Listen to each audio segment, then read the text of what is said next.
And the fact is, he didn't need anything. I mean, I love going into unusual situations. And I wasn't a huge fan. You know, I actually became a little bit of one when I did some homework. But my collaborator is a musician. He's an ex-drummer, and he loved him. And he had just finished and published a book on Prince, where he was working with Prince on his memoir, and then Prince died. It's actually how I got him as my collaborator, because when Prince died, their project came to a screeching halt. And then he had to wait a year or two to figure out whether or not he had enough material to finish the book without Prince. But I told Dan, my collaborator, I said, how would you like to go with me to Marilyn Manson's? I don't know if I want to go up there alone. And he goes, are you kidding me? So we got on the plane just to go up there. So we went to the castle in the hills, and he, I don't know if he's ever going to listen to this. No, he won't. I've been trying to get him on this for years, and he'll never do it. Number one, I did love the guy, but he didn't have anything. What he had was an audio tape that he thought he had found in the house. He lived at the K house where the murders happened. He and Trent Reznor moved into they recorded an album there, right? Yeah, well, they were living there and recording an album. Right. And while they were there, he found stuff that had been like left behind by the previous owner and tenants. And one of them was an audio tape of Roman Polanski's police interrogation.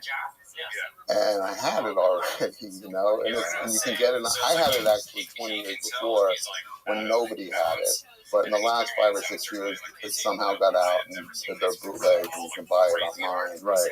So it was difficult because Marilyn was, you know, already partying. We didn't, he said, don't come before 11 o'clock at night. So we got up there at 11.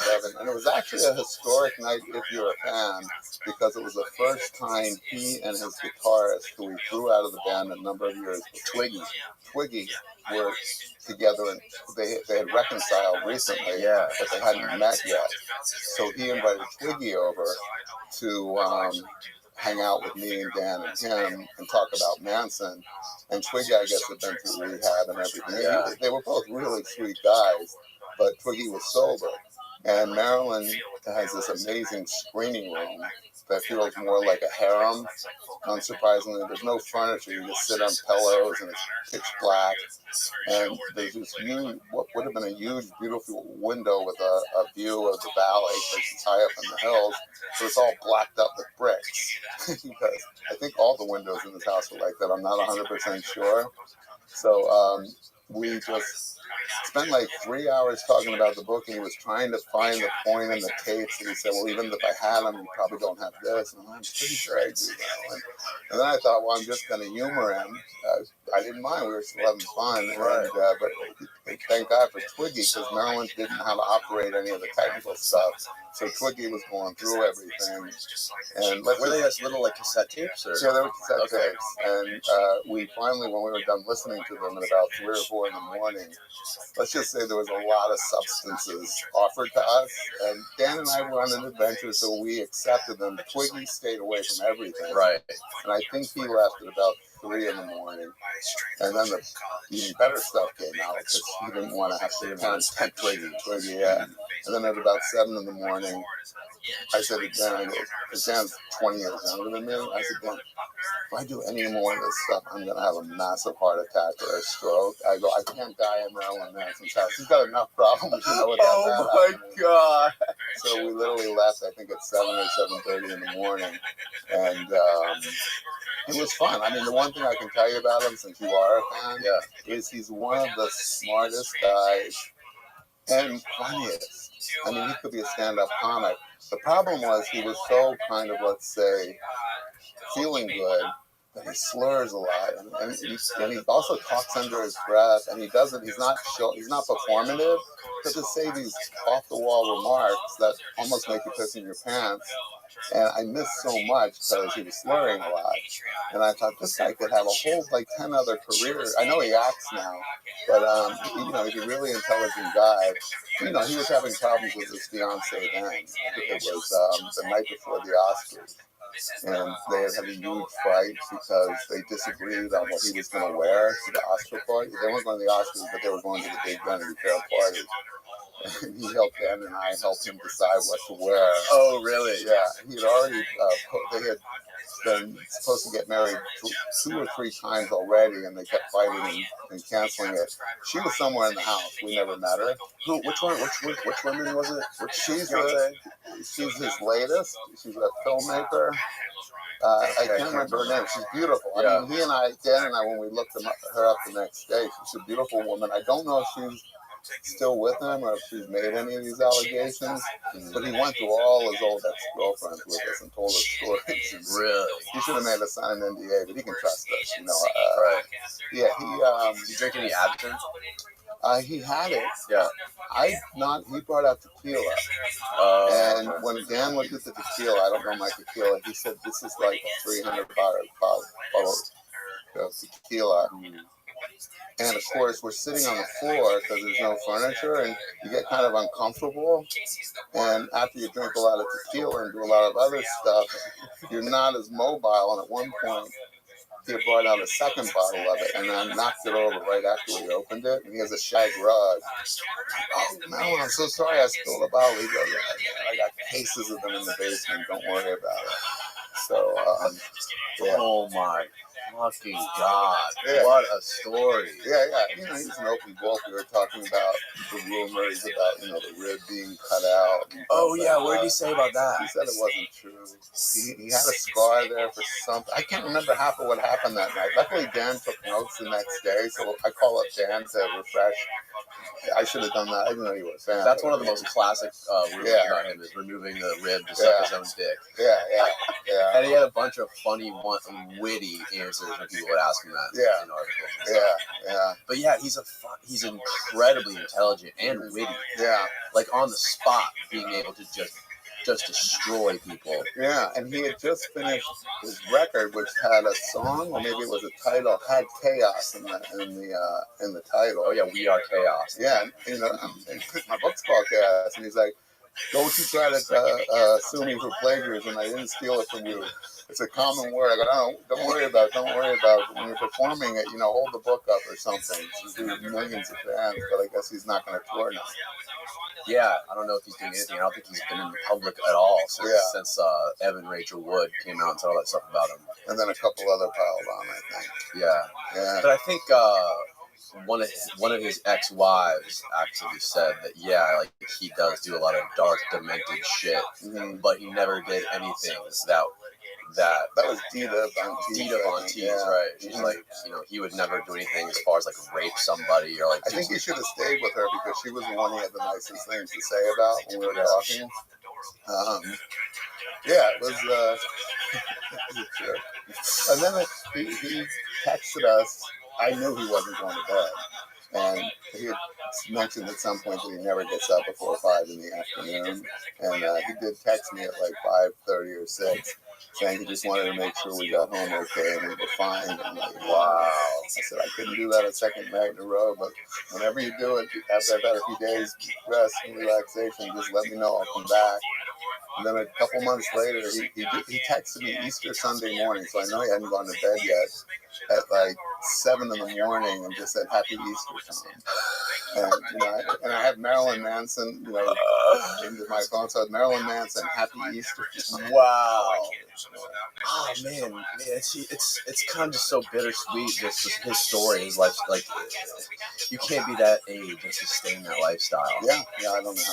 So, it was. He played us some new music that hadn't been released.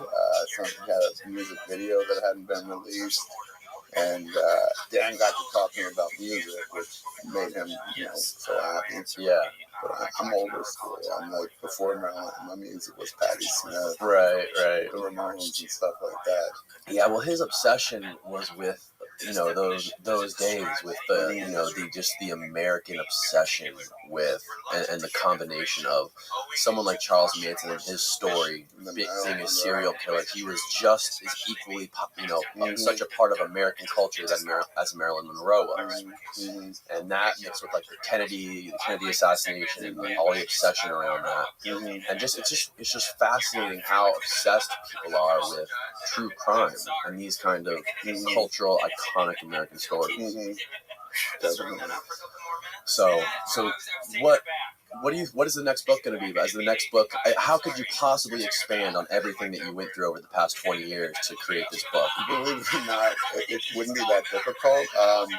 First of all, for your listeners, if they don't know anything about the book, I don't want it to be oversold. It doesn't answer the biggest questions it raises. Basically, that's why it took so long. I kept looking for a smoking gun to prove the theses. There's more than one in here. And my agent kept telling me after like the first 5 or 6 years, you've got enough stuff. You don't have to prove everything. You definitely completely blow apart the official versions of the Manson murders, the reason for the murders, the fact that there were more people involved in the commission of them and the manipulation of Manson. That's huge. That's enough.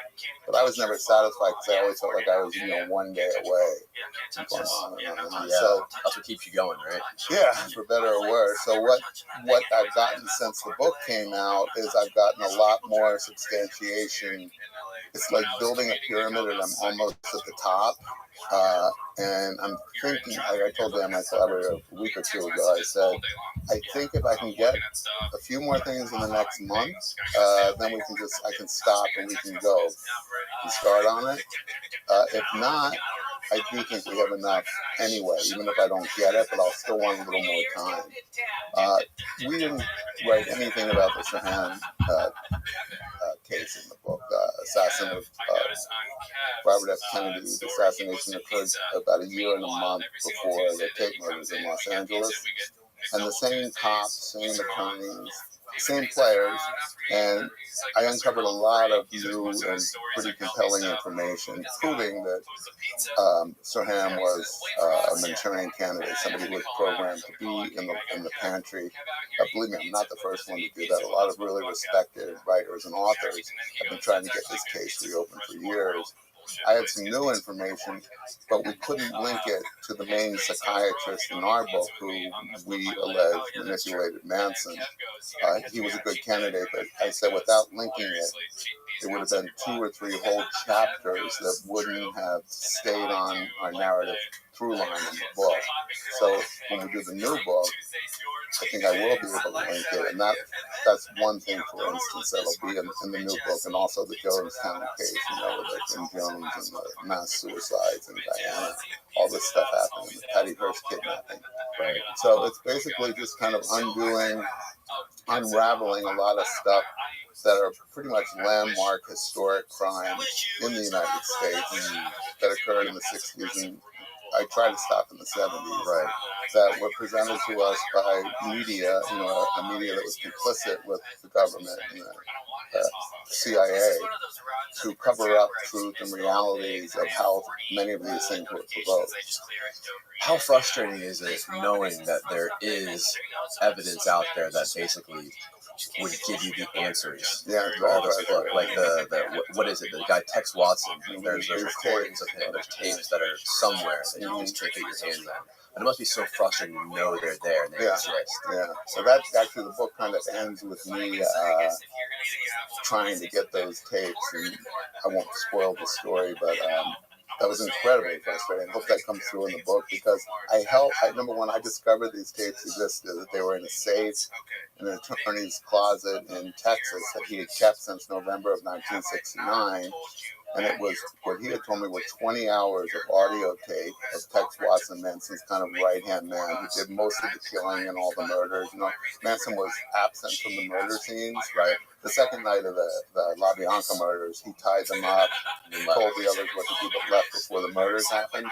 So Tex, before anyone knew who he was, who the Manson family was, they weren't in the papers yet, only the police considered them suspects, had been detained. He had fled home to his little town in Texas where he was from, and the LAPD wanted to interview him as a suspect. So they called up his cousin, who was a lawyer in the small town that he lived in, and he was the sheriff of that town, and the cousin agreed to take his nephew into custody while the 2 LAPD cops came down. and he called a lawyer, Bill Boyd, and Bill Boyd came over and said, I'll represent him. He said, what are these guys coming down here to talk to you about? He said, I have no idea. He goes, well, something happened in Los Angeles. And he said, it beats me.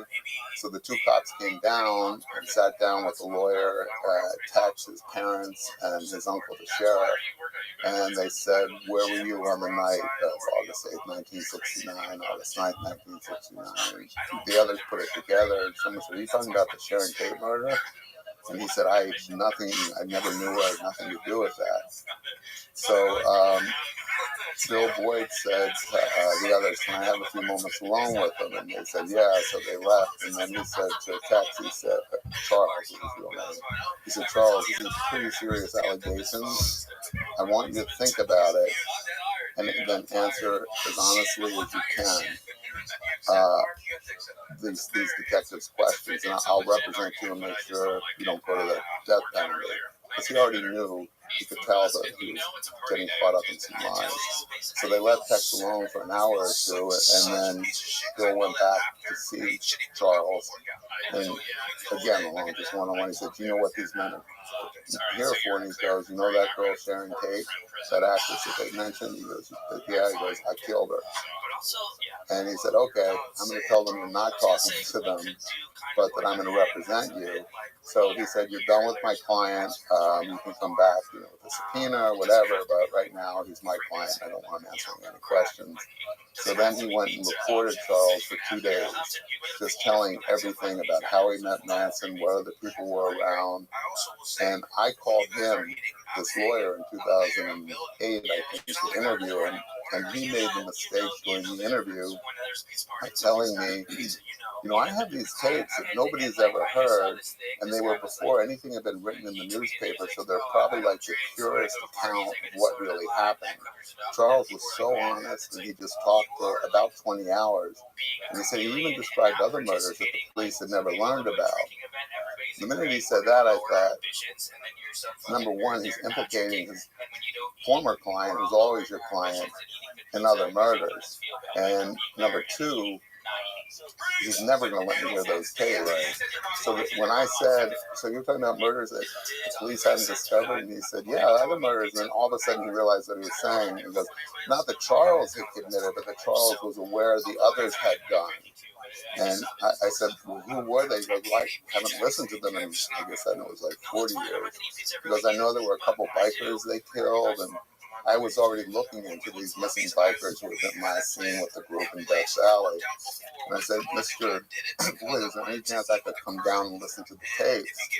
And then he got really nervous, because then all of a sudden he's realizing he violated his confidentiality. He said, well, I couldn't do anything without Charles' permission. But I'll ask him. And then that was it. He wouldn't take my phone calls. The secretary would always say, he had no time to see him, he's traveling. And after like 3 months of blowing me off, I told the secretary to tell him I was going to write to Charles in prison, tell him what he said, and ask for an interview. And she had just told me he was in China on business. So she said, I'll tell him. And she hung up, and the phone rang a minute later. And my caller ID said, McKinney, Texas. And it was him on the phone. Don't you dare write to my client. If you say that I said all that, I'll deny it. God damn it. And I said, but you said it all on audio tape. He said, I didn't give you permission to tape me. I said, not only did you give me permission, you did it on tape. God damn it. So he died 2 months later of a heart attack on a treadmill at about age 68 or 7, I think. Hopefully I had nothing to do with it. Oh, he definitely did. Long story short, the tapes went into, his firm had gone bankrupt. So they went to the bankruptcy court, and for about 2 years, I tried to get the court to release the tapes to me rather than put them up for auction or destroy them or whatever they were going to do.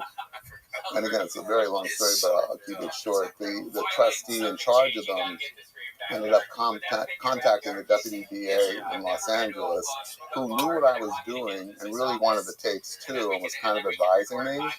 And I said, if you don't think I'm legit, you can get in touch with him. So she did. And then, of course, stupidly, I was naive enough to think that that wouldn't ruin my chances. But sure enough, Patrick Shakira arranged to get the tapes from her. And he had always promised me that the minute, if he got them first, I would sit down with him and listen to them for the first time. Who's Patrick? He was the deputy DA who was in charge of all the parole hearings for the Manson family. So he called me up really excited. He said, I can't believe it. They're going to release the tapes to me, but we can't let the press know, because if the press finds out, the Tex finds out, he's going to stop it. But somebody down there in Texas found out. Oh no, the trustee told Watson's current attorney that she had to. I don't know why Patrick thought that wasn't going to happen. So then Watson immediately went to court to stop the tapes from being released. And then there was a 2 or 3 year process from the county court to state court to state Supreme Court, where they finally decided the tapes should be released. Then the LAPD and the DA's office got them, and then they wouldn't talk to me anymore. And to this day, they're sitting in the vault, because I believe those tapes tell the truth about why things happen, how they really happened, and who was behind the scenes manipulating Manson. So that, Austin, can you hit the power button on the AC real quick? What camera?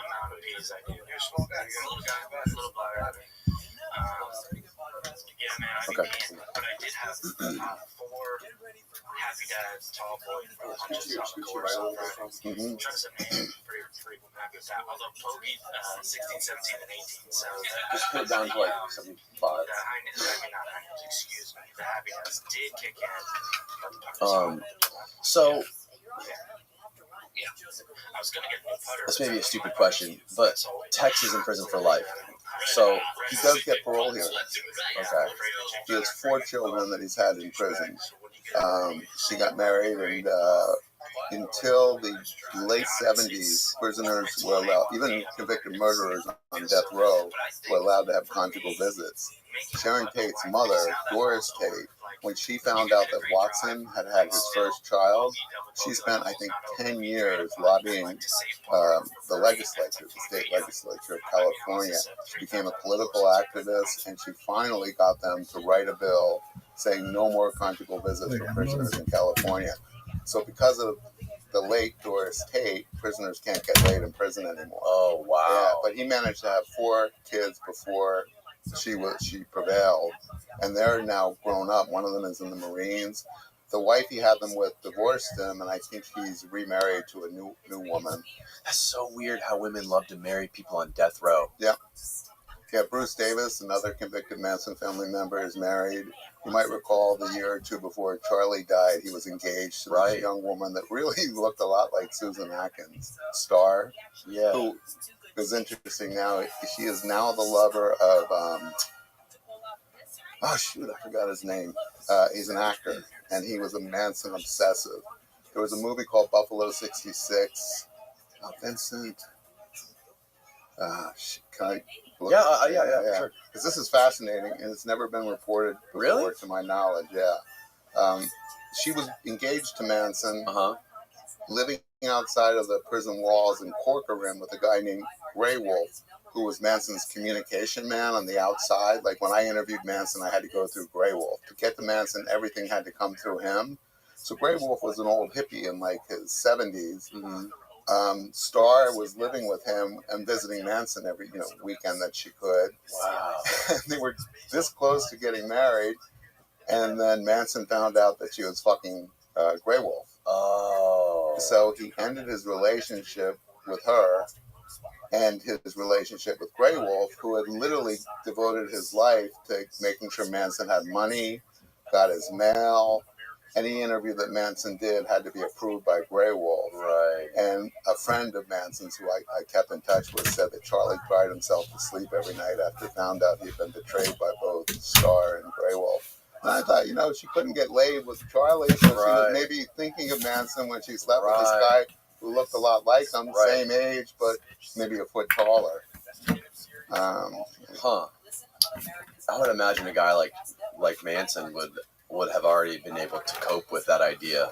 by that point, having spent his whole life in prison. Of course. Like, haven't you not thought of that scenario already? Like, and I mean, when he was Manson, he was sleeping with 5 women a day. Right. There was nothing about monogamy in their lifestyle. But, I guess when you're an older guy and it's done to you, maybe... and the girl, Star, she was much younger. Yeah. She was like in her 20s or something. Yeah, and she shaved her head. She did the swastika on her forehead. I can't remember if it was scratched in or maybe tattooed or something.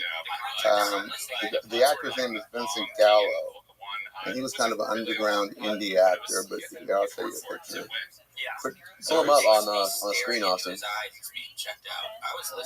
So this guy? That guy, yeah. No, yeah. Huh. He looks like a freak. Yeah, he was a Calvin Klein model. He used to live around the corner from me in Little Italy in Manhattan in the 70s and 80s. Oh, really? Yeah, and he did a lot of really good movies. He directed a couple. He moved out here. He does character parts in some films. And he's obsessed with Manson. Yeah, so I think he got to know Grey Wolf, and they were interested in, people would buy stuff at auction, Manson's paintings and things like that. And somehow Star got in the mix, so as soon as Grey Wolf threw Star out, my sources told me that she moved out to Malibu, and he took her in, and they became lovers. And now they're in New Mexico or Arizona or something. Wow, that's wild. Yeah. That's totally wild. A lot of soap opera drama even to this day. So you met Manson face to face? No. You never got in the same room. Unfortunately, when I interviewed him in 2000, he was what they call in the hole, in solitary confinement. He wasn't allowed to have visitors. He was only allowed out of his cell for an hour a day, and he was allowed to make phone calls 1 night a week. So during the period that I finally set up the interviews, I couldn't go in. And you always want to face somebody, and it's really frustrating, especially with a guy like him who plays so many games. Yeah. So we talked on the phone 2 or 3 nights. One of my claims to fame is the first time I spoke to him, I went to Premiere, the magazine who had commissioned the article, because my editor didn't want them having my home phone number. So she's like, you have to do it at the offices. I don't want them to know how to find you. I'm like, if they want to find me, they're going to find me. But I agreed to do it. Who's they? Manson and the people that are in the outside of prison. Okay, his crew outside. Yeah. So I went to their offices. It was nighttime, like 9 or 10 o'clock. And all of a sudden it occurred to me it was Valentine's Day. And I'm like, wow, this is tragic. My Valentine's Day was a date with Charlie Manson. So when he answered the phone, or when he got on the phone, he called me, and I go, hey, Charlie, how you doing? He goes, real good, man. How are you? And I go, great. I go, happy Valentine's Day. He goes, oh, thanks, man. Same to you. Charles Manson was your Valentine. Yeah. Marilyn Manson texted you on Easter. Yeah, I was at a wedding in London about 15 years ago, and there was this very old man there. And we had a competition to see who had the greatest brush with evil. He won. Mine was the Manson thing. Happy Valentine's Day, Charlie. He was a Jewish man who, when he was about 7 or 8 years old, was playing with some friends, and the Fuhrer, Adolf Hitler, was surveying this little community he lived in that was, there had already been partitioned off to Jews. And he said to this little boy who was like 7 or 8, you're a cute little boy, would you like an ice cream cone? And he said yes, so Hitler bought him an ice cream cone. So at the wedding, they had a vote to decide who had the best brush with evil, and they decided that getting an ice cream cone from Adolf Hitler was scarier than Manson saying Happy Valentine's Day. Jesus. Yeah, I would say it trumps the Manson Valentine's Day. Holy shit. Yeah. Okay, so let's backtrack a little bit. Explain to people who don't already know, how did this whole thing start for you? Like, how did this whole journey start with you just being, you weren't initially interested in the story at all. You just kind of like I didn't even want to do it. Yeah. I was freelancing. I moved out to LA for what I thought was going to be 2 years, sublet my place in New York, was going to go back the following 6 months later. My editor, who I'd written with at another magazine that we had all left, it was called Us Magazine. It's still around. It used to be an entertainment magazine that was mostly about motion pictures, music, and TV. And Jan Wenner, who owned it in Rolling Stone, had decided to make it much more tabloidy. Reality TV was just starting, and he wanted us to do stories about the Kardashians, the reality people. So all of us at the magazine let our contracts go and quit, and they all went to Premiere Magazine, all the people who I worked for. So she said, you should come over with us, but you got to do one great piece here. And she said the anniversary of the Kate LaBianca murder were coming up in August. This was March. And she said, do a story on it. I'm like, a story on what? And she goes, read the book, you'll find an angle. I go, oh, come on, Leslie. I go, number one, I've never read the book. Hasn't it been written to death? And I didn't say that, to be funny. I didn't realize it until after I said it. And I just said, there's nothing about that interests me. And she said, well, it's what I got for you right now, and I know you need the money because I haven't worked for a few months. And she said, here's something I'll tell you. Now that I put his name into your head, you're going to realize that you hear him referenced sometimes every day. She said, I hear he's always, compared to the most evil person in the world, described as a metaphor for evil, popular culture, news, and sure enough, all of a sudden I'm seeing his name in newspapers just as a descriptive, like an adjective or something. So I agreed to do it, and it was supposed to be a 3-month job, and I read Helter Skelter, and I circled stuff or noted stuff that seemed a little bit, something that I thought could be explored a little more. And there were lots of stuff that Bugliosi, who was the author, Vince Bugliosi, and also the prosecutor who convicted the Manson family group in trial in 70 and 71. There was a lot of stuff I could kind of go along with, but I'm like, listen, this is so amorphous. I don't know how. And she said, once you start, you'll find an angle. You always do. I've been working with her for like 15 years in the magazine business. She was always my editor, and we thought alike, and she was great. So she said, if you can't find anything else, just find out how it changed kind of the culture of Hollywood, because, that's when everybody started retreating from public places, stars, putting walls up, buying guard dogs. They didn't feel safe in their homes anymore. That didn't interest me either, but I thought, all right, I need the money. But what I did was I read Helter Skelter, and then I interviewed Vince Bugliosi first, spent about 6 hours at his house. He was very generous with me, talked. Said a couple of things that are too complicated to explain in an interview. It would take like a half hour, but if you read the book, it takes chapters, and it's not till the very end you realize why it's so important. A couple of lies he told me. But after that, he basically told me everything I'd already read he'd said to other interviewers for years and years. I thought, why don't I reach out to people who've never talked about the case, principal witnesses? Because at the time, people really were frightened of the Manson family members on the outside. So the prosecution witnesses, the guy that owned the Kate LaBianca, the guy that owned the Tate house that rented it to him, has always been pursued by journalists because he's never talked about his pivotal part in all this. Terry Melcher, Doris Day's son, who also was connected to Manson. Right. So with the passage of time, I thought maybe they won't be as frightened. Maybe people who wouldn't talk will. So first, actually, I reached out to people like Sharon Tate and Roman Polanski's crowd. They were very close friends to dozens of Hollywood people, but most close to Robert Evans, the producer, Ali McGraw, Michelle Phillips, John Phillips of the Mamas and the Papas, Warren Beatty, Jane Fonda, Roger Vadim. None of them would talk to me. No one would talk to me. And it started getting really frustrating. And then I went to the witnesses, people who actually were lesser known except in the Hollywood industry. And I got a couple to agree to talk to me. And I realized it wasn't that they were less scared, but nothing had really happened to them since then. A lot of them, their lives went off the rails being associated with this, especially this one guy, Rudy, who owned the house where the murders happened. He was a principal prosecution witness for Bugliosi. He had to testify about Manson having this visit to the house before the murders to establish that Manson knew where these people lived and how to get into the property. And Rudy had lost his life savings. He had owned that house, kind of became a drug addict, went through everything, had to sell the house to Trent Reznor of the Nine Inch Nails, and was living in a shitty like garage apartment in Van Nuys. What year did you sell the house at residence? I think he owned it for 20 years after the murders, so that would be 79, 80. Yo, what up, GB? How you living, pimp? And he had a long-time What's good? business partner who was his lover. That guy had died, and he was being kept alive. It's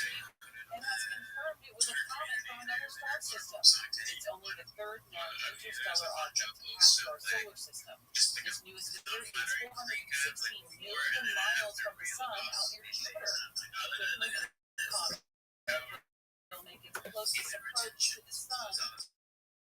Excellent. I'll have to take a look at it right now. Just a moment. So I would find it in the Telegram.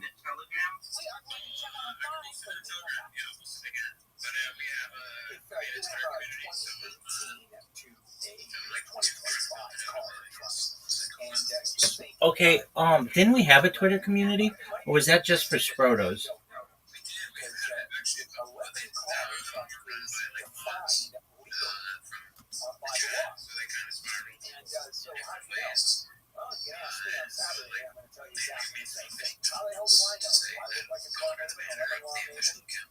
Okay, very well. I wish I could do more on Twitter. I mean, you're probably like, Rabbi, you live stream more on Twitter than anybody, period. Like anybody. But if I interact with anybody, they've got my IP tagged or something, or my account's tagged, and my account gets banned like just about instantaneously. That's why I can't like or upload anything of anybody's. The only thing I can do is just create new streams, and that's all I do. If you would put it in the Telegram, and I'll look at it right now. Okay, GB, I'm looking at it right now. Oh, that's baller. This is the power of retention. See the glow of this man's eyes after not releasing himself for a year? This could be you. Never stop, never coom. Love it. I love it. Thank you, man. I feel like a member of ZZ Top. Do you know who ZZ Top is? Yeah, absolutely.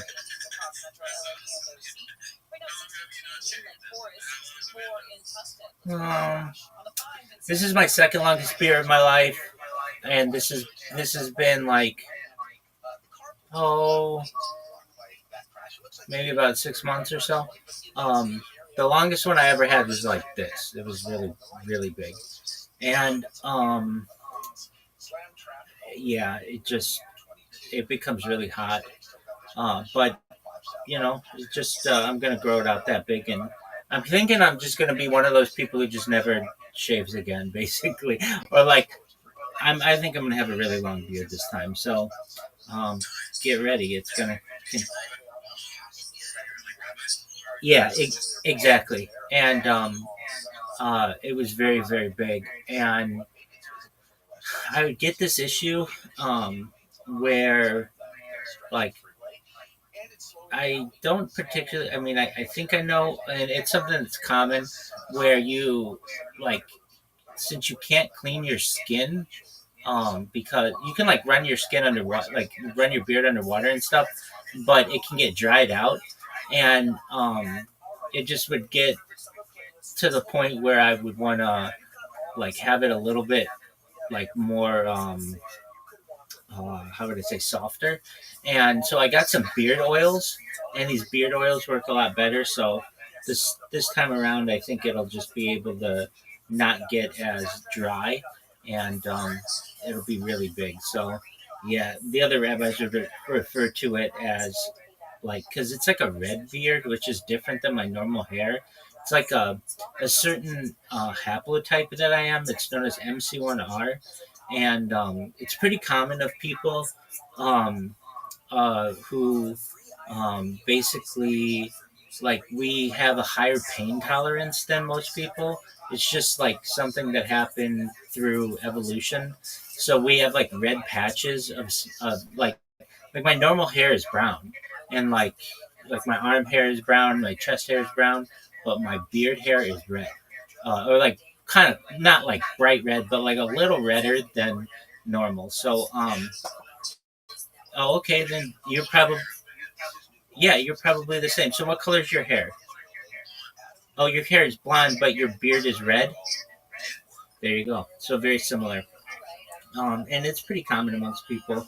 So, all right. So what are we doing now? I've got all these people who are complaining about me on um, on Blue Sky, and that's great.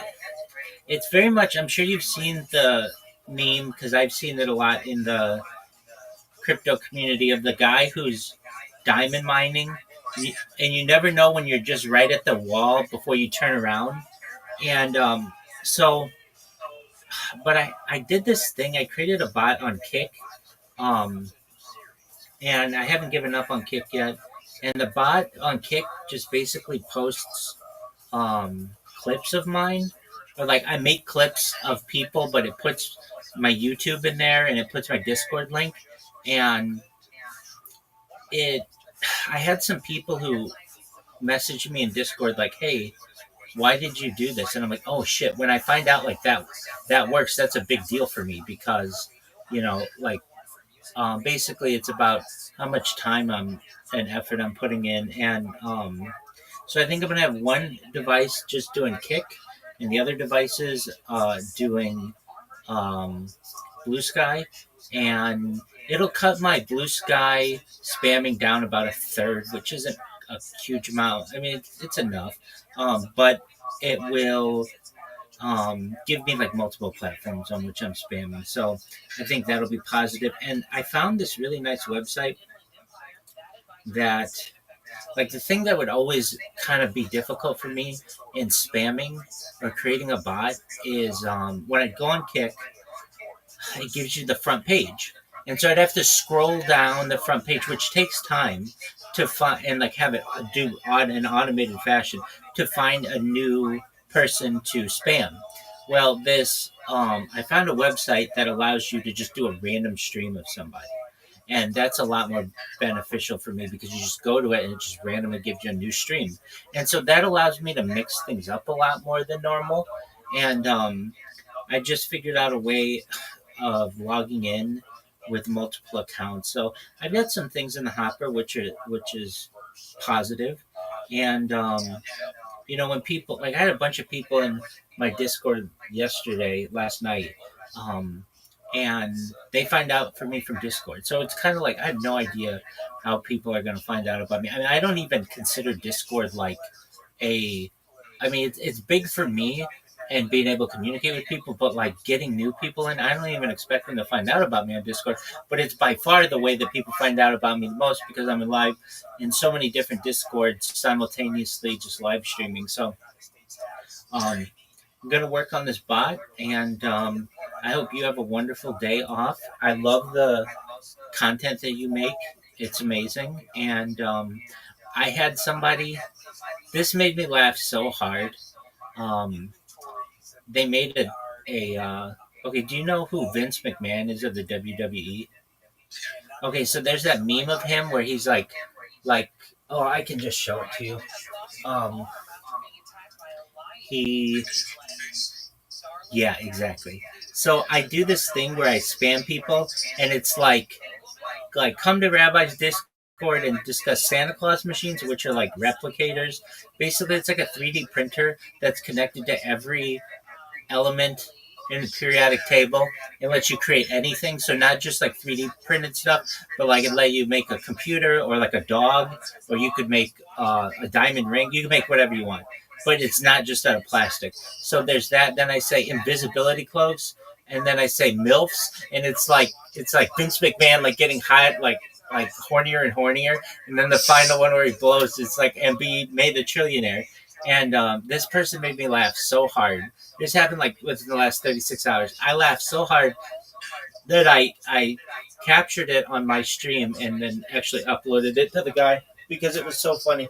So I get some people who just make some stuff that is just really, really creative and makes me laugh and stuff. And you're definitely one of those people. So I am gonna continue making my bots. I appreciate you hopping in, and know I'm always here for you. Enjoy your day off, and if you have more time, come back a little later. Okay.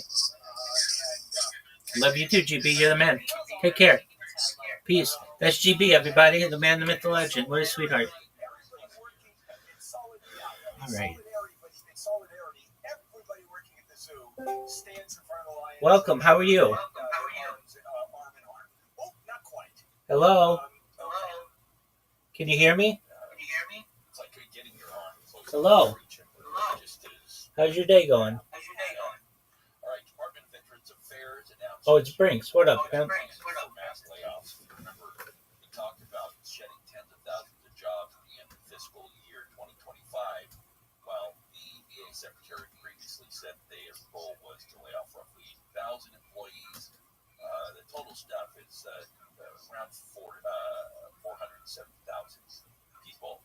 They were going to do that, but looks like they pushed back that 15% of its workforce being done.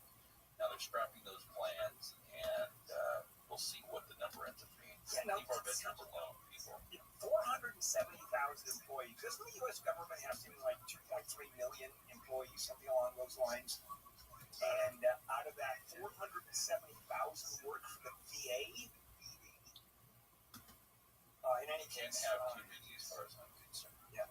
Well, the VA press secretary said, as you said, the cutback is not nearly as big, but no major changes, and none of these reductions are going to impact veteran care or benefits. All mission-critical positions are exempt. I don't know. When you cut that many people down, are these guys that mow the lawn? Is that 30,000 of those? So that one I don't know the answer to. The numbers are so skewed across the board these days that I have absolutely no idea. I don't think anybody does as to what's really going on. Oh, here's some more numbers. All right, the Trump administration is ending the temporary status for 80,000 Hondurans and Nicaraguans that has allowed them to live and work in the U.S. for nearly a quarter of a century. These are people who came here after that hurricane, the devastating hurricane in Central America, I believe, back in the 90s. And now their status has been reviewed, and Kristi Noem is saying it's time to go. Yeah, but think about this. This temporary status, protected status, was as a result of the infrastructure being destroyed in Honduras and Nicaragua. They have rebuilt a lot of that. And so people are going to take the side of the government on this one. Does temporary status mean permanent status? And that is what I think advocates saying. Once you've been granted temporary status, it's really permanent status. Let's not kid ourselves. Well, Trump administration is saying no. Temporary is temporary. And based on our rules, what we set up, what we defined as the basis for this temporary status, those terms or those situations no longer occur, and now it is safe to return back. The government has the right to do that. It's what we're seeing with companies now, saying, "Okay, COVID's over.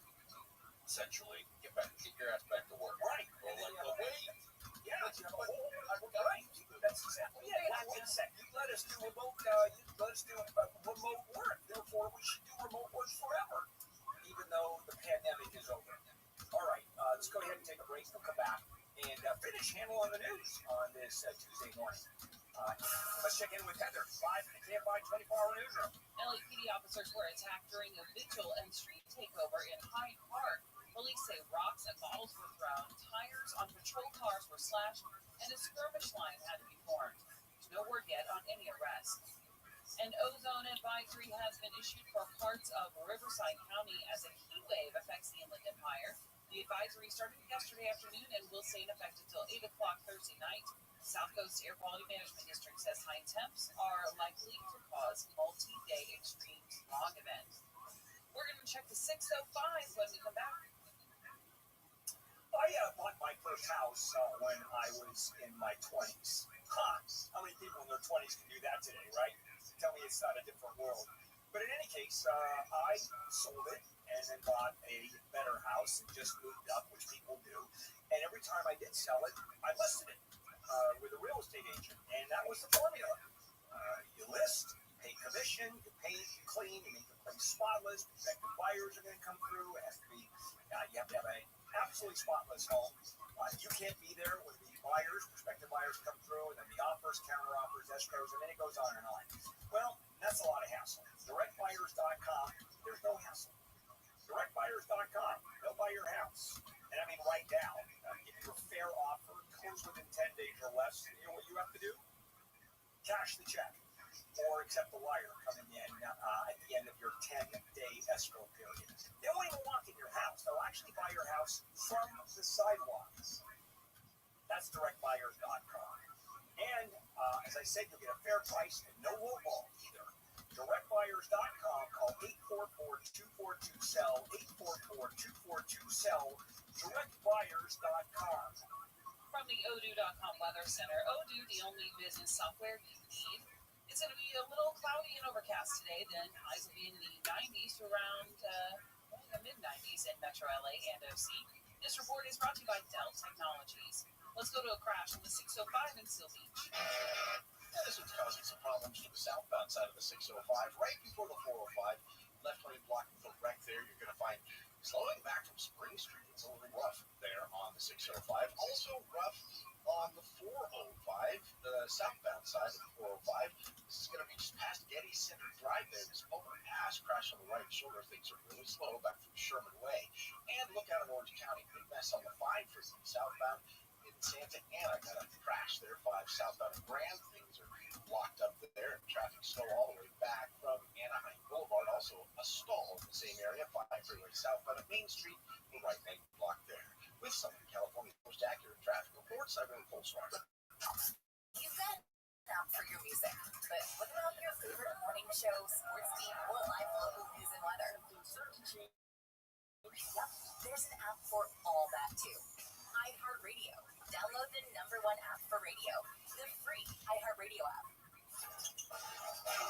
Records, milestones, firsts, last, and everything in between. What happened today in sports history on iHeartRadio? What's happening, fellow sports fans? It's Andy West. Let's look back on this day in sports history, July 8th.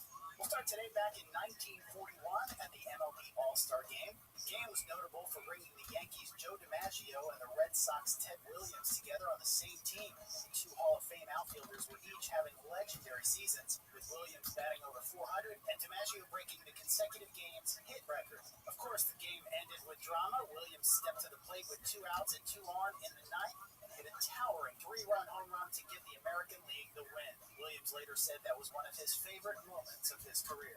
Jumping way ahead today in 2007 at Wimbledon in the men's tennis final, Roger Federer of Switzerland wins the singles title for the 5th consecutive year, beating Spain's Rafael Nadal.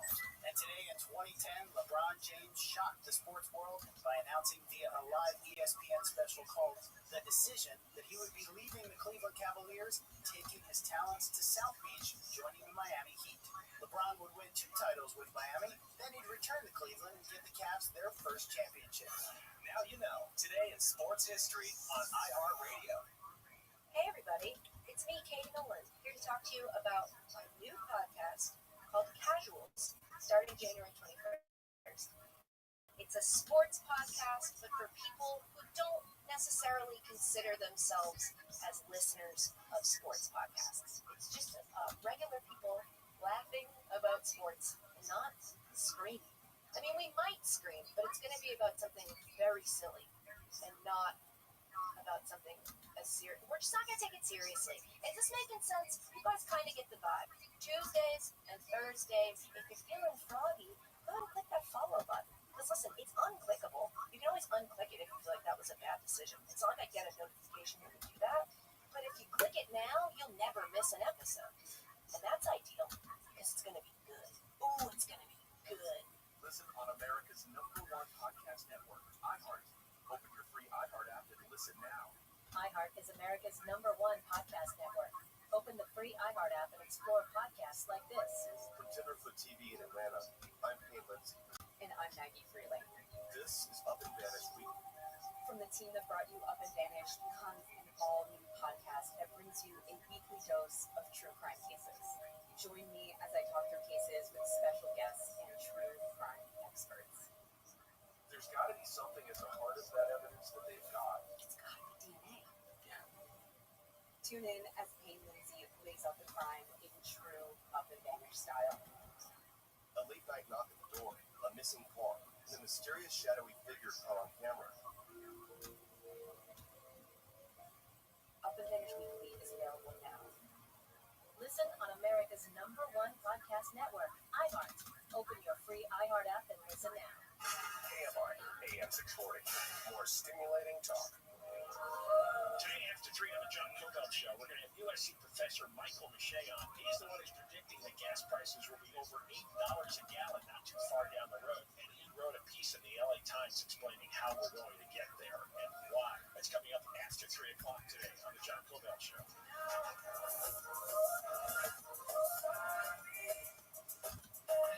KFI handle here on a Tuesday morning, July 8th. I think we're about to hit a hot spell, are we not, Heather?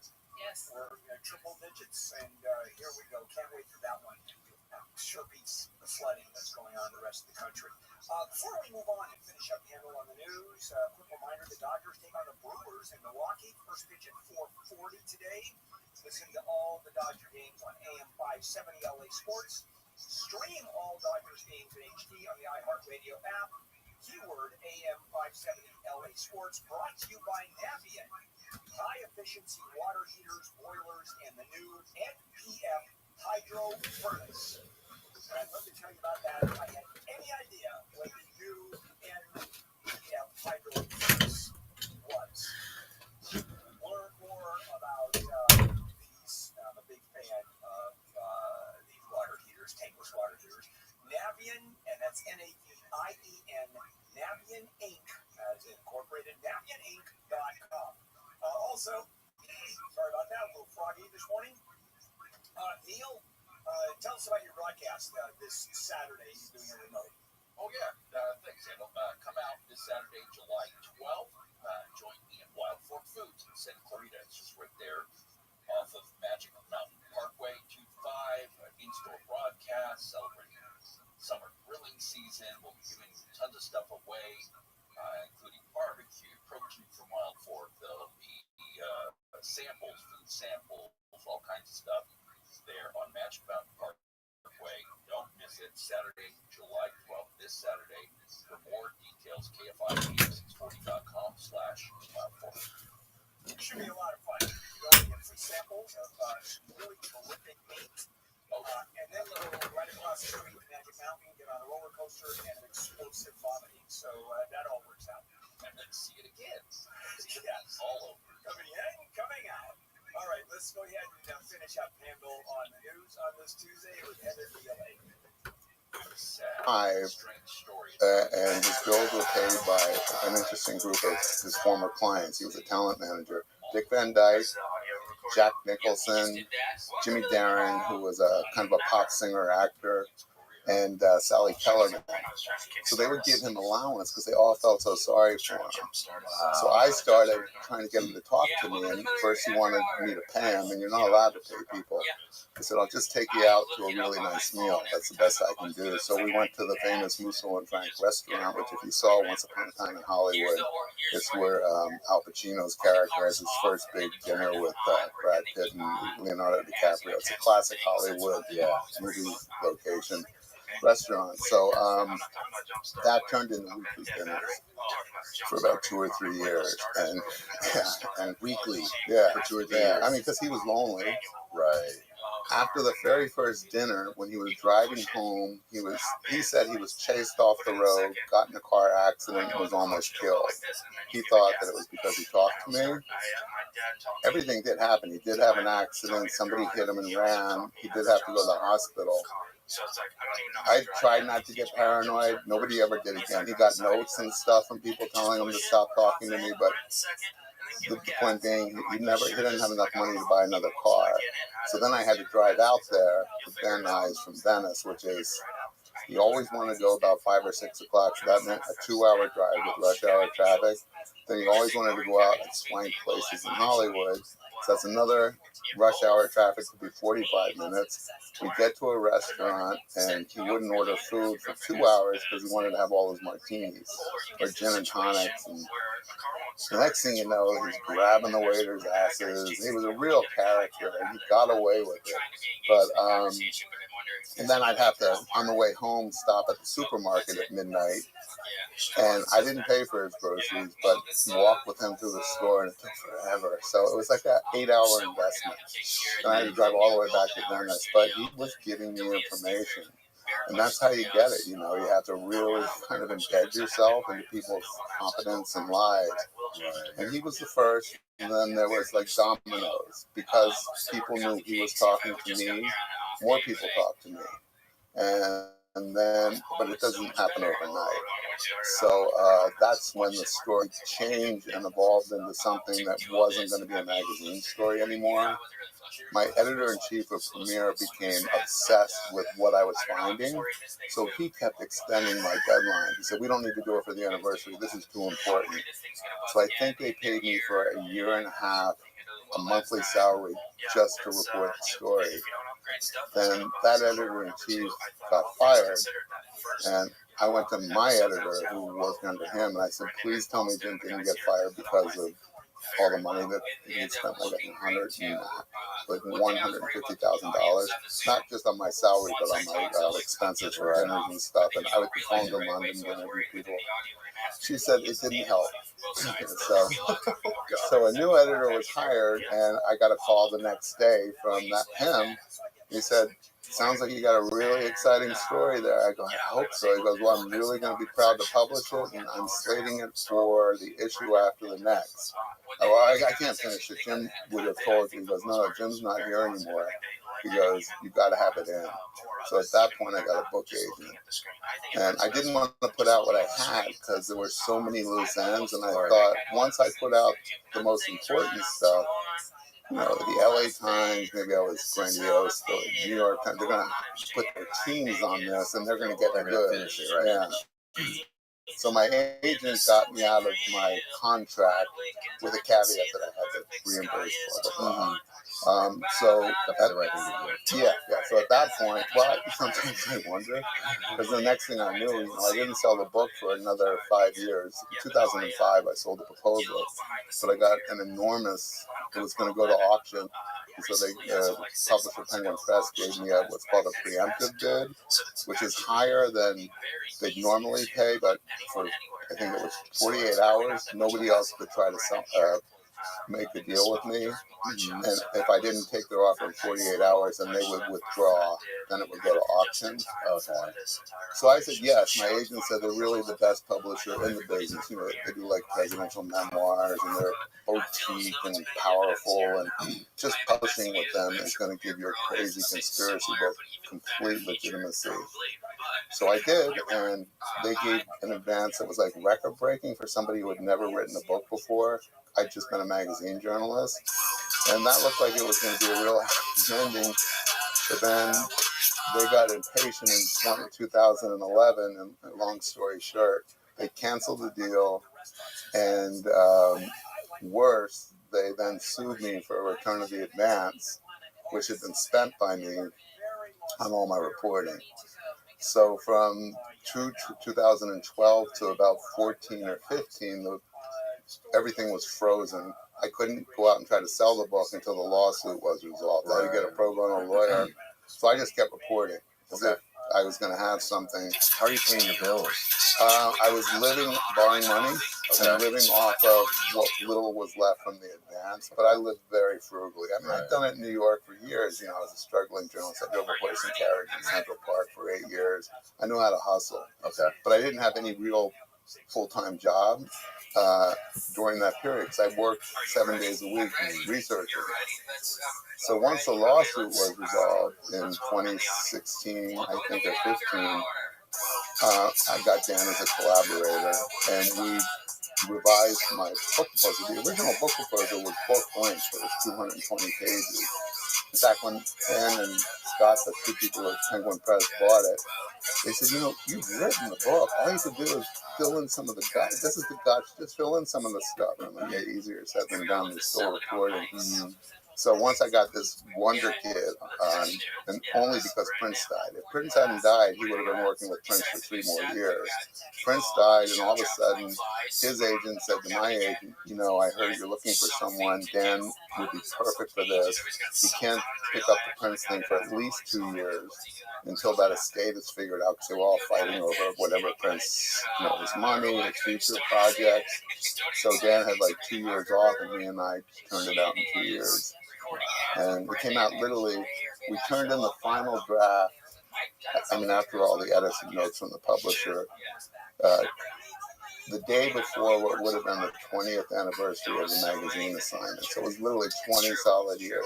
That's incredible, man. Yeah. That's incredible. But I don't advise anybody to do that.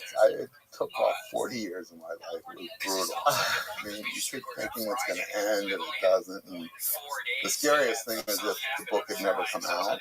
Yeah. That would have been, I would have been the tragic figure who, you know, spent his whole life writing a book and then never publishing his book. So, I mean, now I feel like if I got run over by a bus today, that's fine. Yeah. This is still here. Right. So. Right. You achieved your goal. You got it out. Yeah.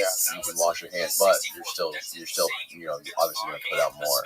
Yeah. It's not going to take 20 years. So, okay, what was the guy's name who owned The house?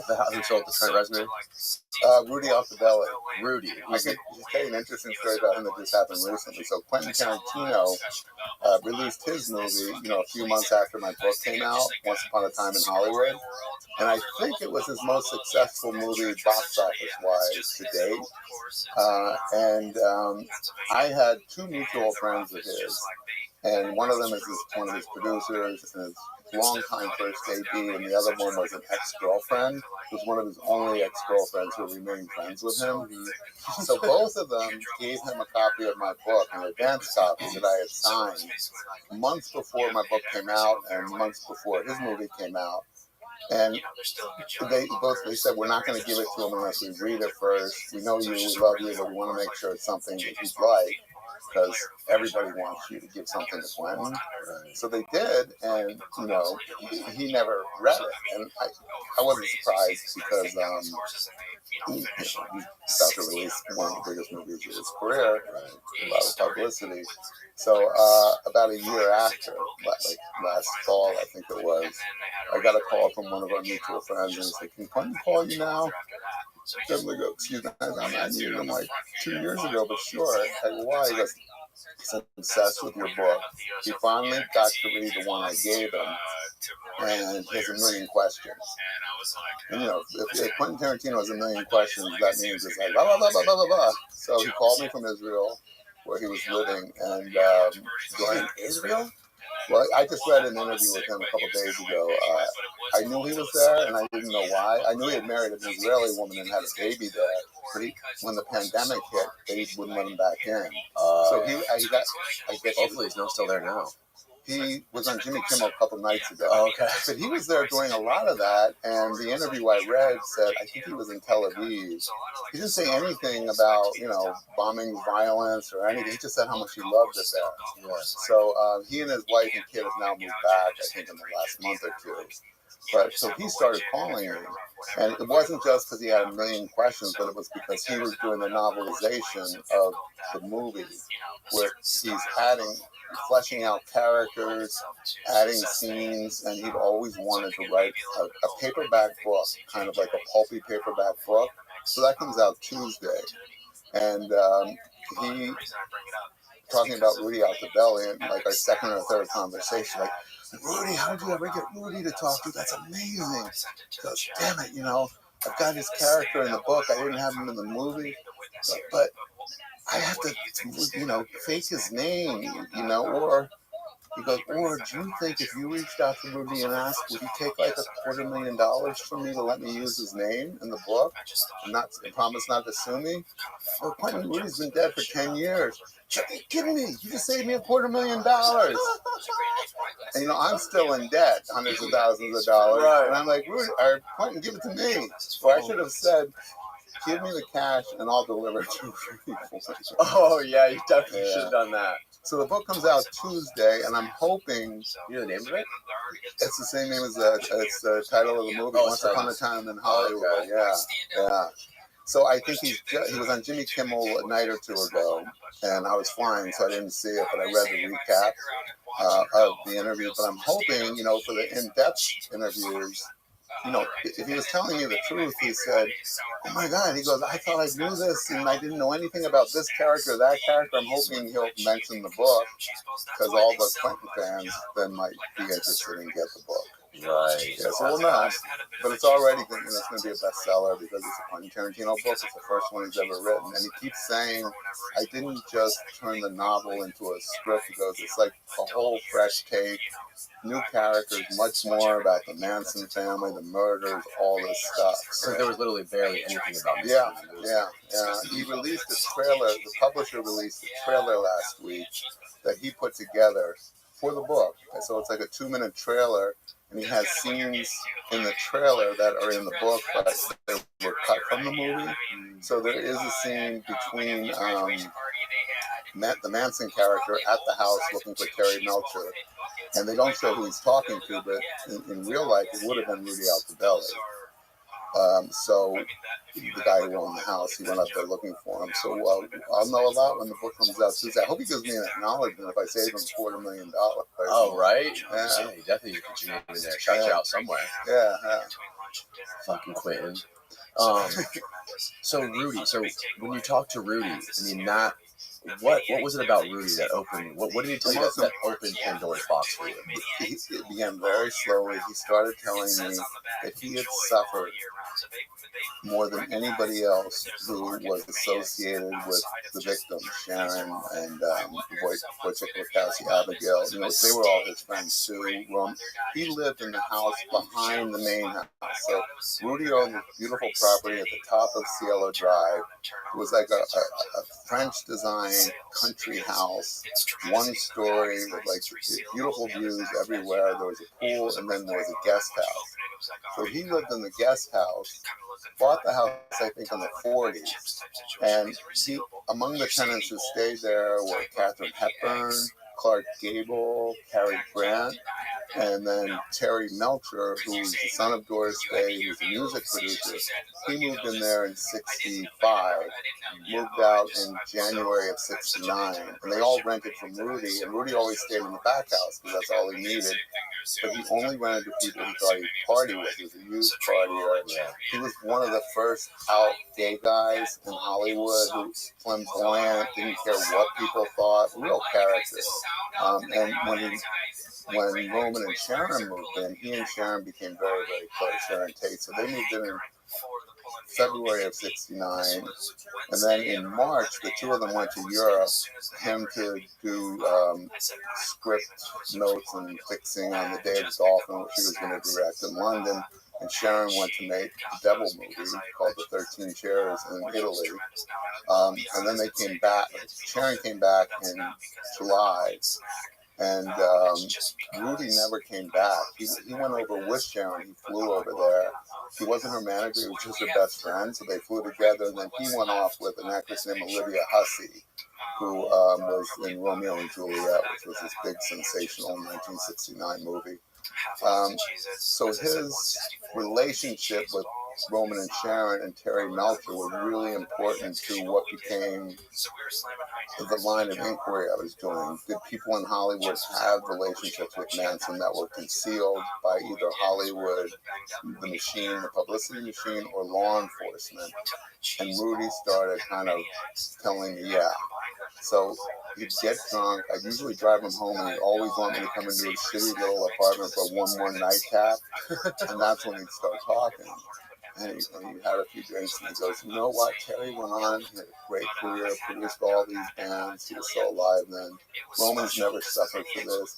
He was the only one who lost their house, lost their reputation, because people thought he had a relationship with the family, even law enforcement. They eventually said he didn't, but a relationship with the Manson family, that was another reason for them to come up there.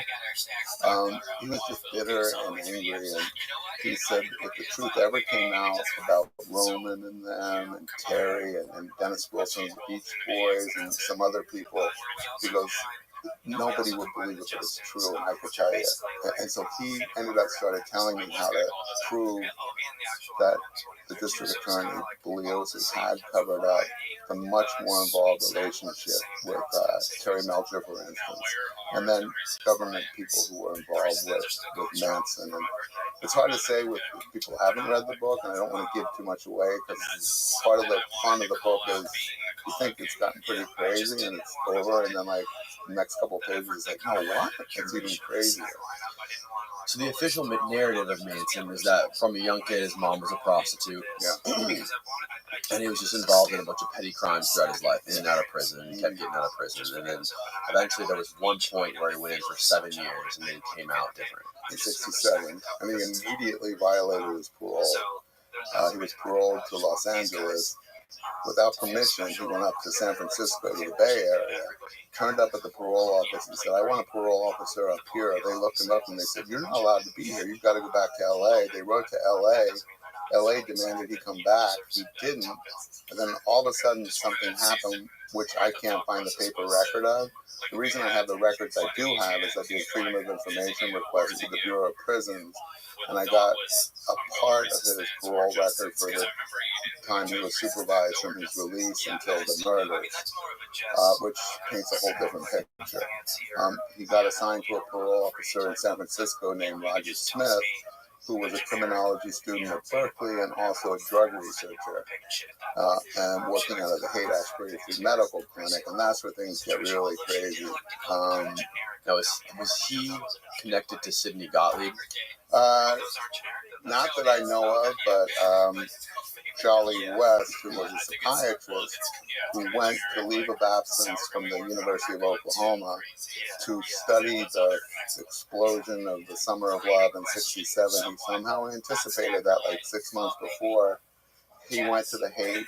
He opened what he called a hippie pad, a laboratory disguised as a hippie pad, where they put up, posters. And he had grad students. He told them in January, grow your hair long. I want you to staff this hippie pad, and we're going to study the young kids that are going to invade the Haight in the summer. He knew this all in advance, and there's a whole reason that I won't get into here about how he worked. It was basically engineered by a bunch of these people to happen in government. And Jolly West had been working in the CIA's MK Ultra program since 1953, which was a program that their ultimate goal was to learn how to create programmed assassins, people who would kill without recollection, or not only the killing, also their programming. And that was what this guy's specialty was. He was a very well-known psychiatrist, and in the 70s, 75, this information about this secret program, MK Ultra, came out because the State Department person who found the records, what was left of the records, blew the whistle. There were congressional hearings. He was identified as one of the CIA researchers who gave drugs to prisoners, to people in fake apartments to study them in the Haight in New York and a couple other cities. And he was fingered, but he denied it, and he was never investigated. At that point, by 69, or after 69, he went to Los Angeles to UCLA and became the head of the psychiatry department there until he retired and then died. The year I started this book, it was the year he died. Oh, wow. And he was actually murdered by his son. What? Well, he was dying of cancer, as was his wife. And the son had, his wife was a doctor too. They had a family plan that if they ever became terminally ill, that the son would give them administered lethal drugs to them.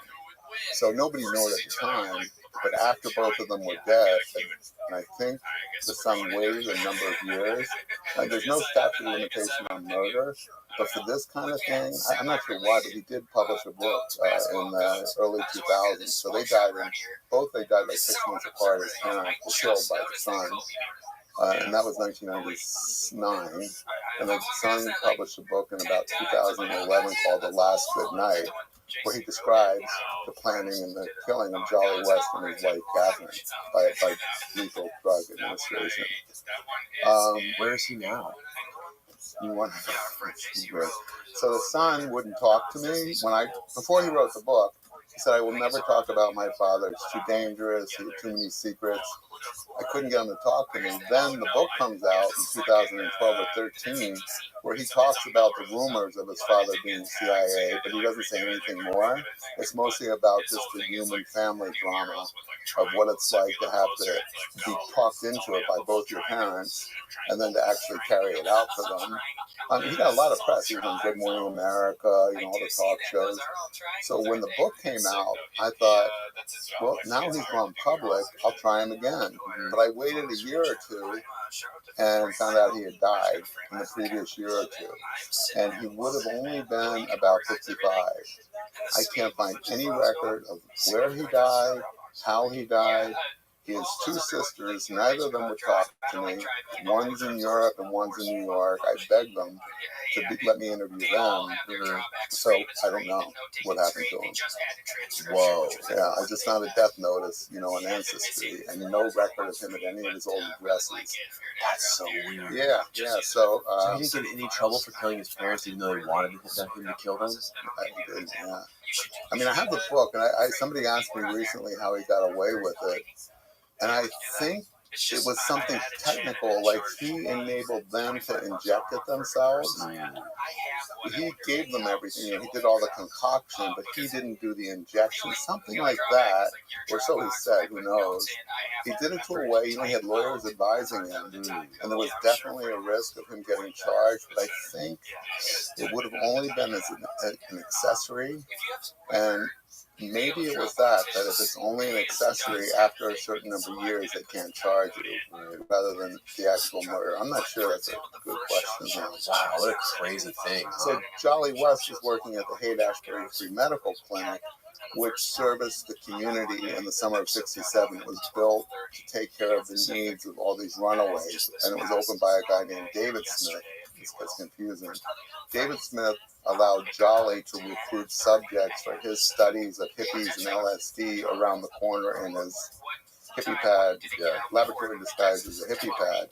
And Roger Smith, who was the parole officer of Manson, had Manson come to the Haight-Ashbury Free Medical Clinic where he was working on his own drug research and doing his parole. And it was during those pivotal 2 or 3 months. Manson got out in March of '67. He was just an ex-con. He'd been in prison half his life. He was 32, I think it was 17 years, in and out of federal institutions. For dumb stuff, like stealing cars, everything was robbing grocery stores. Yeah, he was never in a county jail except waiting for, federal trials. Yeah, silly stuff. Stealing a car and then taking it across the state line, which makes it federal. The last thing he went to prison for was stealing an envelope from the mail, which made it a federal offense. So if that had been stealing, there was a check for $37 that he cashed. If he had just stolen that check and cashed it, it would have been a local thing. He probably wouldn't have even gotten jail time. But since he took it from a mailbox, he got a 10-year sentence. And we're going to go into that more in the second book about, it looks like they wanted him in these federal places for all those years. And even Bugliosi admits in the book, why every single time he committed a petty crime. Stealing cars is not that serious. It happens all the time, but he always happened to go across the state line, maybe just for a few hours, making it, and then come right back. He said it was weird. Bugliosi admitted it. Well, I found evidence that there were. He didn't go of his own volition. He had no reason to go to the next stage, because they were doing this research in prison. Wow, so I think, I don't want to say it now because I haven't proven any of this part yet, but I'm building a case now that this all began when he was still in prison. They're experimenting with him. Have you ever met a guy named, have you ever heard of Stephen Kinzer? Yeah, he wrote the Sidney Valley book. Right. Yeah, I talked to him about that, and the way he explains MK Ultra is just fascinating. How it's basically, he had to go to different countries, went to Germany because he was violating the human rights. The stuff he was doing, he had a license to kill from the government. He was destroying people. So you had him on the podcast? Yeah. How'd it go? It was great. maybe it was you guys. Somebody asked me if I would go on a podcast with him, and I Yes, said, yes, it was. Yeah, I wanted to have you guys both on together. and I said, I don't think he'd do it. My book, his book is very straightforward. He's a New York Times best-selling author. Yeah. It's not academic, but it's very sober. I don't think he'd want to be in my category.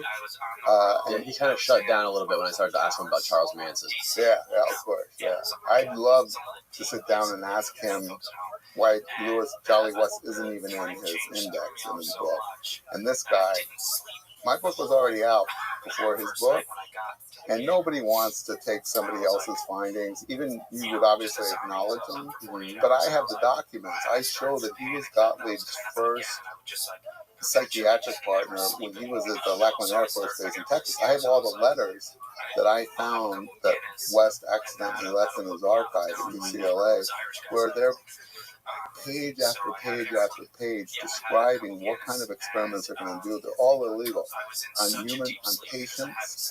And West says we can hide it from the other doctors on these wards because the patients are already suffering from mental illness. So what I do to them is just going to look like another one of their, but it's going to be with my drugs and hypnosis. And Gottlieb's like, we have to double, all the ways they're going to hide their correspondence. Gottlieb had an alias. He wanted West to have an alias, but West didn't want one because he thought that would draw attention if anybody caught that. So he did that from 53 to at least 67, 68. I've got a paper record of him corresponding with Gottlieb, and nobody has the unredacted record like I do. Like everything Kinzer saw, my sour grapes. Yeah. The stuff he got through other people's Freedom of Information Act requests, and it's all redacted. Because I read it, he doesn't have new information in there from documents. He's got a lot of great stuff in there that fills in the gaps. But for him to completely ignore the scientists that John Marks is a whistleblower who was a State Department official who found these financial records for MK Ultra, went to Congress, told them about it, caused a congressional investigation. Seymour Hersh, the famous investigative journalist, worked with Marks, and he wrote the first big stories in 1974 or 5 on this horrifying program that our government did since the early 50s, where they were testing drugs on people without their awareness, making them eating guinea pigs, and some of these people died, committed suicide, or had massive nervous breakdowns. Right. So I didn't think Kinzer was. If he hadn't even mentioned my findings, I knew that he didn't want to have anything to do with my book. Why would he? What would be his reasoning of ignoring the stuff about West? Do you want to know what other people tell me? Yeah, I do. Yeah, I'm fascinated by it. Do you know what a limited hangout is? What's a limited hangout? A limited hangout is when an agency uses a media person to release more information than they've released before because it's coming out anyway or is about to come out, to try to keep people from suspecting even worse. So people accuse him of being. Actually, I would love to have him see this podcast and reach out to me and tell me he's going to sue me or something. So people I know who are serious researchers think he's paid by the CIA it's called a limited hangout guy. Wow. So because people would question it if it came directly from a government agency. There's not a lot of new information in this book. So there's only been a couple really good books about MK Ultra. They were all written in the 70s. John Marks, who was a whistleblower, wrote the very first book. It's called The Search for the Manchurian Candidate. Seymour Hersh wrote about it in a couple books. A guy named Opton and Lipton, I think their names are. They wrote a book called The Mind Manipulators in the late 70s. And nobody really wrote a book just about MK Ultra until Kinzer did. And I think his book came out like 6 months after mine or something.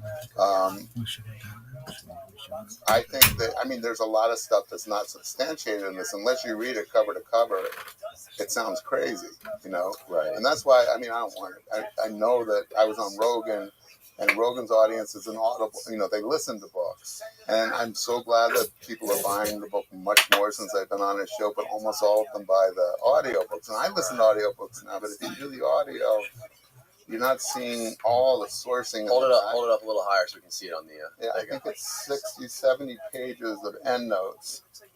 And I don't know if you're an author, but what authors do in the endnotes is we cheat by adding more information than you really should, because it doesn't fit in here. You don't want to stop the reader with like where this came from. Right, it disrupts the flow. Yeah, it disrupts the flow. So you put in the endnotes, but then what you do is you give a little more that you had to cut out of the main narrative because it gets too detailed. So some of my endnotes are like a half a page long, and there's just so much information in the endnotes. I'm more proud of the endnotes half the time. Really? Yeah.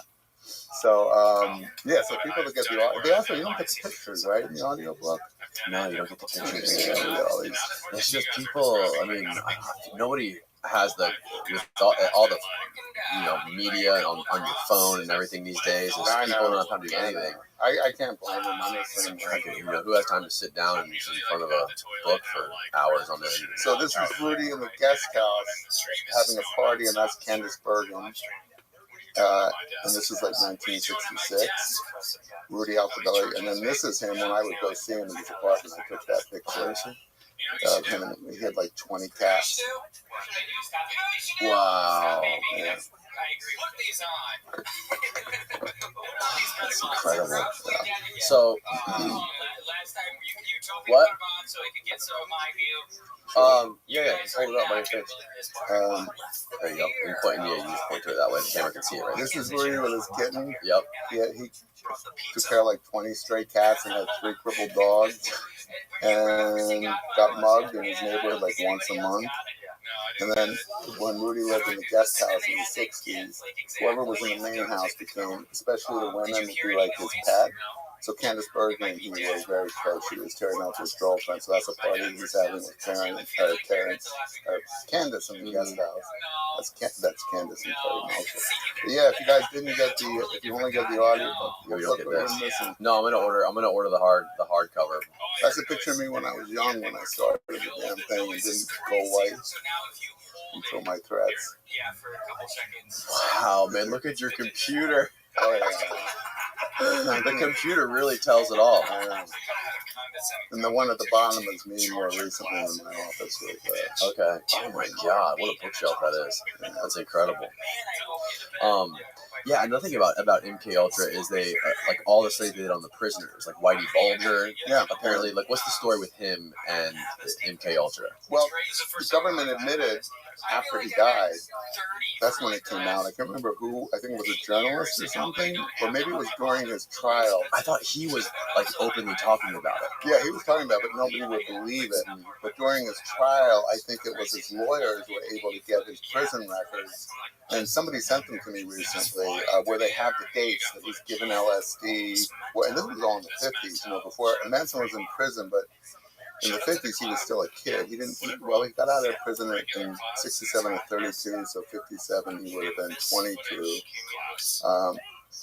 He was in the same prisons that were treating people like Bulger experimentally with LSD. So one of the jurors who convicted Whitey Bulger reached out to me when my book came out, and she's gotten a lot of national attention. She didn't know that there was a little bit of mention in the trial, but the judge wouldn't let too much of it in. After he was convicted, he started writing her and telling her all about the experiments, and she is a very good reporter. She's not a journalist, but she lives in Boston, and she started looking into it, working with researchers, and found out that it was much more extensive than anybody ever knew, and could have been the reason he became such a violent sociopath. It was when he was very young. Yeah. That happened. He became a notorious killer after. And then the entire time being protected by the government. He was a federal informant, and with 2 agents who, the FBI denies that anybody but the agents knew that he was that they were rogue agents that were paying him to get information and provoking him and stuff. So she wanted me to write a book with her. And I just said, I can't do something just on Whitey, but keep coming to me with your information. And also, so we've been sharing information since then. I haven't talked to her for a few months, so I don't know if she found another author. But yeah, Whitey Bulger had what happened to, I believe, Manson in prison. on paper, I don't have a record yet like she got, but I'm working with some people now trying to get records from when he was in prison, and they won't release them because they say they're medical records.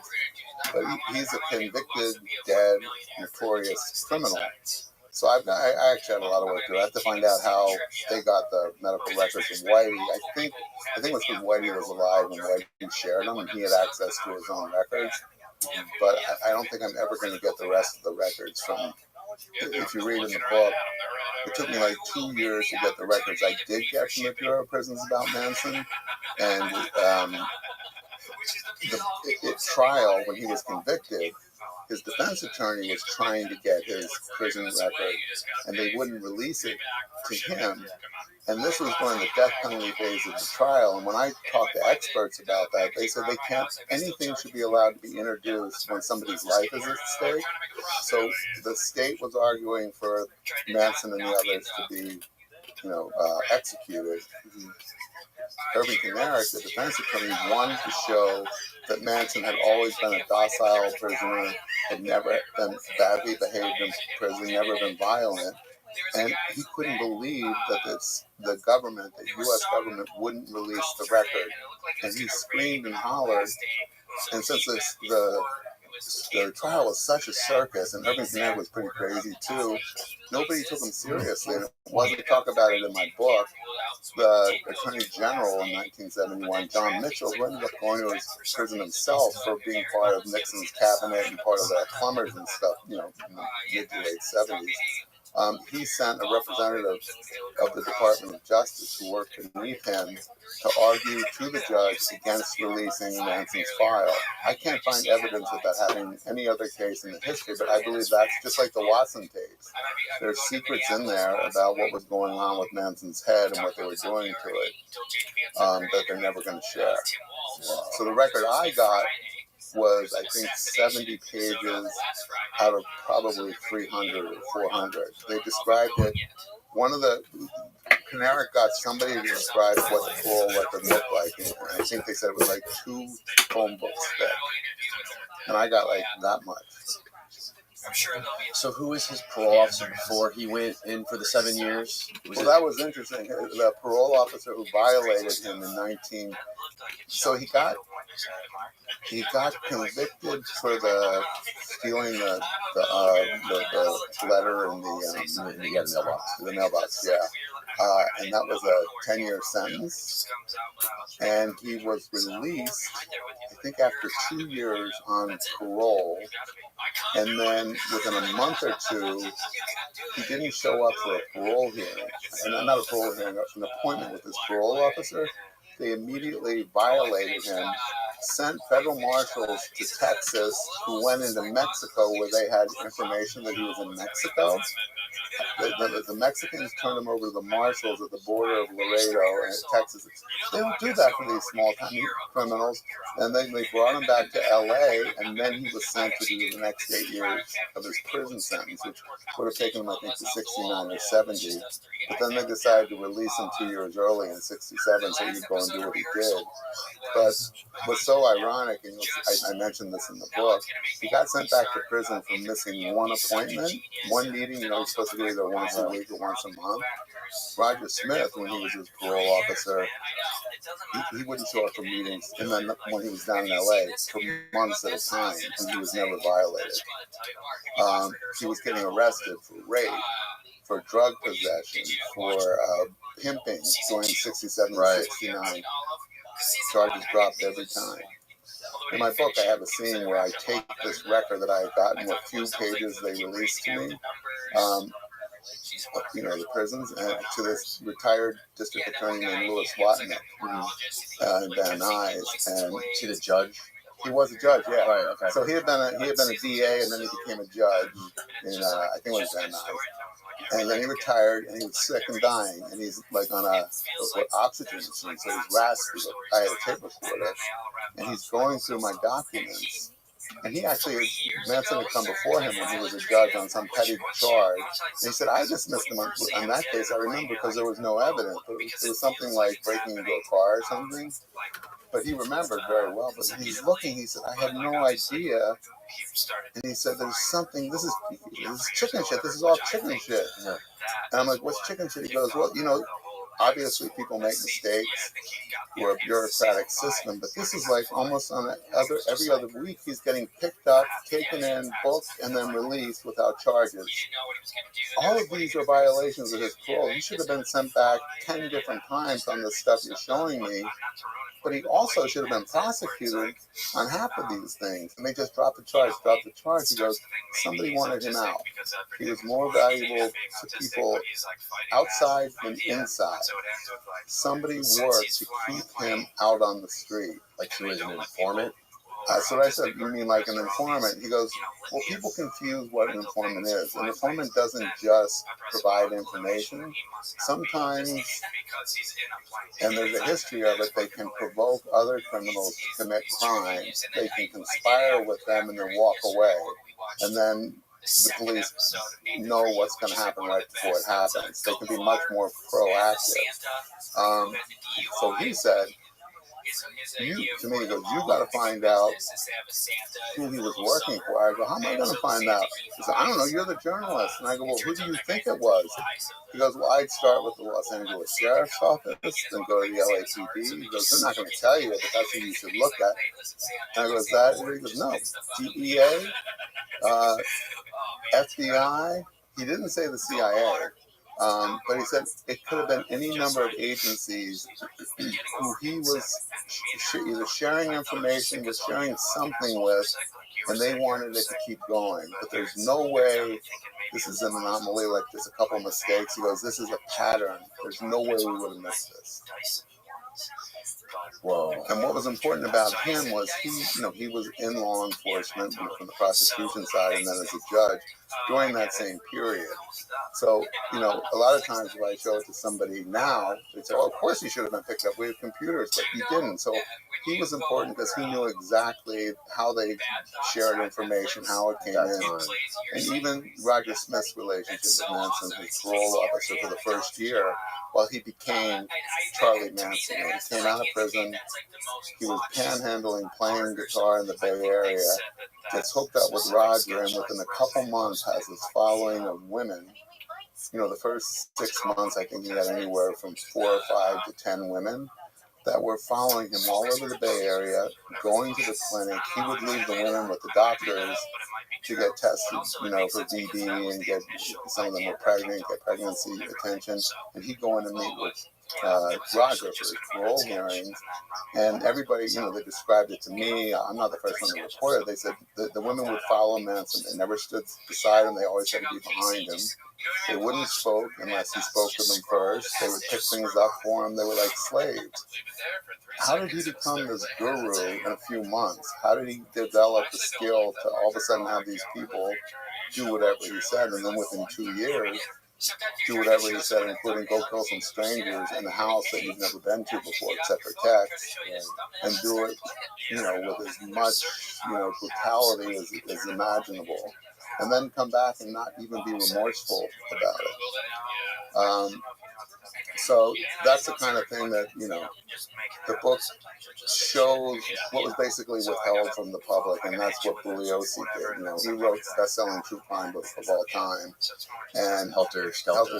Yes, that to this day you can probably go into any bookstore. Yeah, even if you Google Charles Manson documentary or book, there's also a documentary called Helter Skelter. Well, no, there's 2 scripted movies. Oh, okay. So the first one that was made in 70, the book came out in 74, I think, and then the first TV movie, it was a 2-night movie, which they didn't do back then. It was like a big event. I think it was 76, and at that point, it was the highest rated TV movie in the history of television. It took 1 and 2 spots. I think number one was the second part, and number 2 was the first. Then he remade it in the early 2000s. He updated. I mean, It was the exact same story, but it was new actors. Bugliosi's narrative.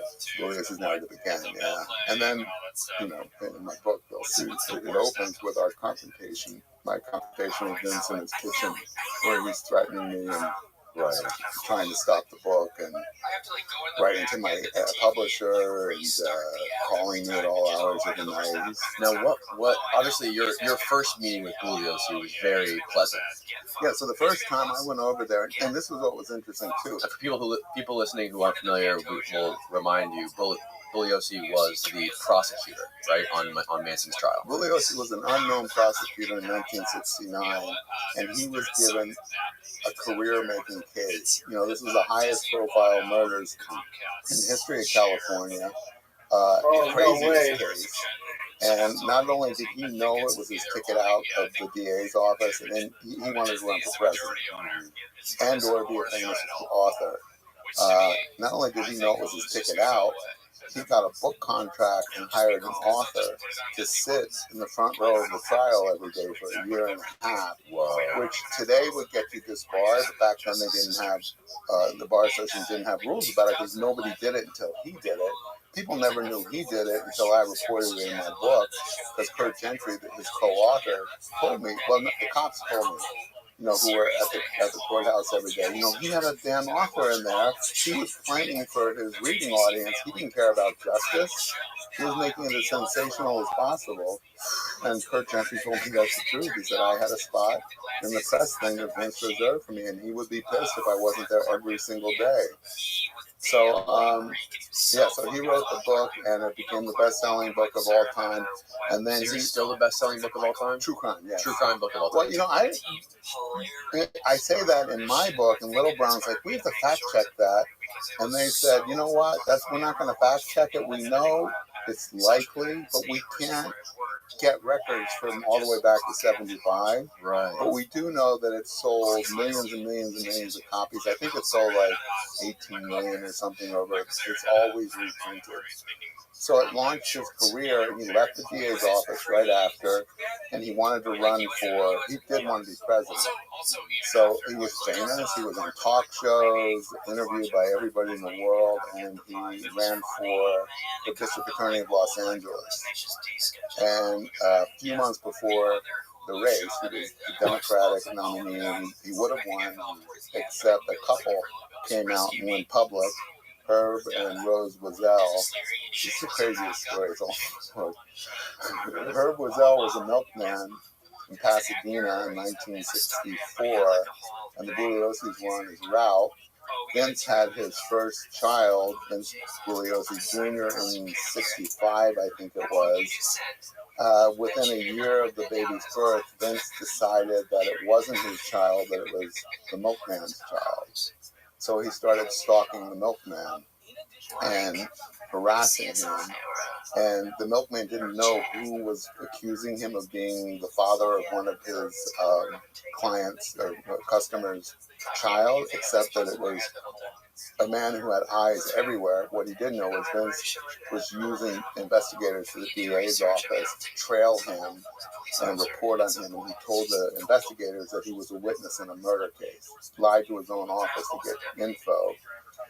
Because he was just paranoid about, did he actually believe this guy was the real father, or was he just... He did, and so much so that he picked up the kids at school. And when the parents found that out, they said to the kids, you can't ride the bus home anymore. He intercepted them on the way to the bus, picked them up. The daughter told me this story. He got in touch with me after the book came out. Scoot this way for a little bit. Scoot to your right. Yeah, just get in the frame. There you go. The daughter wrote me an email after.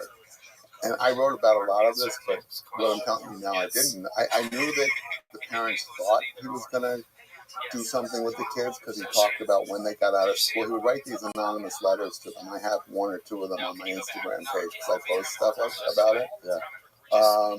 And the threatening letters saying, implying that he's going to hurt the kids. The daughter wrote me after, and she goes, you got everything in your book about what he did to our family is right, but you didn't get a lot of other stuff, which I'll share with you. And I'm like, what kind of stuff? And she goes, well, for instance, he picked me up at school, took me to a toy store.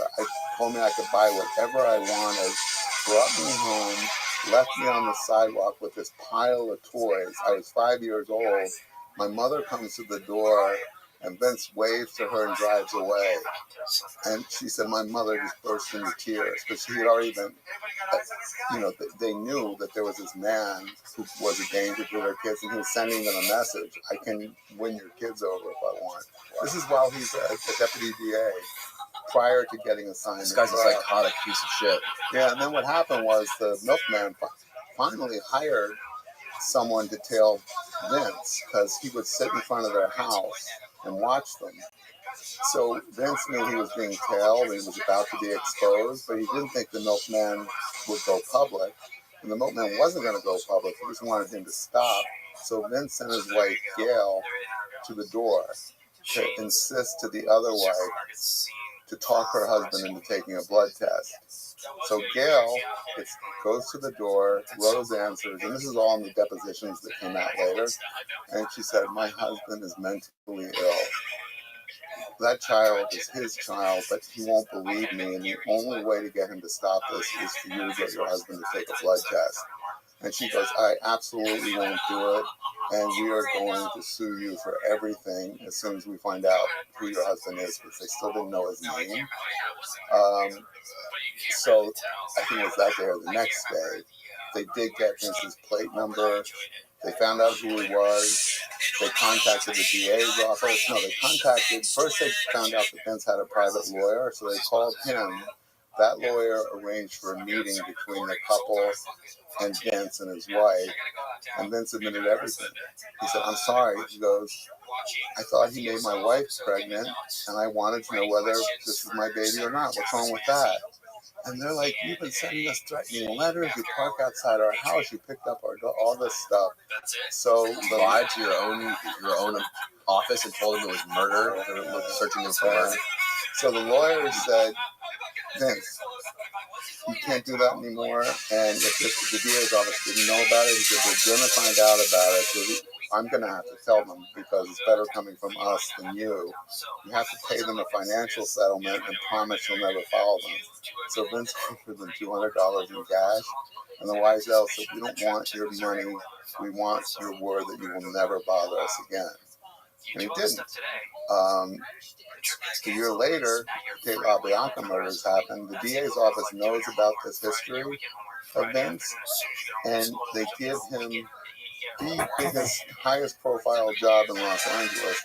You'll see in the book, I believe they needed somebody that they could control as a DA who would be who would break the rules, and Vince was a compromise. Someone they had leverage on. So this story didn't become public until he ran for district attorney of Los Angeles. After the Manson convictions, after he left the DA's office, he runs for the DA, and the Wiesels never wanted to go public with this, but they thought, that's the most powerful law enforcement person in the city. He's insane. Look what he did to us. So they went to his opponent and said, we have a story to tell. And the opponent said, will you tell the public that? And they said, absolutely. So they stood on the stage. It was a press conference. And they told what I just told you. Actually, I might have told you more than they told, because I don't think they knew about the DA's investigators until they actually had the civil suit. So Vince responded with his own press conference, and he told the media, here's what happened. That man was our milkman in 1964, and he stole $200 from our kitchen table. When I was at work and my wife was upstairs, he delivered the milk and he stole $200. I was investigating him for the theft of $200. Now, listen, the press didn't ask these questions, but he basically called him a thief. The lawyer for the Wiesels didn't say it then, but he told the police or the reporters later. Number one, that story can't be true, because Vince wouldn't have been investigating him in 1966, whatever the date was. The statute of limitation on home robbery or whatever was 2 years. So he was saying he was investigating for a $200 theft more than 2 years after. Right. He said, I called the Pasadena Police Department. Why didn't he ask them to investigate it? They have no record of this theft being reported. So we're going to sue him for libel. And then it went to court, and Vince paid them a fortune. And the agreement was they could never go public. He admitted to telling the lies. Then Vince lost the election, and then 2 years later, he runs for Attorney General of California, even bigger position. And a woman comes to his opponent named Virginia Carwell, and she said, he shouldn't be the Attorney General. He beat the shit out of me, held me captive, made me lie to the police. She had gotten pregnant with his baby, and he gave her, I think, $300 to get an abortion, and called the doctor, and the doctor said she never even showed. I mean, the doctor's not supposed to say anything, but since it's been the doctor said she didn't come in for an abortion. He went to her house and she said, I'm Catholic, I'm not aborting that baby. He beat the shit out of her for like 4 hours. She went to Santa Monica Police Department. I have the photographs, black and blue everywhere. She had a miscarriage. And then After he beat her? Yeah. And then that night, someone saw it on one of the journalists at one of the papers saw it on the ticker or whatever. They see everything that comes in and out of the police station. Bugliosi accused of assault and kidnapping by a woman. So the next day, it was in the LA Times, the Los Angeles Herald, that this famous prosecutor had beaten up this woman. And this is before he ran for Attorney General. He was writing a book at that point. Helter Skelter, and Vince went back to her house with his secretary, held her captive for 4 or 5 hours until she agreed to go to the police and say she filed a fake report. So the secretary typed up a receipt, and the story they came up with was that Virginia, who had recently gone through a divorce, had consulted with Vince about custody payments. Her ex-husband wasn't paying for the 5-year-old kid who was in the house when all this stuff happened, and had never had a sexual relationship with him. He'd never been to her house, and so she was going to go to the police station,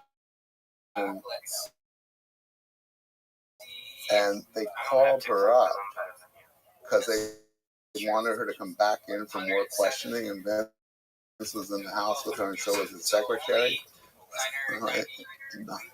And she said, oh no, I'm fine, I can go. They knew something was funny, so they sent the cops anyway, and Vince was still there. He wouldn't let them in the house. And I interviewed the cop who came to try to get her out of the house. He eventually did. Then what happened was the police interviewed Vince, and he lied to them. He said, she's in love with me, she's stalking me, and it's just over a $200 bill. So Again, with the $200, $200, yeah.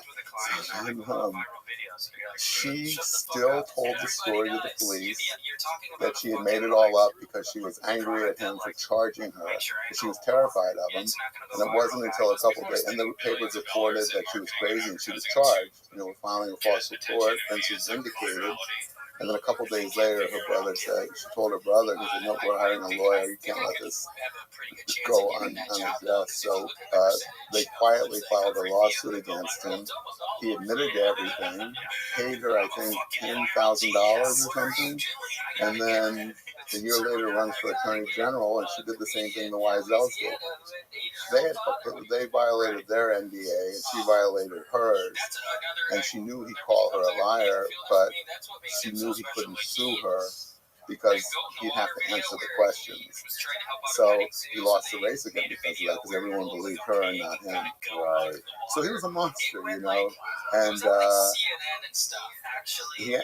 was the end of his political aspirations. But he did write probably 15 best-selling books for the next 20 or 30 years until he died. Now, when you guys got into that heated argument, like the last couple of exchanges before you published the book, what parts of the story was he pushing back on the most? Like, what was the biggest part was Terry Melcher, because Terry Melcher, he called one of his most important witnesses, because if it weren't for Terry Melcher, Manson never would have known that this house existed. So Terry Melcher had met Manson through Dennis Wilson, the Beach Boy drummer, at Dennis Wilson's house. The official story was he met him once and then later agreed. Oh, and then Dennis drove Terry home with Manson in the back seat, and Manson saw the house and saw where Terry lived. And the official version is Manson knew Terry didn't live there anymore, but the Tate House, but he wanted to kill whoever lived there to send a message to Melcher, and then to the world that Helter Skelter was happening, and he wanted it to look like the blacks. And this is all Vince made most of this up. The race war. The race war, yeah. Right. So, explain that for people who So Manson did talk about a race war that he said was coming, and he called it Helter Skelter, named after the Beatles song that had come out in the White Album, I think in the winter of 69 or something. And he did talk about it and prophesize it, but he never, the only people that said he wanted to ignite it by committing these murders before were three former Manson family members who Bugliosi, let's say, manhandled into saying that. You know, there was a truth that he would talk about it, but not that the murders happened for this. So Terry, you know, it was really difficult to convict Manson of the Tate murders because he wasn't in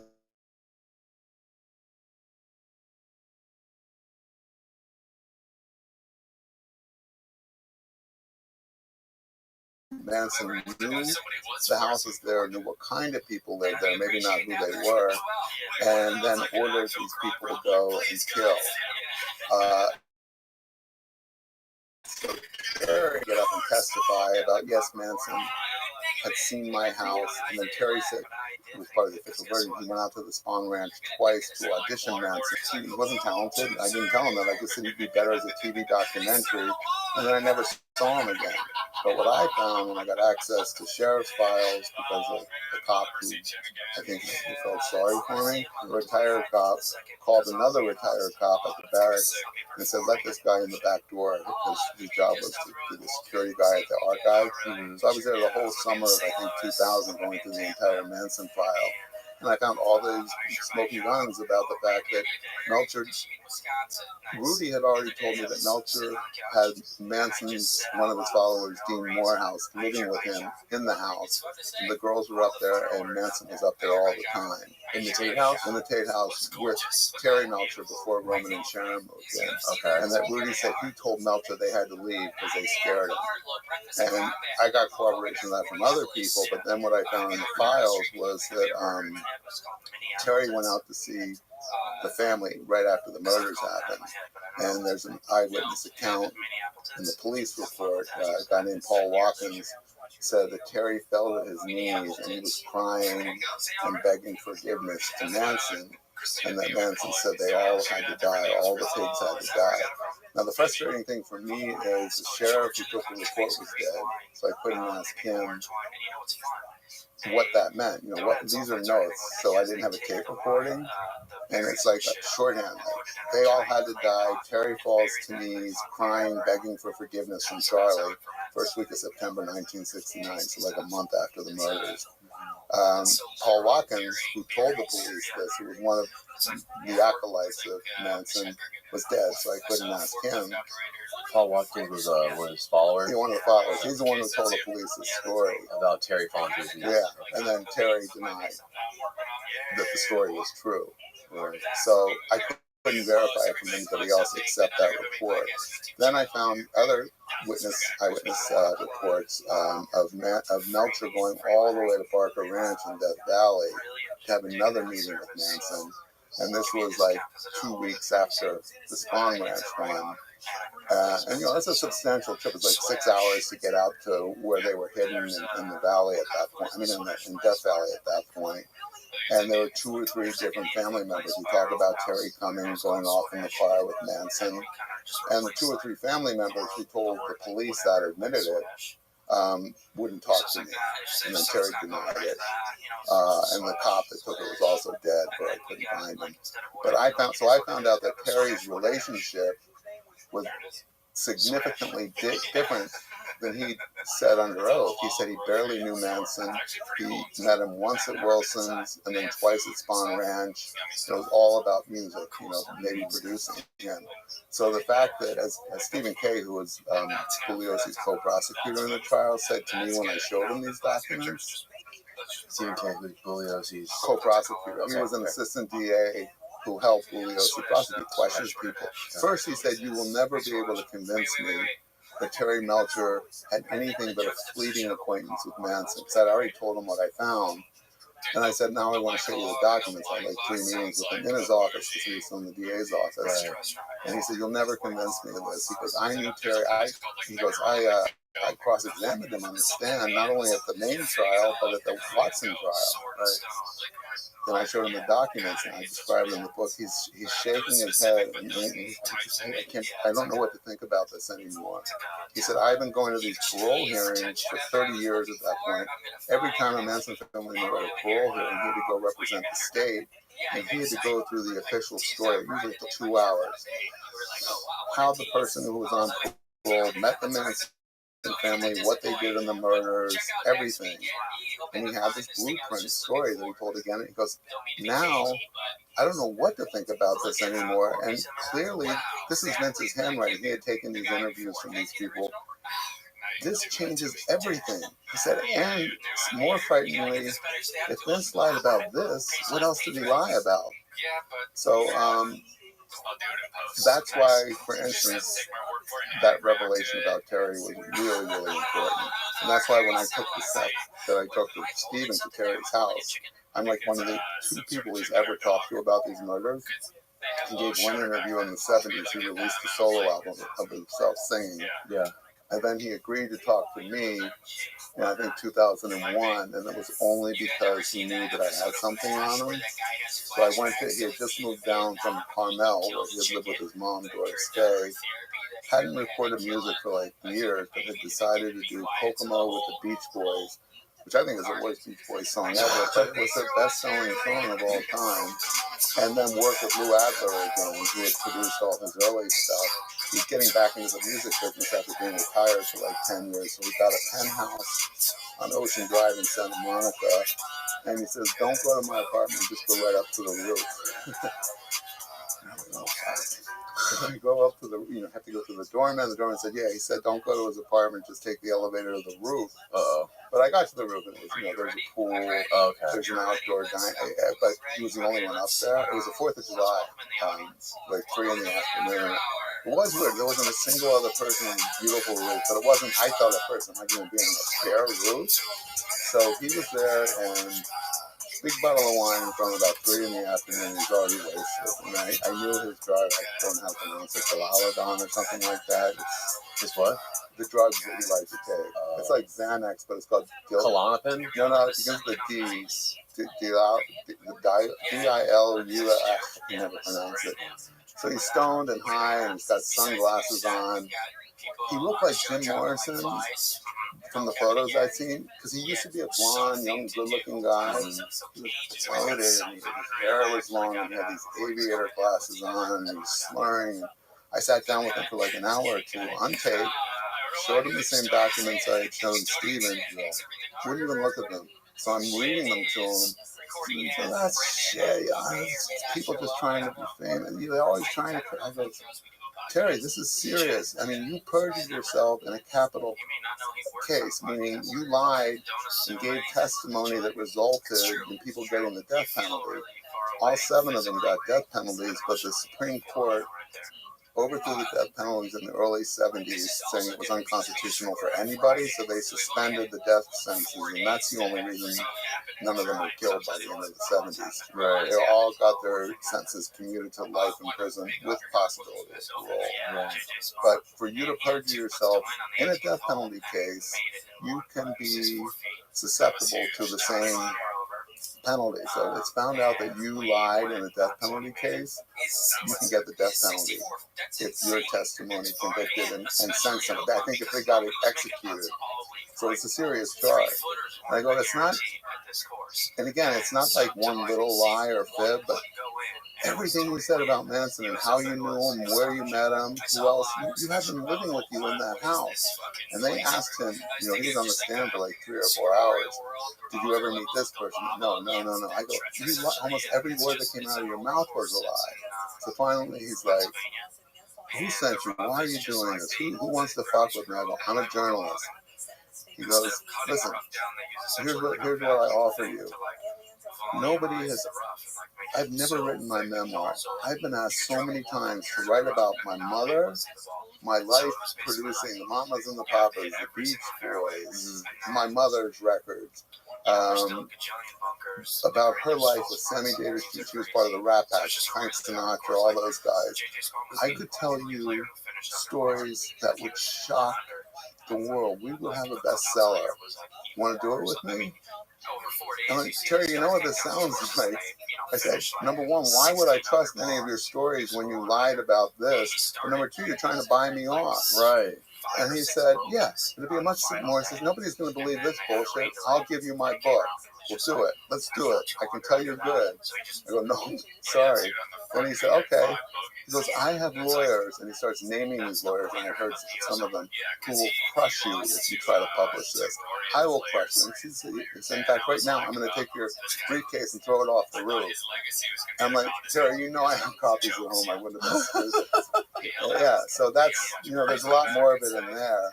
But that was, yeah. I mean, the same thing with Vince. He was calling me and threatening me. And when I was at his house saying, recorders off. We called the recorders off. He goes, I will hurt you like you've never been hurt in your life. And I said, what does that mean, Vince? He goes, you interpret it whatever way you want, but I will hurt you like you've never been hurt in your life.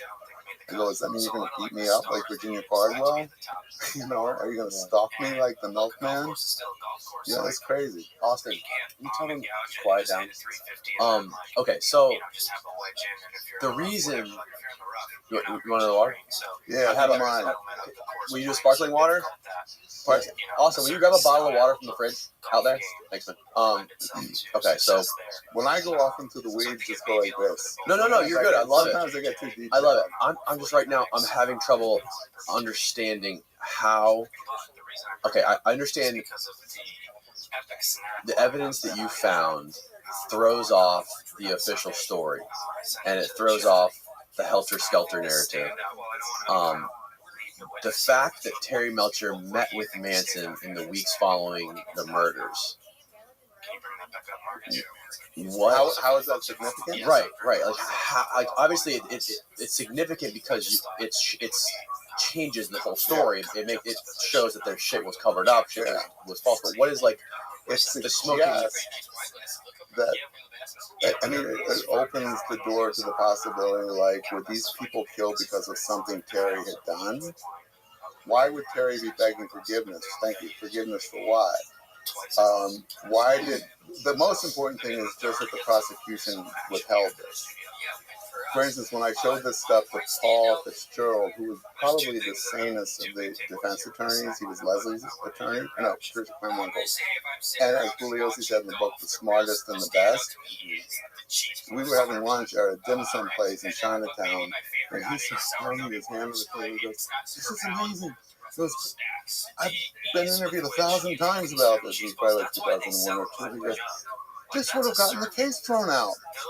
This principal witness lied under oath, and then scripted the lies." Because everything at that trial, just like Stephen Kay said, now is questionable. Because he lied with his own witness, and he knew the witness was lying. Because he would have been arrested for that, disbarred automatically, and he would have been charged.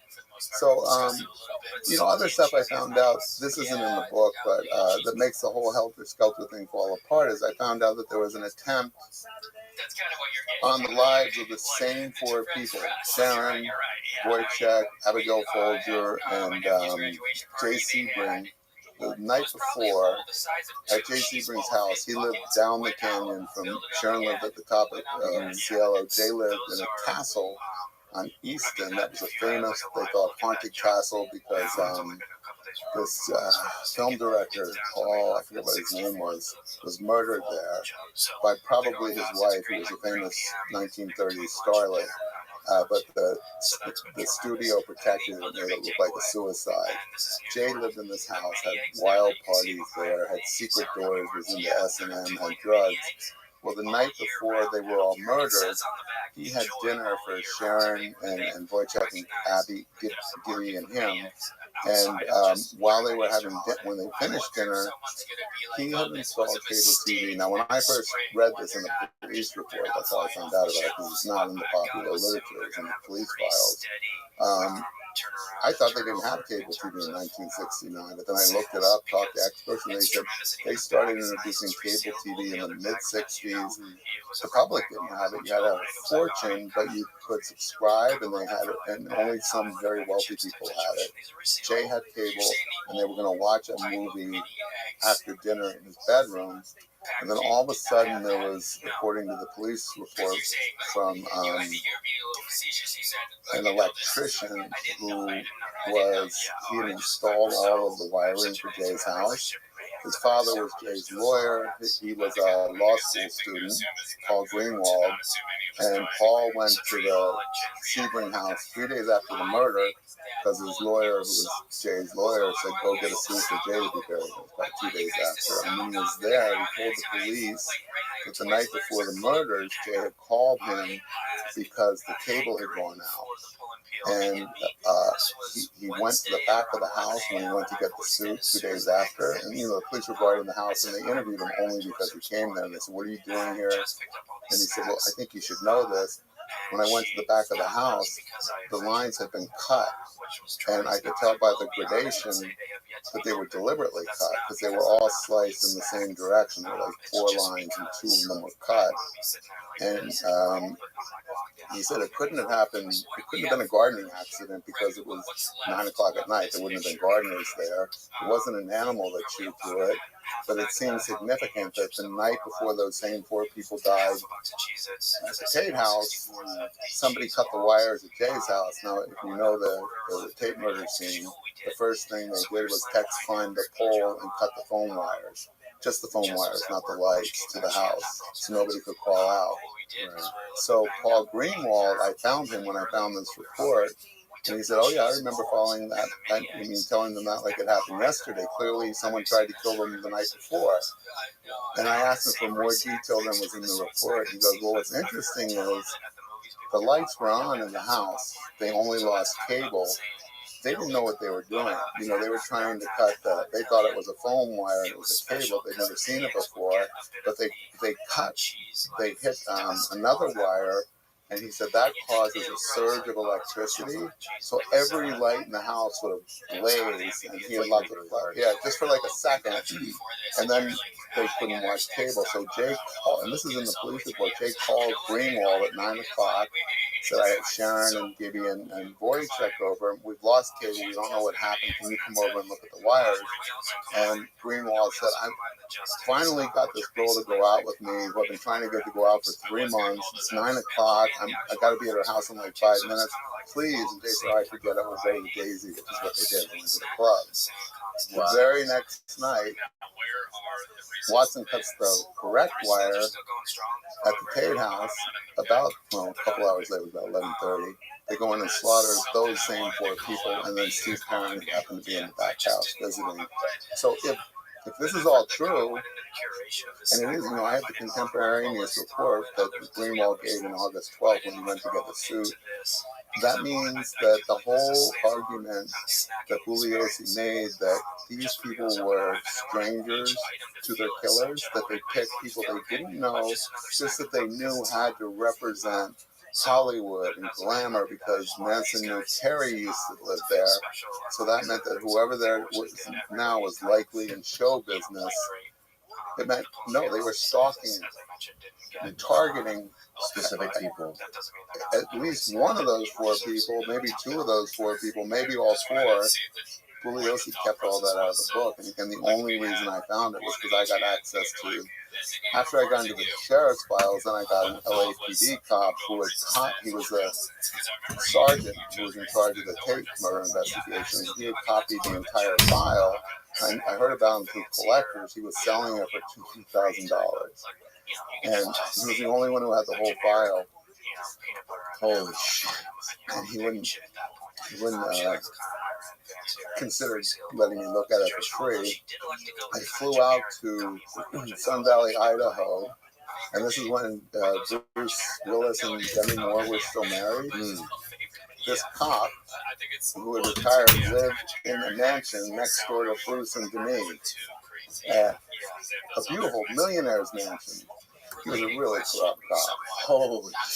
So I spent 2 days there, went to the house twice. Great story. He had married a homicide detective, a woman. He and her left their spouses in the middle of the night and ran off together and got married. And they were still married all these years later. So I got drunk with them for 2 days. They were both alcoholics. I'll do whatever I have to go shoot heroin if it's going to get me. Man, you had a lot of fun escapades with your subjects. So at the end of 2 days, he agreed to read from some of the stuff he had on these principal witnesses. Long story short, that was like 2001, I think. It took me until 2008. They relocated from Utah to Palm Springs, Palm Desert. Bought a beautiful house that used to belong to Russ Meyer, this famous pornographer. He made all these 60s pornography films, and they lived there then. So I started visiting him there about once a year, and finally I broke him down. And he said, here's the deal, I want to write my own book. He said, if you organize all I've got, he had like 2 or 3 boxes, alphabetize it, index it, put it in an organized way. He said, you can copy whatever you want. So I spent a week there in his garage, taking everything, copying almost all of it, if not all of it, and then putting it in hanging files in these boxes with labels and everything. Except every day at lunchtime, he'd come out. Time to go lunchtime. They'd take me to this little steakhouse every day. And they didn't like it if I didn't have a martini with them. And they didn't like it if I didn't have 2 martinis. So we'd get rip-roaring drunk at lunch and then go back to the garage. And I'd try to keep working. And he'd keep drinking and just sitting there in a folding chair telling me stories. And Elsa, his wife, would stumble out. Oh, you leave that fucking kid alone. You gotta work. And I was staying at a friend's house, but it was a week of that. And I got everything. And that's where I found that report about the wires. Oh, my. But that's why it takes 20 years. It took me 7 or 8 years to get him to finally let me look at it. And that was probably 10 visits to him. 1 in Utah and 9 in Palm Springs until I won him over. He died a couple years ago, and then she died last year. And I know that the son, I shouldn't even say the son is, I don't care, the son is a cop now, and he has the files. And I've always been worried that he's going to sell them. I guess it doesn't matter now because I took the best stuff, but there's another box of stuff there. I'm not going to say because I don't want to publicize. I'll tell you after the show. Okay. But it's really, really important that he wouldn't let me look at that. And the son has it now. Whoa. Yeah. This is just trying to give you the overview of why an investigation like this doesn't happen like it does on TV. Right. Yeah. Have you ever considered doing any sort of like docu-series on it or anything like that? Has anyone approached you about that? Yeah. I mean, especially since you've done the Joe Rogan thing, that probably blew it out of the water. Yeah, it sure did. But before Rogan, actually before the book came out, I told you that my first publisher sued me and everything stopped. Yeah. As far as me being, and my agent said, because frankly, you're getting sued by the biggest publisher in the business, the most respected. That's why we went with them. I might never be able to sell this book again, even if we resolve the suit and settle. Because you've got a black mark against you because you couldn't deliver that book. I'm like, thanks, Mom. I just want you to know the truth. So I actually reached out to, I don't know if you know who Errol Morris is. Errol Morris, isn't it Hamilton Morris's dad? He knows Hamilton, yeah. Yeah, Hamilton Morris. I don't know much about his dad, but I've heard the name. Well, his dad is a lot more famous than Hamilton, but Hamilton has got his following. I know Hamilton now. Oh, yeah. Errol made his first movie that kind of broke him out was The Thin Blue Line. Okay. about a wrongly convicted killer in Texas that got the guy out of prison. And it kind of changed documentary filmmaking back in probably the mid-'80s. Just phenomenal technique, everything he did. So every movie since then has been a big story. He won the Oscar in, I think, 2005 or 6 for a movie called The Fog of War, where he got the Secretary of State McNamara, Bob McNamara, who prolonged the Vietnam War by lying about it under President Johnson. Never admitted before that they knew we were going to lose the war, that they had reduced the number of casualties. They basically lied to keep the war going. Errol got McNamara on camera to admit about all these lies and break down and cry when he was like 90 years old, and it won him an Oscar for Best Documentary. So his last film was about Timothy Leary and his girlfriend. It came out on Showtime last year. So in 2015, I reached out to him because when Penguin was still working with me, they thought he would be a good match for me as a collaborator because he also wrote books. And I said, oh, I'd love to work with Errol Morris because I'm a huge fan. So they sent him my proposal, and Errol said, I'm not going to write a book with this guy. I want to make a movie about him. And they said, no, we got a book. We'll get back to you when we're done the book. So it occurred to me when I was desperate and broke, and when my agent said we might never be able to sell the book, I said, I'm going to go see if Errol wants to make the movie now. And I had his email address. I'd never met him or spoke to him, but I had it on a bunch of things from the agency. So I just emailed him out of the blue, and he called me that day. Again, long story short, he and I worked together for a year. So he came out to my place in Venice with a crew and shot for 3 days, I think. They wired my whole bungalow with cameras. There were like 15 cameras on remote tracks. And then they went in an empty bungalow across the lot.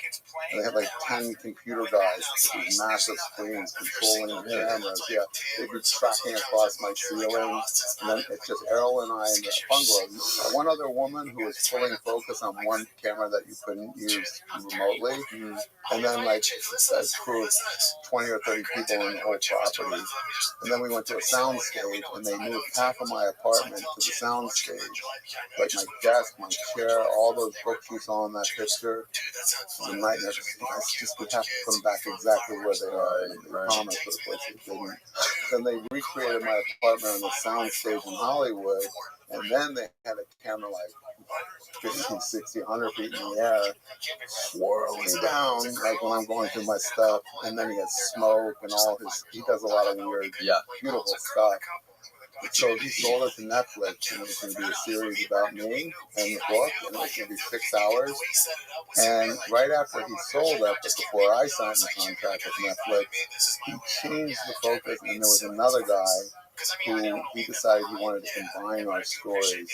This became a series called Wormwood. It was on Netflix about 4 years ago, and it's about a guy named Eric Olson, whose father was murdered by the CIA in 1953, thrown off a building at the Statler Hilton in New York City because he was going to be an MK Ultra whistleblower. And to this day, the government only admits that it used him in an experiment, but that he committed suicide. But with Eric, his son, who's 70-something now, has spent his life trying to show that he was murdered, got enough evidence together that Errol believes in, and most people do. So Errol wanted to blend our stories of Eric chasing his and me chasing mine. And I said, oh, that's not what I signed up for. You know, and my book isn't written. If my book were written, maybe, but you know, right now you're the author of this story. I'm not going to give it up to you if I'm sharing it with a whole other story. No, you've dedicated way too much to this. So I walked out on it, and I would have made significant money, and I was getting evicted from my apartment, not for not paying, but because they were demolishing it, and I was fighting that. It was the lowest time of my life, but you know, I walked away. He was furious. There was nothing he can do because my contract gave me an out until I signed a deal with. The first deal I signed with him was just to work with him and nobody else until he sold it. And when he sold it, because he invested $250,000 to shoot all this with his own money, until he sold it, I would work with him, but then as soon as he sold it, it would be my last chance to quit if I didn't like the direction it was going in. So I quit. It was a tough decision, and he hated me. And then he ended up just doing Eric's story. He was just like, wait, that's what I wanted. And it was called Wormwood. It was a big success. You can see it on Netflix. He used real actors for the first time in a documentary. So he blended documentary with scripted. Mm-hmm. So Amazon Studios optioned this. They got a hold of the proposal that Dan and I, my original proposal was 220 pages, and we shrunk it down to about, I think, 30 when we decided to take it out after the lawsuit was dissolved in 2017. So we sold it to Little Brown. They published it, but before we even written it, somebody got a hold of the proposal, even though it was under NDA, brought it to Amazon, and Amazon came to us with an offer to option it. So that meant that they, for 18 months, could develop it, even though there was no book, but just own it until the book came out. And I didn't want to do that because they wouldn't say whether they were going to do a limited series or a feature film. Right. I knew it was going to be scripted. I preferred documentary, but I knew scripted was much more money, and I'm in a lot of debt because my resolution with Penguin books out. Fuck it, scripted, give me the money. But it would be a million times better if it was an actual a proper documentary. That's where this is going, and it might be a happy ending. So what happened was, my agent said you can't get them to commit to one or the other. You have to hope that when they get the book, they'll see it could only be a limited series. And I said, how much are they going to give me? And he said that. He goes, you know that if they give you that, then you and Dan can write the book full time. You don't have. At that point, I had started driving Uber, which is horrible. He's like, all you can do is your book, and you need to do it and get it done in 2 years. Right. So I took the money. They renewed the option when the book came out and hired a screenwriter. He finished his feature-length script, not limited series. Pulled his hair out. You know, he told me, he goes, now I know why it took you 20 years. And I don't know how to condense this in 2 hours. That's what my assignment is. Right. So he turned it in November to Amazon, and you know, he did a good job, but it just doesn't reflect the book. It just jumps across. So Amazon pulled the plug, and they didn't say it was because they didn't like his book. I don't know if this is true or not, but they said it's because they're pulling away from movies with white middle-aged protagonists, that they want to do people of color and women protagonists. Really? It was the whole Me Too thing and all that. Wow. Yeah. I don't think that's true. I think they were trying to make him feel good. I don't know, but whatever. But they pulled the plug. So I called Errol. I go, I don't know if you're mad at me or not. I haven't spoken to him for 5 years, but just so you know, it's available. Because I wasn't allowed to do a documentary, but they own the script. Right. So Errol and I are, I'm not supposed to be talking about this. I don't care. He wouldn't care. We're negotiating now to do, Netflix has already said they'll do it. So that's amazing. So we're going back to start. Fuck yes, dude. But I don't get my hopes up anymore. No, not with that industry, man. You can't. Yeah. It's just full of letdowns. I used to be a part of that world. Really?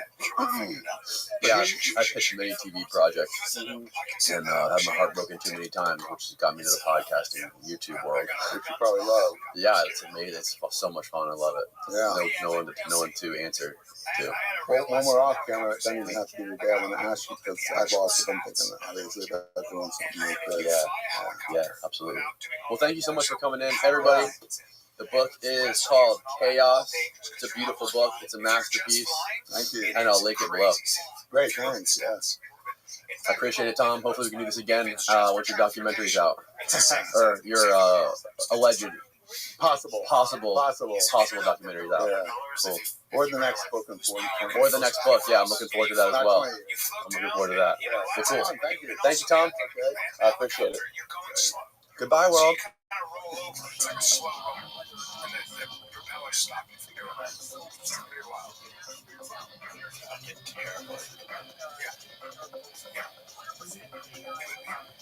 There's some things that are very scary. Like, you know, the back rotors, it's at eye level. That's what people, it's like never walk in the back of the helicopter. Oh, yeah. Remember that one girl? Shit, she married my buddy. She walked into a helicopter.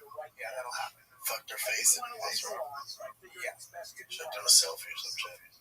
Oh, Jesus. I can't even talk about it. I don't know why I get all like, Let's take a little break here, man. Dude, I want to talk about boots. All I do in Texas wear boots, really. Run. It's rain, you need weather boots. Dude, they're the most comfortable boots I've ever freaking put on. These balls I got here. Look good, too. You just gotta keep moving. All right, Craig. Well, thanks for doing this, dude. I appreciate you. Appreciate you coming down. I know you're here for a couple days in Tampa, but Thanks for having me, man. absolutely. So what's your story? What's your background? Where are you from, and how long have you been doing comedy? I'm Los Angeles, born and raised, born in Harbor City, and raised in Torrance and Bonita. And then I'm half Mexican, half white boy. German, English, Mexican. My dad's white, my mom's brown, and yeah, just got in the game at like 25 or 26.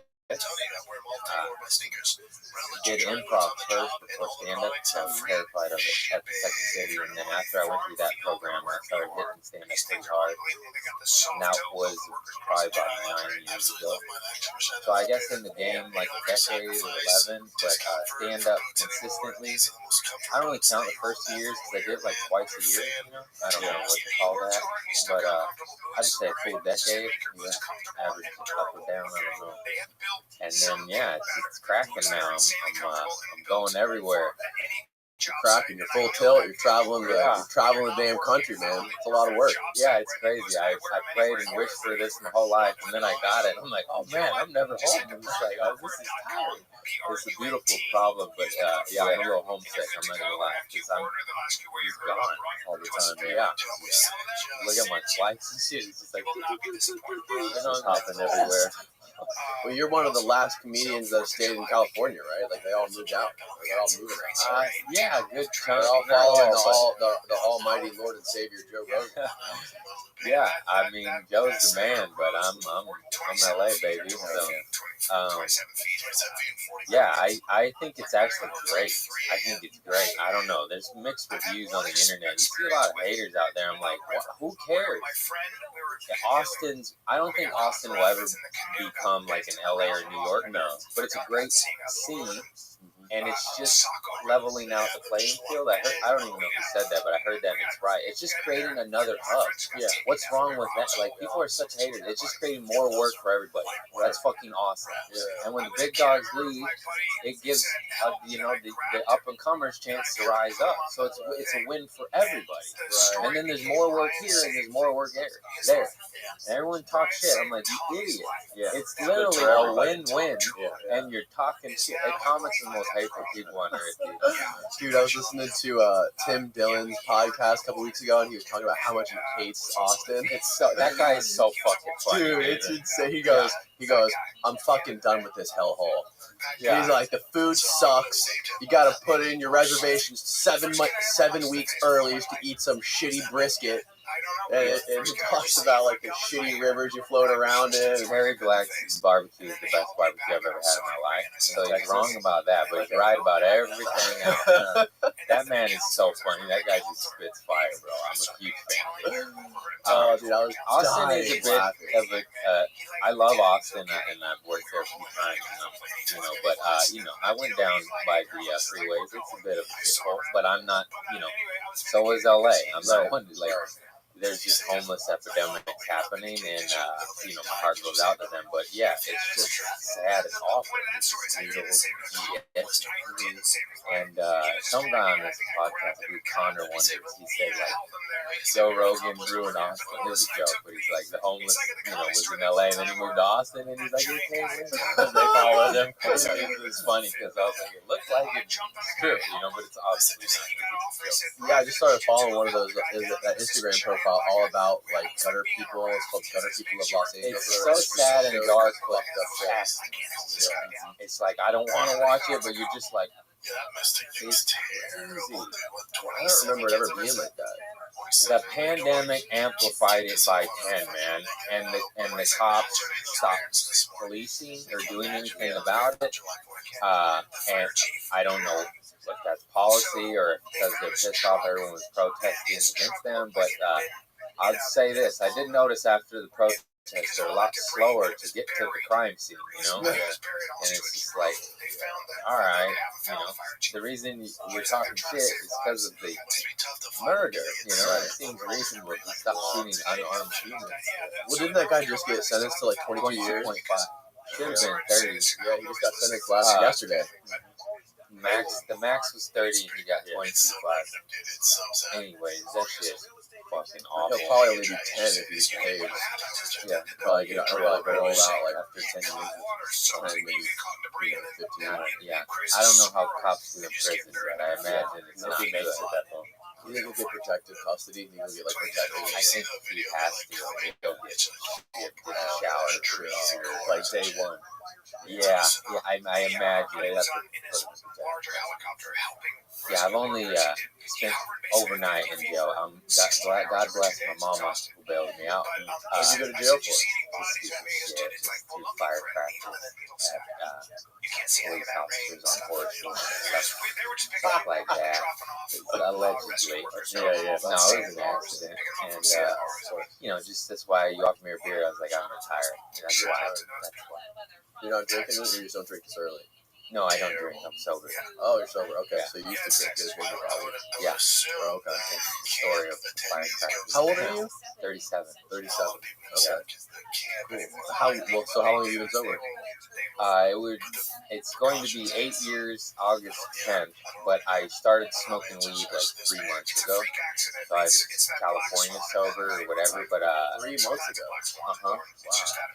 Or something like that. I don't even remember. But very recently, yeah, the pandemic hit and just some, you know, dark shit, and I was like, man, fuck this. Weed saved my life from, you know, pills, narcotics, and alcohol.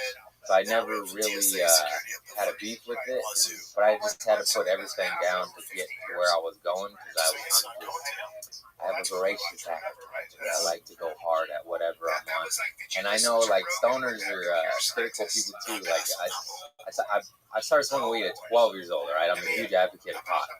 But it can ruin your life, motherfuckers. I've seen it happen. There's the guys that just don't leave their homes. Yeah. It doesn't ruin your life in the sense you smoke crack and lose your family and your teeth, but you don't do shit.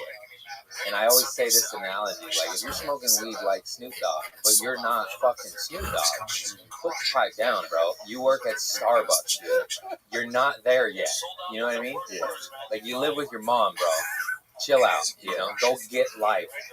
Then teeth up all you fucking want. Yeah. And if you ain't Cheech and Chong, if you ain't Wiz Khalifa, if you ain't Doug Benson, whoever's got a career in this huge stoner, then chill the fuck out. Because you're slowing your shit down. And that was my whole point.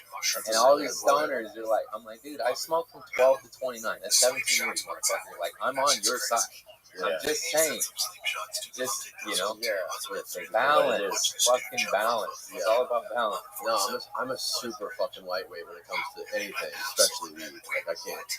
I eat these little edibles, these little square edibles that are probably like, I don't know, maybe they're 20 milligrams, whatever. My wife can eat a whole one, no problem. Just smoke a joint, eat a whole edible. I only can eat like a little bit of a quarter of one, but I'll have a full blown panic attack. That's like my girl. Like, she's built her tolerance a little bit. I had 5 milligram gummies. She took a bite of one. We're watching like fucking Lord of the Rings. Yeah, of course, right? And then I look over, and it looks like she's passed out on heroin, just like this, in her chair, like this. I'm like, how does that? You ate 2 milligrams, you know? I'm the same exact way. I'm the same exact way. I did grow up though. Like I give this analogy too. Like I used to smoke the whole fucking joint to the head. Hey, that's not necessary, you know. Now I take like 2 to 4 hits. I get a little high. I put it out. I go back to it, you know, 2 to 4 hours later, and I'm functioning. Like I get to work. It helps me with my anxiety and shit. And then, but if I smoke the whole joint, then it amplifies my anxiety, and I'm just in my head like, oh, what's up? Yeah, that's fun. You know, like that. And it's so weird how like this little bit's perfect. It makes life easier, food's better, sex better, all that shit. A lot of it, you're just like, oh my god. What's the Simpsons? Remember that dude told the Simpsons quote? The Simpsons character said, "I don't even need drugs to enjoy this, just to enhance it." Yeah, that's what it said. They got curly, baby. But That's yeah, weird. no, you gotta like, it's like a fine line. You gotta be able to dance. It's hard. Sometimes you can't take too little, you can't take too much. As long as you're like dancing like a fine line, it like just benefits like work, especially for me. Yeah. Like work, like if I'm even like doing something like editing or whatever, and I eat like or smoke the perfect amount or eat the right amount of an edible, I can just be like hyper focused on something It's for fabulous. a long It's time. fabulous. I even noticed that my girl, my fans, my podcast producer noticed. They're like, "You speak better." You know, Yeah. like it slowed me down to where I could actually spit my words out correctly. And then, obviously, it was sometimes it was too high. It was not the case, but you know, when it was that perfect little balance, just a couple hits, good sun and soil organic kush. You know, I'm a hippie. I like that. What's the name of your podcast? Community service. Community Yeah, service. you guys do no research, huh? No, I know. I was just teeing you up for it. So, how many episodes do you do? Do you do an episode every week, or how often do you Yeah, do it? I do a weekly episode of Community Service drops every Wednesday. I dropped the ball on the score a couple times because I've been on like the whole month. But as soon as I get back to LA, I'm gonna stack episodes, and that will never happen. Do you do them remotely most of them, or do you do I do it. No. You do it in person? Yeah. Oh, cool. I saw you had Bill Burr. That was the one remote podcast I did because it's Bill fucking Burr. Right, yeah. Any of my friends asked, "Want to do Zoom?" Like, no. Bill Burr, like, You're okay. not Bill Burr. It costs. It's way harder. It's I like it costs more money. I'm just like, nah, man. You get down to my Come over. Yeah. Bill Burr wants to do Zoom, he can do Zoom. I'll fucking Zoom him from Mars. Though. Right. Whatever you want. Yeah, fuck it. Yeah, that's like, what was that like, man? That was cool, huh? I was shitting my pants. Yeah. Dude. I am just so lucky that he saw my shit on the internet and then he liked me. Did he reach out to you? Or Yeah. Well, I you asked had, like, him. a connection? Well, I did like 20 shows with him, and I worked Comedy Store, Laugh Factory, Improv, and Hollywood and shit, and I'd MC a lot, and I'd get to work with big dogs like Bill Burr, Joe Rogan, Sarah Silverman, all, so dope. And so I work with them in that capacity a bunch. But when you're the MC, they don't see your set. They show up later, and you do your time. You do 10, 15 up top. He's usually up last, like he didn't see. So he knew who I was, just like, oh, I know that guy's face. Like, I've seen him around, he's always here. He's a comic. And then he saw my shit on the internet. This is like, over 4 years, I maybe did like, 10, 15, 20 shows. I don't know. Quite a bit of shows. And then he saw my shit on the internet, and then he stopped me at comments. He's like, hey, man, I didn't know you were funny. And, because it's true. It's true. It wasn't a shot or nothing. You don't know until you see someone go up or you see this shit online. And then he's like, you're fucking weird, huh? And I was just like, I was literally like this. Like, I was like, what is happening? Yeah. I was so happy. He's like, yeah, man, you're funny. And then he flagged me down again, and he told me, he showed his wife my videos are getting raided. I got raided by the cops, and my buddy, the cop pointed a shotgun at my heart. It's a crazy story. Anyway, yeah, it's fucking nuts. And then he saw that, and he showed his wife, and I was just like, my mind exploded. I was like, dude, you're my hero. Like, he was watching your video. yeah, I was like, what's happening? Yeah. Like, a dream came true. And then I did a couple shows. The pandemic hit. This was pre-pandemic. And then the pandemic hit, and then I didn't see him for like 6 more months until LA started to open. And then I was doing a bar show with him at my buddy Mark Hayes, my Irish buddy, and Josh Adam Myers, another good friend of mine, he was on the show. And I got my 100th episode of my podcast coming up. I want to ask Bill. And he's like, well, does he know you? Do you have a relationship? I was like, yeah, he likes me. He said I was funny. He's like, yeah, fucking ask him, because if you don't have a relationship, you just want to ask him. Yeah. And then I stood up. I bring up Josh's name because I credit him for me asking him. So I stood up to go ask him, and then I bitched down. I sat back down. I was like, oh, I'm scared. I don't want to do it. Shit. And he's like, get the fuck up. He's like, you go ask him. And I was like, all right. And I got up, and I was like, excuse me, may I please request, could you please do it? And he just said, yeah, I'll do it. What is it? And I was just like, that's how cool he is. He didn't even know what it was. I was like, oh, it's my podcast. That's so sick. And then he's like, yeah, give me your number. And then I was like, okay. And he said yes. And then he set to do it from 100 episodes. And then he goes, hey, kid, you know what? I booked SNL. I can't do it. Can we do it next week? And I was like, yeah, man. Yeah. You know, of course. Right. And so he ended up being the 102nd episode because he was gone to New York. And he's like, don't tell anybody. It's not announced yet. And I was just felt so cool, you know. I was like, I was talking to you. What planet am I on?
Know where I'm going, you know, like you can see the greenness in me, but it's fun, you know. It's hard to mess those up. Anyways, I was working at, I'm gonna tell the whole long story that's not the green version. I was working at Trader Joe's and I was training my coworker. I bring that up because I was a mad stoner back then, and we're on lunch break, and I'm training him, and he's a little shifty. He's pretty cool, you know, but he's my people, you know. He's Latino, and then I was like, "Want to smoke a bowl?" We're on lunch break, and I pulled a fucking weed bowl out like a normal human being. He pulled out the hooch pipe. Sweet, man. I'd never smoked meth in my life at that point. And then he's like, "You want a hit?" You know, and everything in my mind, body, and soul said no, but I'm an addict. I was like, all right, you know, and I took a little hit. I was like, oh, that's good, you know, and that was good work for that day, let me tell you. And then, you know, I was like, yeah, I want more. And then I went to his house, and it was in the fucking hood. It was all like Ruger, and I was just like, oh shit, this is sketchy as fuck.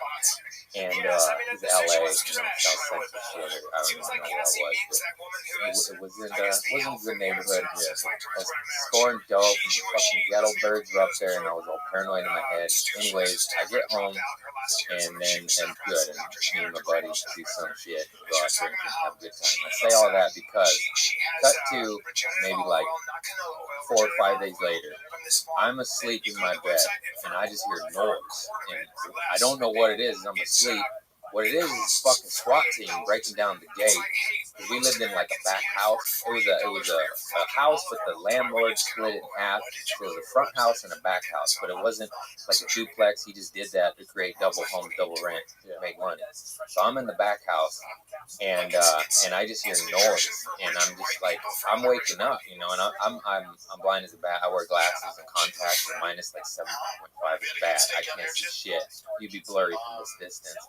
And I think it's my roommate, my buddy, playing a prank on me, and I just hear hands in the air. And then I'm reaching for my glasses, and I hear hands in the air, motherfucker.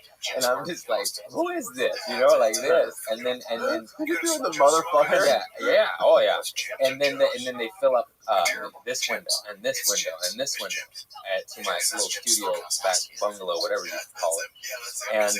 And then I'm just like, oh shit, like what the fuck? Yeah. And all I kept thinking is like, oh, the meth guy, because I was selling a little weed, a little fireworks, a little mushrooms, but nothing.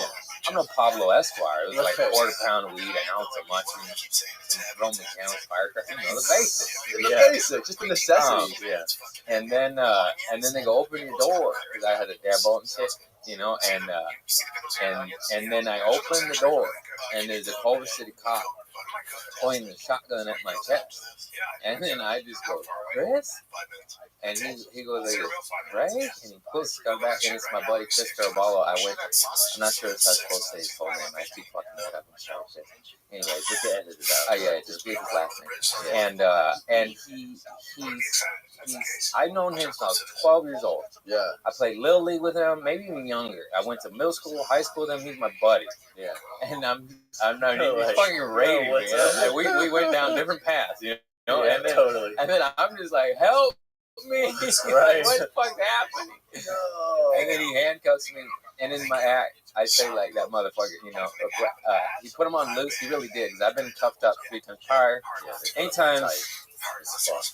Fuck them, man. They crank them on so hard, you get nerve damage. They cut you. I literally got locked up twice before overnight, and then I had to go to work at Trader Joe's, and I couldn't even ring people up. I was like, oh, my wrist, I couldn't stock apples. They're like, stop getting arrested. I'm like, I'm not trying.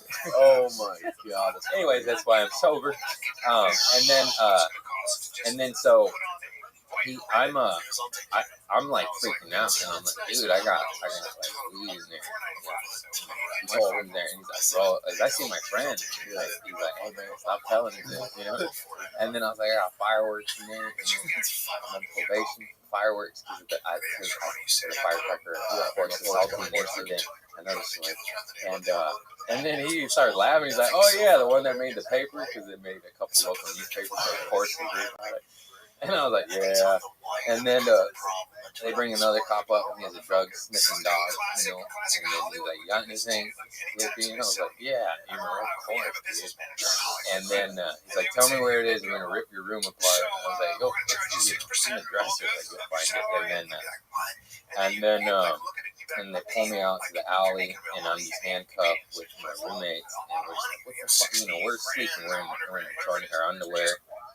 And then they were questioning me, and they surrounded me, and I got really nervous, and I farted, and I swear I'm alive, I farted on the carpet, and my roommate was, I was like, it was an accident. I was just nervous. It was like Zurley. I was like, I'm sorry.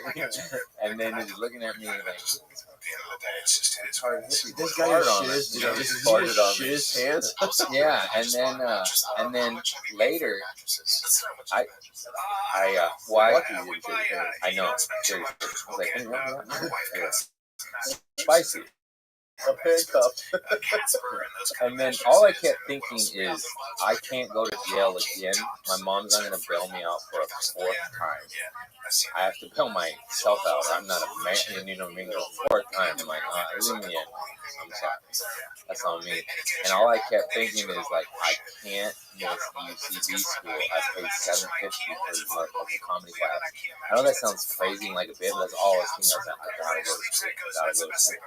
I gotta get money. I can't go to jail. I gotta go to fucking clown school. And then I didn't even know this. My good buddy Grant Lyons told me. Because I was in UCB with this guy. He's a great comic, and he's on my show in LA July 2nd.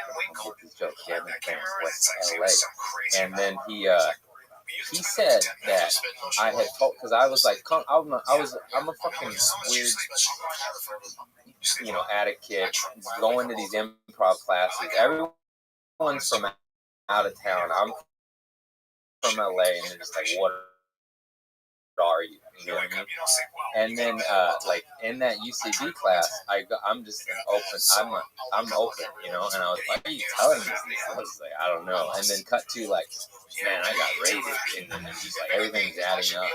And then later in that class, he told me that I farted in the teachers. This is right after I got raided. I made it to class because I didn't go to jail because they were there for King Mike front house. He was like a drug lord running meth or some shit. He had 2 strikes. Who own now? No, just the renter in the front house. Okay. He was a 2-time striker. They were trying to strike him out and send him to prison for the rest of his life. I guess he was dealing like meth and drugs or something. Yeah, good cook, though, I tell you what. Yeah.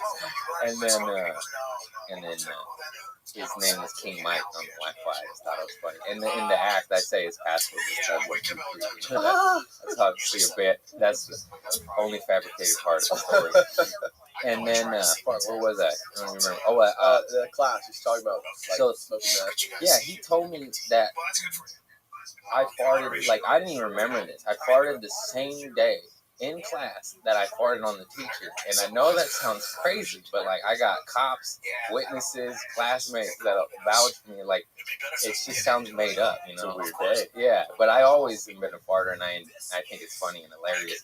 The cop one was more nerves than anything. Yeah. The class one I forgot, and I probably thought it was going to be quiet, and it wasn't. The teacher's like, "Are you fucking serious? Did you just fart?" I was like, "Yeah." Was it a loud one or a silent one? It was a loud one, bro. Yeah, that's why. And then I ended up running into my buddy Chris, the cop, later on the streets. He was just patrolling, and I was like, "Oh my gosh, how crazy was remember that? when you almost killed me, bro?" He's like, "Yeah." He said the precinct talked about me for like a month or 2. He's like, "Remember that dumb hippie that fucking farted on us?" And I was like, "Yeah." Hell yeah. It's just fucking, like, I can't even make this shit up. Thank you, God, for all my Holy stories. shit, man. Yeah, dude, it's so wild. Anyways, I got sober. I'm off narcotics, no alcohol, only weed. I'll never touch narcotics again. I think it's the devil reincarnated. It ruined my life. It ruined my friend's life. It killed many of my friends. It's the worst. And in my opinion, alcohol is the fucking worst drug on this earth because it led to all my narcotic behavior, which I never. When no one smokes weed and then goes, "I'm gonna go do meth." You know what I mean? You get shit faced, and then some motherfucker is like, "You want some meth?" And you're like, "All right," it doesn't just happen like that. It's 98% of the time it's alcohol. Do you think all drugs should be legal? Yes, absolutely, 100%. Legal, education, you know what they are. They're clean, they're made, no fillers, no fentanyl, no harmful byproducts. There's rehab facilities. I think everything should be legal unless it's murder, rape, and of course that horrible shit. Prostitution should be legal. Legalize all of it. Whenever you make it illegal, it just makes dark entities take it over. And now I want prostitution to have unions, retirement plans, mental health care, exit strategy. Hell yeah. Fucking Roth IRAs. Let's get these hoes some fucking millions, man. Retirement plan. I'm serious. Roth IRAs. Roth IRAs, baby. For the prostitutes. Yeah. For the Why lobby. not? The the way it's going now, it's been around since fucking Jesus. As the pimps control it, they beat the fuck out of them. They're all constantly, it's not regulated. They're getting murdered and kidnapped like weird fucking meth truckers and, lot lizards and shit like that. Let's legalize this shit, unionize it, get them benefits, dental, fucking rehab and exit plans. Hell yeah. And what's the problem, man? Why is that so crazy? It's not. There's a couple countries that do it, I think Holland is the one that lets you shoot up there. The statistic, when prostitution is legal, rape goes down. Oh, yeah. Yes, that is a real fact. And I learned that through comedy. My buddy Greg Romero Wilson did it in a bit. And I was like, is that true? And he's like, yeah. And then I Googled it. And I was like, holy shit. Yeah, it also saves women. Yeah. It's crazy. I was in Aruba and it's legal there. And like girls would come from other countries there and it's legal and they have to come in, check in with the doctor, get paperwork, get tested, get paperwork signed off with their clean, and then they can go legally prostitute. It's amazing. If it's legal, it's done by choice. When it's illegal, that's when they're getting kidnapped and hooked to dope and trafficked. It's fucking insane. The solution is so simple. Legalize it. I'm a big union guy. My uncle's in the union, Is he? Yeah. Just make a livable wage. Like, why do people always want to go against the union? Oh, you don't want a hardworking worker to have a life and buy a home and feed his family and have health care? Right. That's fucking America. That's what we're about. Right. It's like, no. Minimum wage. Make them work 3 jobs. This country's so stupid. We're the richest nation in the world without health care. Unions are pretty dirty, though. There's some unions up north that are pretty fucking ruthless. Like, Mikey tells stories about some of those unions that would march on top of lawns. It gets a little mafioso, but hey, to run certain parts of it, too. They give me my Roth IRA. I'll look the other way. Right. Hey, whatever. They let me buy my home for my family. Where's Jimmy Hoffa? Yeah. But there's some corrupt motherfuckers on the top of those unions that collect their union dues. They probably break some legs. There's corrupt people everywhere. Yeah. I don't want corruption anywhere, including the unions, but I'm more okay with that because at least the working man is getting a fair fucking shake.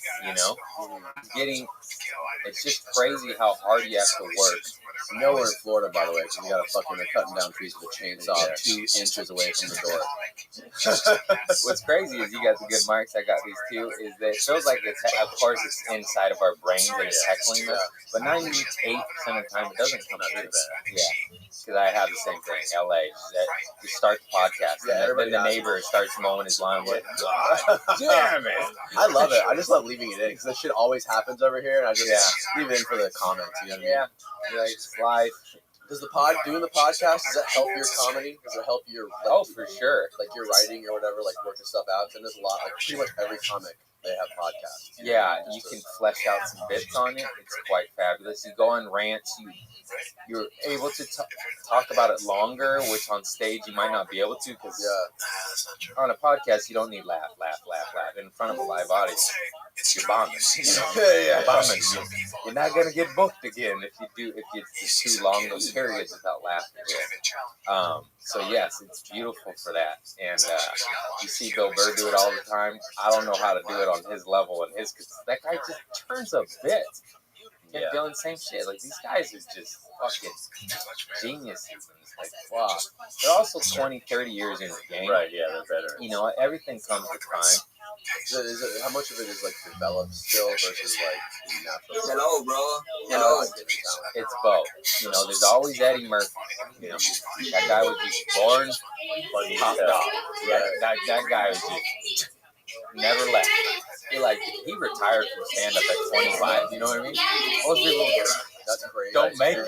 That guy retired as one of the GOATs by 25. I'm like, okay, Tupac. You know what I mean? Like, what the fuck? Yeah. But of course, natural goes way further than anything. But I have seen painfully unfunny comics work extremely hard and get good at it. Really? It's a muscle. It can be learned. Yeah. It's just like you're bad at math. You take a tutor at math every fucking day. All of a sudden, you get good at math. I've seen bad comics get good, and I respect that. You, of course, when anyone bombs that guy, you're like, oh, you can't even look them in the eye. But when they work that hard and they turn it around, I'm like, oh, all right, I see you. Goddamn, you used to suck. Yeah. And now you're good, and that's crazy. But of course, the natural, goofy motherfucker, they just get up there and they got like, I like this guy. I know people where their aura and energy and presence on stage is way more advanced than their bits. Like, I'm not really a fan of their bits, but I'm a fan of them, so I still love it. It doesn't matter, And also, it's just new, everything's time. Like, everyone's in such a rush. There's no stand-up comedy. It's just time. The analogy, 10,000 hours. In stand-up, you're trying to get 10,000 hours. 3 minutes at a time. It's not easy. Yeah. In the beginning in LA, anyways, you get 3 to 5 minutes at open mics. And then that's 2 to 6 years of that, depending on your growth. And then after that, you get 10, 8 to 15, right? Averaging out about 10. So, I'm 10 years in, and I have a pretty good following and well-liked, and I only get 10. I'm not saying I deserve more. I'm just saying I'm just trying to get an accurate description. It doesn't matter. Like even Bill Burr, Joe Rogan on the Comedy Store lineup, they get 15. There's just too many comics in Los Angeles, and so still.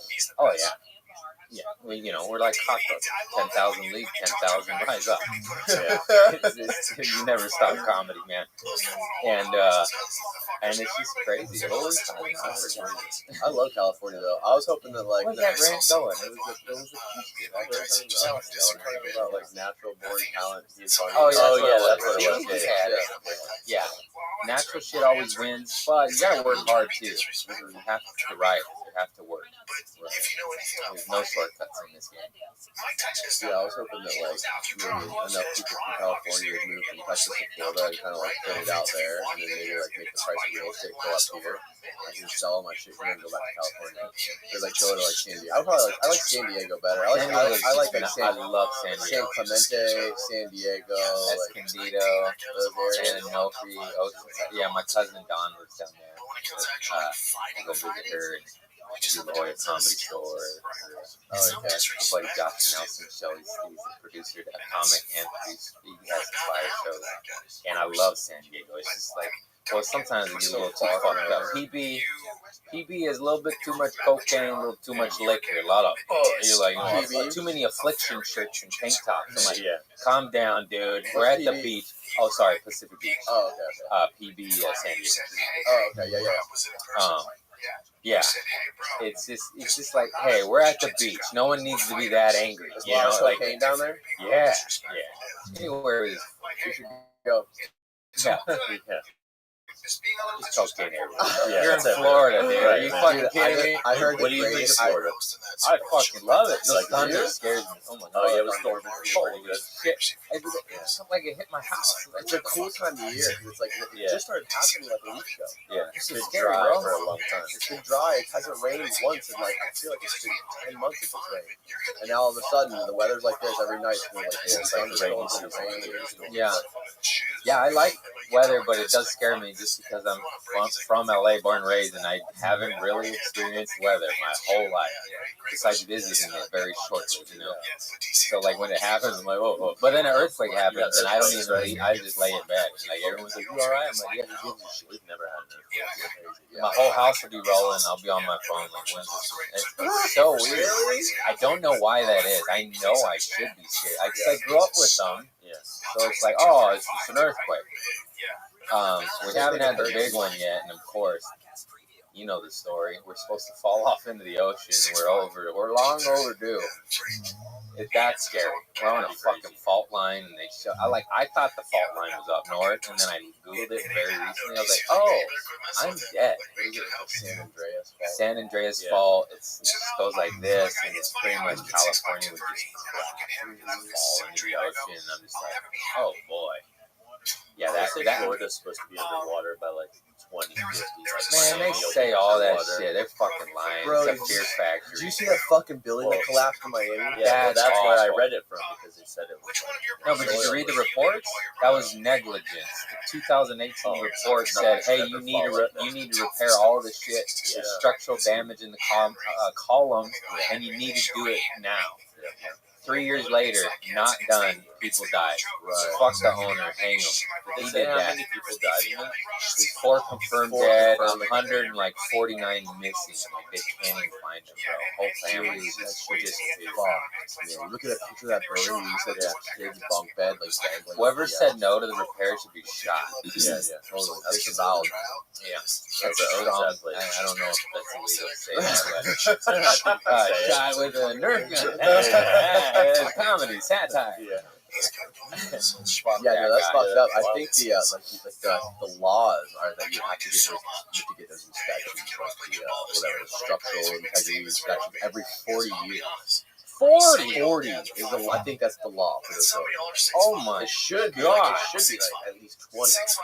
I'm Yeah, just guessing. four. It should be 10. I don't know. I'm not a structural engineer, but I sure as hell know 40 is a long time. Yeah. So we keep it too long there. Oh, wow. Jesus Christ. I know you built a brand new building, you probably don't need inspection for a long time, but you know, 40. Get the fuck out of here. That's insane. People just died, man. No, that is stupid. That's really dumb. Going back to talking about cocaine. I heard the best cocaine story I've ever heard in my life yesterday on this podcast. This guy told me. He was telling me he wrote a book about the famous killing Sharon Tate, the Charles Manson killings. After he wrote his book, Marilyn Manson blew up his email. He blew up his one of his publicists or whatever. And she thought it was fake because she was sending these cryptic emails.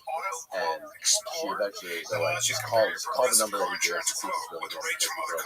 So you save time on the research So she and called connect her. your savings She to goes, the yeah, it's really that's fucking right great. for He you. wants to meet her. He You're wants going to to try meet out his this house. episode of She was like, Progressive.com. okay. He doesn't Progressive really know Casualty this guy. Insurance Company and affiliates not available in all states or situations. Prices His will partner vary that based helped on him write his how book you was buy. like a fan of his club or drummer or something. So he flew here from New York and they both went to his house. And they got there. Manson was like, don't show up before 11 p.m.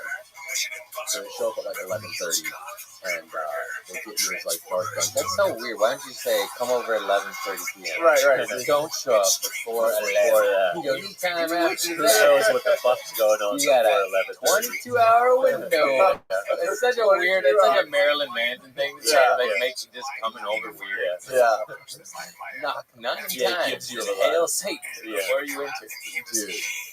And he said he had all this crazy stuff in there. He said that when you first walk in the door, he had a life-size cutout. First of all, he had Taylor Swift blasting throughout his whole mansion. Like he had this Taylor Swift music blasting for 2 hours. And when you first walk in his door, he had a life-size cutout of Taylor Swift with like blood all down her, and like it drew this big vagina on her with like blood and stuff everywhere. And you know, like he's like canceled right now for some like sexual deviant, he's being a sexual deviant. Yeah. His ex-wife came out and said that he did some like fucked up shit. But and then he also has this baboon he smuggled out of China. This like 6 foot tall baboon stuff with a giant erection that he smuggled out of China. You just had a baboon with a bonus. Giant baboon with a giant bonus, like in the middle of his living room. And he had this crazy shit like a skeleton, a dog, bro. a human skeleton with a goat head on it. Oh, that's yeah. I'm good on that. Hey, I don't. That's too That's dark. a real Marilyn Manson Yeah, shit. I thought it was an act, bro. Like, No, come on. it's not an act, bro. Goats, heads, and boner baboons. Get the fuck out of here. And you know the story. I don't know if you know the story, but Zac Efron was in rehab. He was rehab. I'm not sure how long ago it was. But he was basically filming a movie. He got Baker acted in the middle of filming. Came to set one day like really fucked up. And he was like super coked up and like drunk. And they Baker acted set. What the fuck is Baker act? It's like what is it? You know, You gotta go to rehab. Yeah, when they take you, you're like too fucked up. They maybe kill yourself, suicidal Oh, so people, they Baker. like he couldn't. he couldn't leave if he wanted. Exactly. Okay, Yeah, no, like like, against his will. That's the only kind of rehab that works. Yeah, exactly. I could leave. Yeah, right. Right. I could show up next week, sure, maybe. Yeah. And anyways, so Zac Efron was there partying, and he said that At Maryland's house? at Maryland's house. Oh my The night before he got baked. Trevor is so weird, you know. Up all night. I guess he's a huge fan of Marilyn Manson. Right? So he reached out to him and he said, "Yeah, come over and party with me, or whatever." And he was over there for a few days, or whatever. And like the last night he was there, Marilyn Manson was carving out giant cocaine swastikas and having Zac Efron, and they were both snorting these giant cocaine swastikas off the floor. And in his dark dungeon, like, and he's, like, remind you, he's got this giant palace on top of a hill in like Pacific Palisades, and all the windows are blocked in. Like, he blacked out all the windows. He can't see out any of the windows. That's such an unhealthy life. I don't like this world. And he's like, That scares he's like the in his fuck out of me. 50s, bro, and he's doing this every night. What the fuck? How are these guys not dead? I don't understand this. I look back at my past, and that did not even come close to what they're doing, and I'm like, I almost died. Like, what? And I got out, you know? Yeah. Some people are He's living it every day, man. Wow. He's probably been doing it since he was in his 20s. Probably not. You can't last too much longer doing shit. Now your heart's going to explode. Yeah. Marilyn, your heart's going to give out. I don't know you, but Take a chill pill. Jesus Christ. Little weed, that's it. That's it. Wow, that's the best cocaine story I think I've ever. Yeah, that's pretty insane, bro. How weird is it to picture Zac Efron and Marilyn Manson chilling together? The weird, that's what I said. I was just like, what is I don't think it's that weird. He hangs out with like Shia LaBeouf. He hangs out with Nick Cage. He hangs out with Johnny Depp. Seems about par for the course. You know? I guess, yeah, the party. Johnny Depp was good friends with Hunter S. Thompson. Oh, yeah. Was he really friends with him? Oh, yeah. Oh, He you was were living with him there, for a while. yeah. He Oh, went yeah. to stay with him for a month or two. I forgot. But when he was getting ready to tape Fear and Loathing, he stayed at Hunter's house for a while. And then That they guy became is good great. friends, and then they always party. Hunter S. Thompson is the craziest, coolest motherfucker ever. Did you see him on video He's a just big having a cokehead, right? shootout with his neighbor? He was the biggest everything. They said he was like Superman. Like, he just was take Functioning on it. fucking a sheet of acid and drink a quart of whiskey, and just like no one could even tell. And just would write, and He's a god. watch the documentary on him though. It's kind of sad. They said like towards the end the drugs took its toll and his light got dimmed. And they said he would sit in front of a typewriter later after all the years of drug abuse, and it was like a lightning bolt would hit him, and he'd go grrr, and he'd like write some genius shit, and then it would like stop, and he'd have to wait for it. It was a really cool analogy. Really? And he blew his fucking brains out with his family home. He said, if Bush wins the election again, I'm going to blow my brains out. And then he did. And that's the saddest shit I ever heard. But he is a man of his word. For sure. And with his family home, and his son was talking about it, and he's like, it's kind of sad and poetic, but he's like, that's the way he wanted it, you know? And it was just nuts. And What's the documentary called? I don't remember, but Just look so up on good. And he was having a shootout with his neighbor, and the guy's just filming it. And then his neighbor shoots back, and then you just hear, and just bullets ricocheting. He's like, that's my fucking neighbor. He's like, and they're just having a shootout on like a Sunday, and I'm like, what is happening here? What is you're shooting guns at each other? Does I it got just a be hand and cannon. you just go about your day after that? Yeah. Oh, yeah, like a bunch of documentaries. Check next door is the real deal. Yeah, Gonzo, that's it. Gonzo, Gonzo, is that it? so good. And Gonzo, I don't remember, it's been too long, may have been the name of the lawyer. Sick cover. I like the artwork. Who was the lawyer in the movie Fear and Loathing? That was based off a real character. Was it? Benicio del Toro. Benicio del Toro, yeah, he was the actor. Yeah, that guy was a real character, and they talk about him in the movie. And Hunter said he was like a scary man. Like he was a lawyer, and he was a big, strong dude. He's like, is this guy gonna get me out of jail or like murder me? You know, like he said he was a man not to be trifled with. He was a very scary guy. So of course he hung out with him and did copious amounts of drugs. Yeah, he was sick. Man. I I read drugs- a story about him with the Hell's Angels before that. Oh, was, yeah. like, super gnarly. He got the shit He beaten out stayed of with him. them for like a couple months. He did everything they did. Yeah, they beat his ass. Yeah. One night, though, jumped him and shit. Remember that? I remember that story. I think it was in this. He said, because one of the Hell's Angels is beating his lady and beating his dog, and he goes, any man that beats his lady and beats his dog is a punk. Yeah. And the guy was like, He's like chilling at the biker bar. and then he's like, yeah. And then they beat the fuck out of him because they're the Hell's Angels. But he was right, you know. And then he he went still to the- chilled with them, right? Yeah, yeah. Like smoked meth with them and fucking partied with them. He went to the cops all bloody and like said that Hell's Angels is beating my ass. They said, get out of here. You're getting blood on the counter. Like no one helped him. God damn. And he still, after he got his ass beat, he stayed there and hung out? I don't remember. I don't know after the beating. I want to say, I would say he chose not to be there anymore. I thought I remember the story going on a little bit, but I don't remember. Seems like drugs go hand in hand with being a creative genius. Sometimes, Yes, but also death and dark shit. You know, it'll be a short run, though. It's a slippery slope. I will say this: like, I'm glad I went through what I went through, and I've given this analogy before. Like, I'm a fan of drugs, and they fucking fun, dude. But you know, obviously, if they get you lose your family, your home, your life, etc. Go to jail, bad shit happens. But I just like, obviously, you can't tell kids not to do them. That doesn't fucking work. But like, I just say like, I dove all in and went like crazy, but I had my hand on the side of the swimming pool. Like, don't let go. Right. If you go all in, you're fucking toast. You seen where it goes. It's nowhere good. There's no happy ending.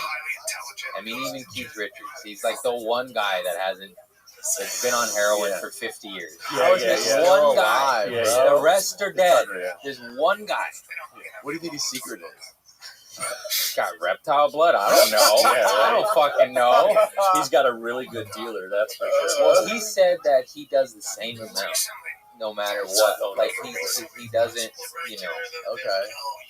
That's what he's been quoted saying. I don't And he know. can play whatever he wants. Yeah. No big deal. But just, you know, of course you want to experience shit. We all do. We're curious as fuck. Yeah. Just have an exit strategy. And, you know, like I've heard all these stories before, and they're jokes you hear in AA or the program. And, you know, like, don't try coke, because, like, the joke is, like, I tried it once for 5 years. You're like, no one does it once. Yeah. No, it's just trouble. It's like, hey, you want a bump? Give me the A-ball. Give me the A-ball. One's too many and 500 is not enough. Yeah, exactly. You know the saying. It's true. They're sayings for a reason. I'm a fan of natural. You know what God made: sun and soil, seeds, mushrooms, leaves. It's been a part of our culture. You know, ancient civilizations. Well, coke from nature. No, the cocoa leaf is from Makes it nature. come The down cocoa to leaf is from nature, and you put it in your cheek and you chew on it like tobacco, and it's like coffee. It's like strong coffee. Then we cook it in a laboratory and make it crack cocaine or cocaine powder, and sniff it, shoot up, smoke it. That's not natural, bro. That's not natural. That changes things a little bit. You know what I mean? Yeah, there's definitely more. I mean, I've talked about it, like there's like a weird stigma on uppers versus downers. Like weed and mushrooms, like it's easy for people to talk about, like casually. Because have you seen meth heads, bro? Yeah. Have you seen meth? Have you seen hippies? A little different. A little different. Yeah, it's like no one's ever proud of being high on meth or high on coke, but weed and mushrooms and that kind of stuff, LSD, like the trippy stuff, it's different. Like, you can be proud of it. Because unless you fry your fucking brain, which I've seen happen too, it kind of changes you for the better. Yeah. I remember the first seeds ever planted of sobriety were as a teenager on mushrooms, and I never had that thought in my life. I didn't even know that was an option with my family, and on both sides, you know, everyone just partied. And then, like, you do a little mushrooms, you're like, man, what am I doing? I need to be better. Like, I'm gonna hug my mom, tell her I love her. I'm gonna get off these pills. Like, what's this poison? You know? Yeah. And then, of course, the high goes down, and I just forget about it. But I never thought that until much. And unfortunately, it took me about a decade to get out of that. pills and coke and whatever. I was just partying. Like people say, what was your choice? Obviously, Oxycontin, Norcos, or opioids. I just love that, but like I would always like down here too. Like, whatever, like what's at the party? It doesn't matter what you got. Yeah, I was gonna say. High yet, but so yes and no. That has, this pandemic obviously hit the fucking world hard, but it started. My mental health went down, bro, and I was like, oh fuck, and I didn't want to get on head meds because I was on pills for a fucking decade. And I was like, no, I don't even like taking aspirin. And not that head meds can be great for certain people. I've just seen friends literally kill themselves on them when switching meds. I'm like, oh, stuff that, And so I was like, fuck that. What are natural alternatives? So I started taking cold showers, ice baths, swimming in the ocean, breath work, microdosing. Just take like 0.2, 0.3. It doesn't get you high. It just kind of stirs your little, and it fucking works, dude. It's so good. Oh my god. Well, I started doing it because all my friends started doing it, and people I trust, and not burnouts and shit. And I listened to something on NPR where like CEOs and execs were microdosing, like Silicon Valley people. Yeah, and I was like, all right, that guy's worth $2.2 billion. And he's taking a microdose. I'm gonna look into this, He's not smoking trash. Yeah, and then I tried it, and it fucking helped. You just do it like every third day. And if you're microdosing every day, you're doing it wrong. Like it's not meant like that, and it just stirs your little happy juice just enough, lights you up, and now that it's kind of being decriminalized in a lot of states. They're doing more and more scientific studies on it, and it's really just showing profound effects with war veterans, soldiers, schizophrenia, drug addicts. Of course, take that with a grain of salt. The drug addict can also eat a quarter every day and ruin his life. I'm at a different place in my life where I was. That's why I made the decision to start dabbling in microdosing. So I was like, I did 7 years, 100%, nothing. So I built my foundation. I felt like I developed enough. I'm still scared. I'm at least smart enough to know I can't have a beer. Yeah. I'm sorry for putting these in front of you, bro. Are you kidding me? I couldn't go to my family. I'm fine. Yeah. Everyone's like, oh shit. It's like, I'm not. It's okay. It's all right. I know where it leads. I'm good. But yeah. I don't remember where I was going. It's been very, very, very beneficial to me and my mental health and anxiety during this dark year we've all had. Had a guy on here, this filmmaker, dude. He made a really famous YouTube documentary called Florida Man a few years ago. And he's really big into mushrooms now. And now basically every project he works on is all about tripping on mushrooms. He's dedicated his life. There's a podcast and he's tripping every single morning. Every morning? Every fucking morning, bro. That's a bit. That's a lot. Dude, it's a bit much. He's hardcore into it. And he talks he told a story about his dad, how his dad was super depressed. His dad had PTSD, and his dad still lives here. He lives in LA. He eventually convinced his dad to try mushrooms, and it changed his dad's life. Yeah, it does. It changed it for the better. Like, no more suicidal thoughts. The dude was happier. Literally so many stories like this. There was that one fighter guy they documented it. He's an MMA guy. I don't remember his name. I'm sorry, dude. But he had CTE and brain damage. He's fighting, and he was taking pills. He's all fucked up because of fighting, head meds and painkillers. He's a huge dude, so he's taking way more than everyone else because he's a huge fucking dude. He's drinking like 40 beers a day, he said, because he's fucking 280, and it just takes... Anyways, he was ready to kill himself, and he has a family, but I can't do that, but every thought I had in the end he was in so much pain.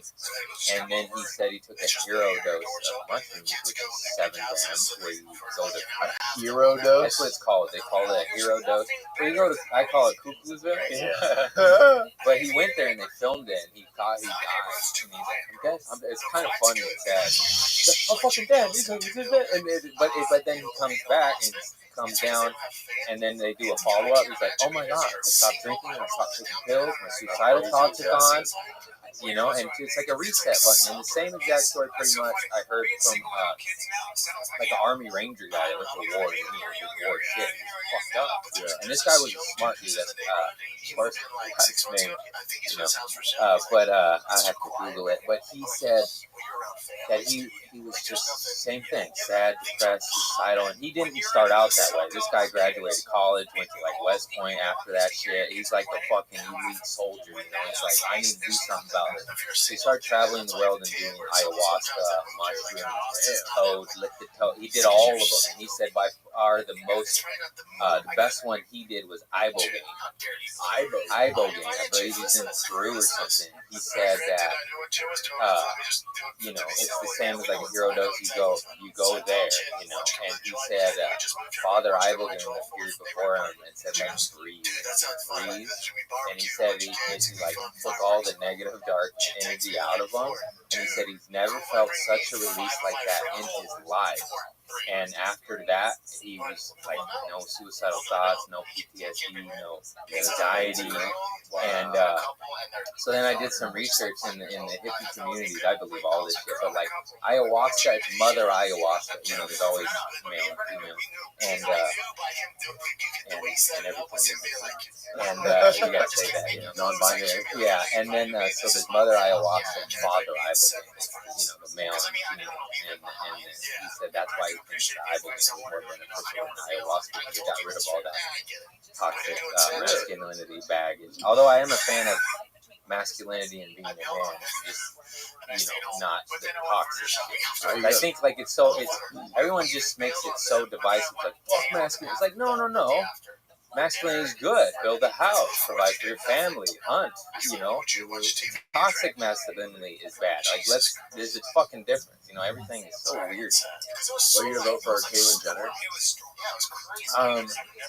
I don't even know. I don't know who the options are. She's ready to transform California. Yeah, I'm not a fan of anyone that gets away with vehicular manslaughter. Yeah, you know, they're rich. Yeah, for sure. Can't imagine a world where Caitlyn Jenner's the governor, and who would be her vice? I mean, the Terminator was. Yeah, that's what the Terminator was. But he's pretty cool. That one I'll give a pass, because Terminator 2, Yeah, bro. Terminator's the Terminator. I don't think I was old enough to vote, but I ain't gonna lie. I'd be like, T2? Yeah. Dude, that's great. I've watched it any day, every day. Is the best action movie I've ever seen in my life. Yeah. So good. She still holds up. God damn, James Cameron, you're fucking genius, bro. I forgot James Cameron knew that. He's made the best movies. I heard he's a big deal. Who cares? When you make that good, thank you, sir. Oh, that's the mess you awesome. When you make that good of movies, you can be a dickhead. I don't give a fuck. I won't speak up.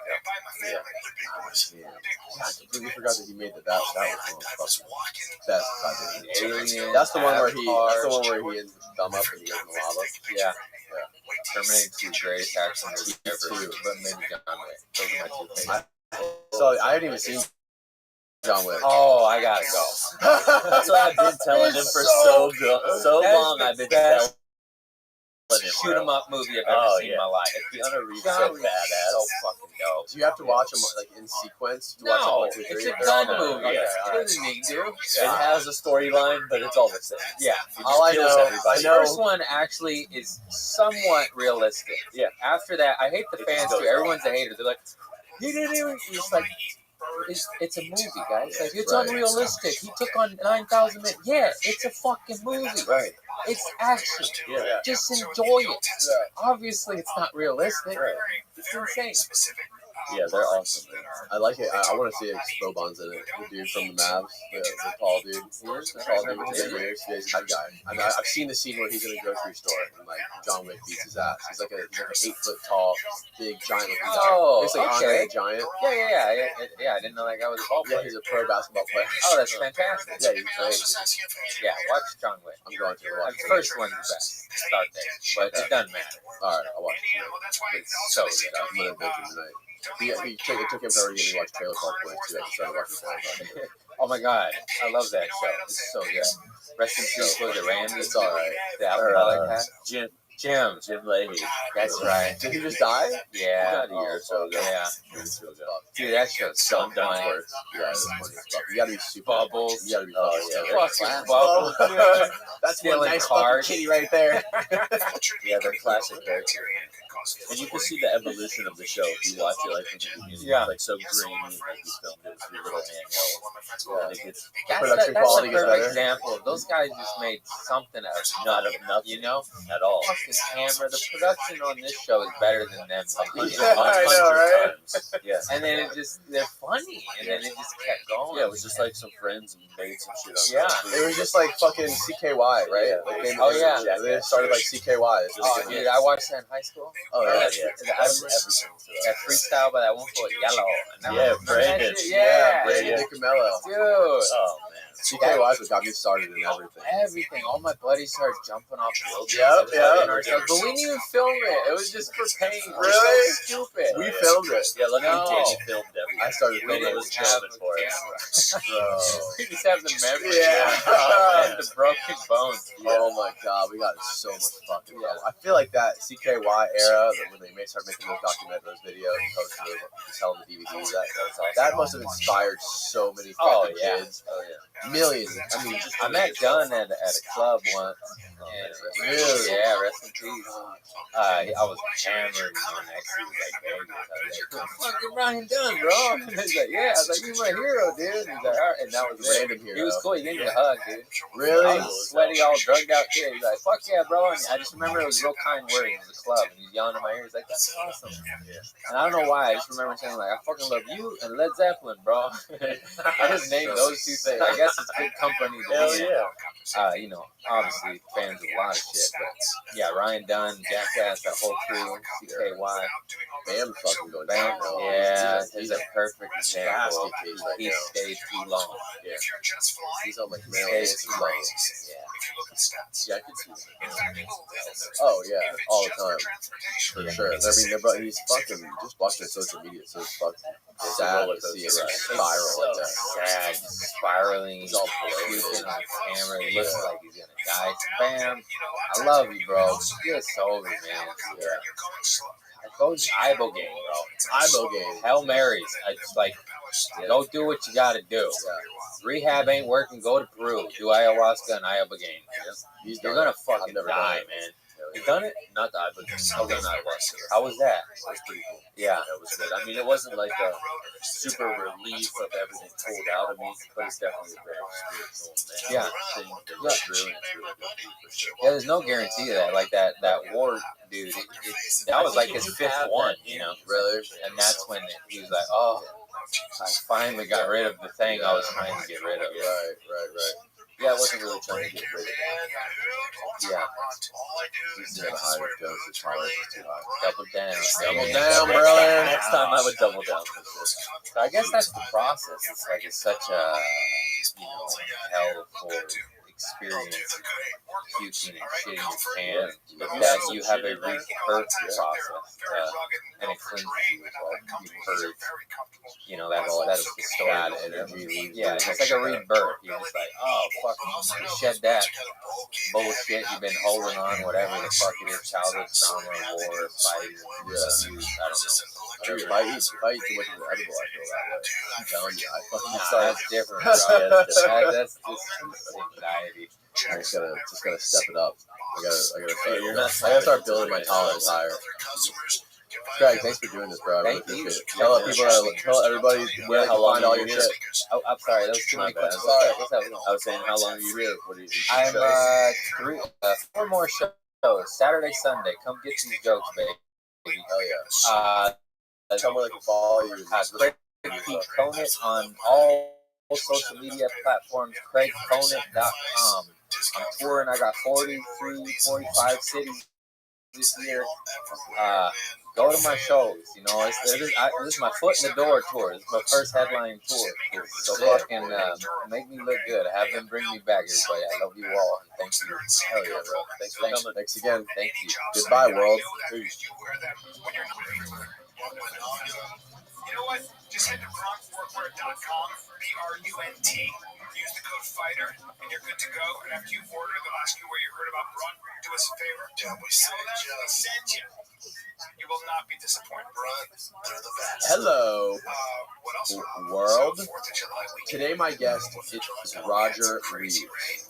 Roger is a former pilot and international drug smuggler who ended up in prison for 33 years in 26 different prisons in 7 different countries spanning 4 continents. His friends and associates spanned the globe, from the Medellin cartel kingpins George Ochoa and Pablo Escobar to Mr. Nice, Howard Marks, and the infamous Barry Seal, who was Roger's close friend and employee. In his early 30s, Roger was making over $1 million a day flying back and forth from Colombia, and he eventually hired Barry Seal. And on the podcast, Roger gives vivid details to their relationship up to the very end of Barry's life. Roger escaped from prison on 5 separate occasions, was shot down in both Mexico and Colombia, and tortured almost to death in Mexican prison. It is with great honor I introduce to you the gripping tale of Roger Reeves. Now, I believe on death row.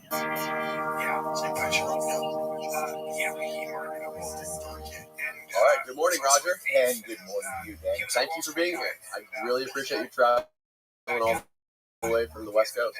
It's my pleasure. So, to open this up, you served 33 years in prison, 26 different countries. 26 different prisoners. Oh, okay. 7 countries on 4 continents.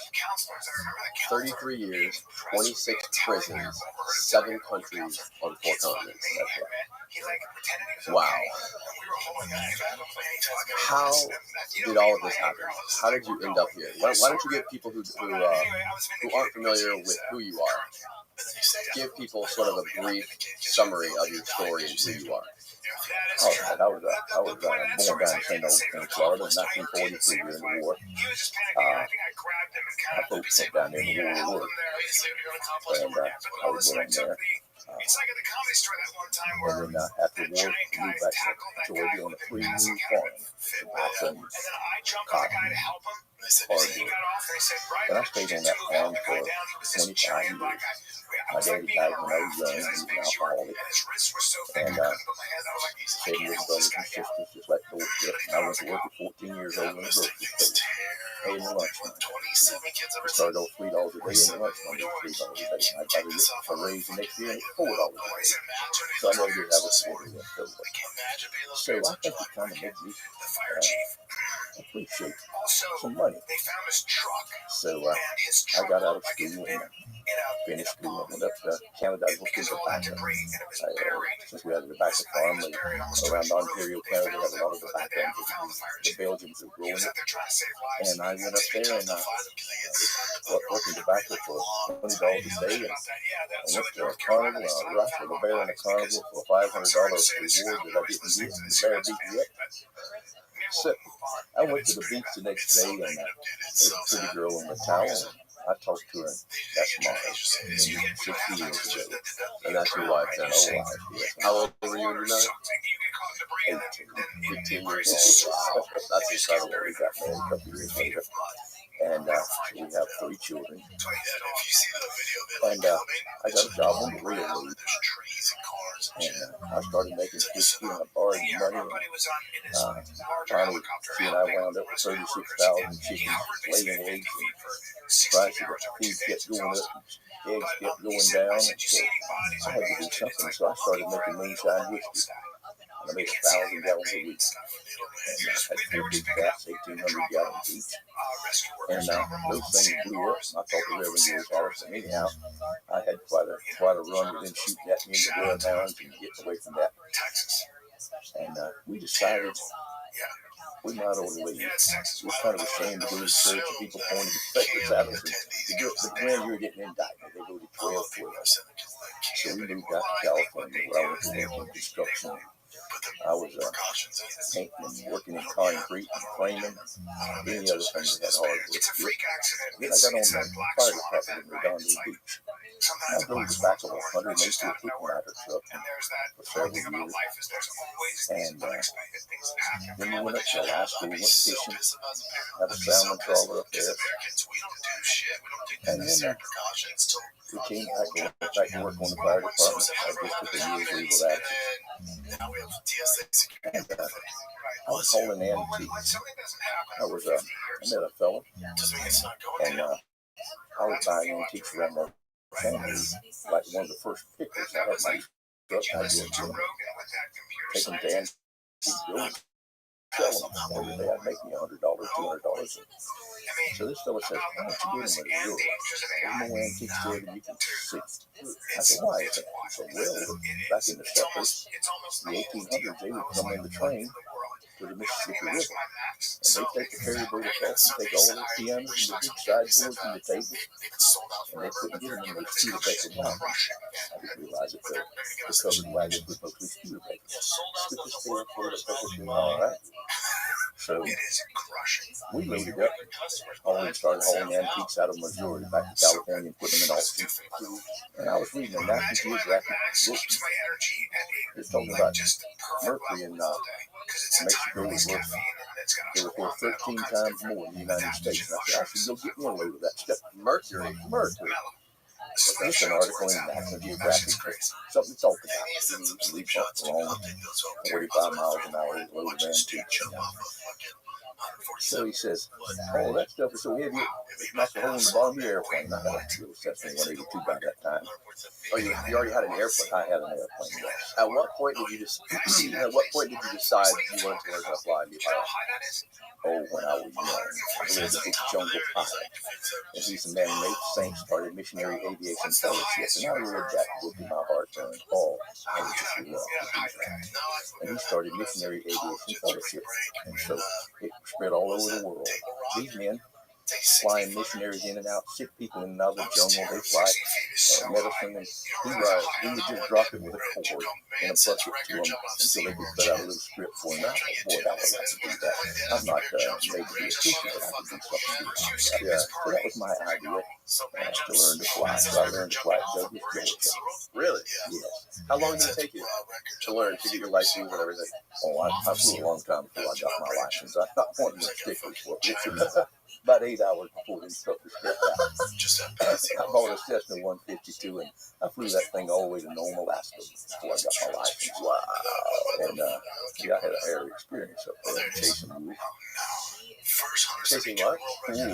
I was taking the real instamatic camera, taking pictures of wolves, and I got right down real slow and low. And that thing stalled right above the wolves. It just almost turned upside down right across the tundra. I think that was one of my lives. So anyway, that's why I learned to fly. That's when I went flying. So I just kept getting ridiculous until I got a second one that wanted. Did you ever think that you could make money being a private pilot or anything? Or? No, I didn't. Working with the fire department, I had a little extra money. I had a painting crew and buying and selling antiques. And so I was just getting the chips up. I think I paid $7,500 for 182. Those things $300,000. How much did you pay? I paid $7,500 for $7,500 for a Cessna 182. Cessna 182. Yes. Wow. And now they're over $300,000. You can buy new ones with mine was used at that price, but it's still not. So he says, won't you hold marijuana? That's the hottest thing out there. I don't know anything about it. I've heard kids smoking it. I said, what would he pay? And he said, I think they pay $10,000 for a trip down there. I said, I'm all for it. I said, what would he do if he catch you? He said, probation. He said, that thing's almost legal like in California. So he introduced me to a fellow. He said, you got an airplane? You fly on it? Yeah, I'm doing that fishing all the time anyway. They don't ever bother me. Where were you going fishing? In Mexico. Were you really? Yeah, I fly down there on some of my days off tomorrow night. Take the children down there, the baby, and so we just had a nice life. We went far from Mexico and then Southern California. Right. So I went down there and did a load. And when I come back, they give me $10,000 in a paper bag. That was 2 years pay in the fire department. Take home. And I shook it on the bed. Mari put her hand up over her mouth and, oh my, I don't believe it. And the baby grabbed the $100 bills and thrown around, and we just laughed. We didn't owe any money, we knew nothing. So we went out together and we put it in a lockbox. So what was that like the first time you actually flew down to Mexico to pick up marijuana? I mean, it was just picturesque. It really was. What kind of people did you meet with, and was it what you expected? Was it shady at all? Not at all. I went to a place called Veracruz. It's the capital of the state of Veracruz. It's up in the mountains. And it was like Bible times. The people had like stone basins in the streets, and they were scrubbing the clothes of women. And I went into church, a Catholic church, and I walked around, and there was the Stations of the Cross. I'd never seen those carved, all the Stations of the Cross in a Catholic church. I understand now that they have to protect them because they're such valuable art pieces. And I was impressed with that. And then I went out early in the morning to the airport to leave the marijuana. And I had my fireman's badge in my wallet. And so the old guard on duty, he was kind of suspicious of him. I showed him my fireman's badge, and he was all helpful. So then I taxied down to the corner and met me with the van and put the stuff in. And I was coming back across and didn't have enough fuel. I knew I wouldn't have to land somewhere, so I landed at a little abandoned strip of a little stone house at the end of it. And the man that owned the marijuana got in with me. So I put him out there, and there was a little boy herding goats. And his name was Rabbi. So we put the marijuana in the stone house, and I flew into one of the cities of Mexico, and we flew and came back out and sat there and had lunch with the little boy. And came back in there and flew on home. Were you worried? Were you nervous at all? And you were flying, and you flew down there alone? Yes. But the man that owned the marijuana flew back with me. Okay. So and then at what point did he pay you? When you landed back in the U.S.? Yes, he returned it the next day and paid me.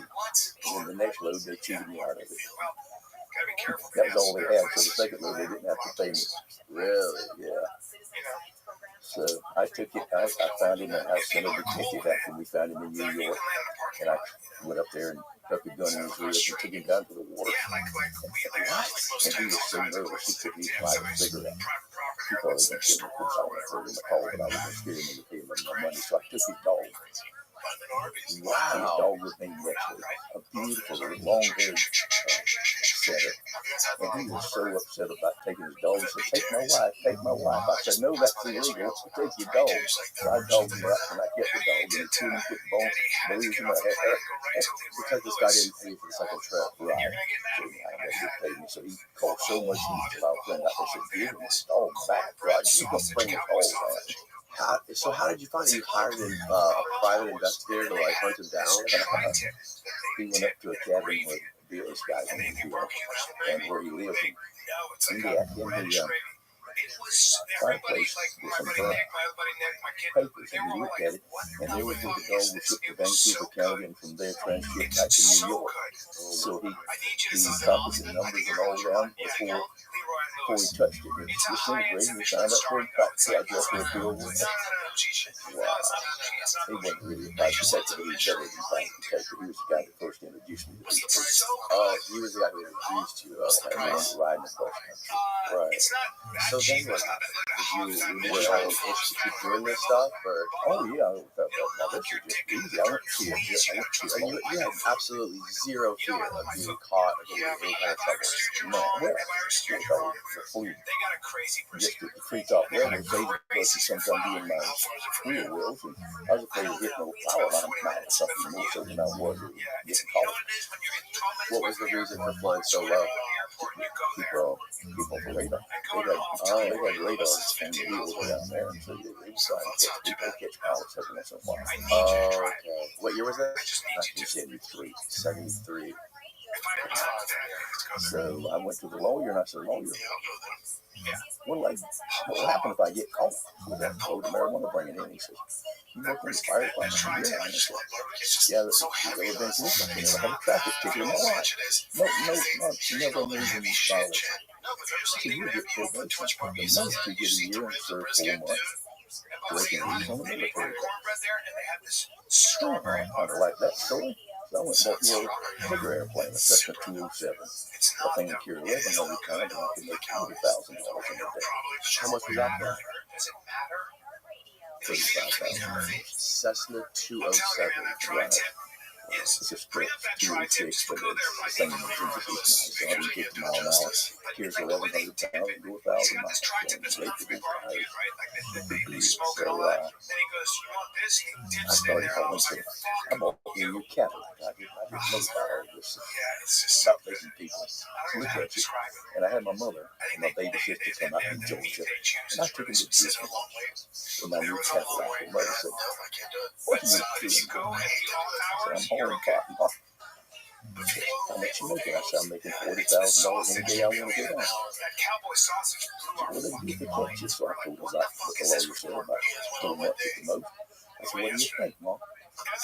You need a co-pilot soon. Wow. That's amazing. So, did you ever bring a co-pilot with you, or did you always solo? At this point, you're how old? 30 years old. I'm flying down to Mexico every day, making $40,000. Yeah, you got to do about once a week, and then you have 6 months or something to make that. Okay, you got to work while. Are you still dealing with the guy who you had to hunt down and steal his dog? I just got in touch with him a few weeks ago. He got in touch with me on Facebook. I mean, at this point, when you're routinely flying to Mexico and back, are you still dealing with the same guy? No, we separated a little bit. Okay, there were no hard feelings. I think we just get ready involved in it. So you found somebody else. I didn't have anybody. I did myself. So what did you do? You just flew down to the same location and said, hey, who's got pot? Oh, he had just got a little king. It was really good. Just north of Mazatlan and Space Center. And it came through a cliff in the river that had like a waterfall. And then there was a pool called Pizza. Starving donkeys looked like starving people. And on the bend of the river in the sand was a 900-foot runway. It could be called the runway. That's the real short, but the technical 207 to make it so. But it wouldn't take off with the road. So this young Just the runway was too short, too heavy, you know, where you are. So I would take my fuel down with me, and Mari and I would go to the grocery store and get little goodies and apples and toys for the children. And I'd pass out the boxes and they just drink them. So every day morning with children, that's what I fun with. It was the American The American Santa Claus. So, yeah, so I hauled many loads out there. And one time I did it, and so on day 13, I had that little thing in my stomach. I have, we all do. Watch out, don't do it. I just got a little thing. The hairy guy, just ugly man. Well, sure this place. Yes, I'm paying this every all these off. No problem. This is the same routine you're taking every day. Yeah, You're used to it. 13 on the final day. Yeah, well, it wasn't no final. I was on the road. They had marijuana stacked up by tons. Okay. I'm just hauling all I can haul out. Right. But this guy, Pedro, would get in the plane with me and walk through to tell him where he was going to block the highway. Sometimes it'd be 20, 30, 40 miles away. And I would, Pedro would get in the plane with me. He would ride, we'd take off and go over. And there would be a 2-ton truck blocking the highway with a rifles or machine gun on it. And about a mile down the road would be another one blocking the highway. So I was on a major freeway. Well, why did they block the highway? That was my runway. Holy shit. So no cars could come. And so I ran, they put 1,100 pounds in that plane and all this like a bucket brigade off the truck. I'd shake hands with all the Mexicans with their sombreros, and I'd get back in the plane and take off over the next one. Oh my God. So every day we did it in a different place on different highways. So on day 13, I had the bad feeling all night long. It was just like, ooh. I just had a gift of it in my early night. And the next morning I went down and brushed my teeth just as they were. And 10 or 12 men went down with me. And I got in the airplane, Pedro got in, and I fired it up. And I thought fired up. I looked over Louisiana, and I was busted time. And Pedro's yelling, "Policia, policia, policia." And I'm not at the end of the strip. I'm up partway, about halfway, so I only got about 400 or 500 feet in front of me. I usually just go there and taxi back down and just turn around. So I just put the power to right to the firewall, full engine and all, just went tearing off down the end of that strip. And when I got to the end of it, I was doing about 40, 50 miles an hour, and I rotated. And when I did, there was 4 of them, 2 on each side, and they just shredded that airplane with machine guns. There was 80 bullet holes in there, and they shot me down. And all the windows were shot out. I was shot across the top of my head, my knee, and my toe was shot off, nail off. And what were they shooting you from? From both sides of the runway, from the ground. See, I just run between. Right as I went to lift off, they just sprayed. It just really. It was like one of them Bonnie and Clyde cars. So I went into shock, I reckon, because the world just turned yellow. And time slowed down. And the gasoline was just pouring in on where the bullets had gone up into the tanks above my head. And the windshield was out. And a bullet had hit the strut right in front of me. And pieces of splinters of it were all in my face and my chest. And I just saw ahead of me in the river, the cliff was coming quick. And it looked like in the river, it was going to be knee deep or less. It was stones, and they were big as a table. It looked like great turtles, just like daylight. And then I thought, I'll crash on top of those, and maybe I can live. So I just pulled power. I didn't have no control over the yoke whatsoever, over the elevator. And it went straight in. When it did on the first hit, the wings came off, and the second hit, the nose came in underneath the airplane. And I'm sitting there, I guess I was knocked unconscious from the joke. And Pedro was shaking like, "Come on, Roger, come on, Roger, come on, Roger." And I just stepped out over the nose of the plane right onto the river. And this set of rollers was coming, they were still shooting. A couple of them hit the plane, and there was a pistol in there. Later on, I couldn't carry pistols, probably not found more trouble than I would. But anyway, that one, and 9mm round, and I just reached and pulled it out of his holster because now the radio where it was taped to is upside down, so it's just right there. And I popped a few caps at those guys, and they ran them off. And so we took off, and then I saw that Pedro's foot was nearly shot off. It was bleeding all that bad. It was just like white. So I took my t-shirt off and tied it, leaning up the mountain. And there was an old donkey, looked like she was 30 years old. She big eyes, and we knew that shot off, she was ready. And we jumped on that donkey without a driverless saddle, and we rode the Irish Dam. Now it was 7 miles. And we came to a little house in a clearing, and it was a small man, and he was plowing, and he had a little horse hooked to a little cow, and the 2 of them with a wooden yoke across their back was pulling a little cow amongst some stumps, and he was trying to make a living out of it. A burning place. We do that sometimes. So we went in his house, and his wife and his daughter put some cloth on my wings and poured diesel all over it. Piece of flies. Diesel fuel? Diesel fuel. And so he took off, and he was gone all day. And late that afternoon, a bunch of horses were used and caught up into the yard, and there was a doctor there. Dr. Benjamin Stokes, a Red Cross doctor, and he gives a shot in there, taking shots, and he tried to find the bullet. I still have one in my foot. And he looked for it, and he said he had to get to the hospital. And Pedro died to get to the hospital. They could kill one person on the ground. They tried to run away with him. So they took us to a road. We rode a long way on mules, and we got to a truck. It was a 2-ton 10-wheeler loaded with corn. So they dug holes on one side for me and holes on the other side for him, and buried us down in that corn and covered us up. We kept a little place for my face. But that was a real rough road, and every time that truck would roll one side the other, the corn would roll in on me and dead laugh and take it back off my face. And we went through 3 roadblocks. And they said they had 10 soldiers and over 100 of them looking for an American shotgun boys. And so we got to the highway after some miles. Went into a house, had a white pan, and they just kept changing the wheels. I think they changed it 20 times before I got the blood and all this blood off of me for that episode. And they got a taxi. And they got a new taxi to take me to Guadalajara because they said the roads all north was blocked. So the man was a little dwarf of a man. And I love this story. I owned them morphine pills and the shot that I had. And I laid back on a big blanket, and that little fella talked all night long. I said, Senor, do you have a family? Oh, yes, I have a beautiful wife, Dora, and 3 sons. That may tell you how I got a beautiful wife.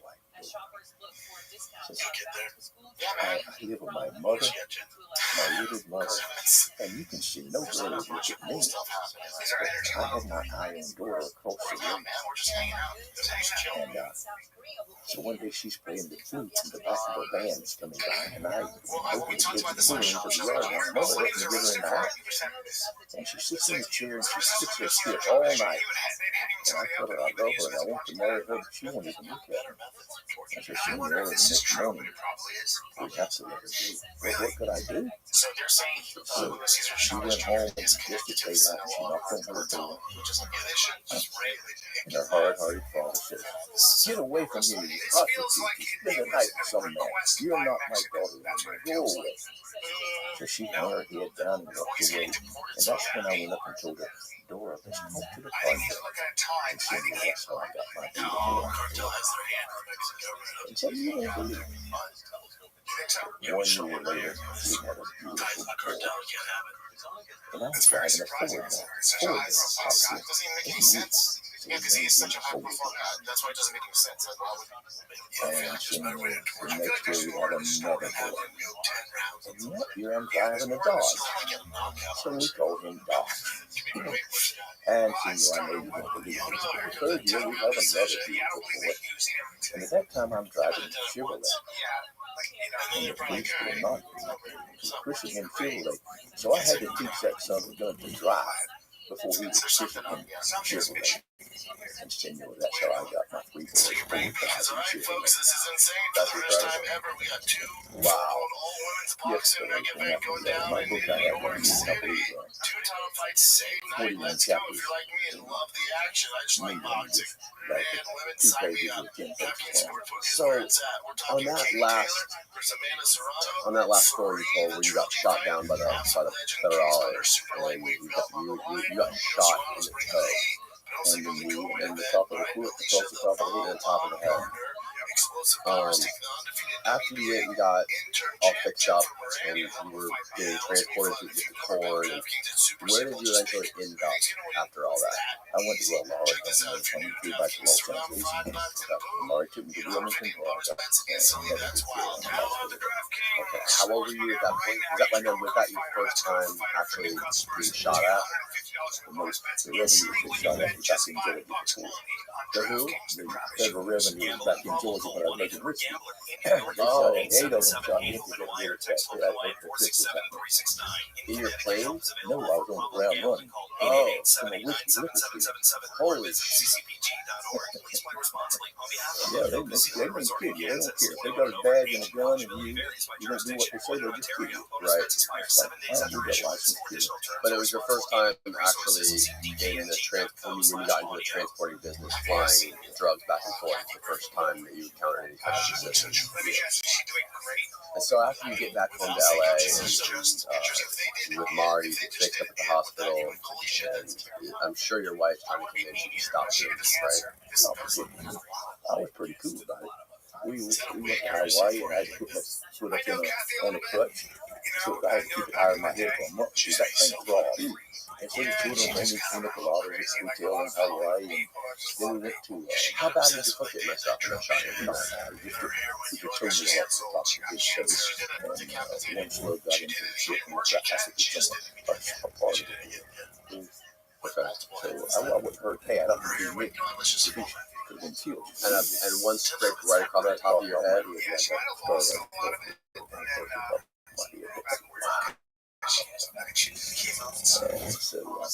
So then we went to Yugoslavia and we rented a little Volkswagen thing. My foot was stuck out the window, so it was above my head in a military boot all tied up.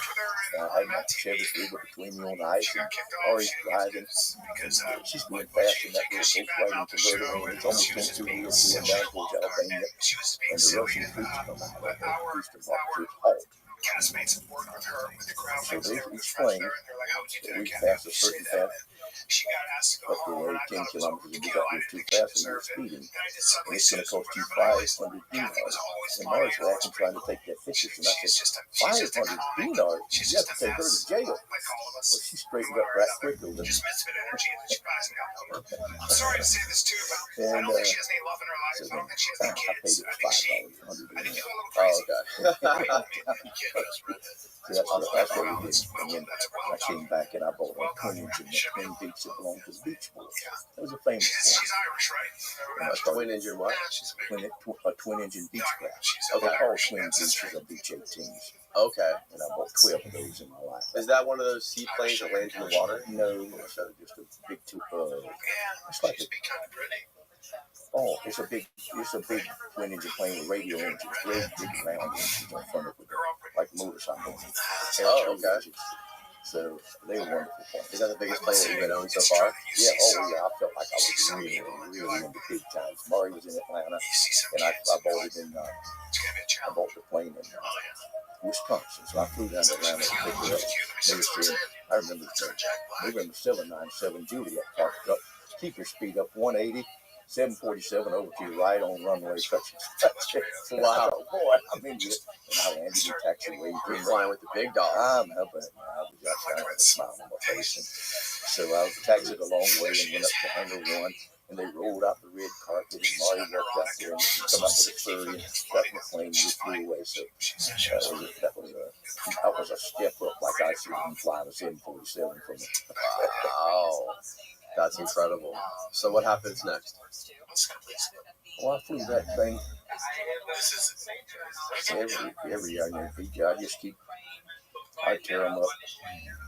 One bogged down, another one I hit the end of the ditch in the night, landing up the ones up there. So you immediately start taking that new big planes to make you keep now I'm making about $80,000 a trip.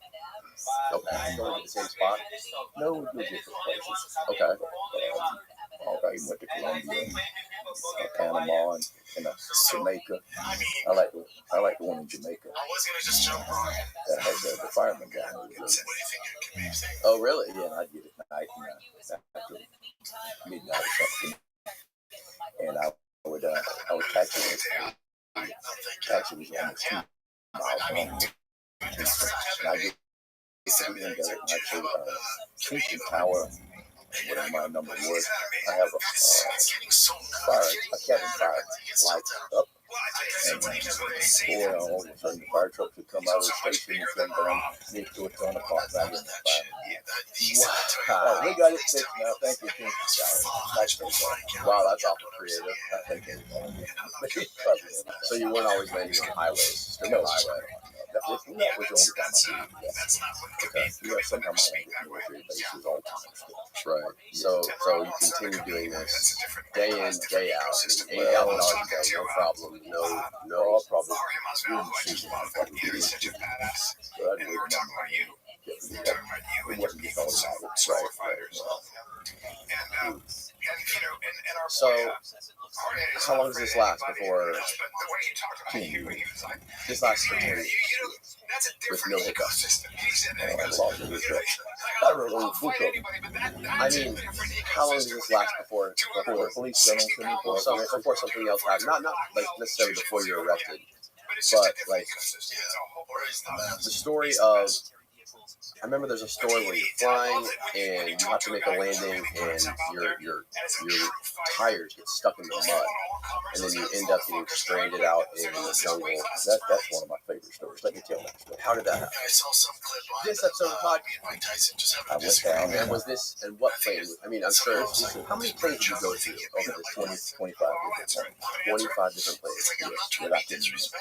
And out of the 25 planes, like, what happened to most of the planes? Were they crashed? Were they shot at? Most of them I said by something different. Okay. So we just moved around. I must have tore, I think, 4 of them. We had one of the pilots that tore up another one for me, so that's fine. When you say tore up, what do you mean by that? You just crashed? Finished. Oh, one of them was bogged down in the thing on the runway, and you get some of the helicopters. You run off and leave it, so you just abandoned the plane. after you nothing else to do. Jeez.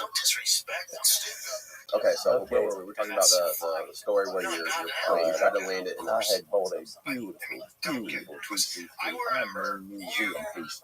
I believe Union Oil, and it was lovely.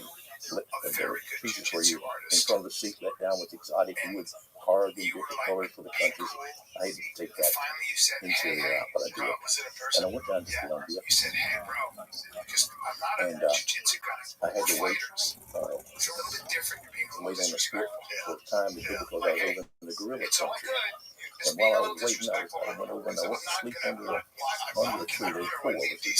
I had a co-pilot, and the man that was picking me up to it, he had some other fellow coaching nowhere to go. And I was in a hammock asleep after lunch, and I was under a tree, and I just heard a terrible rolling out. Rolled out of that hammock, and I looked up at the ass end of 2 military jets going straight up and after brother was going. And they turned around just like you would on an air show, and they come up the airstrip and just tore it up to his caliber bullets. I said, woo, woo, woo. And I jumped out of that, and I ran to the airplane. And I just gave the guy $80,000, and he took off in the truck the other way. I didn't want to, but he got said he had to. So I got in the plane, and I took off, and the co-pilot got in with me. And the 2 fellows, and we had about 10 or 12 barrels of gasoline in the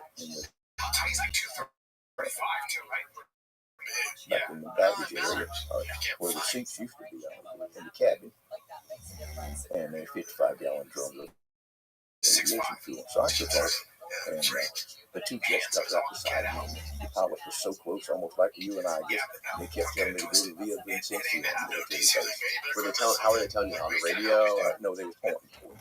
You can see them. They had their wingtips over my wingtips. They wanted me to go to the military base. They pointed at it. And I just put up the old hippie sign up and shoot my hand at them. I didn't think they would shoot me. So they just kept swarming on me, and I kept slowing that DC-3 down until they were just standing on their tails, burning all kinds of fuel, black smoke coming out of their tails. Those planes aren't meant to go that slow. No, so anyhow, they kind of went under me and started shooting 20-millimeter cannons. Just shake the airplane. So I pushed the nose over so they couldn't get on me. I'd fly treetop level, and later on they said if I tried to crash into them. So later on they come in and they shot holes in the tail. 50 caliber shell sweep in the hip. And oh boy, they got my attention. And then they shot up the left wing tip. And I said, oh my. And there was one of them left, I guess, a few. So there was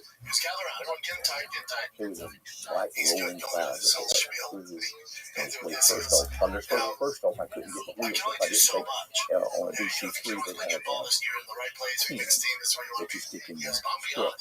So that the hydraulic collapses the plane that goes down the back of the ground. So it's just like a strut here. And I've left those pins, so I got into most of that. So I was a big pasture up the hill, so I landed. And it was rougher than it looked. And fuel caps popped off all over the place. And so on the World Series baseball game, it interrupted this baseball game to tell you that American DC-3 has just been shot down by Colombian jets. This is the first plane that's been shot down on Reagan G. Wong's and then in a minute it says, Huxley's up and away. We'll keep you posted after talking.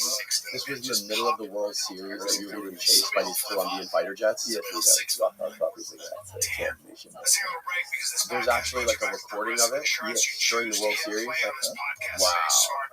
So That would be a cool thing to find to see. I think I got enough time to do this thing. Really? You compare your Progressive car insurance quote with rates from other companies. We You save time went on on and I went into these balls, took off and I went into these bowling paths and the paths sticks close to the mountains and stuff. And those mountains were 20,000 feet. And I was afraid to go much further, so I went up to about 20,000 feet and I started getting some height. So I came back out again. And there was that jet right there. Got your plane? That's it. Wow. Was it all metal like that too? All like shiny metal, like one of those Airstream bearings? Yeah, that one. I thought it was beautiful. It was blue and white. So, boom, boom, boom. He shoot at me again. The pins are in the struts. I got him out. Caps popped off off. again. No fuel caps on top. You crash landed. No, I just ran on past just a big cow pack. Okay. Those things got huge tires, bigger than semi-truck, Okay. stuff like that. Oh, that was rough. I mean, it was up and down. I got out and took those cans out, took off again. So, but I was afraid that he's going to get one of the places too big with fuselage. Right. He's got fuel. I need to get the gas tank. I just do a thing. So, yeah, I was serious about it. So, when I went back in, I thought, okay, I can't get rid of the place. The phone's nice enough to so I just took it over into stall into a spin right down to about 2,000 feet. And I just came right under it. It was just beautiful down there. So, okay, explain that again for people who aren't familiar with flying aviation. So, you took off again from the cow pack, and you flew up to how high? 20,000 feet? And that plane wasn't made to fly that high. They do that high, but you need oxygen. You can stand. It's not supposed to go 15,000 feet without oxygen. But you can stand for a while. Right. You lose your you get pressure. Okay. And so, what was the reason that you purposely stalled the airplane vertically? To get away from that. To get away from jet. I was going to leave him up there. So I just stalled. And when you stall one, you put it up into a stall and put that all over one wing. And it's like a falling leaf and just spiral. And it's spiraling. It's just almost go down as fast as you could if you dropped it. I mean, wow. Really good. It's like just falling on one wing. Is this something that you had done before? Like, I mean, it seems like a crazy maneuver. And so you learned it from and the reason that you stalled the airplane was to get off of his radar, or just to get away from him. Just do some maneuver real quick. just so like out of nowhere you stop and you drop and then you lose you. Yeah, I didn't know you would be here. Right. So I got away from him. And now I feel bulletproof. All right. Your adrenaline's pumping. I'm going to go get that load of marijuana. 3 tons of it. I can't go back to the gorillas. Because they don't run us off. Right. You got to wait till about dark to get there. Right. So I'm flying around the area. It's way down from closer to the grill. And It's on the same flight. yeah, This is right after. we go in the evening to the gorillas. Right. That's on Tesla's. So I see a long grassy strip that looks like it's 20 feet above the river. And I said, I got to find a spot where we're going to have enough fuel for our afternoon. We'll fly home. And so on this grass, I guess it was about really steep, and I just touched the wheels down lightly, and I made a half a mile. Look, the wheels are 18 inches wide. I guess the first grade it looked good, and the second row it looked bigger, and the third grade and 4 or 5 times it took a little more weight in the tires each time, and it was hard as a rock. And so I told him, So you kept circling and going down, touching down, and going to make you were making your own runway. So, wow. So I did it, and Where did you learn how to do this? Is this something that you learned? like you know, but on the farm and the tractor, you do all kinds of stuff. It looked like it was smooth, but what I didn't know, and so I had the co-pilot thing out. And so when we was almost coming to a stop, I said, "Get your feet off that brake." Now, I don't have my feet on the brake. And what had happened is that thing raised 30 tons. And on those two tires, they were breaking through the foot. It was like, oh, I guess about 80 feet, real hard clay line. And beneath that was seat where the water had stayed. So the wheels went through, and it just started slowly doing that game stand. So it went right straight up, and the nose and all just came in slowly on us, and we fell in between the seats to save our lives. Because it was collapsing. The nose was the plane was coming up on the tail, like the seat just like that. And it stopped right straight up and down, 90 degrees. You couldn't have put a ruler on it. And the two big engines, see those big engines, they held it up. Yeah. And so I guess I'm the emergency hatch and stepped out in the grass. Al came behind me, and we reached in and got our suitcases. Now the two guys back up in the fuselage, they got kind of banged up with all that drum cases. And it's 100 feet, not 100 feet, it's high over that door. I mean high. So they tie a couple of fuel hoses and they shimmy down, and we set out there. Unbelievable, man.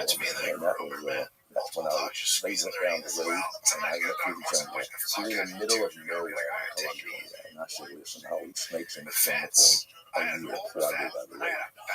After the Jets had done what they did and what we did. And so I went through the jungle, and after 11 days I came to a place.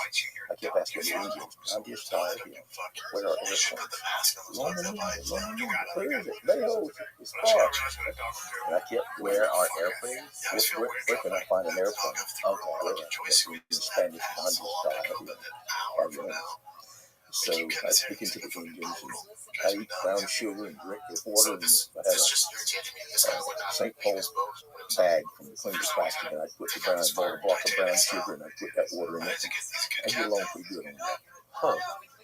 With brown sugar and water. Brown sugar and water for some days when I didn't have anything to eat. So I finally I came to a place, and wow, what is this place? Hawaii, World War II. Your first one. Pasture, nice long runway, several airplanes at Tower. And I knocked on the door. I said, what is this place? How did you pick your name? Katie Sue got a lovely voice. I said, I'm touring. She said, you don't get tourists here. This is Loma Linda, headquarters for Missionary Aviation Fellowship for the Amazon. The guy just tapped me on the shoulder. The same people that had learned to fly, these are the people that went to their place. And one of their pilots, who was an old missionary from Canada, flew me out the next morning, and we flew to the same military base where they tried to get me to go. And a policeman reached in and got my bag out of the airplane and put it in a taxi. Wow.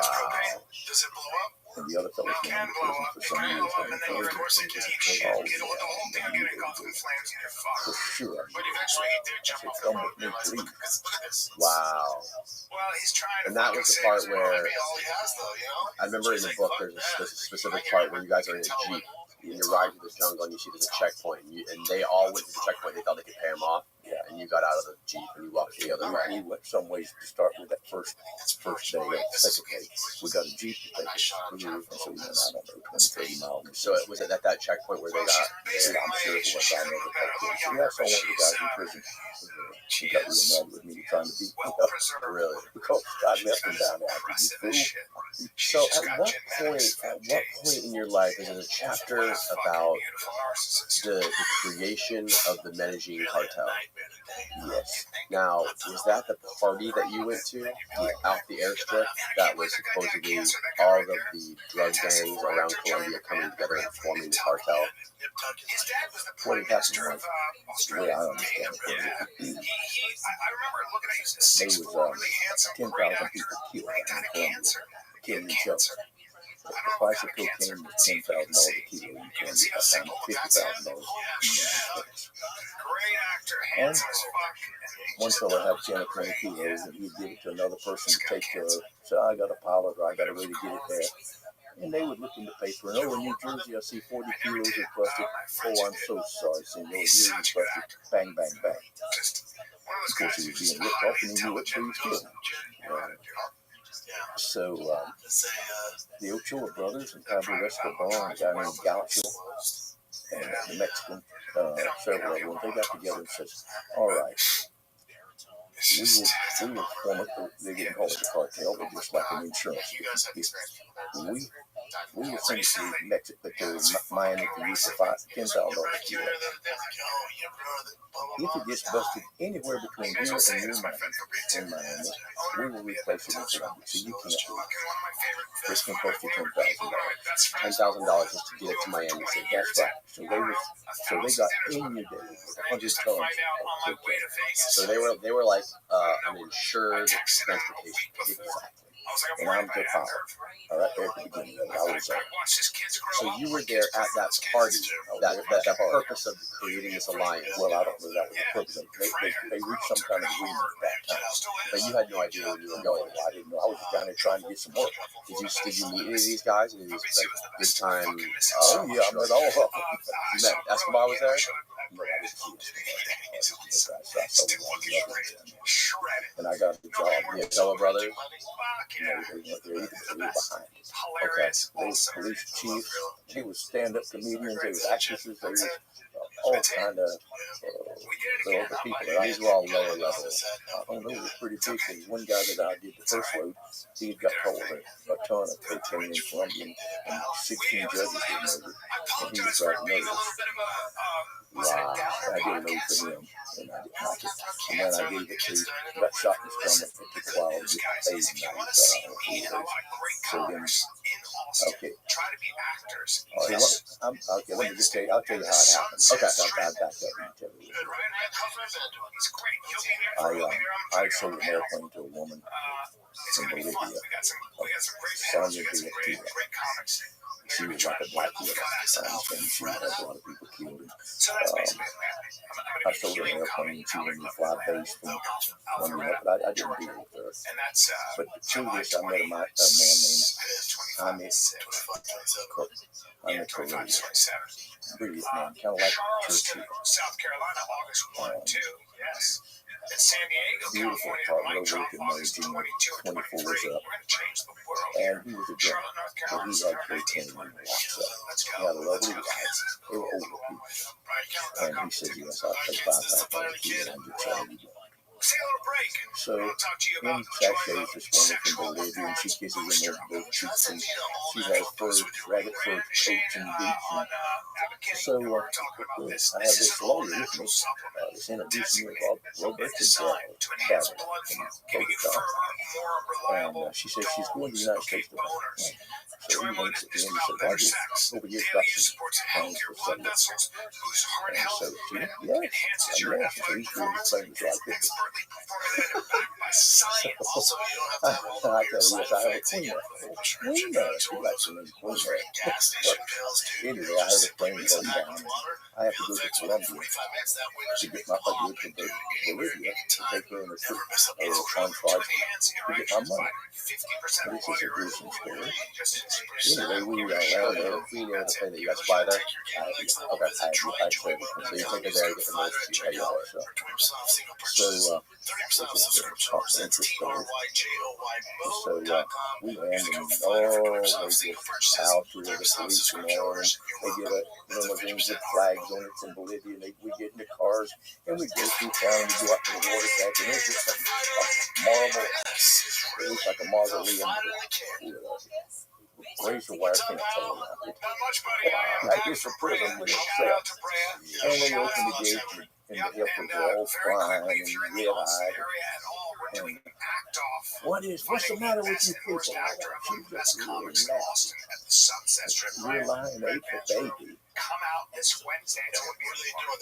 How do you man leaving a baby on the floor in front of a lion? She had a cougar in the house. So I went in behind her, and there's that cougar with blood on his mouth. Diapers, chips, blood all in the room. What? Yes. It's not crowded though. Most people are not. Oh, No, I know. she hugs in line and runs all the people off. You idiots! I never want to see your stupid faces again. No, how is this the maid's baby? And then fireworks are The fireworks. maid's baby. I The was down maid's with baby. LA. Holy Do you have good fireworks? I had the So, best. I got my money got on out of Are you that. fucking kidding me? And James Clavell wrote the book, Deep Clavell, so the big plot guy, the CIA, and the crack cocaine epidemic. And it's got a couple, I got a couple mentions in it. One of them says that I was in more degree files than Noriega. And who wrote the book? James Clavell. James Clavell. The same one that wrote Deep Cover. He was a big year at IF, and the CIA tried to kill him for exposing him about the crack cocaine. So he wrote the big plot by the CIA and the crack cocaine epidemic. They developed it and put it in every city in the United States. And The CIA. Yes. What's the story behind that? I don't know. They just wanted to sell their stuff, I suppose. So he said that you were on more DEA reports than Noriega. Yes, and then he's asking her if she can find me and said, we've been looking for 5 years. He's only 10 most wanted to list. If you can tell us anywhere to find Roger, we'll give you anything you need. That's in the big So you sold us out of your plane, and then this fucking lion eats a baby. And then, so at this point, at what point do you become aware that America is looking for you? So they wanted to, this is years later. Okay. Okay, so I haul. And how much money are you making at this point after you sold her your plane? I'm not making much money at all. And I'm in fact losing some. I'm losing pretty good bunch of airplanes and different reasons. I'm not doing very well during those 2 years. So okay, not very well. It was kind of a dry time. Mexico got so hot and I've been shot up. I'm in Portugal in a Mexican prison. So I didn't go to Mexico anymore. Well, when did this happen? You were tortured in a Mexican prison? Tortured almost to death. Would you like me to tell you about that? I'd like you to tell me about that. Yeah, please, Roger. Well, and is this before or after the Medellin cartel was formed? Before. This is why I didn't get it. A couple of episodes happened down there that it was not helpful. Okay. Yeah, please tell me about that. Anyhow, I was arrested in Mexico. And my 7 oldest, and I won't give you that long story where I'm not one that didn't got away from all of them with the blue flying and got away. But I had a pilot coming down, an older gentleman, and he landed his Plymouth Seal at the international airport. He was 5 miles beyond the cattle ranch. I can't imagine being And he here said, single. I don't know why he did it. But then I had my phony name and my room number in his pocket. That's so funny. He had $5,000 in federal. He tried to take it from him. He was absolutely no right. He said, There's this young dude who's in the neighborhood. anyhow, they arrested me and put me in I think prison. his house for sale. He's like, it's too quiet. The number on him was from the seal. He told me. There's nothing. So they let me to Things are confess. popping when you're in the suburb with kids. So I just can't believe I haven't done anything. I'm just in a swimming pool and in my swimming shorts and I get handcuffed in the pool and the guy shakes hands with me. Where, like a house or No, something? in a real nice hotel. So they take me to the prison and sit there and I sit there and it's miserable and it's so hot. And after about 3 days in that cell, just for all the drug addicts and drunk people, they took me back there to the torture chamber and they shot I'm going to tell. And they hold my head under the gas heat until I can't stand it any longer. And then you just fight like crazy to come up and burn you. So How'd you head underwater? yeah, it's like a tub. It's got some kind of bubble. If you inhale it, it will make you really explode your okay. It goes up your nose. Anyhow, after one time back, it takes 4 of them to hold you down. So anyhow, I did that, and then I was beaten all over until I was young. What were they asking you? Were they trying to get any Sign the papers and all bills. Sign the papers. Exactly. Sign the papers. So, confess that you were marijuana smuggling, you can get 6 years in prison. If you don't sign it, I knew maybe keep you 2 years for nothing. Right? But, so they give the and I stayed home. But then I went for the room was about 5 foot square and 14 feet high, and it was hot. There was a little spot on the door about that big. Until the fourth, you did And they brought a man in. He was a black man, and he was wrapped in he was frozen, and he was wrapped in a newspaper about an inch thick around him, just like you wrap something, like a mummy. And he completely frozen. And they stuck the ice hook in his rib. He must have been used over and over again, and they hung him on the wall. And as he thawed out, his eyes, the water ran down his face, and he was crying. And then, of course, the water, formaldehyde ran out of his orifices, other ones too. And the old paper come running off of him, and later on you could see his liver was pulled apart. And they opened the door, "You next, son of a bitch, you next." And so anyway, I didn't feel so bad. I butchered large animals all my life, but I didn't get off. The smell was awful with that formaldehyde covering on the floor. And the floor didn't bother you that much? Well, as far as the liver and get around, it just got okay, all right. I don't like it. I sweat so much. Just whatever. Yeah. So I had to sleep. That floor was filthy and warm and dry blood where they hurt people. They killed you. So I went to sleep and I put my head down on the bottom of that floor to breathe like that. And I'm breathing fresh air from that side, but I'm getting the formaldehyde over close to me. And I went to sleep. And I never walked this and got some of this cartoon from. I had deep flying for pigs and horses and all kind of colorful animals flying around in that state of mind from breathing formaldehyde. I was something. So then when I woke up and I saw that dead man hanging there, it took a minute to figure out which was a nightmare and which was real. I had to kind of pinch myself to see where the reality was. Right. And then they took me out and they took me over naked and buttered my bum and packed it full of hot chili, ground chili. And I'm talking about screaming and talking ugly. I did some of it. And I looked at their faces if I could find you. Oh my God. And then, so just one day, after that, they put me back in general population for a few days. You didn't sign anything. I just saw full time. I would die for sign up 6 years for nothing. Right. So back there, I got word out to Mari and some other people. And then one morning, they just come quick, and they took me out the back door of the prison. And they put me in a pickup truck brand new, and it had a horse's head on the door, and they sped through the streets of Mazatlan, and we went to a bank. And I went in the bank to speak English, and they said, "Listen, walk in." That's where I got shot down that morning, and that's the lady I went back after. Has given Roberta the $17,000 that you paid for him, and he has paid it to get you out of this prison. Are you satisfied with that? So I went to the hotel where Mari was, and we got on 747, and I didn't believe I was out of there. How many days were you there? About 3 months. And so I got out of that place, and when the tires of that 727 was a brand new plane, I just couldn't believe they're going to come get me. Yeah, I was. And the wheels went up, let's low down and leave out of that. Wow, that was on the 4th of July, 1974. After that, I gotta say, man, I would have been like ready to call it quits. I didn't want to get back. That's what I kind of quit. I had another encounter with the politics too. So after several of these encounters, I decided to go to Columbia. They don't treat you as bad if you go to prison. It's more professional. Of course, you didn't go to prison. You just got professional people. You had good gasoline. Okay. They had a better operation going. These other people were upset that someone maybe couldn't read and write. They had something to do. Oh, man. So, at what point did you meet Barry Seal? I've been flying cocaine. And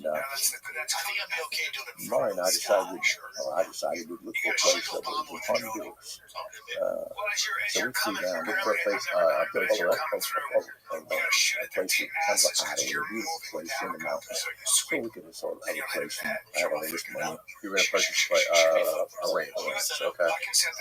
So we flew down to Honduras, and we did go to a beautiful place. And but we decided not to have just too much, and it was just beautiful. So we came back to San Pedro Sula, and I'll tell you, it was all muddy and dirty from the week up there on that ranch and fooling around by Lake Azul. And so we took him to the cleaners, and we said, I'll have them ready tomorrow afternoon. Of course, they weren't ready. Well, okay, first thing tomorrow morning. So Marty had the children with her. With us, we had the 3 children. And I said, well, you go into the airport because it's easy for me to get out to you and with one of us. With all of us, it's going to be hard to get out. So she went on to the airport, and I went after the clothes. Of course, I got on an old taxi, and I had a lot of them, and plastic bags. And I give the guy $100 and to go faster, and he just blew the horn more. So I got there, and the plane's taxiing out on the turn. And Mike in the phone, he waves back. Then I see Mari's face in the cockpit. Yeah. And then I see the nose wheel go down, and he stops. And he laughs, and he lets the farewell out for me. Yeah. And then he pulls it back and takes off again a little bit like a hitch. I said, I'm stopping, I'm going to pick you up. So finally put it out, and I go in without native clothes, and the whole 180 passengers walking together. So I go down and I sit down, and my daughter sits in the middle, and she's sitting in the seat about halfway down on the plane. And I sit there, and we take off, and the wheels come up. I guess she's about 9 years old, and he was going up about 5,000 feet away. So what was that? He just turned his autopilot on. So fellow me knows I done this thing, had nice clear blue eyes. He just ripped his off. I said, he's TBA, FBI, CI, or something. Yeah, that big fellow sitting there. He looks like a skeleton. Where did you guys take off from again? San Pedro Sula. San Pedro Sula. So when you feel the inside. Okay. Death capital of the world for some reason. The what? The death capital. The murder capital of the world for being in the some of the fact. But at that time, way back then, a nice halfway stop coming up. So when I said, hey, you know, so you fly these things? I got a few hours, mister. My name's Barry Shield. How you doing? So then he got to talking to me. We talked to airplane and so forth. He said, I just got out of prison this morning in Honduras. I got caught down here. I didn't believe in one bit. And he said that he had been a Transport Airlines captain. I don't believe he told me he was ex-CIA, but commercial. Yeah, he was 747. I believe he was the youngest 747 pilot with the TWA. And he took a load of explosives down to the Cuban property. He got caught with a DC-6 loaded with 10 tons of explosives, and he lost his job with TWA. So then he was working doing like this freelance, and he got trouble. So I didn't believe him a bit. We chatted about airplanes all the time. He should have just told you this on the airplane. I just got up business, man. You know, flying explosives to that was before I believe he got caught with 100 kilos. Okay, down there, and he showed me. Okay, I didn't believe it a bit. I thought he was just trying to pull me out. So when we landed in New Orleans, I took you out really nice car. We got out there, and here's 20, 30 people, women and children hanging on his crying, begging, hanging his neck. I gotta tell you the truth. There ain't no way he can stay that. Wow. So I went over to him and Marty to write our name and address and phone number on it. I said, Barry, I might have some work for you if you're interested. Come up and see me in Santa Barbara. All right, I'll do it. So a week or two later, he comes out. I had didn't learn his lesson, huh? Well, he's ready to make some money. Oh, yeah. So I said, I'm hauling cocaine out of Colombia. And he said, oh, yeah, I see what you can do with flying. I didn't know what kind of power, all kind of power. If people get the license, still can fly. I don't know. Right. So I had what was your biggest concern with him when he came out to meet you in Santa Barbara. You were talking about hiring him. What were you worried about anything like obviously his flying skills, or like did you have any sort of suspicion that he could have been CIA undercover or anything? Not after that. Not after families, and I found out he was already in prison. Okay. I really like that. He's my friend. You see the guy for some people. Oh, he was just like, you guys got along really well. And so I had a 690 Aero Triple Jet Aero Commander. That's really used. What's it called again? Aero Commander 690. That's 690 B Aero Commander. It has new jet engines that turn propellers. That thing is fast. It goes at 300 something miles an hour. And it can ride on that jet for a while. Anyhow, we got in that thing. And I said, show me what you got. He said, show enough? I said, yeah. It went for a little while. I said, you don't have to show me no more. He's like Bob Hoover. He just did that. I mean, he was aerobatic like a blue wing. Oh, I fly all right. But that guy was like a blue wing. I mean, it was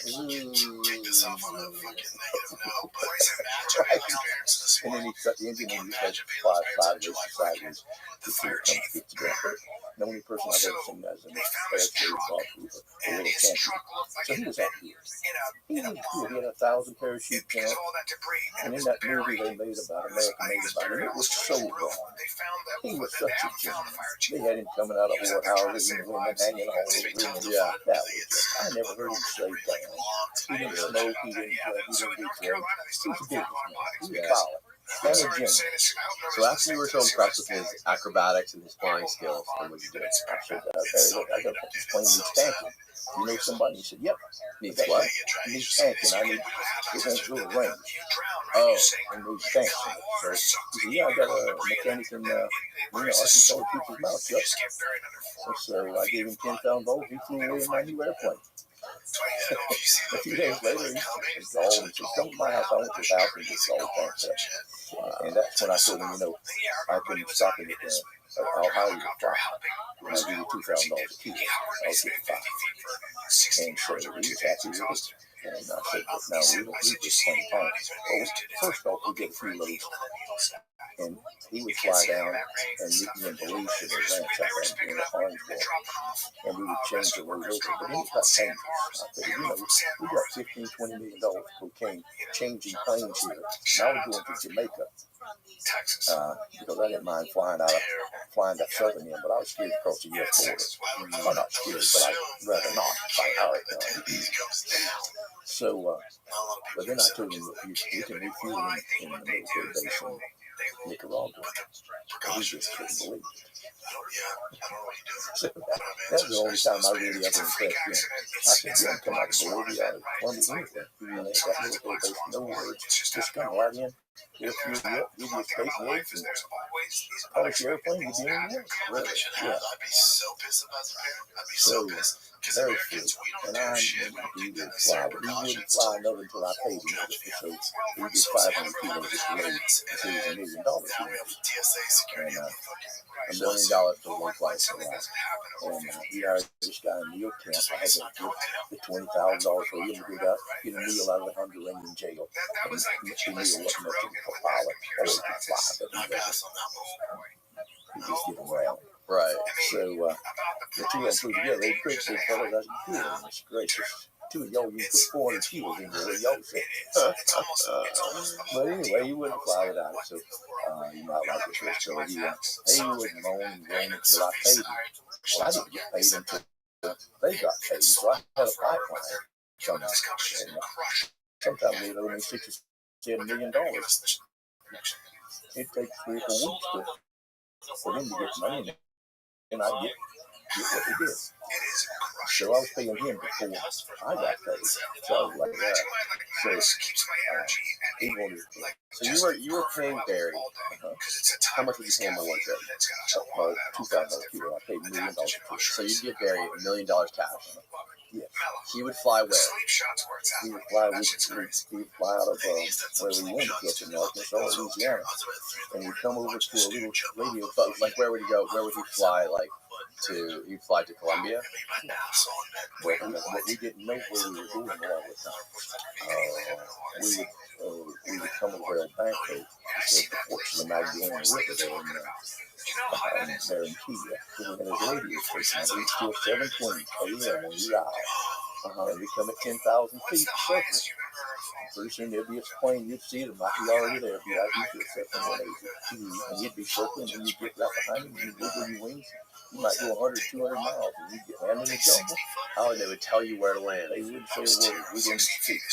We just followed They that. just followed the plane. Followed him where you were going. And there was a signal they would do with the Well, wings. we just knew what the plane did. Yeah, okay. And so we followed that plane, did that sometimes. Some of us did the same place, but if they were a new place, we followed that plane. That was pretty easy. And then come back to stop at Nicaragua, refuel, and come all the way on, and he went to Mina. And this is it. So he had $1 million in cash. Yeah, I gave him $1 million. And what would he do with that million once he landed there? So that was just his. That wasn't his cost to buy the cocaine. No, I got paid $5,000 a kilo. So I got paid $2.5 million, and I gave him $1 million. Okay, so wouldn't they have to give him all of the cash though? No, they didn't give him anything. Okay. He just gives. He would land in Mina, Arkansas. Okay, and then he would put it in 3 different cars. Okay, and from every day I had a fellow buying me 6 cars a week. Great business. So he was okay. That was where I was confused. None of the transaction revenue was going through the pilot at all. The pilot was just was great. He was truck guy. Got it. So, but anyway, he had the drivers. I didn't even want to meet his drivers. So I was afraid to meet people. Right, and get caught, they're going to kill them. Exactly. All do it. So, exactly. I had somebody buying cars. And he bought these LTDs or Ford Mercury Marquis. And they had big trunks. We put air shocks on, tires that wouldn't go flat, new hoses. And then I gave those to the Colombians. And they would be a trunk full of cocaine and duffel bags. They have rattlesnakes on it. Some of them would have cow horns. That meant this one went to this one, that one went to that one. So I had to just point the cars out to my friend Rico and give him the key. And I never want to see that car again. I said, "Sure, you're safe. I don't want to buy it." Right. It's $5,000 to you, buddy. Oh, I said, "You take it to New York, Canada, where you went to. It's as good as you can do." So they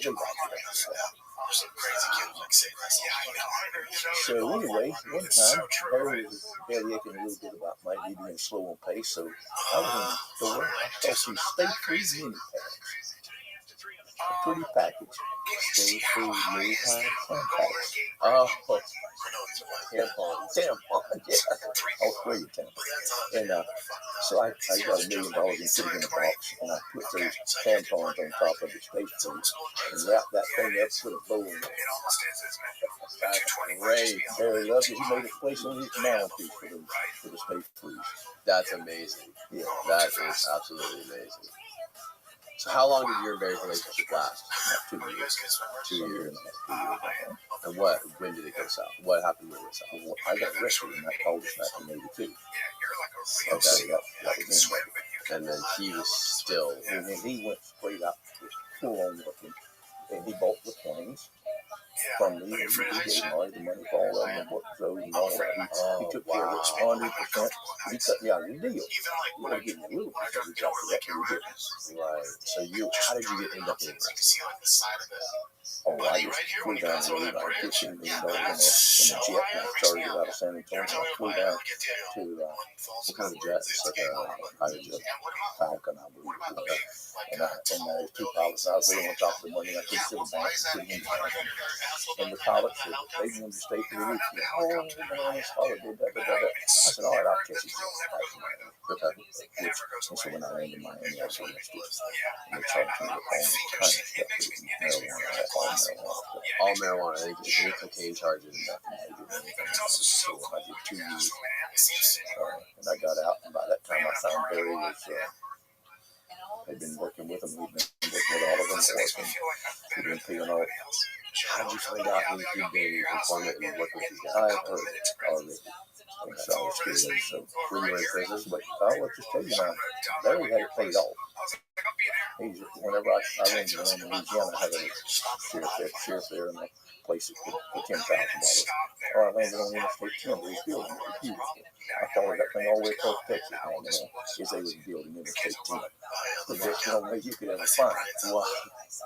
Put a truck there and turn wide on that deal. Mile long, 10 mile long roadway. We'd go out there the next morning and rub the bike marks off where I had. Oh my goodness. So after you got out, did you try to reach back out to it, or you were done with it? You didn't even try to No, it wasn't that. I couldn't think that Barry, I didn't know what to do. So I was having breakfast. And there was long blue eyes right there on television. He said, "We have absolute proof that the communist Sandinista government is in the cocaine running business." And there was that old fat lady, the C-126, on the runway in Nicaragua, Belladina. And I she was mission of the thing too? no, that was on the carrier. I knew what he was doing. And I knew that they was into it. So, but Terry, I'm going to back up. Now, he wouldn't land anywhere else. He said, "I got paid off to the government.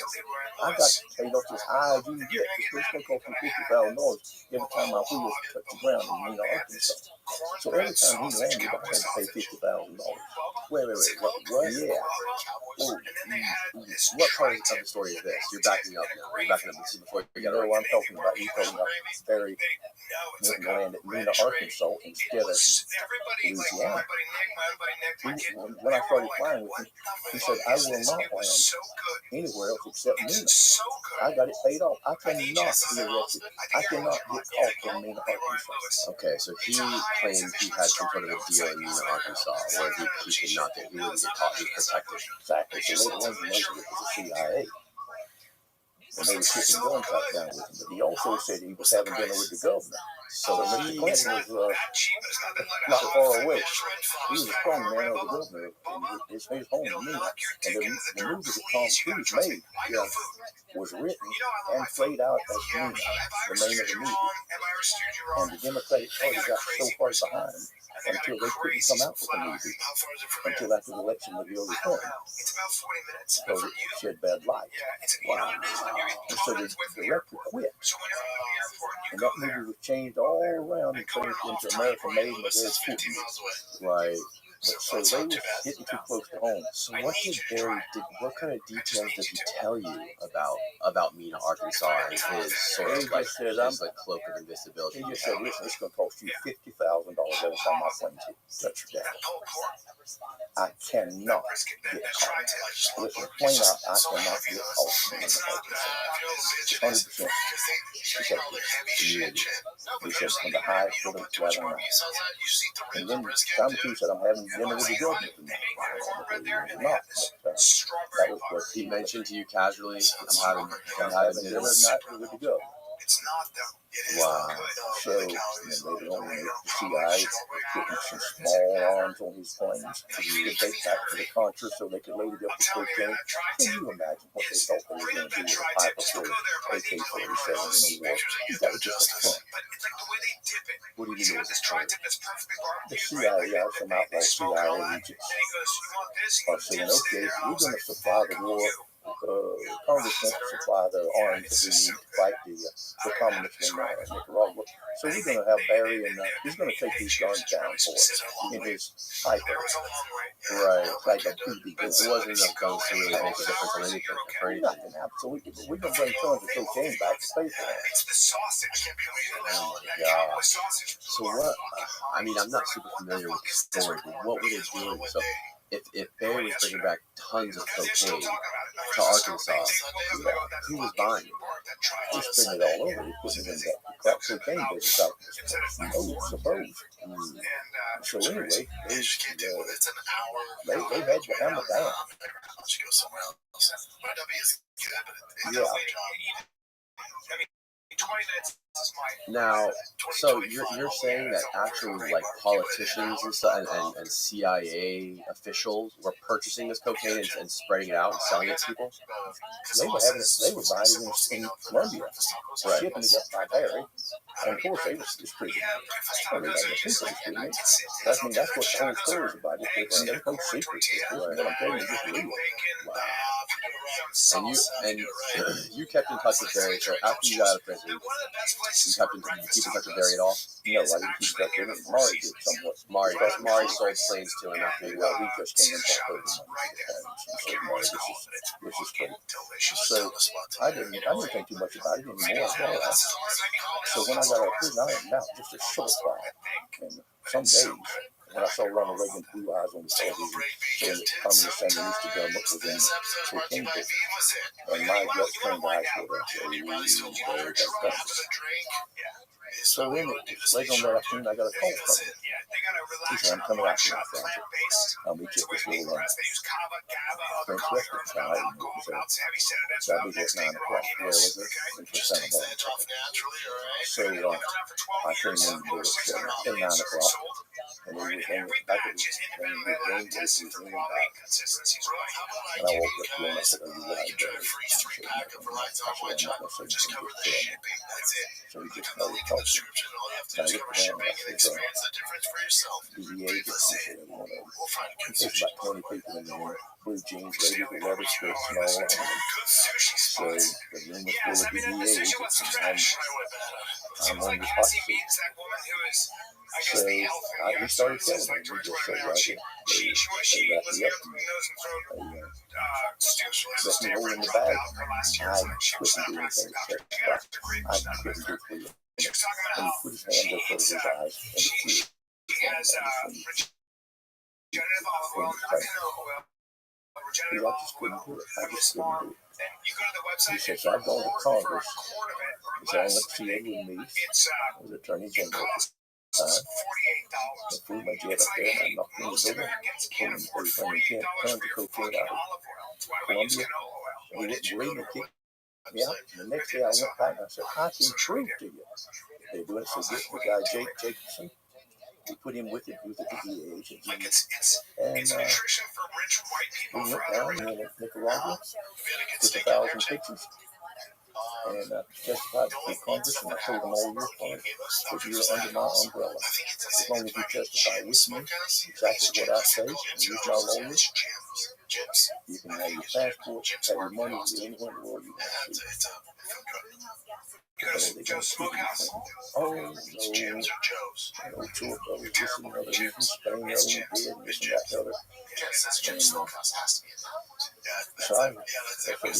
DEA that came over and sat down, and he had Chevy's legal and nice, and got a nice time. I liked him. He's I think Crop Duster with Malcolm would have been on the same team. I'd have been all right. I really did like him. Yeah. And he just said, listen, you can come to Miami tomorrow and train, and you can come first class tomorrow. It doesn't matter to me, but you're going to testify before federal grand jury.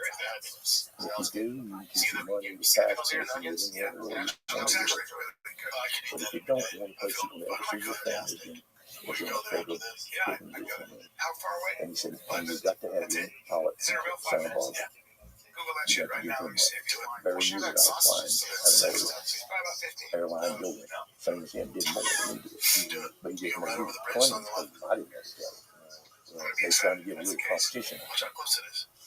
So I guess my guts turned to ice water, and I went to see my friend Jerry. I'll say his name. He had been friends 50 years. I wasn't no way I could tell him.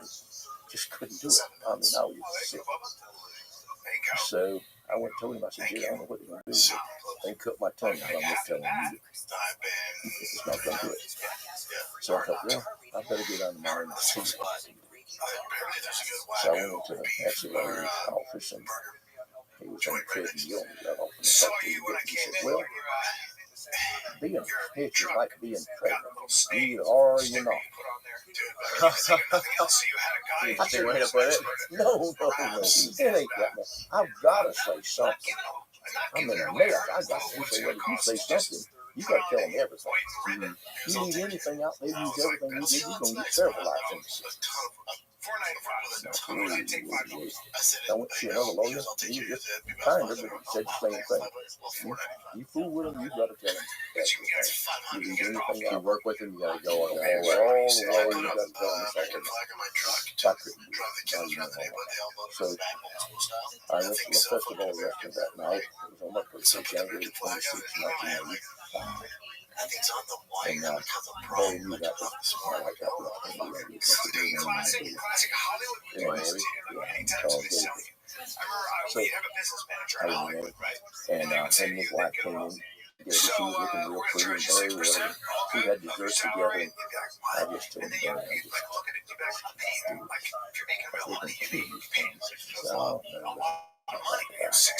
I heard you. Who were you telling him he was gonna kill him?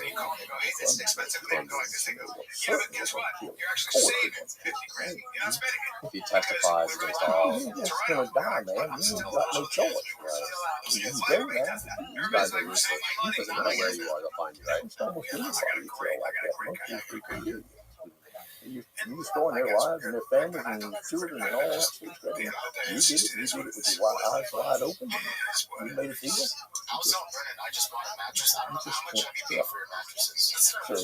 most people don't hear about that. I don't say, well, I'm get killed. And so anyway, I heard you next.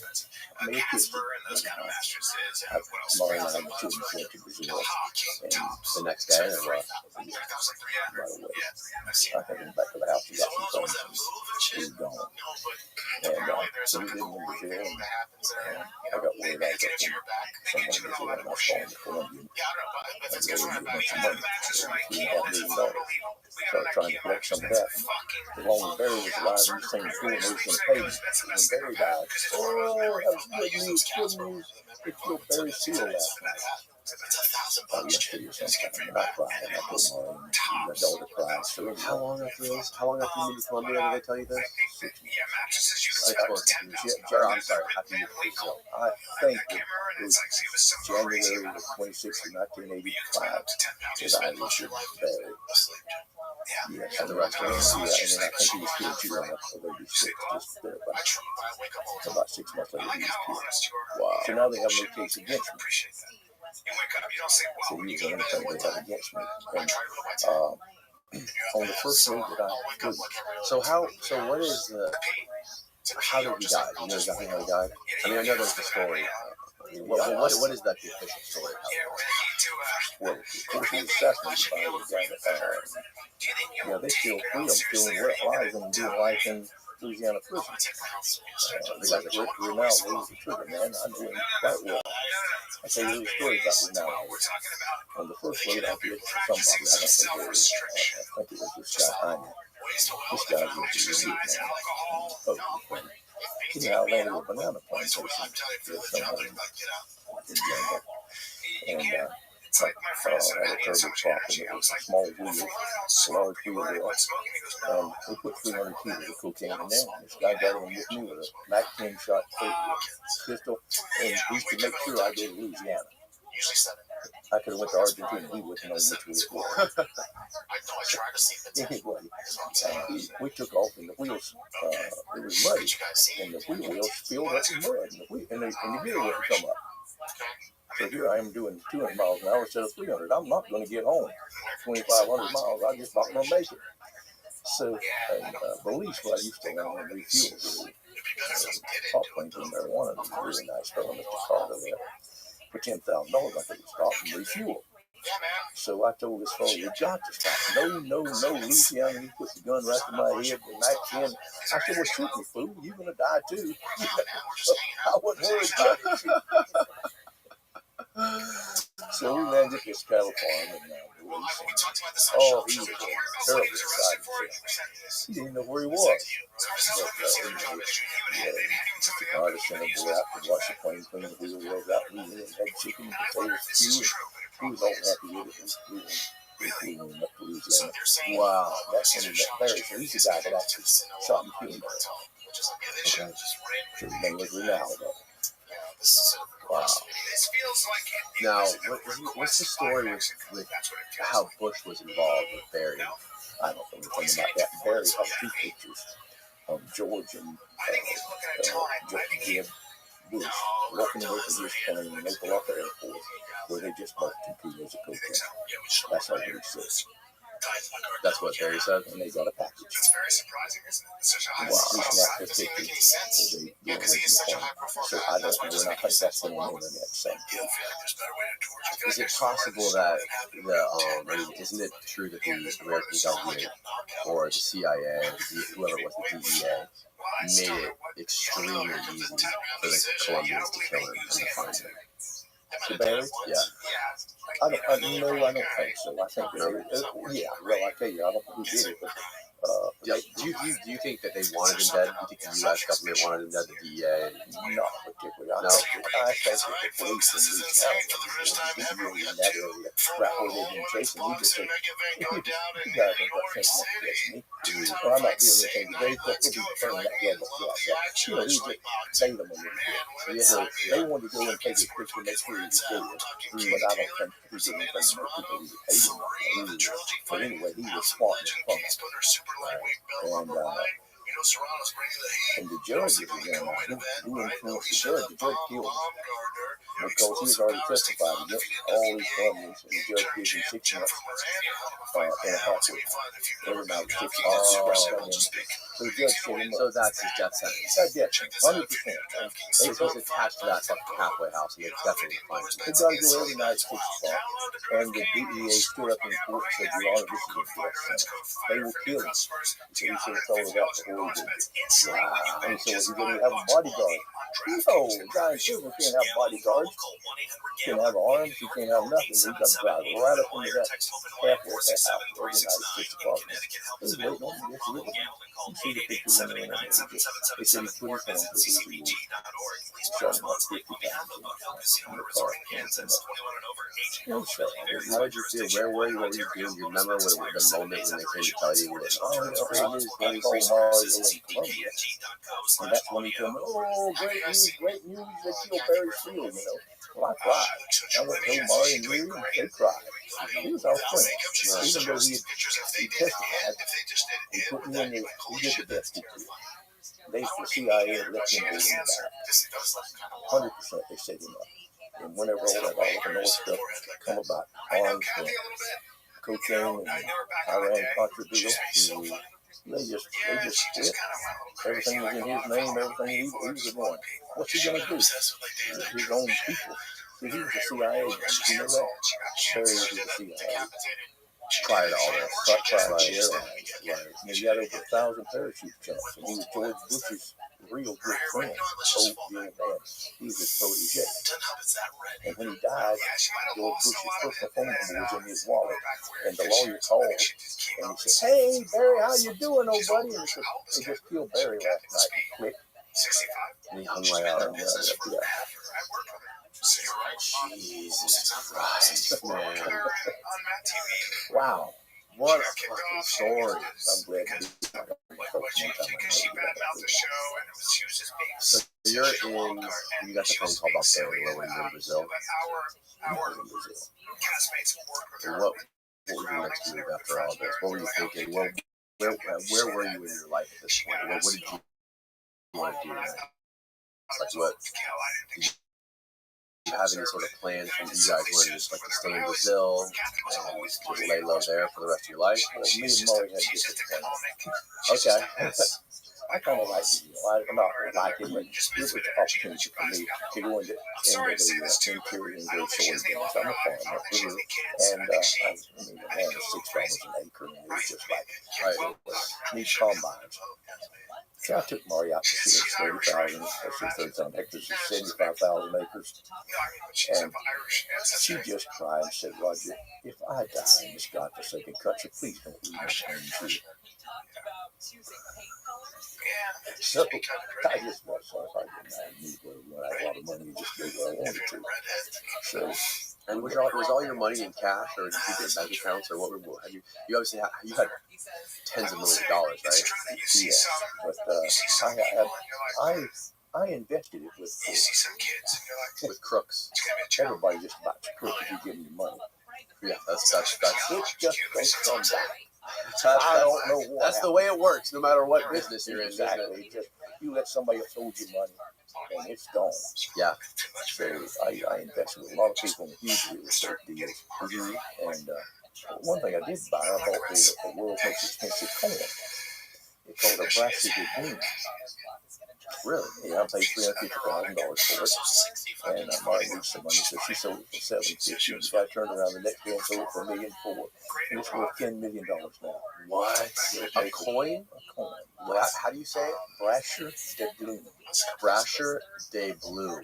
I'd love to get a picture of this on the screen. De Bloom is the pieces of 8. You've heard of those? Oh, yeah. That's an eighth of a de Bloom. Is this it right here? Oh, yeah, that's it. Right there. There you go. There's 5 of them. I had the unique one. There they are. I don't know that that's it. No, that don't look like it. No, I haven't seen it. It's got a wheel bar on one side. Look up Brasher de Bloom. Yep, that's what I typed in. Okay, that's what it is. So that thing is worth over $10 million now. And you paid $300,000 for it. We earned 50 back in it. And a little story to go with that. It was in, I can't pronounce it, the Coin newspaper, New Mystic, a paper, and the Bank of Miami read about it. So they went to Sam, the corn dealer, and said, Mystery buys the most expensive corn on earth. So that was just one thing that called me to light for me. So they said, we will give you $1 million insurance policy against you if you want it to in our bank. So they built a pedestal in the Bank of Miami, all marble down there, and they put that coin in it with lights on it. And they give me the insurance policy, Sam did. So if anything happens to it, you get $1 million. So I had that in my lockbox and grandchildren now, and guess what? It was on the judge's desk. Oh my God. Oh, there you go. They were unmerciful. Did you have bank accounts set up in the Cayman Islands? Oh, yeah. Really? Yeah, that money got stolen too. The guys out in Bakersfield, living large. Who? The banker. He took the money out of the bank and just closed the bank down. And now he lives, when I got arrested, now he's out in Bakersfield. And if I even say boot to him, I'll go to prison for extortion or something. Wow. So after he finds out you're in prison, he just says, fuck it, I'm taking his money. He just shut the bank down and took my money. That is wild. That is just wild. His name was Stephen. What's his name, buddy? McTaggart. You guys remember his name. I called him. How much money did he steal from you? Oh, I'm not saying that. You don't want to say? Oh, $3.5 million. Okay. Good Lord.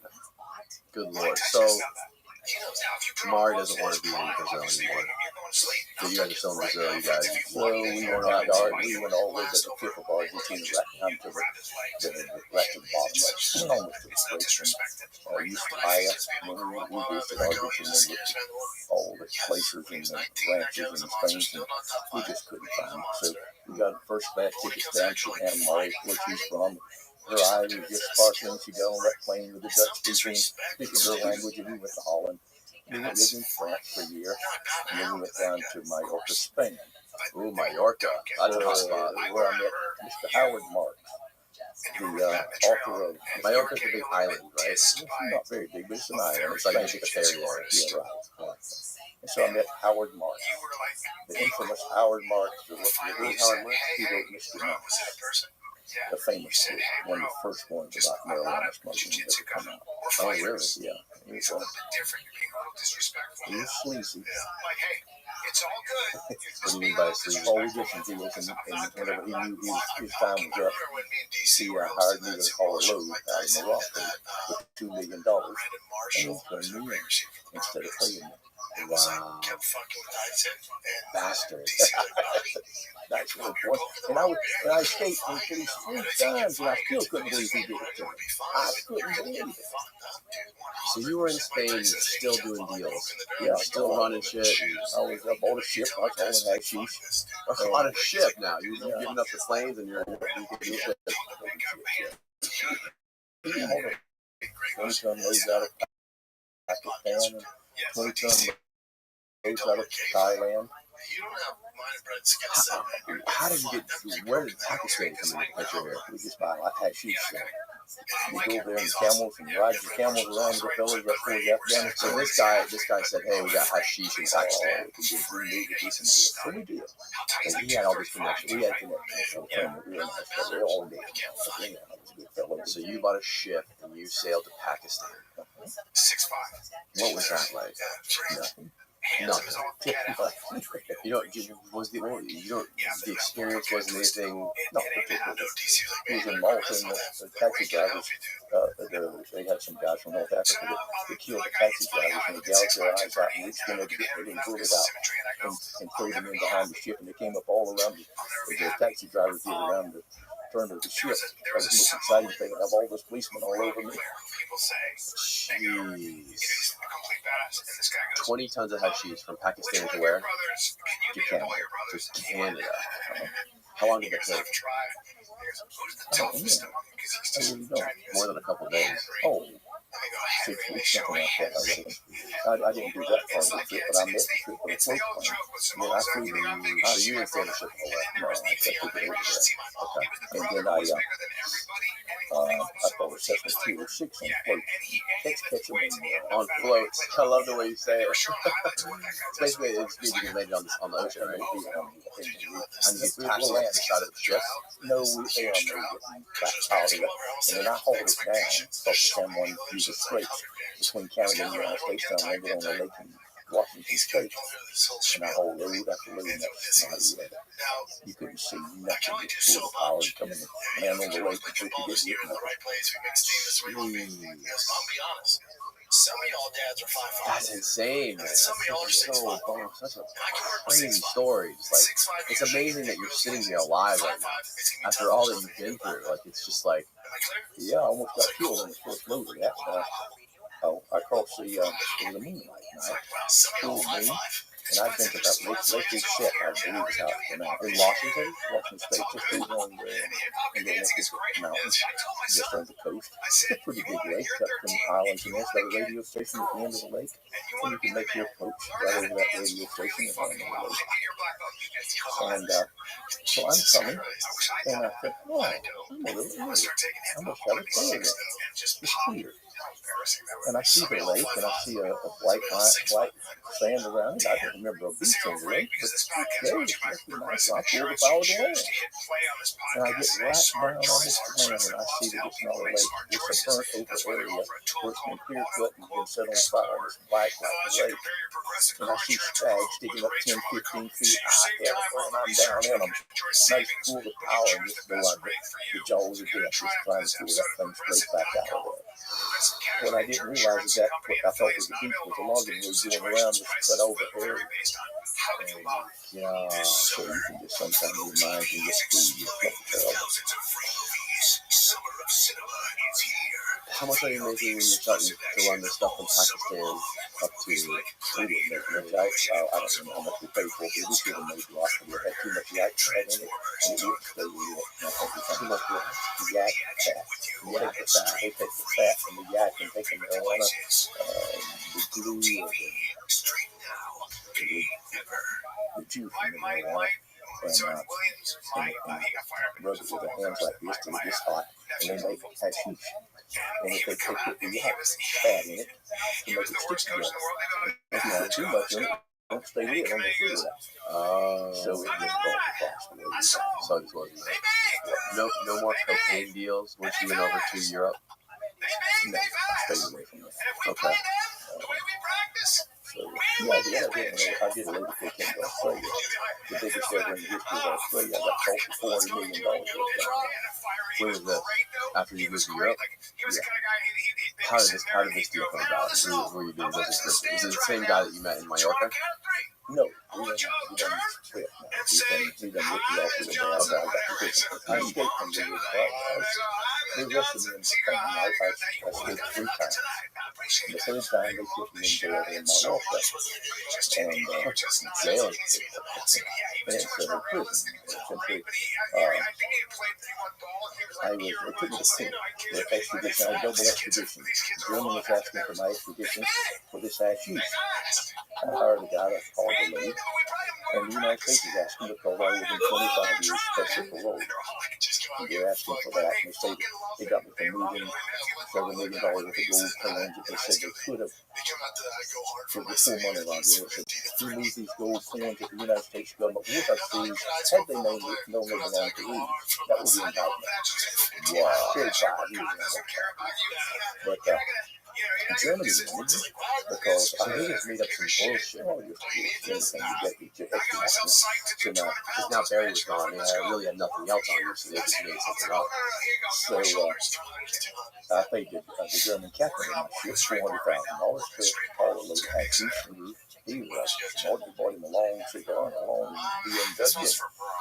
The police arrested him. They found the money, and they said, if you'll tell us who it is, you'll be home by Christmas. But they didn't tell him which Christmas. He got 7 years up in Germany. So now they've arrested me in Spain after I got away from them so much. They handcuffed me this way, like over my hands this way. Everywhere I go, it's very painful if you look that way overnight. Oh, yeah. I can imagine. You can't get out of them that way. So, let me see. So anyway, they take me to court, and Marty's there, and my son, and there for the extradition hearing. And I have 4 guards guarding me. All my paperwork shows he's maximum restraint. So, Because you had already escaped. and they got my So I'm sitting there and I talk to the lady. I said, I wonder, I'm above palm trees. How high is this place? I'm on the 3rd floor. And he said, you kid yourself. I said, yeah, just been 3.5 tons of hashish charged in Germany, 25 years parole in America, plus the crime. So I'm bound across the when 2 of them leave to go smoke, I'm bound across the room and jump up on the desk of the stenographer, which is 9 months pregnant, and I kick the window out of the courtroom. And I jump up on the ledge and handcuffed. Like, not like this. No, I'm in front. Oh, you're in front. In court. And so I looked down, and it's an awful moment. I thought there might be some power lines or telephone lines I could grab on the way down and break it. And there was a car parked a little bit up on it. It looked like it was a station wagon. And I worked on the Los Angeles Fire Department, practiced jumping in the net from 4 floors. So I bailed out, hit the top of that car, wham. And the roof What went. was your strategy when you were falling from I get right on my heels and my foot, just right in, and the roof caved in and saved my life. But it went down, it destroyed that car. And the city, yeah, but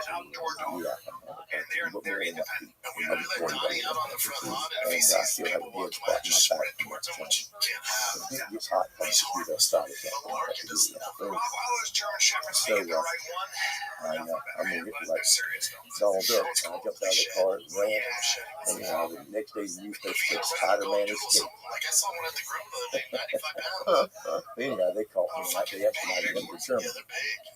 And Germany gave me 8 years for using a German citizen in an international crime. They didn't have any hashish or nothing, but because I hired a German citizen, and he told me, he kept his mouth shut, there's been nothing. So I got 8 years up there. So you said the next 8 years of your life in Germany. No, after 1 year, I escaped from Louisville, my country in prison. I don't think everybody ever escaped. So I went out to the bars and got all cut up through the bars, 13. And lost my clothes, got my shoes. This wasn't some sort of like tunneling escape. Oh, I stepped through the bars. And when they went up, got on the roof and went above the guard tower, then I jumped down on one of the guard towers out of Sally Port, bailed over the fence into a pile of dirt, a sand pile, and got away. And a woman was there. I watched her, and it was raining real hard, and I lost my clothes and stuff, and my blue jeans on. And I watched her and a little boy come, and she brought her husband to the door. And when she went back, I jumped on top of the guard tower, which was one floor below me, and the guy went, oh! And it's rain to kill you. I mean, they got the moves out there, and then I went across, and I went straight towards her, so he couldn't shoot me. And then I went around behind the car, and running downhill, and I made strides. And here, bam, bam, bam, she's up on the sidewalk, knocking the parking meters over, trying to kill me. And I jumped behind some car, and she just, at me, and the little boy was standing in the seat. She tore the fender off of her car, on another car trying to get me. So I jumped over a fence and it cut my hands all up. Had glass on top of it. I had shoes on $200. I slipped me in the prison. And my shoes went down. I went off was half my knees in the mud, and the blood cut my chest all up. Oh man! And so I took off running and lost my shoes, my $200. Now I'm barefooted and just have a pair of blue jeans, no top on, and I get away and get to Holland. And you got to Holland. You crossed the border. Across the border. At what point did you meet up with Mari? I didn't. She was mad with me. Told me to go back. Ooh. Ouch.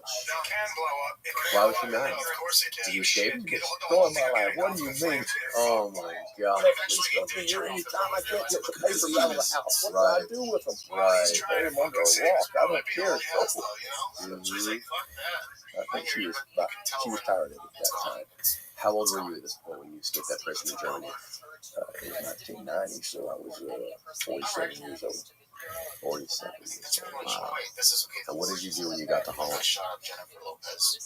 I met up with Mari's cousin. She had paid $100,000 for me on the place there in case I did get out. And she told me, you go to the lemon tree, you go to the haystack, and you go to the lemon tree, and you turn right, and you go 10 steps. But she didn't tell me there's 20 lemon trees.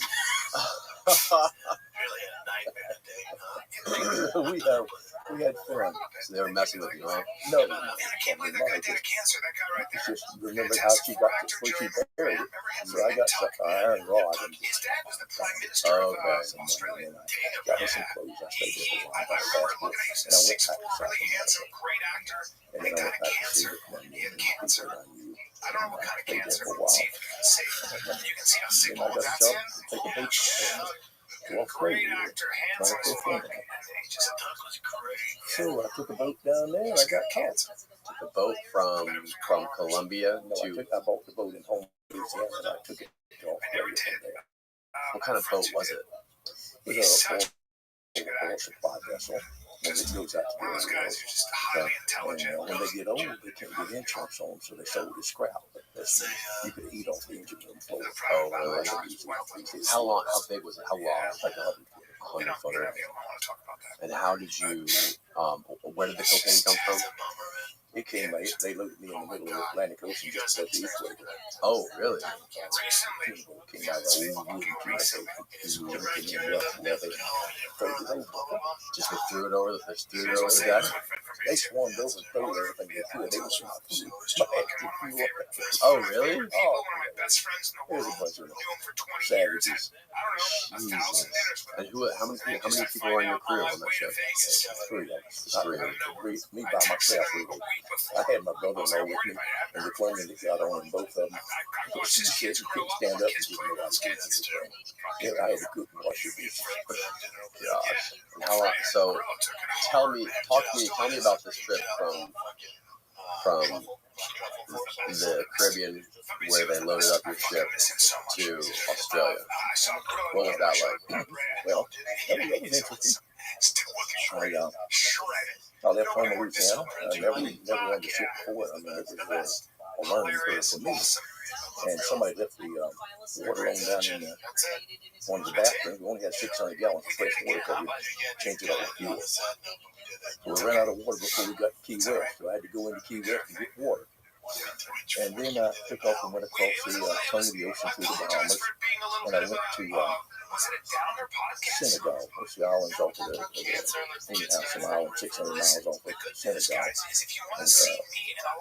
I can't think of the name of it. Anyhow, I stayed there a week. The Colombians told me they'd load me there. Like Barbados? No, this is what? Canary? No, south of the Canary is about 1,000 miles. I can't think of it. I know the main name. I know the playa is the name of the town. Oh, anyhow, Senegal. Okay. And so I stayed there, and then the Colombian said, no, come back towards Colombia 1,000 miles. What? Because I just got enough money just to fuel just barely to make it to Australia. I have to go back 1,000 miles, and then they're not there, and I have to go 3 or 4 days cruising around up and down below the radar, under the satellites, and finally they show up, so the stuff on it. And Then I go down and I go follow the center of the plantation down. Because the current goes counterclockwise and the southern is clockwise and the north is and I went as far south as Cape Town and went down about 50 degrees in the Great Southern Ocean near Antarctica. I came with it. And I woke up one morning and the waves was, I fished in Alaska, remember? Yeah. These waves were just indescribably tall. It wasn't rough, but they were just mountains. Giant swells. Just swells, and it was sharp. I mean, almost straight up and down. And the boat would come, and it would just come up and it would stop and go, and then the propellers would come out of the water, and it would curl Surf down it. and would surf down it, the nose would stick in the ground, in the water, it'd come back over. Yeah. I was real uncomfortable. Okay, I was supposed to be on the fourth level, so I got out of it, and I couldn't remember what I got felt bad. And I went down Navy Bank. I went down Navy up, I forget it was West Coast Navy Coast. Use the code FIGHTER for 20% off single purchases. But I had vision. And 2 weeks before I was arrested, I had a crystal clear vision of me being arrested after that, and not feeling. I was on my back with hands and putting the handcuffs on me, and I was in the sand down there, and I was crying, and I was just going, I knew our life was over together. And it happened exactly like I saw in that vision. So I turned my ship and went 500 miles from where I was supposed to go. But the snitch was waiting on me, so I didn't have any choice. Who was the snitch? Eduardo, the older brother, friend that we've been working with him from day one. So we were coming from Florida. So your vision of this, all this happening, and this all apart came to fruition. Yeah.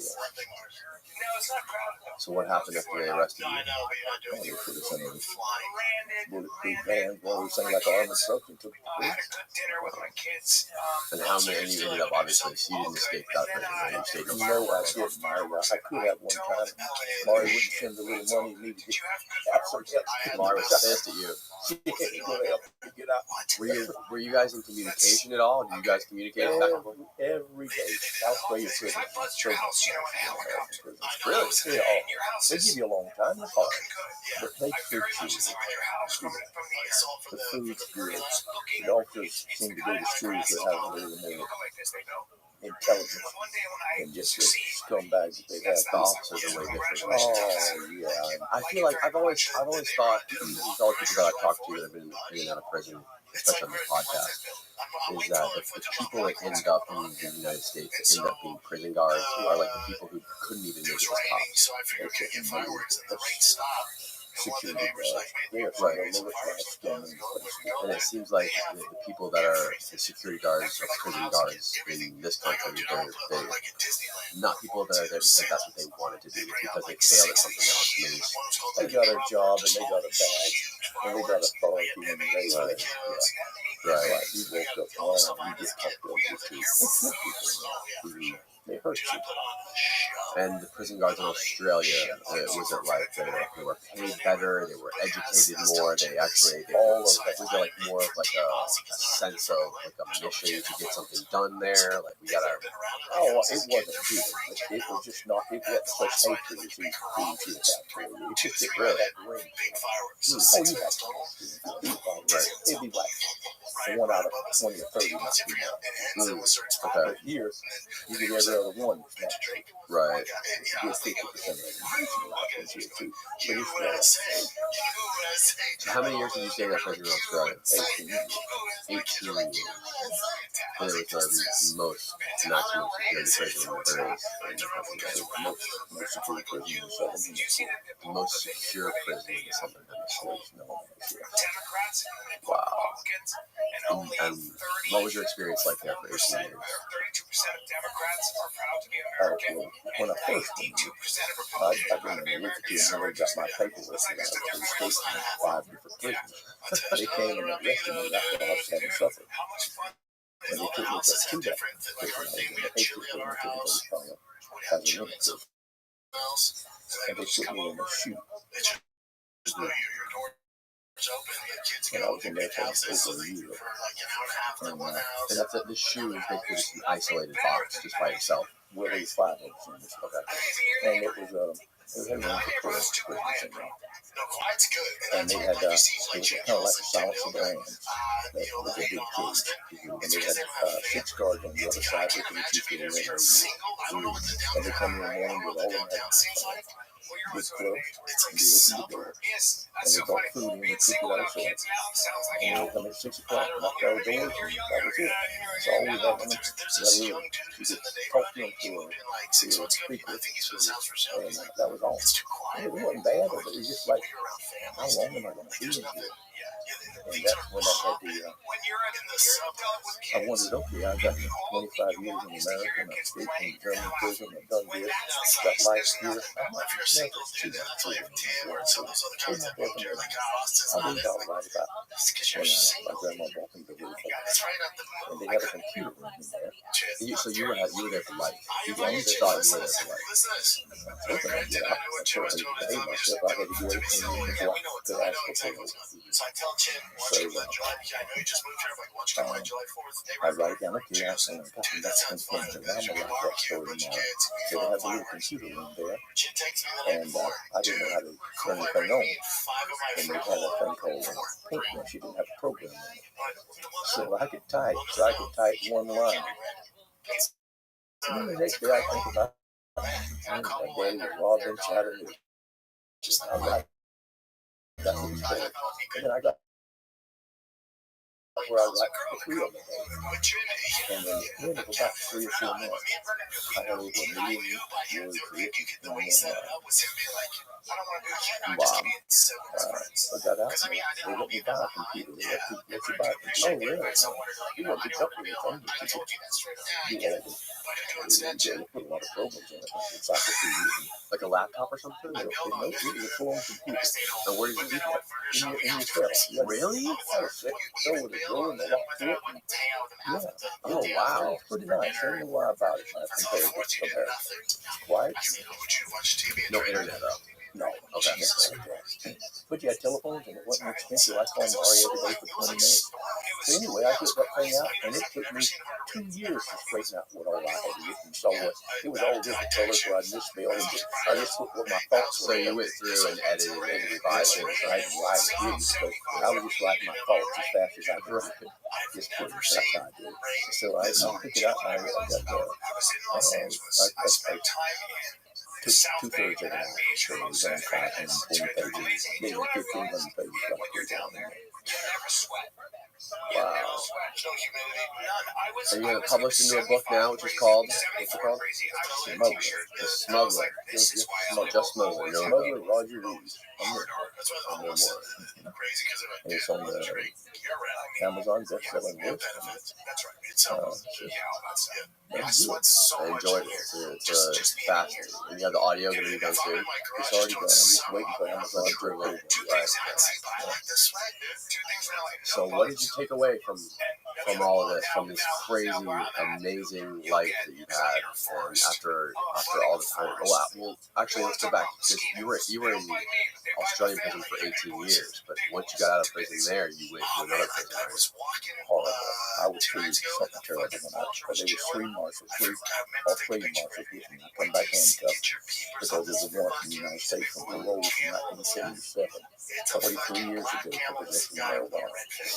I got off the airplane laughing and chatting with the Australian guards.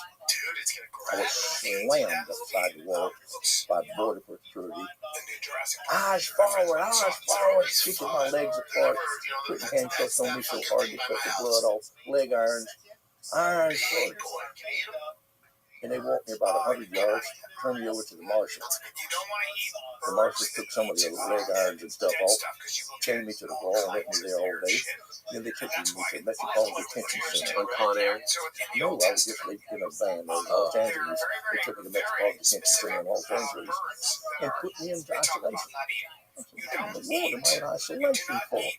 And nothing. I was there 3 or 4 days, and I told the lieutenant when he come by in the morning, he said, there's nothing I can do for you, Reed. So the guy came in, he was in a suit, nice looking fellow, he opened it up. Hello, Reed, I was going to see what you look like. My name is associate warden short. And I saw your National Geographic documentary, and it does me pleasure to keep you in isolation. You shut the Judith window, and that's the last I saw. It never did get out of there. So I stayed in 9 months without a hearing, which the parole board has to give you one within 3 months. They never did give me one. I paid the lawyer $7,500. His name is Cameron, in San Francisco. He never once made a phone call, never somebody got to him. What was his name, Mike? Christopher Cameron. Christopher Cameron, a lawyer in San Francisco, that the parole board said, don't touch it. And he stole my $7,500 and never made one phone call. That bastard. I mean, thoroughbred. Thoroughbred. Yeah. Wow. So And what was the documentary he was talking about? National Geographic come down to Australia, and they did one only called Australia Started Prison. And we did one. I got some action in that one. Because I was looking for that online. I couldn't find it. I saw something on a History Channel. They take it off after a while, I understand. National Geographic doesn't even put it back on. It was real good. Okay. Yeah, I remember searching for it. I couldn't find it. I got a copy of it. Okay. I got several copies of it. How long did you end up staying in Los Angeles metropolitan? They sent me to Con Air to Oklahoma. And there I got put on the ship forward, but I had to report to the officer every 2 hours, or they were going to go back in the chute. So, yeah, I couldn't believe it. And I just saw the corruption of the Con Air and whatever Congressman Senator and that. Explain that. I met people from Waycross, Georgia, Albany, Georgia, Jacksonville, Florida, and they got caught with 2 grams or something. 3 grams, 5 grams. They facing 5 years and 8 minutes. Probably a real problem. A lot of prisoners do. And they were being sent to Los Angeles for psychiatric evaluation. And it takes about 3 months to go and a month or 2 to come back. And they stay in Oklahoma, and they go from one place to another on Con Air until they finally get to some doctor in Los Angeles and says that they have a problem or not. And then I met the one from Los Angeles and San Francisco, and they were going to Atlanta, Georgia to have a psychiatric evaluation. So no matter where you got busted for these small-time drug offenses, they would find a psychic or a psychiatric psychologist on the opposite end of the country. So they could shuffle you back and forth. So they had a reason to fly Con Air all around the country. It's just blatant. That's what Who owns Con Air? I might be back in prison. Like who owns Con Air? You would think that would just be part of the BOP, right? No, somebody owns it. Other BOP wouldn't be doing it. How many airplanes do they have? I saw 3 big jets. There's 3 jets, and then they got a lot of. That's all I know. But that tower in Oklahoma, which is center, has got 1,800 rooms. And those planes are landing and coming in there day and night. It's just like Grand Central Station in Federal Prison. Why are they moving them like that? I can't know. Somebody making big money. Whoa, that is kind of wild. I had no idea about that. They should over. You just double click the top, yeah. Like, you know, a lot of times It's over they're to you the very truth. rugged and built for terrain. They're not that comfortable. These are very comfortable, but also can handle the protection These guys, and durability 59 needed. parent company, Con Air Group Inc. Headquarters, Abbotsford, British Columbia, Canada. Yeah, 59 planes, Con Air Group Inc. So it's a corporation. Yes. Every single box. Whoa. They own some politicians, I guarantee you. Oh, yeah. They're, wow. What a world we live in, Roger. We live in, I'm telling you. is incredibly corrupt. Whole system. Yeah. Let me just tell you about the drug war. Today, I'm not talking about what I'll see from this job here in the town. There's 10 or 15 of them going this year. And one of them, he's a go-getter. And he lets his hair grow, and he gets some tattoos and some dirty clothes, and he goes under the bridge, and he gets one of those poor mentally ill people, bums, hobos, and they sell 2 or 3 or 5 grams to their neighbor over there. Here's that whole thing. You know what? Just head to Now he's got 2, and next month he does it, and he's got 2 more. At the end of the year, he's got 15 or 20 major drug deals. And he does that for 2 or 3 years. And the other fellow, he's in a death somewhere. And this guy makes captain. This guy's a captain. The guy death. The one that makes all these little tiny deaths, all these insignificant nothing. He just put 4 feet in prison. Right. Now he's captain. Now he's lieutenant. Now he's captain. Now he goes up the ladder. Rocket. Now the prosecutor, the one that can say, God, ladies and gentlemen of the jury, he has 5, give him 5 years in prison. No matter about his cool wife and children crying. Give him 20 in prison. We need fodder for these private prisons and for the federal prisons. Oh boy, we got him. And if I'm a prosecutor and I get enough convictions, I got a 98% conviction, I'm going to make a judge. And I'll never lose my job at $500,000 a year. It's all about climbing the ladder. Yes, climbing the ladder and making Yeah, that's exactly how it works. The judicial system is just so corrupt. Are you familiar with the story of Ross Ulbricht? No. He was a kid who was in his early 30s when he got busted. He got like 2 life sentences for he started this website. It's like it's called Silk Road. It's basically go buy any kind of drugs they want. So like an online marketplace for people to buy anything they want. As long as it didn't, like the only rules were you can't harm people, you can't order people to get murdered, or there's no human trafficking allowed. But it was mainly used for drugs. So you could buy any kind of drugs that you wanted online, and it was kept anonymous. Like all the buyers and sellers were protected because they used this form of currency called Bitcoin. It's a cryptocurrency, and it's easier. You can easily keep the people making the transaction anonymous. And he was just created a website basically that anyone could go on there and make a transaction. He took a small fee, and he ended up getting 2 life sentences because he didn't take the deal. They obviously offered him a really big plea deal, and he didn't take it. He thought he could beat it. And there was a bunch of corrupt agents involved in his case, and the kid got basically he got double the sentence that El Chapo got. And he's just some 20-year-old kid that made a website and become this website. That story really hit home for me as far as exposing like the real issues of the judicial system in this country. And they made a documentary about it. It's just disgusting. It's just sick. It's disgusting. Vomiting sick on the floor.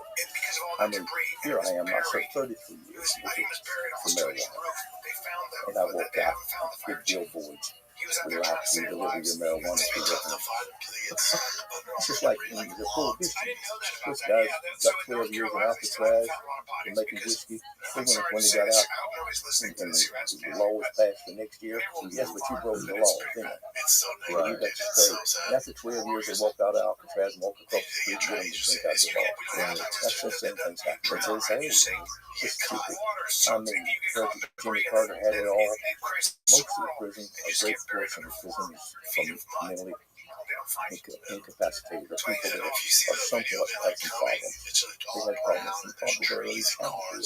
They were unwanted, unloved, foster home, beaten, abused, men and women, and they come to prison. And they treat other people that way. We need help for these people. It's a health issue. It's a social issue. It's an issue that the society owes to the people that we have here. Is there any country that's doing it right? like obviously we're doing it worse than anybody. We have more people locked up per capita than any other country in the world, right? Is there anybody who is doing this right and who can take from another country and learn from them? I understand it. Portugal. Oh, Holland. Holland. Absolutely. Holland's great at it. And Didn't Holland legalize like heroin or something? I don't know exactly what Where you can go. I heard that if you're addicted to heroin or you want to use heroin, you can actually go to a doctor and they'll give you like a clean needle. And they'll give you like a oh yes, that's been a long time. And even Birmingham, they got police. Listen, the people clean up, the prostitutes clean up, the people get a job. But America goes into Birmingham and says, you can't do that. You can't set a precedent like this. We must have our prisons full. So they fight so hard, the American judicial system, the DEA. They want this stuff to go in. It's wrong. I mean, it's wrong in the eyes of man and God. It's just wrong. They take these people and take them away from their children, their families, and they take their homes. I mean, they work for forever. They inherited from their grandmother. They just, you better believe if they see money in it, they're going to get it. So it's just wrong. Do you think it'll ever change? What do you think there's a... Of course it's going to change. You can't do this all you swing hard the other way now. It's just got to. It's just, what's the answer? Like how? What sort of steps do you think we're going to have to take? That may just be a health issue. If a guy's got heroin addict, let's just say heroin addict, they know right now that they just cut on. If they will take those tablets, they have no withdrawal whatsoever. But the deep federal drug administration crack them. They fight it hard. They don't win it. Right. It's just like the marijuana oil. All these things. They don't win it. They fight it hard. They pay their politicians. They got lobbyists walking the halls of Congress. And you get tips and you get money and you can do anything for you. We got big pharmaceutical companies that produce pills. We got OxyContin. We got Vicodin. You got to go to the doctor and get a prescription to some opiates. That's the answer. Not this unregulated stuff. Exactly. So it's coming to life. It's slowly coming to life. This is wrong. It is. It's terrifying. And then another thing is parenting. I feel like parenting is so important. And a lot of the people that end up in prisons, a lot of people that end up in the streets, homeless, addicted to drugs, it seems like the catalyst, the one common denominator across all these people is messed up childhood and parents that weren't prepared for children. My mom, not a couple of sisters before they have a baby. That might be a little sparrow built for minutes before she lays an egg. The problem is you can't stop them from having babies, though, right? You can't stop them, but you have to have a permit to ride a moped on the streets of America. Right. How much more important is to bring a child into it? My daughter, who's a doctor, she delivered a baby to an 11-year-old child. Your daughter delivered a baby from an 11-year-old child. 4 generations in the waiting room all over.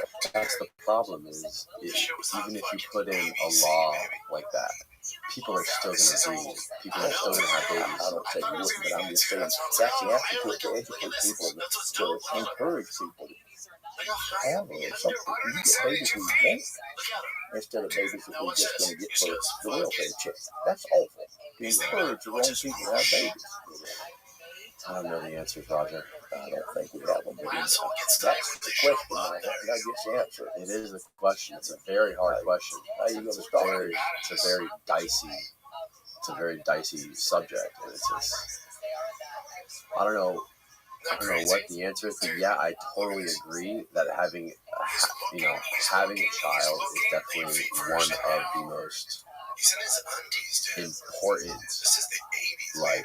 serious decisions that you could possibly make.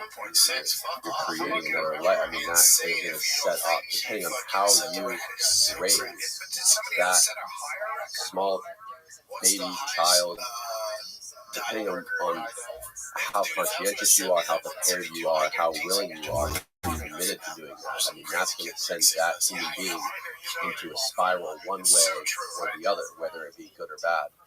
And the effects, the consequences, the repercussions of it going wrong, of it going the bad way, are exponential. So it's just, yeah. I don't know the answer. It's definitely a dicey topic because you can't take away people's human rights to reproduce. But at the same time, it's the logic is obviously there. Like, you can't just have people reproducing just because there's a financial gain or just for the hell of it. Let's have a kid and then, it's on its own. Yeah. You might be a better story than me. You're like a I don't know what to say about it, but there is an answer. I know that the government would take this as a health issue, and part of it is being family planning and spend a tenth of money that they did on eradicating the marijuana from the country. Right. What a world we would live in. Right, it's all about money, right? It's all about money allocation. Schools and teach these children. Right. Education. Education is huge, right? What is it? This Hugo says, I don't know what it is. Close the school, open the pool. So, because, I mean, there's so many stories of people who had abusive childhoods, who had parents that weren't there. They were neglected all their lives. There's so many stories of, like, the biggest success stories. They're people that had messed up childhoods, right? And obviously it's rare. It's rare. Not all kids that have messed up childhoods end up successful. But if they had the access, like I think it puts up, like, if you come up from an early stage in your life with lots of obstacles in your way, and you're able to overcome a lot, and you have to deal with this. You have a very difficult life. It puts something in you, I think, that it makes you hungry, right? So I think if those people are hungry and they have access to get educated or to go learn or say, hey, it's not going to cost me, I have to go out and figure out a way to make $100 this week.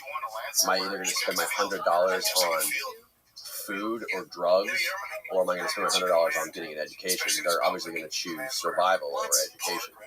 So, but if those kids had access to some kind of a free education, and we took care of people who didn't have money, who actually wanted to learn and wanted to get better, that would be better for society, right? Because we would have, in the country, we would have less losers.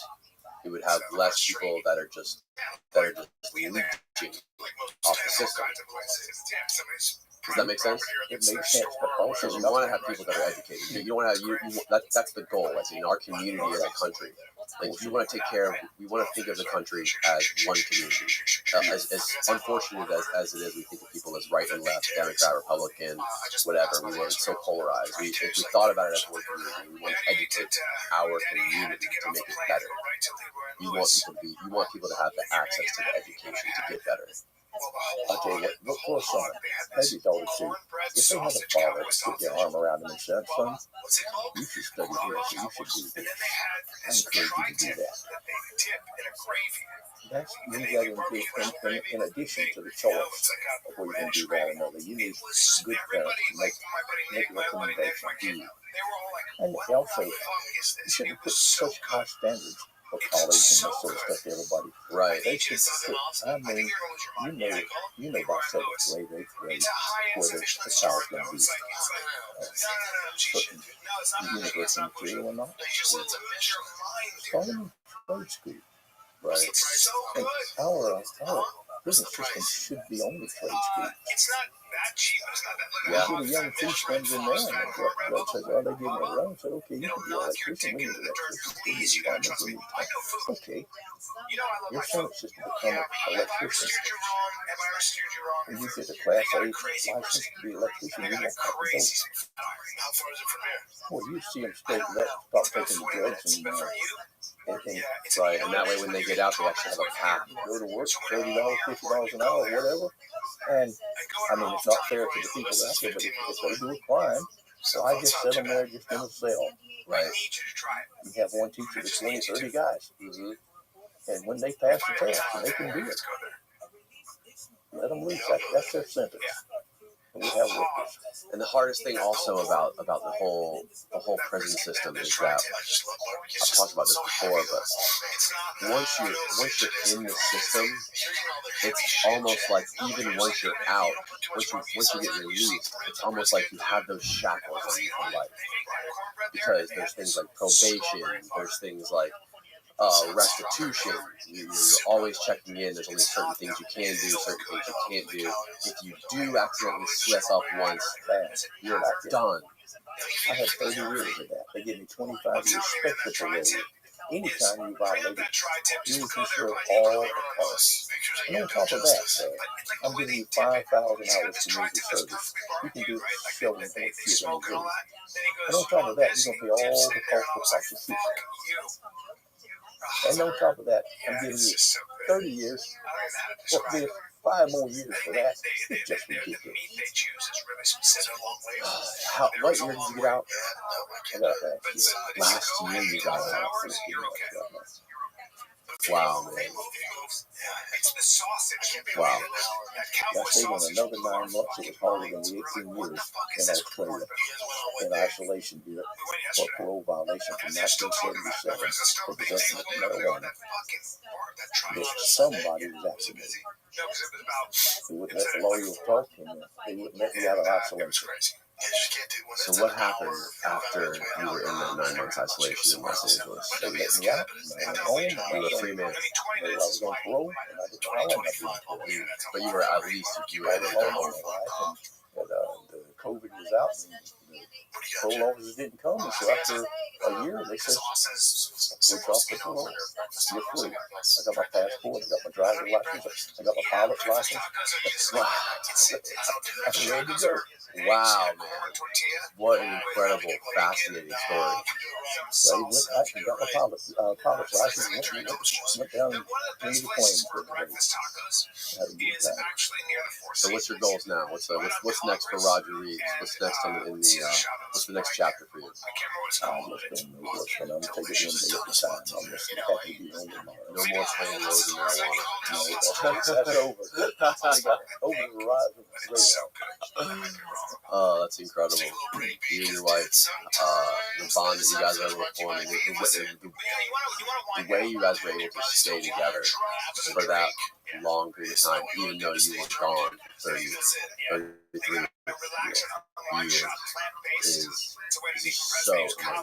I've never heard of it. I've never heard of that. I mean, it's rare you hear of that. The people that didn't get it. Yeah. Let alone did have to be isolated for 33 years. It's just unbelievable. What is the key? What's the secret? Tell me the secret.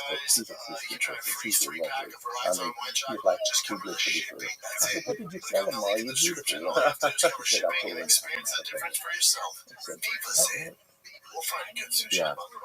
Well, bless her heart. She waited on me all that time. I tell you, when I came home, there was the same table, round oak table that I was standing in. And there was the same placemat that I had left 35 years ago. And there was the same silverware, the same plate. I just sit there and cry. It took me 3 days. I couldn't even look at pictures of her when she was 40, when she was 50, and when she was 60. I wasn't there. Yeah. So, how did it make you feel? I feel sick. I don't like looking at pictures. That many years I had in my life, I was in those prisons there. It just was. It's like, hey, most Americans can't afford I broke the law and I'm an outlaw. That's why we use canola oil. Why did you go to her website? I didn't. I saw that. I'm for good in this world. Just got caught up in this and did it. Yeah. And there were so many people like you too that got caught up in that part of history. You can pull up almost any port in the world and you just say Rio and say, I'm going to pay all of you $1 million to haul this load of cocaine. We might get caught. You can sink the ship with you and never know what to get on. So true, man. It's so true. Well, Roger, I think we did it. I think we covered pretty much everything. Is there anything that we missed that's important that we left out? I can't thank you enough for coming down. A baby deer in Alaska. Mari wants to bring up a baby deer. Oh, what happened with the baby deer in Alaska? We can wrap it up with that story. Oh, that's just a whole nother story yourself. We went to, might not fit right in now. That's okay. We can still tell it. Oh, all right. Let's tell it. About the baby deer. We're going to wrap it up with the baby deer story. All right. Mari and I went to Alaska in 1972 and bought a salmon trawler. Mm-hmm. It was an old sailboat. It was a Bristol laid deal letter, and somebody put a little gasoline engine in it, I think 38 feet. And we went salmon fishing with all those 5 years old. And we catch these great clean salmon and put them in the ice. And we come in the gutter, hot springs, and anchor the boat in the evening sometimes and go to the hot spring shower. Oh, it was nice. And sharks would cut the salmon in two on the way up sometimes, and we'd hang the head up to get several steaks behind it. And then one day a little boy was crying on the radio that his boat was on fire, that he's blown up, his daddy's legs was crooked, and blood was coming out of his ears, and help. So pretty soon the Coast Guard was flying, and I said, we're strong where I was here. And so they toasted the actions for an overturned boat afloat, burned boat. Yeah. And I had the little boy's cries on my mind all day, and I was clean, so I went back on the back. And I turned and looked, and there was a bow of a boat coming up. I was almost to hit it. So I ran us out of the fish hole and knocked the boat out of gear.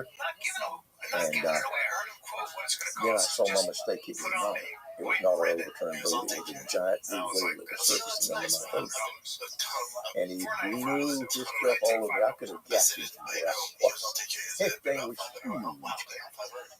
huge. Anyway, I had 4 cables out there, 6,000 pound test each, and he wrapped himself in these things, and they got around him, and he went down, and that back of that boat went backwards faster, like a cork going backwards faster, and it went forward. Jeez. They took all the gear off, and all the stuff just went down, like light boat and all that just sprung. So we was out of business. So we said, let's take a vacation. So we did all the Southeast Alaska, just put from one place to the other. And we'd go into some of these bays that were just very seldom visited. And we were looking for glass balls. The Orientals used to have glass balls on their boats. And they didn't have corks, so they would put these glass balls. Some of them that big, some just big, most of them about that big. And they would put floaters on the wrecks and just the ones in the rock. They lost a lot of them in the Pacific Ocean, 70 million square miles. And those things are drifting around the miles out there. And in the storms of Alaska in the wintertime, some of them get caught up behind the brush on the beaches. So Mari walked one way and I'd walk the other. There's always a bunch of bears, and I'd take a 44 and she'd take the rifle. And we walked different places looking for those glass balls. And I came up to a big granite boulder at the end, and a deer ran out. And behind her was a grizzly. And the grizzly, she turned around because she was kind of caught. He knocked her down in the surf. And I just said, oh, you rascal. And I took my pistol and shot her. He stopped and looked at me, and then he looked on my. You shot the grizzly bear? No, I just shot the Shot Adam. Shot the bear. Get out of here. So I walked up to me, and there was a doe laying there, the little wave lapping up. And I looked, I saw how she was giving birth, and the little nose was sticking out. So I drug her out on the beach, and I took out a razor sharp salmon, and I squeezed her, and I cut her open and took the little fawn out. I dried him off and put it down the coat.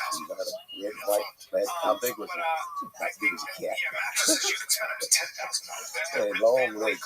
I put him down my coat sleeve and I went behind him. What did you shoot? I shot a grizzly. I said, put your hand down here. I'm not about to put my hand down your sleeve. Anyway, she did. The little deer was just beautiful. And we took him and put him in the boat, in a box on the boat. But he wouldn't eat anything and wouldn't drink any milk. So we said, he will die. So we had left our daughter a couple of days when she came from sick to Alaska. And we went back. She met us down at the beach, down on the dock. And when she saw the little deer, she held him. Oh, he was 5 years old. And he took her by the ear and started sucking her, just like it was his mama. So we got a little baby doll bottle. and put some milk in it, put it behind it, and it was running all down her ear and milk. And he got sick, so he's building up on milk. Anyway, we took him on. We had to put burlap on the boat so he could walk around. And we raised him for the next month or so that we was on the boat and going on vacation. And so when we got ready to go back, I'm still in the fire department and Los Angeles taking a leave of absence. We had to go back. What we do, we named the flag after the flag on the table after Marjorie Walton's book, The Year on it. And so I bought a big shopping bag with a zipper, and I put the flag inside. Now that he's about knee high and he's rather spunky. So Mari has 2 bottles, and I put him in, walked on the plane, put him in the seat, on the seat, my feet over him. And halfway down to Seattle, he gets to crying for his bottle. So the stewardess comes by, and Mari said, "Would you eat these, please?" She said, "Where's the baby?" So I said, "Shall I show her?" I said, "Yes." So he opened it up, the flag popped his head up. And all of them had to come look at him. The captain, he said, "I smuggled everything in my plane, but never over here. Will you let my wife see this?" So we did. So we took him on to Redondo Beach with us, and he got too big. He got where he could just jump 6 or 8 feet high, and we was afraid he'd hurt our little girl. So we gave him some people up in Napa Valley that had a horse run. And he stayed up there, and we went to visit him. A huge rocket office. And unusual because man from California. So we got a call one day, and they said some dog scared flag, and he jumped that 8-foot fence, and he got away. So, all right. So the next year, we saw an article in the newspaper with a strange deer, and they had a picture of a flag that was muzzling some tourists in Angeles National Park. And they took him, and the rangers took him to Santa Claus Village, where he spent the rest of his life in a petting zoo. Oh my God. One of Santa's reindeer. Wow, what a story that is. Unbelievable. Roger, thank you again. Thank you. I appreciate you doing this. Tell people listening and watching where they can find your book. Find it on Amazon or Kindle. Smuggler by Roger Reeves. And I'll put a link in the show notes below. Okay, good. It's been a real pleasure. My pleasure too, Roger. Here comes a tough decision. Yeah, I don't believe they use it. They might have done it once. Yeah. And then they're probably like, all right, it's not working great. I guess I can cry. I'll buy it. So there's something up, yeah. Something's fishy here. Way to go. Let's take a break because, all right, folks, this is insane. For the first time ever, we got 2 full-blown all-women's boxing mega event going down in New York City. 2 title fights, same night. Let's go. It's a mind game. Life is about mind games. How can I jump in your head, stick you for your soul? That's how you make money. Bro, the more heads you got, the more you school them, the more you gonna eat. You're eating everything. Yo, what's good? What are we doing? What's going on? What's good? Bye, boom, bye. Yo, why is it taking so long? Why is this deal taking so long? I'm paying cash. What's good? So we're gonna post your bond, 100,000. You're gonna give me 10 grand plus collateral. If you run, I'm sticking you for your collateral. I got my bounty hunters who have more power than the police. They can go into your house without a warrant. Right now, use promo code FIGHTER. That's code FIGHTER for new customers to get $150 in bonus bets instantly when you bet just $5. Brian Aponte is back on the podcast. What's up, bro? Yeah, it's been a couple weeks. We got you back. You really good team on the first podcast. We didn't really open her up like we should have. I feel like we got to do take 2. Please play responsibly on behalf of Boonville Casino and Resort in Kansas. 21 and over. Being humble attracts the crowd, right? Being ignorant attracts the crowd. 7 days after issuance. For additional terms or responsible gaming resources, see PKNG. Get a little bit closer. Have you guys seen Kathy Griffin? She's doing great. Without makeup, she's just interesting. If they just did it, would that be like, holy shit, that's terrible. What about like Jake Paul and Logan Paul? Those guys know how to make money. All they do is talk shit. You think Jake Paul's gonna be able to knock out Floyd Mayweather or Logan Paul rather? Just be so funny. Yeah, she just kind of went a little crazy, like a lot of Hollywood. You think he's gonna make that much fucking money? $122 million. Like anti-Trump shit. I'm a big boxing fan. She got cancer. She did decapitated. She just did it again. She did it again. Now it is, yeah. You can talk boxing all day, man. I can't. Right here, wait, you know what? Let's just fall back. No? That's not reality. It's just like, she might have lost a lot of it, and then Conor McGregor, what do you want, 100 million? she came out and said, No idea. Yeah, he made a lot. So you got guys that are not really boxers. They're like Andre the Giant. she's been in the business for what? I've worked with her. Yeah. Right? Almost exactly. 64. I worked with Yeah, her it's a different game on Mad nowadays. TV. They're all trying to She got just get kicked more off. followers, and they're trying to parlay their social media She following. ran out the show. It works though. It works though. 'Cause it's like because it sells tickets, right? Boxing's all about selling tickets, isn't it? It's all about making money. Who wants to get knocked out for free? How would you do that, Kathy? How would you say that? All about She it. got asked to go home, and I thought it was over to kill. I didn't think she deserved it. Then I did suddenly You Susan, watch that whatever. fight? I always, Kathy was always funny and always pretty cool. She's just a comic. She's just a mess. Like all of us. One way or another. Just misfit energy and she buys it comes over. I'm sorry to say this too, but I don't think she has any love in her life. I don't think she has any kids. I think she. So what's up, man? What have you been doing? Right. You been making money or what? Of course, I just been messing with my new construction. You know, I see that crypto is Trump is. She's Irish, right? Jump in when it's hard, she's coming back. So you own any right now? Did you buy the dip? That's right. That's what papers are. The dip keeps getting deeper. You got a guy like Keep Elon buying. Musk on Saturday Night Live. I'm looking for John Belushi. Yeah, to go to she's that. become pretty. When I see this dude, I'm like, oh my God, I'm going to sleep. Everything is crazy, man. You know what I mean? He's a fucking weirdo. But you know what? He's the only guy that I know that has never made a dime in his company's worth what? 500 a share I times will say, 5. it's true that you see some people and you're like, How's that Tesla stock treating you? you see some kids It's and you're like, 550 maybe. You know, last year was before the, after the closure, I think it dropped to 380. So then it split 5 times, so now it's worth 2,500. Last year's price, I guess it's higher. How much? You holding I that own a few, but the thing is, like I told you from the last time, stocks and Bitcoin and all that, that's like a hobby. My thing is real estate. I want to teach people how to make money with real estate. Because what else is there? Cattle, gold, and real estate. Cattle? Fuck, who makes money on cattle? she said she was You have a lot of land in Florida and Green Bay. great improv. They make money on cattle? I thought Texas was a cattle capital. You know what? Bill Gates is trying to get rid of cattle. Still, He says, they fart destroys the ozone. oh yeah, that's true. I heard that. That's true. I don't heard. own any cattle, but I see cattle. Cattle, real estate, and gold. That's what I think. What about trading cards? Baseball cards, of course. I told you last time. Dr. Newman, he was a big collector in Tampa. He just died recently. I sold him a lot of cards. Did you? Yeah, he's lived on the other side. His father used to have the largest Rolls Royce collection. So when you see Dr. Newman, when you see his collection, look at his father. So he's the largest Rolls Royce collection. I was going to just jump on it. But, you know, the cards is where the money's at. You know, don't get it twisted with new stuff. You want to stick to the old cards. Ty Cobb, Avery, Luke Garrett, Joe DiMaggio, Mickey Mouse. Are you day trading cards or are you holding them long term? I buy and sell on eBay. I go to the shows. I do what I can, and I like to just. I take a lot of my real estate money and just throw it in cards. Because the real estate is cool and you make money, but the cards. You buying the NFT cards?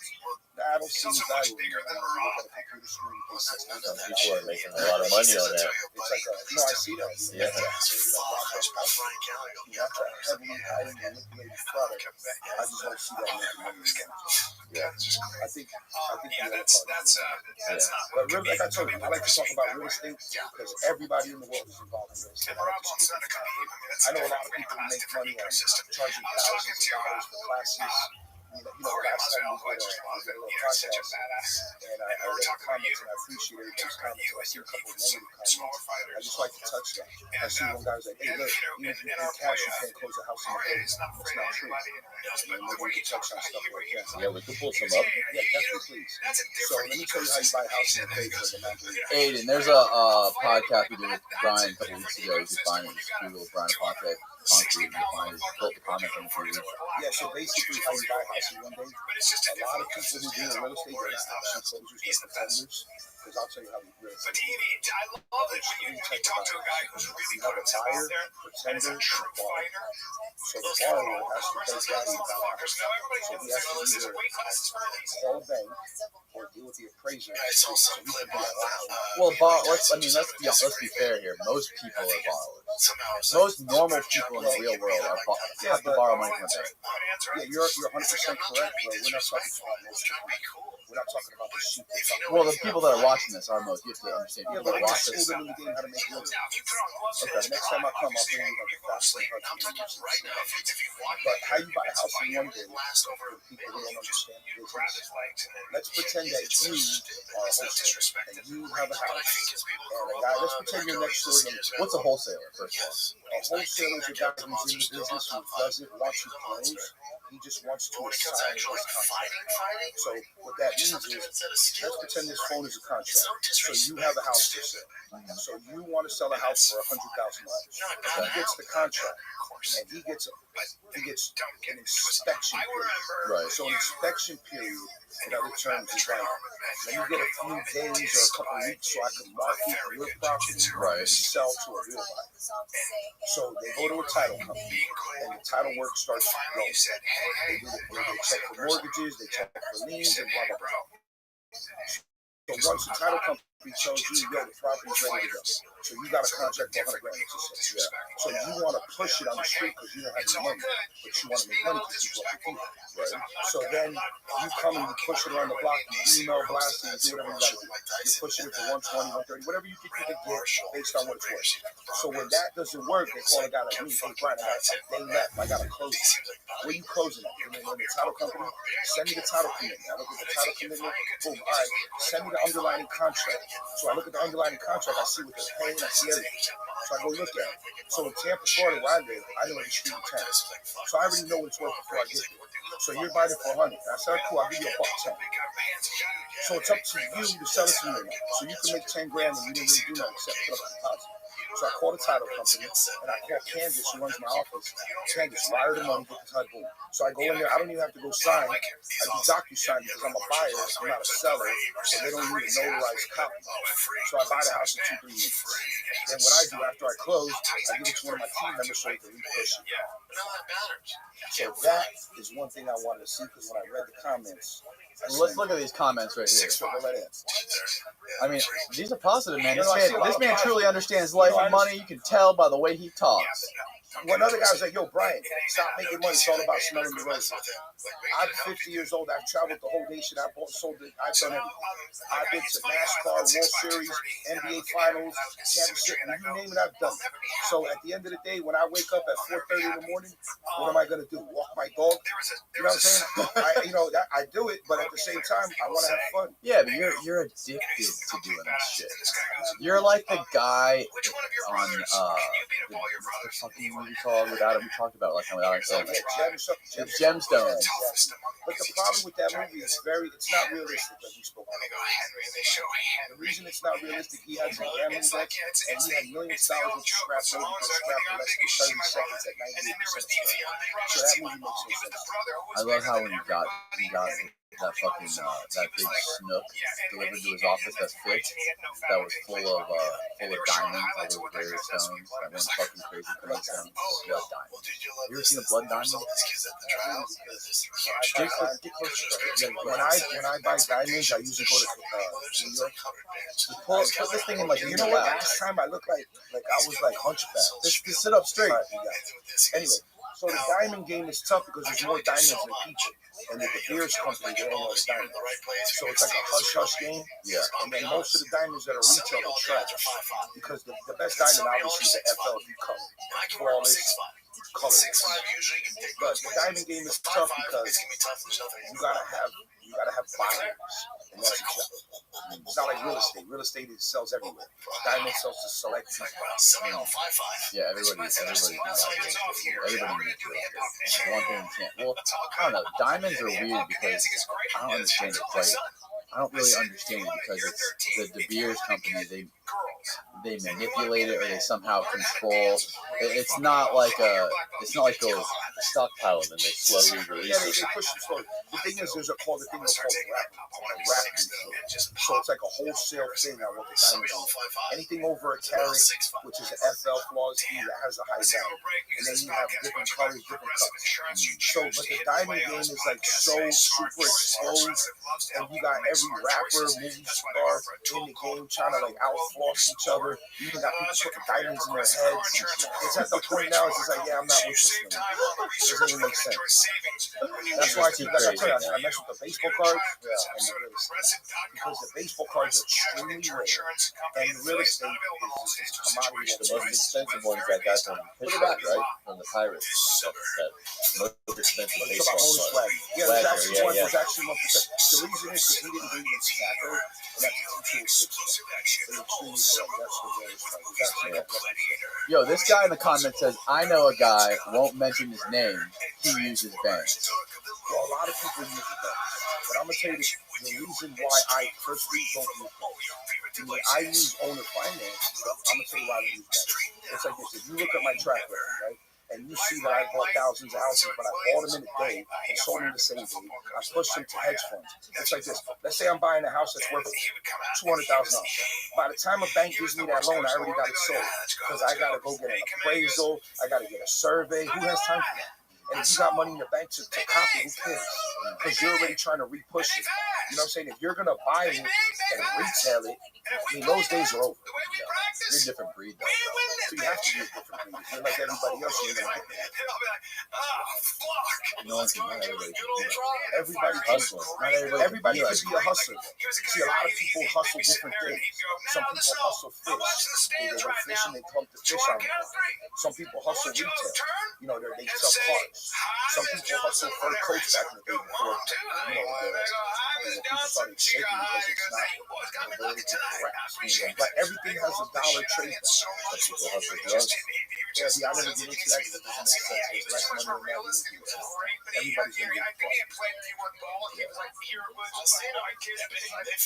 But bottom line is, if you want to make money, you have to have a good eye for what's out there. At the same time, you have to know who your client is, and you have to know how to buy.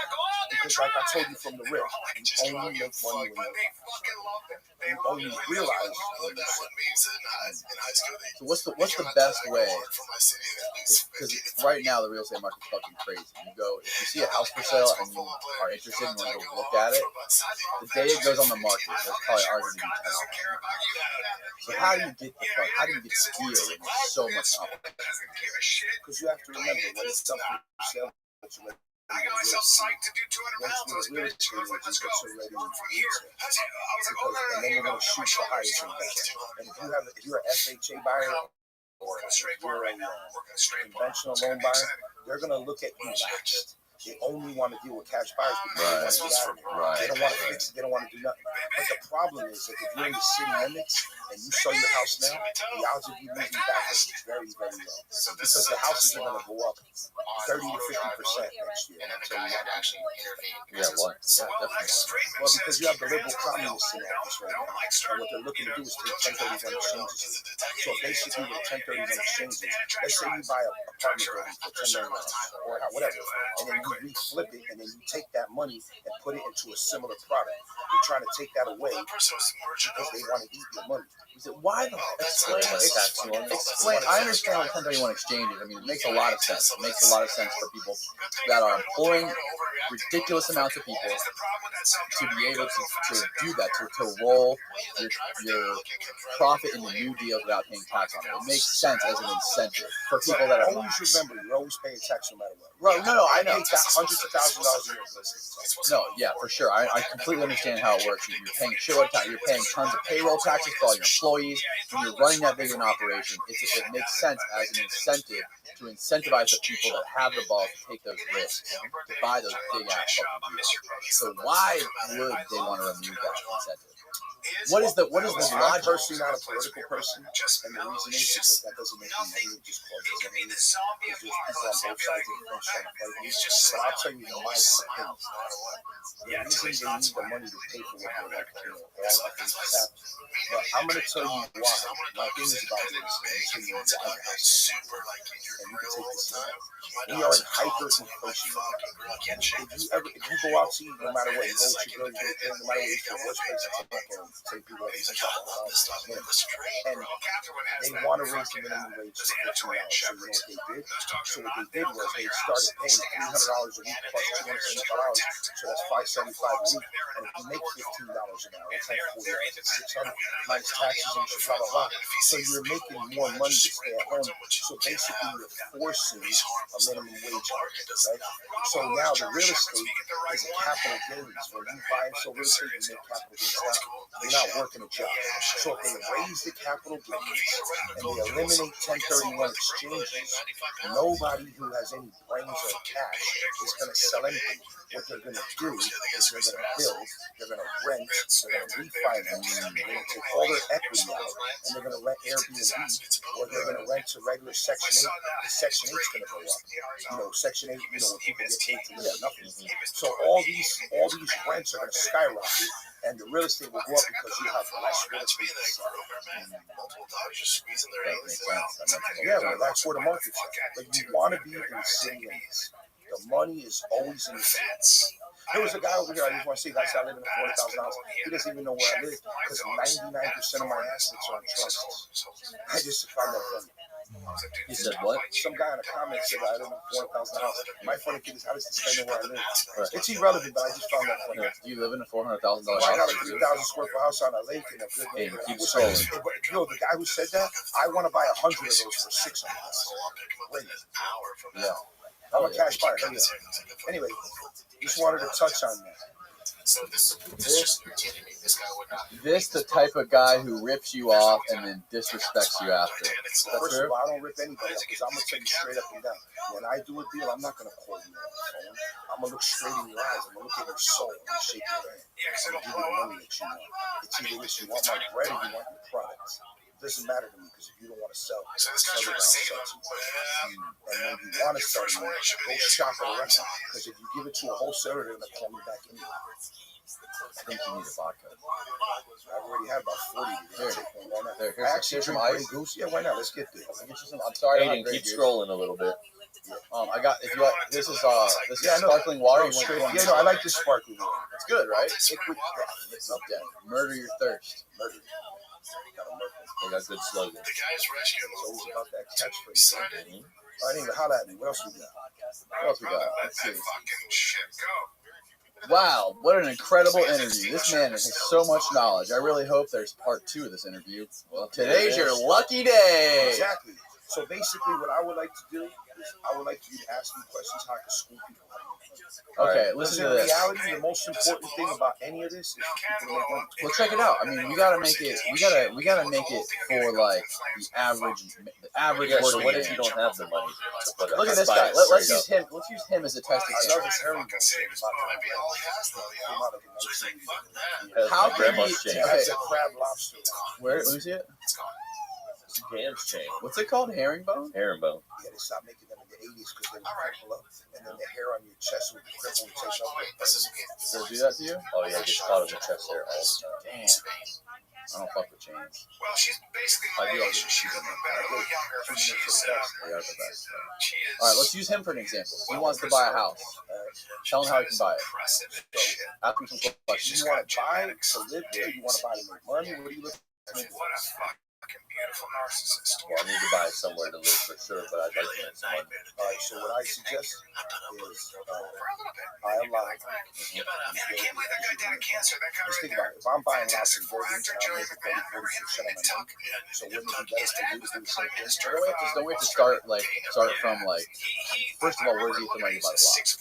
Well, my point is, if you have like a job and you can get a loan, but let's pretend you're broke and you're a car, and you're driving a 1989 S1 and you're pushing a lawnmower. All right. So what you need to do is, you need to learn the value of the house. And how you, I tell everybody, you know how you get in the game? You ever see them signs on the street? You'll pay cash for your house. I never did. My friends who did. Those guys know more about real He's estate such a than good me. actor. Problem is they ain't got no money. So you know why they ain't Those got middlemen, money? right? Because the middleman knows everything. Right. He knows the value. He knows the the market. retail value. He knows. So you need to school him. You need to get in his head. You need to tell him, yo, look, I see your sign. What do you got? So he gives you the address. If you don't know the address, so okay, why do you think I should buy this? So you want to eat his brain why you should buy what he got, right? So then you go over there and then you understand. All right, let me look up comps, let me look at Zillow, let me see why this is what it is, right? So then when you know what's the deal, when you know the retail value, and you know what it needs to get fixed, you know what to pay. So then you ask him, hey, look, even if you don't have anything for sale, then guess what? I'm selling it. Where? You know what? My grandmother, she got a house and she wants to give it to me. So now he's shaking because he's dying to rob you. So now he's going to give you this time. So you need to learn from people who know what they're doing. So once you know the hustle, then you can get into it.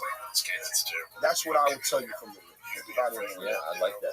If I'm flipping burgers at Wendy's, and I want to get in the game, I'm gonna call somebody like that. Yeah. With the little signs on the side of the road. But I'm saying, yeah, of course. You can always holler at me. I'll school you any day of the week. Hell yeah. But that's what I would do. I would try to understand what's happening, how I could get in there, and then I would try to get my credit right.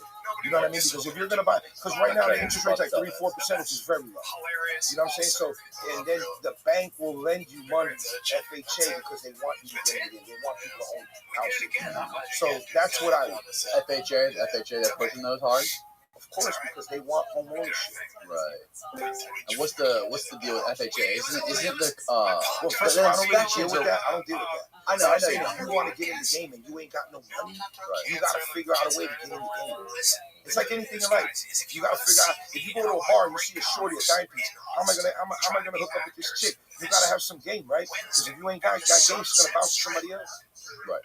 Well, aren't the inspections for FHAs way stricter? They are, but at the same time, you have to understand, real estate is going up by the month. Real estate's going up 2-3% a month. So you gotta jump in the game and then figure it out. So where's it going? When's it gonna crash? That's my question. Well, I don't think the real estate's going to crash. I'm going to tell you why. Because we're in a hyperinflation. We're printing money by the trillions. The United States government cannot afford to pay the debt. So the Federal Reserve is keeping the interest rates very low, close to zero. So that's the reason why people want to own, because the rents are sky high. And it's like, people are like sheep. They think, oh my God, my brother bought a crib. He's dead broke. He bought it in 2018. Now he got 100 G's in equity. I'm over here sitting on a 1992 Chevy S10, like I told you before. My girl's doing 3 jobs. I got to sell my Timex. I'm fucked. Excuse my language. I'm done. So you want to get in the game. What other game are you going to get into? Right. So that's what I'm going to do. Right. The real estate is the fastest way to get paid. Unless you know how to manipulate stocks or Coinbase. And that Coinbase is like so volatile.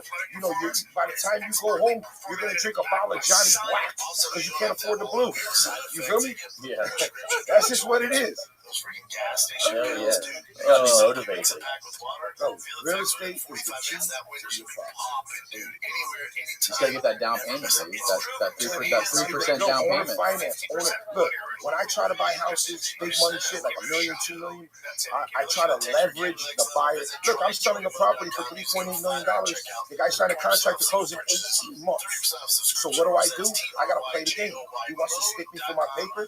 I gotta make him give me 30, 40, 50 G's a month to me on the deposit. I'm making big money on the product, but I could afford to sell it because I don't need the money. But when you deal with people who have houses that are beat up, I'm going to tell you another way to get in the room. Let's pretend you driving down the street, see a house, the roof is shot, the grass is high, try to call the owner. Yo, what's up? You want to sell me this crib? All right, cool. I'll lease option it. This way you can control the asset with little money out of hand. The name of the game of anything in life is to control the asset. Once you control it, you're in charge. And what the fuck's a lease option? Is that like rent to own? Exactly. So let's pretend I got a house and I don't want to deal with it. I live in Canada or I live in Jersey and I got this house and I don't want to deal with it, right? And I know I paid $150,000 in 2015. And I look at Zillow, 260. Cool, let me see what this guy's talking about. All right, what do you want to get? 240? All right, cool. I'm thinking I need a roof, I need a kitchen. I got to drop 100 stats in this piece. Yeah, why not? Take it. And I'll do a deal with you. I think I'm getting over on you. Like, yo, give me a G a month, deal with it, and you fix it. You do whatever you got to do. So your job is to figure out, how can I wholesale this? So you call the guy on the street, yo, peep this. I got this crib. What will you give me? So he'll give you 220. You tell the owner, yo, I can sign a lease option for like 200. I need help. I got kids. I'm hungry. Sign a lease option. I lease it for 12 months at this price, and I have an assignable. It's very important. This way you can flip the paper to him. So you make 20 G's, you didn't do shit. Now you're rolling. If you got 20 G's in your pocket, now you play poker, chip in a chair, that's all you need. When you're in the booth, when you on deck, whatever you got, as long as you got a little spread of hope with game and knowledge, you're good. You ever see that movie, that TV show? This guy's my mentor. Nah, it's not a mentor, it's about reality. You gotta focus on reality. You know what it is? A lot of people I talk to, Danny, you know what it is? It's like this. Oh, I do this, I do it. Yo, I don't care about excuses, Daddy. I get up at 4 in the morning, I'm good, and I'm rich, I'm paid. Fuck, I gotta get up at 4. Why? Because I gotta eat. Because if I ain't eating, I'm thumping. Because there's nothing in like, you ever see like when somebody's dying, their heart's and you see that flat line? Nothing in reality is flatline except death. It's either going up or going down. You gotta try to figure out a way to play that middle. These options, you know how I make a lot of money? Non-qualifying assumable money. Let me school you on that, man. Because I'm gonna school people on this, they're gonna flip out. What's it called again? Non-qualifying assumable money. Okay, so let me tell you how this works. So I bought a property in Tampa, Florida. I'm not gonna give you the address because I could if I want to, but I'll let them holler at me. So I bought a property in January 7th, 2020, pre-COVID. It was 1.8 acres of dirt on our new land. It's 2 foliage. So I gave the lady 825 G's. I gave 170,000 down. Right? So I had a non-qualifying assumable mortgage with a 5-year balloon at 3% interest only. Let me tell you what that means. So, you know, when you go get a loan, they want to check your credentials. They want to see where you work. They want to check your credit. They want to see if you can afford the mortgage. So how I do it, let's say I'm buying off Danny, right? Danny, I'm going to buy this house off you for $300,000. There's 100,000 down. So the 100 G's is ringing bells in their head because you're already studying the seller. The place is junk. They ain't got no money to fix it. They owe back taxes. They're done. Feel me? And no person can get a retail loan on this dump because they can't afford to fix it. So the only other people that are going to come in are cash crooks. They're going to want to pay her $2 right? So how I come in is I look at the land. If I can split the dirt and do something else with that dirt, and I got a non-qualifying paper, I'm going to eat on both sides. I'm going to eat in the front and the back. I'm going to eat in the middle too. I'll show you how to do that. So anyway, getting back to this, I give you 100 on 300, right? So you give me, I create a mortgage, and I try to get interest only. Interest only is always the best for short-term flips. Because think about it, you're borrowing 200, and it's hard to get interest only loans, bro. Yeah, but I'm not dealing with a bank. I'm dealing with the seller. This is you. You can get interest only. I'm gonna school you for free. I'm gonna tell you how to do. I'm gonna tell you who to target. You're acting like I can actually go to the bank and get interest only. Hold on a second. Why do you keep mentioning banks? Why would you ever mention a bank?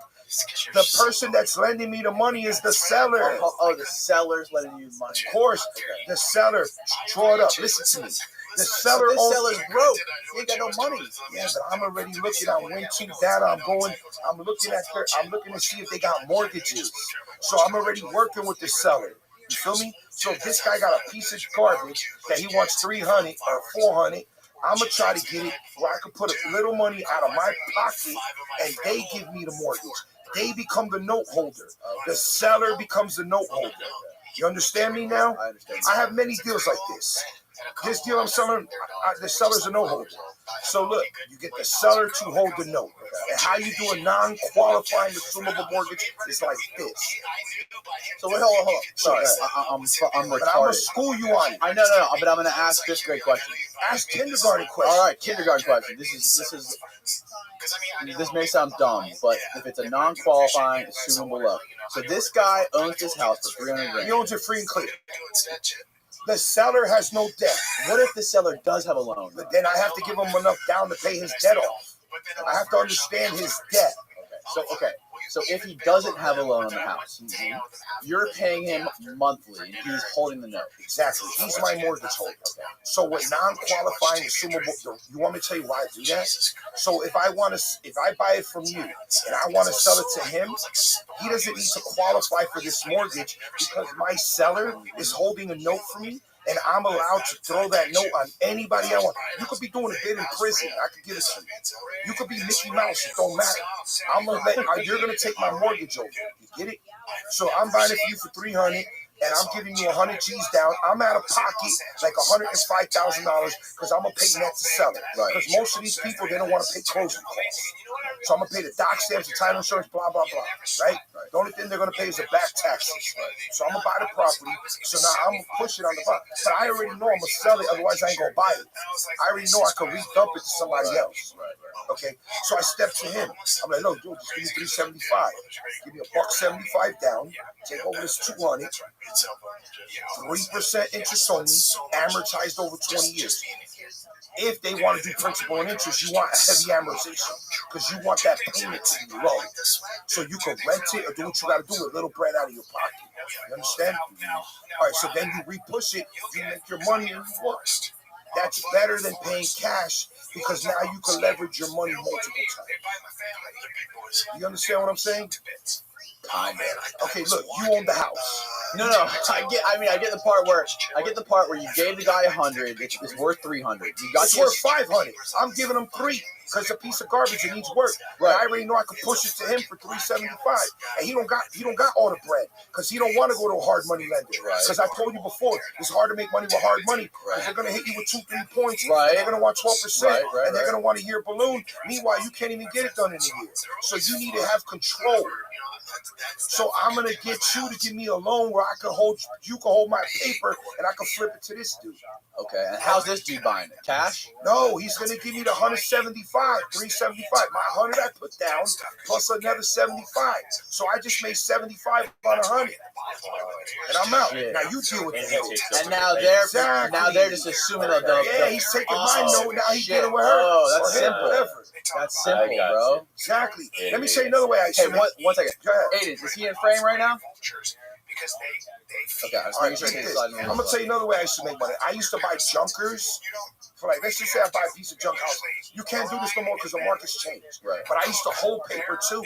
So I buy this house for 50 G's, right? So I buy it for 50. I sell it to you for 75. I just made 50%, right? Yeah. Wrong. Here's why. I bought it for 50. I sold it to him for 75. He gives me 20 G's down, right? So he owes me 55. I'm gonna charge him 5 points. So he's gonna give me another $2,750 for points. So he's gonna owe me $57,500 at 12%. But I only got really 30 G's in this. So he owes me $57,500 on 30 at 12%. It's a point a month. So now he's paying me another $575. You understand me so far? Yeah. So then I go and sell this first note. I sell this first note to a mortgage buyer. I'm like, yo, he owes me $57,500 at 12%. Give me 55. So I sell it to the mortgage. Now I'm done, and I just made, do the numbers, 55 plus 25 plus I made 20 some G's basically on nothing because I sold him the crib and I dumped the mortgage. That's some slick That's how you gotta do. You gotta know how to push the paper. Then also you gotta do is you gotta learn how to buy houses with double lots. Because right now my money's in land. I bought a property the other day for $245,000, 3 acres in Tampa. I got it. I tore the house down. I got an S1 variance to get 60 houses on apartments. Now I'm dumping it for 900. I'm in it for 3. Yeah. Some lots though you can't. They won't even let you split. I tried buying a lot a couple months ago, and they were saying I was trying because it was huge. Like Collier County, nope, not allowed to split it. You have to understand the future land use, and you have to understand. So look, like I don't really know much about this because I live in Tampa, and everything I do is in the same Tampa. So they have RS50. Still some land out there too. Yes, exactly. Not over here. But look, like in Safety Harbor, I'm looking at a house. Guy's got a motel, 8 floors with a little cottage. He wants 1.2. I offer him $1 million with 500 down. He's like, nah, with this. All right, but whatever. My point is, if I buy that, I'll get back to what I'm talking about because I know I'm off track. But look, the way to make money is you have to understand how to split the land. Once you buy the land, you split it. And then they have future land use. So let's pretend the highest density is CMU 35. Let's just pretend. The commercial use 35 per acre. So that means every acre you can put 35 doors, right? So there's a big necessity right now for affordable housing because there's so many broke people. The government needs to pay to build. and they got all these tax credits. I'm so now this guy right this property, he's gonna get tax credits to pay for it for free. And the guy's like, he's talking about realtor. Why he don't do that? I'm making money. I don't care about all that. I'm not looking. I don't want my legacy to tell my kids, yo, peep this. Daddy made money because the government paid me. What are you bugging? What's wrong with that, bro? Because I'm not with that. Why? Because I like to get my money on the grind. You feel me? So it motivates you. Of course. I'm not looking for a welfare check. Yeah. You ever see that movie with Fuck them. Take it, bro. Nah, I'm not with that. I'm not with that. You know why? Because let's pretend you're on your deathbed. And you got all your peeps with you, right? Yeah. Remember you did this? You remember Section 8 paid me? You remember I got a free check? You're gonna look at it, you like, who the boss? You's a stunt dummy. Remember we got that Trump But check? you feel me though? The way I look at it is like this. How can I figure it out? How could I game the game? Yo, what do you think about Trump? I love Donald Trump. Of course. What's your favorite part about him? He's just ill with it. He tell you what time it is.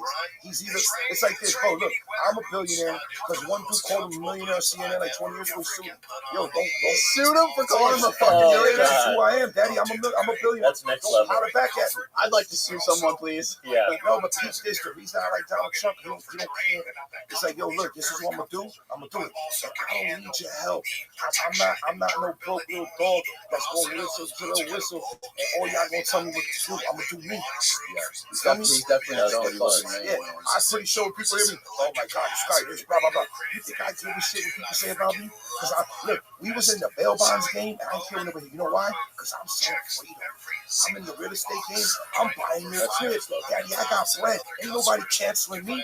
Come holler back, daddy. Cancel me. What you gonna cancel me for? Stacks of bread? Come on, daddy. Where you at? Feel me? So the reason I love Donald Trump, he tell you what it is. The reason I don't like Joe Biden, because he's the type of dude, hit him right there, look, he gonna get knocked out real quick. Feel me? He's soft. My guy. Come on, man, he's soft. What it is you got all these liberal communists trying to eat. Oh, let's see what retard we could toss up in this piece for like a stunt dummy. Like that could, like, yeah, that's what it is, daddy, straight up. If you about that money, you about getting bread, bro. Let me tell you something. When I was a little kid, I lived by 3 rules. Don't beg nobody for nothing. Never fear nobody. And number 3, don't ever do anything that you're not gonna say. If you say you're gonna do it, do it. And when I look at the world right now, I'm like, I don't even understand. Like, I can't even have Mother's Day because you can't even have a he or she. You feel me? Yeah. I'm like, bro, what time is this? It's crazy. I'm not feeling this. But what I am feeling is all the money they're throwing in the economy. Let's just dump paper in here. Bring the paper, daddy. I'm coming to see you. You feel me? Because think about it like this. If you got 6 dudes in a room, and 5 of them know how to get bread, and one of them is like, yeah, well, he gonna get stuck for his bread immediately. Feel me? You don't know, if you don't know what you're doing, you're gonna get rocked. Straight up. Bro, how did you become so fucking crazy? I'm an animal, daddy. I come from the streets of Jersey. I was the oldest What one. was your childhood like? My father was a garbage man, and he bought and sold anything. You feel me? Garbage. Exactly. My father was a garbage man, and then my mother worked in a bakery. You know what I'm saying? And then I went to a Catholic school. Why? Who knows? I don't want to be in a Catholic school. I'd rather be on the block busting knuckles. But hey, you know what? That's what they did. And then on top of that, my uncle, my cousin Toby's dad, he was the one who put me on. You feel me? What did he put you on to? Like the game, dog. I was 10 years old working in the hardware store. So my father was from Puerto Rico, born in 1949, died when I was 18 years old. My mother... Your father died when you were 18? Yes, so my mother, her family came from Germany.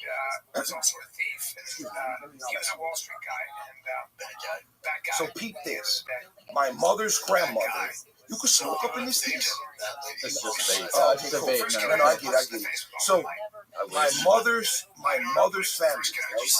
So my mother's grandmother, her husband and her mother got killed the same day in the concentration camp. No. Straight up and down. Feel me?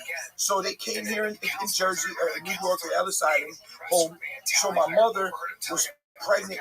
My mother was 16 years old when I was born. My father was 19 years old. Feel me?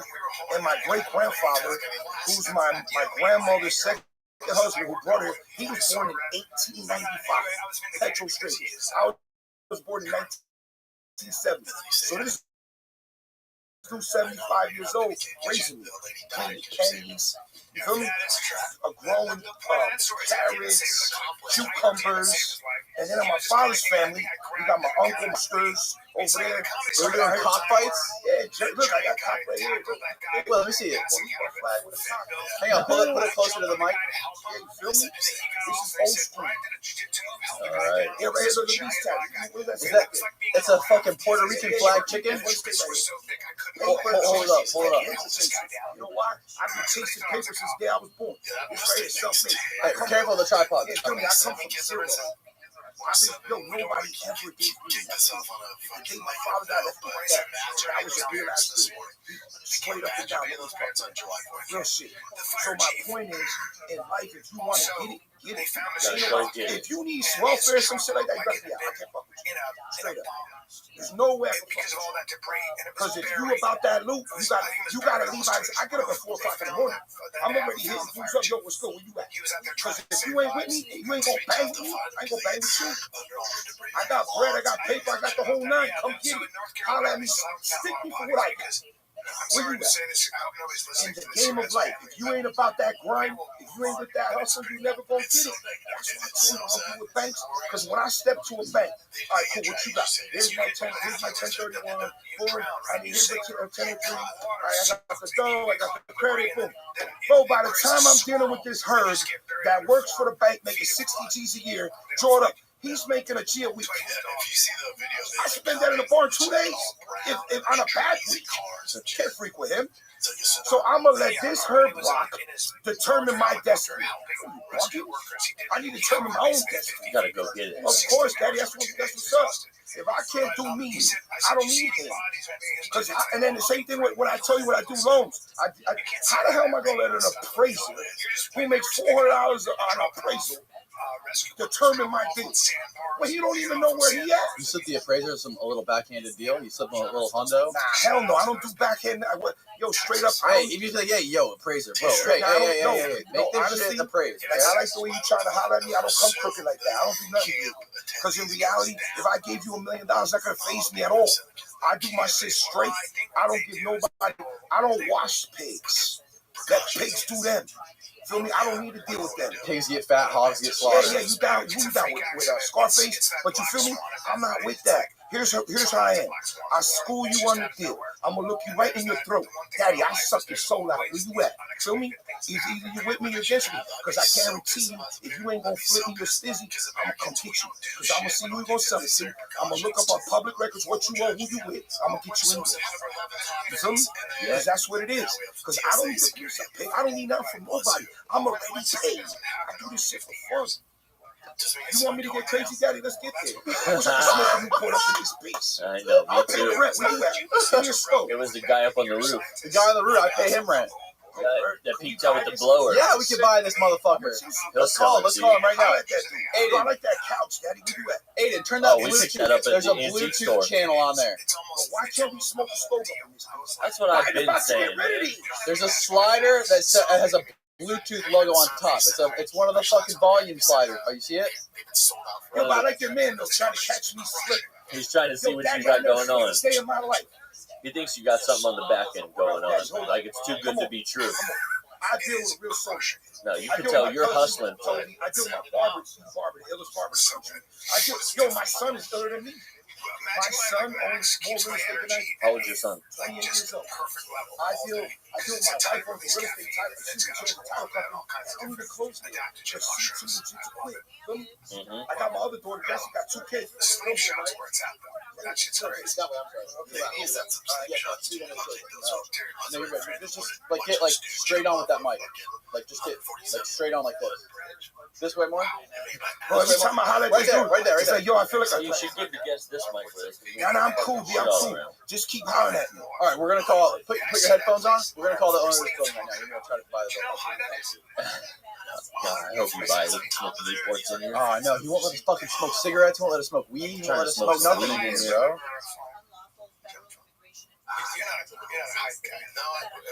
I smoke outside. They complain about it the next day. I got properties in Florida, Tampa. Can you hear it? I won't even charge you rent. Really? Why not? Now we're talking. You don't talk How much is your rental? Yo, Forrest. Yeah. You're live. Would you ever consider selling this building? Yeah, probably. For the right price. Oh, he always would. For the right price. All right, I got my boy Brian here. He's a real estate hustler. He wants to talk to you about a deal. Forrest, what's up, brother? How are you doing? Off of SeaWorld. No bridge. Hello? Forrest. Hey. Hey, what's up? We're talking to Brian, bro. He wants to talk to you about real estate. So, Okay. Forrest, I'm over here doing a live interview with your man Danny. Good people. We're not really live. This is a Patreon. Oh, whatever it is. You know what I mean? So he told me you own this property, and I see the dude, he got a pack of cigarettes, and I want to say, he said, yo, the landlord won't let me do it. So I buy and sell real estate. So I'm like, word, can I buy this property? So he said, I'm going to put you on the phone with the owner. I'm like, all right, cool. So tell me your situation. Are you looking to sell or not really? No, not really. All right. But you would sell at the right number. Everybody would sell at the right Obviously. number. Do you own a lot of real estate, or this is like one of your own things you do? No, just that. All right, cool. So let me ask you this. How much does this property bring in monthly in rent?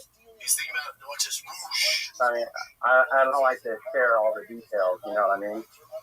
All right, so Forrest, we'll make sure that this part is blocked off, and no one will be able to hear it. I'll bleep out the sensitive information. So how many square feet is this building? 5,000. And how big is the lot? I think it's a half acre. All right, so it's like 22,000 square feet. So on a cash deal, what would you look at for something like this? What's that? Let's pretend I wanted to buy it for cash. What would you sell it for? Probably $1 million. 1 million? Yeah. Right. So let me Why ask do you sound so sad right now? I'm just tired. So what is it that you did today that you're tired? I was fixing the roof of my. He was up fixing the roof. No, but my son owns a roofing company called Roof Doc. He can maybe help you next time. But anyway, real quick, would you do any owner finance or just straight cash? What's that? Would you consider owner financing or straight cash only? Straight cash only. All right. So here's what I'm going to do. I'm going to talk to Danny. I'm going to get the address. I'm going to look it up, and maybe we could do a deal here. All right, I have to think about it, but that would be my number probably. Would you pay $1 million for this place? Well, I don't even know the area. I don't know nothing about it. I'm just going to figure it out when I get out of here. So let me ask you this. So, We'll follow back on the next podcast. so no, hold up. So Hey, I want a commission, bro. If you sell this bitch for $1 million, I want at least 10 grand. It's only 1%. Anyway. We'll discuss all this later behind closed doors. All right, brother. Listen, it was a pleasure talking to you. All right, we'll talk to you. All right, easy. What do you think? He's a pussy. He doesn't like to talk. He's not a real hustler. But anyway, I just wanted to smoke shit. Man, talk to me. What else is good? Not much, bro. Not much. I'm learning about real estate with you, bro. Let me tell you. Have you ever I played? want to learn more about your childhood, though. I want to understand what's going on in that head of yours. How'd you turn out this way? How in You're fucking wild, man. You're a wild boy. When you go to school, college, job, they train you how to serve the master. You feel me? Yeah. When you control your own destiny, you are the master. Ain't nobody gonna serve you. You understand? There's no one like you anymore, bro. Everybody I rock with is like you. You get it? So look, you have to understand. You gotta jump into people. It's like this. Look, I could teach you everything you know, but I'll never teach you everything you know. Get it? And at the same time, if I deal with you and your man, I'm a rock on the little weekend. I'm never gonna put you on my level. Because if I put you on my level, you probably can't freak with it, and then we can't play. Get it? Everything is a game. What do you mean I can't freak with it? It's like this, look. What I mean by that, let's pretend I'm trying to do whatever I gotta do with you. I'm gonna look at you as like, what can I get from this dude that I would even want to deal with? Because if I can't conquer what I'm looking for, I have no use for you. Get it? So if I put you in my field, there's like a million things I do. So if you don't know how to, if I can't give you the football and run with it, you're gonna fumble. We're gonna lose. So my point is, I gotta break you down and then pick you up and understand what you got to offer. If you got something to offer me, I'm gonna get it. If you ain't got shit to offer me, I'm gonna pass you off, and I'm gonna look at your crew, and I'm gonna look them all. I'm gonna try to suck everybody's soul. What can you get? What can I get from him? What can I get from him? And how many other motherfuckers you got in your clique that I can school? Because if I can't get nothing from you, you ain't got no value to me. But the good thing is, I don't really think I need that from you except exposure. The only reason I'm coming here is because I got no social media because nothing, zero garbage.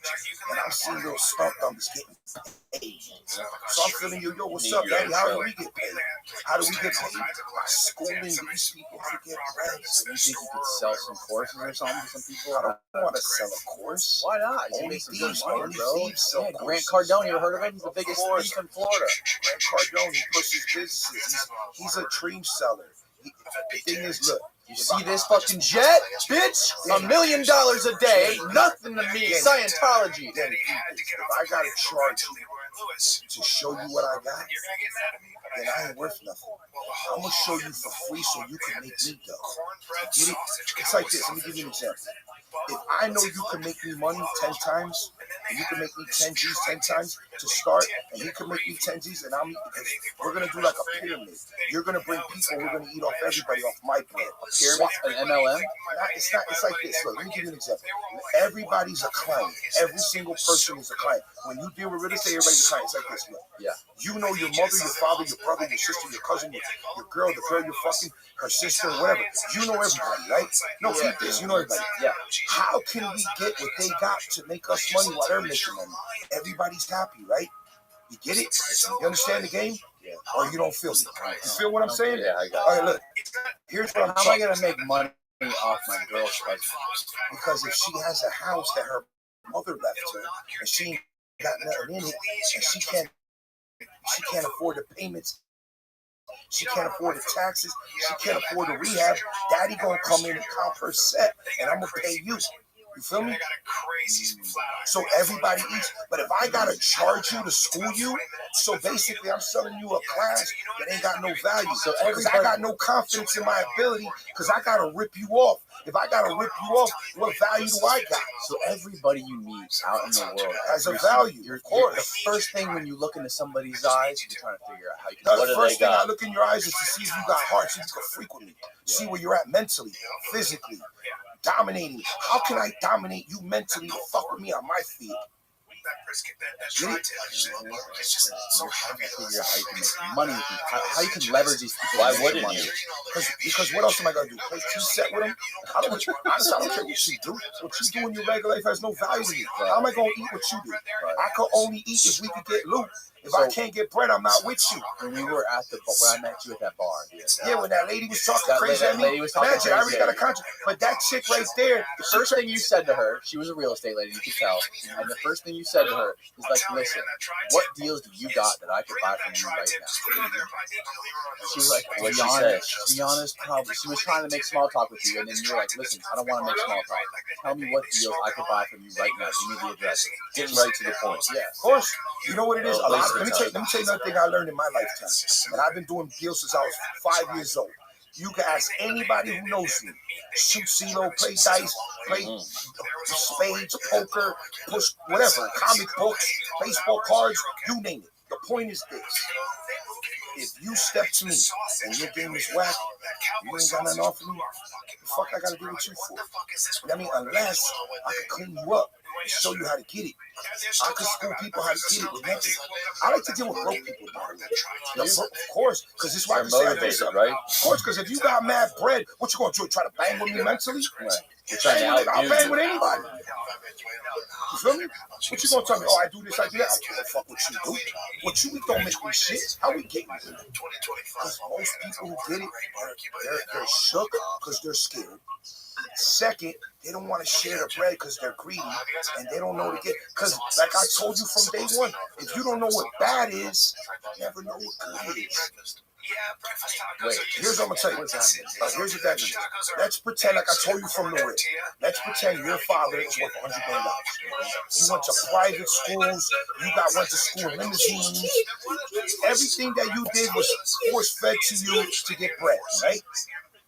Your dad cuts you up, gives you $1 million, throws you in a crib, boom. Now in your head, oh my God, I could only buy a 3 1/4 Beamer. I could only afford this crib. Shit, I only got 800 stacks left. You think you're hit? Well, because you don't know what the bricks are about. You never ate out of a bag. You never had to knuckle up for $5. You never had to walk through the block because you got your shell-head Adidas on and they trying to stick you. You never go to, you from Catholic school or public school. The first day you get there, dude look at you. Yo, daddy, I'm gonna stick you for your chain. Hit him in the head real quick. Immediately. Come get me now. So the point is, if you've never done bad, you don't know what bad is. So the point is, I like to deal with people who've done bad, because they're gonna get it, because they have the knowledge how to survive. Survival is the key to getting better. Straight up, bro. You never noticed that? No, I totally noticed it, bro. The most successful people I know came out from a fucking that's what I'm gutter. telling you. If you don't know what bad is, you can never know. Because you're always comparing to the next dude. I'm not going to compare myself to Kanye West. Hell no. I ain't spitting on no mic. I'm not selling no shoes. I'm making money on the grind off of nothing. I'm creating miracles out of dust. You feel me? So every day when I get up in the morning, I'm like, bro, I'm going to call everybody in my chain to see what we got rocking. Because I'm gonna push you. Even though you cash a check for 100 G's, who cares? Get up, daddy. What you doing? You gotta be hungry, because if you ain't starving, I don't want to fuck with you. Because how the fuck am I hungry and I'm good, and you got a little paper, but you ain't good? You no good to me. You're trash. So you gotta be constantly starving. To the dude that told me, wake up and smell the roses. Daddy, I own rose gardens. I used to own nursery. I owned it all. I done it, did it. Peep me, look me up.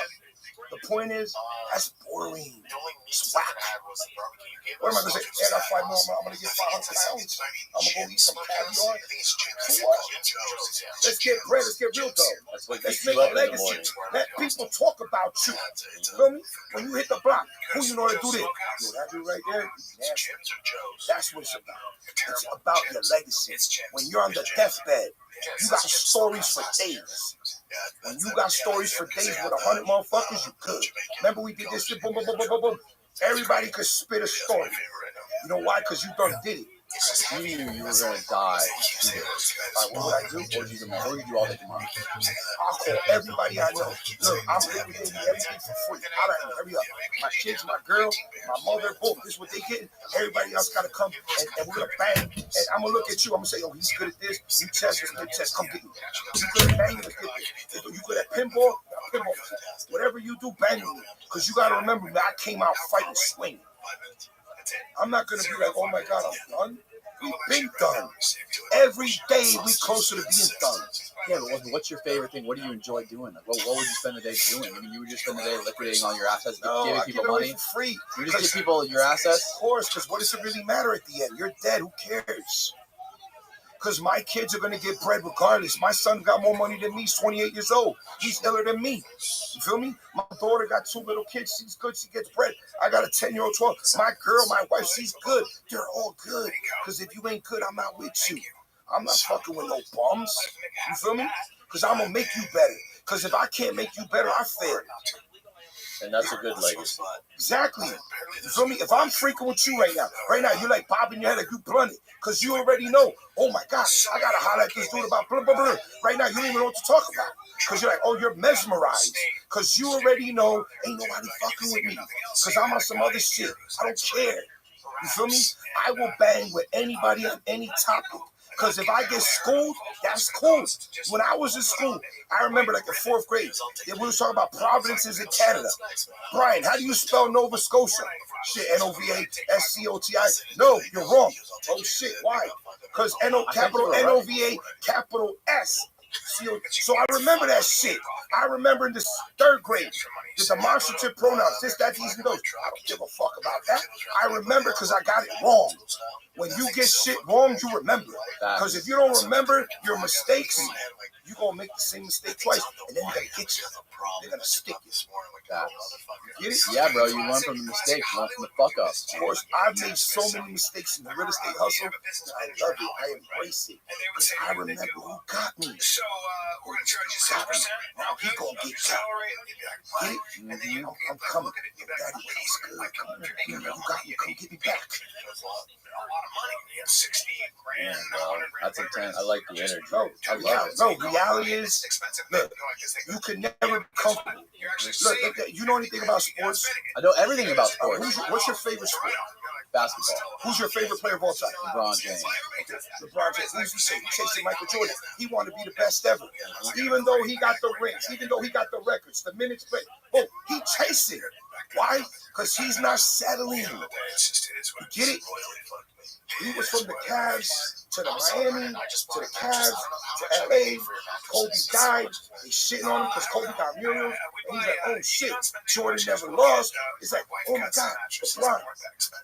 LeBron, he ain't gonna get it there until everybody recognizes him. What other sport do you like? Golf. Golf. Oh, who's your favorite golfer?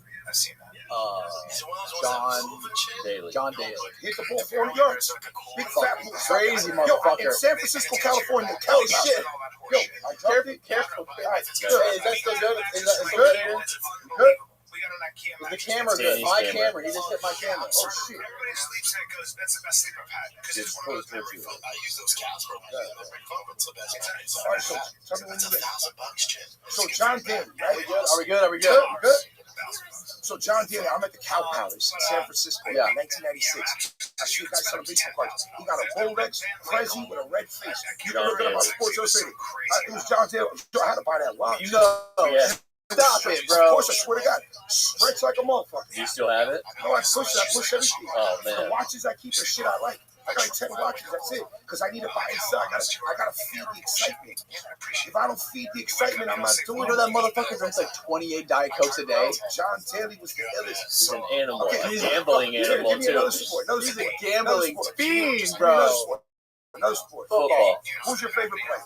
My favorite football player of all time? Marshawn Lynch. Beast Mode went to Buffalo. He went to Seattle. He should have ran the ball. They could have beat Brady and Russell Wilson had a second ring. God damn, this is an encyclopedia. Okay, give me the next sport. Give me another player. Any player you got. Any sport, any player. Any sport, any player? Baseball. You know you have baseball? I don't know shit about baseball. You like Oh yeah, I like who's the fucking baseball guy who used to fight everybody? Nolan Ryan. I like him. Bro, he came up in 1968. His rookie card got Jerry Koosman on it. 1968 tops, card number 177. He was clocked at 100.8 miles an hour. Bro, imagine this. He threw 7 no-hitters, never won a Cy Young, 324 wins, most strikeouts of all time. Lynn, his name is Lynn Nolan Ryan. Holy Mario Lemieux, Pittsburgh Penguins. Oh, come on. Mario Lemieux had Hodgkin's disease. He was making so much money that the Pittsburgh Penguins were going to give him the team. He bought the team. Besides Gretzky, he was the illest player of all time. He had Kevin Stevens and Jaromir Jagr to win rings. Yep. Who else? Jaromir Jagr. Who else? Who else? Let's go. Fuck, I don't know. I can't stump you now. Troy Polamalu. Oh, come on. We already talked USC about that. Come on, Daddy. He played for Pittsburgh. They won in Tampa when they beat the Arizona Cardinals. Bro, safety, illest. He just played the field. Who else? Kelly Slater. Oh, you talking about Saved by the Bell? No, Pro Surfer. No, fuck that. He was I don't freak with that. You don't freak with surfing? Nah, not really. I see that one movie where the chick lost her hands. But that's Careful not with the, you know what? funky Oh, but hold on, surfing. What about Jeff McCollum? Last times that Rachel. Hell yeah. Hell yeah. What about Keanu Reeves? This is true. But anyway, the whole point is, you gotta be well versed. You gotta know a little bit about everything. You gotta be able to hold a conversation. What about Steph Curry? Oh, come on, the oldest three-point shooter of all time. Bro, the reason he didn't sign. Did you watch the game last night? I remember in the first quarter he hit some shot that was ill will. But I'm not really. I don't really freak with basketball. I'm a Knicks fan, and the Knicks back in the day, like I followed the Knicks when they had Patrick Ewing, Charles Oakley, Mark Bro, the ill squad. You come down the middle, you're gonna get wrecked. Yeah. So like, since basketball, Who's better, LeBron or Jordan? Greatest of all time. Who's the GOAT? LeBron or Jordan? To me, the best is not even none of those. Who's the best? The best of all time is Will Chamberlain. Wilt is still? Oh, yeah. He fucked more bitches than anybody. That's what I heard. 100-point But game. the whole point is that, yeah, we played with Syracuse at 100 points. But the point is, when you look, then you look at rings, look at Bill Russell. Right, He got Bill 11 Russell. rings. But Jordan got to be better. He has to be better than LeBron because he played in a better talent pool. You know what I'm saying? When you look at the talent, and he never Probably lost debatable. it. What? You never had to play the Golden State Warriors, though. Yeah, he was short up. He had a With big KD? No, I get it. But they lost to KD twice, though. LeBron lost to KD twice. So Jordan was 6 and 0. And then he took a 2-year hiatus. He won 3, lost 2, and Played baseball. yeah, the point is, I can't really say anybody's better than Jordan since '85 because he's undefeated in championships, and the whole world knows Jordan. Jordan is a brand beyond a brand. It's like this, Jay-Z was like, "I'm not a businessman. I am the business." So basically, Jordan is the game. Jordan is the hustler. He's the game. Right? But let's get back to real estate because that's my game. It's my hustle. Real estate. What else we gonna holler about? I don't know. I'm ready to go buy something and sell it right now. What about? Oh man, I'm fucking ready. What about cars? What's your most expensive? I think I asked you last time, but like I want to know. I got Jordan 10s, 86 Flair. I got Mickey Mantle rookies, 51 Bowman. I got Willie Mays rookies. I got Ty Cobbs, 206 greenbacks. I got Goldback Ty Cobbs. I got Walter Johnsons. I got Christy Mathewsons. I got You got any with you? No, I'm green. What about Pokemon cards? Nah, I don't know. You don't know? It's not my thing. Bro, It's not my thing. some people make millions on Pokemon I cards. can understand there's money in that game. That's something else. What about the sneaker game? Yeah, my boy, the speaker man in the whole country. Let me tell you a little story about my man JC Lopez. JC Lopez. What's the other one? JC Lopez, this motherfucker ever know. This guy's from Jersey, like me. He owns a sneaker store called Urban Necessity. Yeah, he owns it. So this kid grew up from zero. They dropped him off in Vegas. My cousin told me he didn't even have money for food. This guy had a dream, and he's like, yo, no matter what, I'm gonna kill it. Now, he's the area, bro. Honestly, and I'm gonna tell you why I love him. He came here like 6-7 years ago, right? So he grew up with my cousin, Candace, who runs my company. My cousin Paco, her twin brother, and my cousin Ashley, right? And my cousin Toby, right? They all grew up. Toby owned the bail bonds. JC worked with him, and he grew up with my other cousin. Boom. He comes here one day. And they're like, yo, let's watch TV. So I'm like, where you at? So I'm thinking, yo, I gotta eat this steak house for like 4 or 5 hours. I'm not. Let's go to the upstairs to the buffet. They got good shit. I don't care. You know what I mean? It don't matter to me. I eat to live. I don't live to eat. Get it? So he's like, bro, I'm in the steakhouse. Boom. I'm like, all right, whatever. And he's like, bro, you remember one time you told me that they wanted me to shit? I'm like, I don't remember. You told me, that's why I'm crying. Yo, when he told me that, I wanted to cry. Now when I go see him sitting all night, the illest sneakers of all time. That's my story on sneakers. And I got a couple friends of mine here, they own sneaker stores. I got involved with them. It's a hard hustle. It's not really my gig. When I figured out the work I had to do, I had to work. It's just too much work. It's a lot of work. Any game that has a lot of work to do and you don't get big zeros out of closing, I'm not You're going big. Yeah, it's like let's go big or go home. What do you want to get to? Like, what's your ultimate goal in real estate? Like, do you want to be doing what you're doing now? When do you retire? Like, don't you want to fucking sit back and just be like telling this guy, yeah, I want to my sell goals this shit. change by the minute. So sometimes it's like, bro, I want to do this, I want to do that. But in reality, what I realized was, what is your ultimate fucking, like, the most, in the perfect world, like, what does the perfect day look like for you? Like, if you could do whatever the fuck you wanted and money didn't matter. If I tell you this, I know you're going to say this. My ultimate goal is to bet everything I'm black in it, bro. Let's say we'll lose it all. Oh, yeah. Grind back. Be dead broke. And do it again. I got underwears. I got a BBD t-shirt, and I got a pair of chancletas. Why don't a lot of people say that? Because the grind is the thrill. Daddy, you want to have that. Because look, what am I going to tell you? I want to buy the Taj Mahal and have golden condoms. Who gives a fuck about that? That's like you cashed in your chips. You sold the dream. Yeah. You're out the box. Yeah. You're not interested in that. Hell no. Hell. That's whack. A lot of people that chase the money spend a lot of time like grinding and trying to climb the ladder over a long period of time, chasing money forever. And when they eventually make it, they feel like when they get to the top of the mountain, when they've achieved what they thought was their goal, when they earn their first couple of million, they finally be like, okay, wow, I finally got more money than I ever thought I would have, and this is nowhere near what I thought it would be. It's not what it was made out to be. It's not. I'm at the top, the quote top, but it's. So I'm gonna put it to you like this. So you remember Nas came out with Illmatic in '93? He had 5 mics on the Source. In one of the songs, he's like, "Yo, I want 100 G's in a link." That was his goal. $100,000 in a link. Makes that just walking on the road. The point is, your goals change as the days change. You see a goal, it's like, bro, I want that. But in reality, monetary value has no value. The only thing that really has value is your memory. Fuck a monetary. Fuck money. Fuck bread. Fuck the dream. It's about what you can remember. Who you roll with. What can you talk about? How I could school you to get it. You get broke. You want to get it. How can I make you better? Like my barber, D. Barber, ill motherfucker. Came out the block with nothing. Got mad kid. Illest barber in town. And all he wants to do is help everybody. Why? Because when you are that dude, and when you know what time it is, helping somebody get it, and knowing that you got them there, that has more value than money. Because think about one of the mistakes at Mo's and Mo's over there.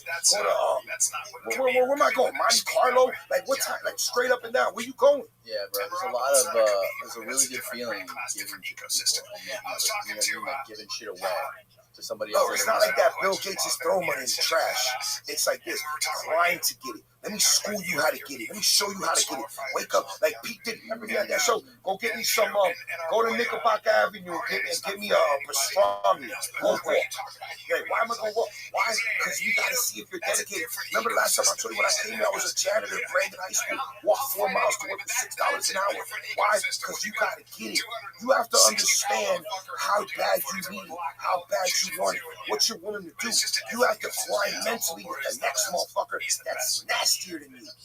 Get it? When I'm because if this dude wants my money, I gotta bang with him physically or mentally. And I'm not gonna lose too many mental battles. So now I gotta fight. You know how to fight? Not really no more. I'm an old school dude. I'm in the boxing gym 3 days a week. What do I need to fight for? I'm gonna catch a bit and go sue me. I'm not beat for that. This is not the old days when we could knuckle up and shake hands later. We're not with that no more. We are lawsuits now. Yeah, everybody's fucking suing now, Bro, bro. the game has changed. The world has changed. Everybody like trying to get it. I'm telling you, Daddy, the way to get this bread is to show people how to make money. How can we get a daisy chain? Because if you bring, let me tell you how it is. Let's say you bring me 30 heads, right? 30 heads of what? 30 people. You bring me 30 people. Feel me? We talk about head. What does that mean? Jesus. Like heads of cabbage, heads of what? I'm talking about 30 heads, dog. 30 people. And I'll school them, put them in the room. Look, this is how we're going to get it. This is how we're going to do it. You're going to holler at my man, and I'm going to school him so he can school you. Then you're going to call me on the deal. It's like a big... You remember that movie, where like in a basement, what was it called? Damn, and they're selling penny stocks. Wolf of Wall Street? No, before that, whatever. Boiler Room? Boiler Room. Yeah. It's like this, but instead of selling dreams, we're selling reality. Because I'm not trying to rob nobody. I'm trying to stick them for their crib at the right number. No, straight up, you feel me? No, does that make sense? Yeah, it makes sense. It because sounds a little rough. Straight up, yeah, because I'm telling you what time it is. Because look, if you see, it's honest. 1968. It's as honest as it gets. If you go into your crib and you see a 1970s couch, where the fuck is that chick from? What was the name of that I got that motherfucker for free. No, I get it, but I'm saying you got laminate wood on the floors. How many bitches do you think been fucked on that couch? 100. The better question is how many chicks you smashed. Zero. And who cares? Has no value. So the point is, like I told you, the memory. But reality is, you gotta school people in the hustle, the game, and you gotta put them so we can get bread. That's the name of the game. But do it for free so you can eat. Everybody eats. Everybody happy. Once you start charging for classes, you already start to stick. Because if you pay me, I got no faith in you. Okay, so what's your goal? What's your goal for getting in the online game? Why do you want to create a following online? Why do you want to be on social media? Because you know what it is? I know a lot of people. I deal with a lot of people, and I feel guilty. I'm not spitting my game to everybody. I want everybody to know what time it is with me. I want everybody to bang with me, question me. Give me this question. Give me the knack. If you, straight up, if you gave me a nice comment, I love it. You know who Joey Diaz is? Joey Diaz? Holy fuck. Aiden, pull up a video of Joey Diaz. You probably grew up next to that. Bro, I feel like you actually do. Where's he from? I think you know this one. think He's from Jersey. Where at? Comedian. I'm not sure. We're about to show you, bro. Put it up. I think you and this guy would really get along. Oh, yeah. You're right up his alley. He's a bit. He does a lot of coke. He smokes a lot of weed. Yeah, but I'm not with coke. No, everybody does coke, bro. He just he tells stories. He don't do none of that stuff anymore. I don't do cocaine because I'm not trying to have a heart attack. I got natural energy. Yeah, you got plenty. I don't like to smoke weed because I get fatter and hungry. You feel me? I'm not saying I never smoke weed. Click on his channel. Let's find a video. You gotta find his click on videos. Put on his clips from like Joe Rogan. Was he like 100? No, bro. He's like in his 50s, late 50s, maybe. Find one of his videos where he's talking to his phone. What's his fucking thing called? Where every morning, just go to Joey Diaz like highlights. Type in highlights after his name. So you think we're boring people right now? I don't know, bro. That's okay. That's okay. Yo, it's right up the stove, bro. I want to. Is this an airport? Nah, bro. I'll get kicked out.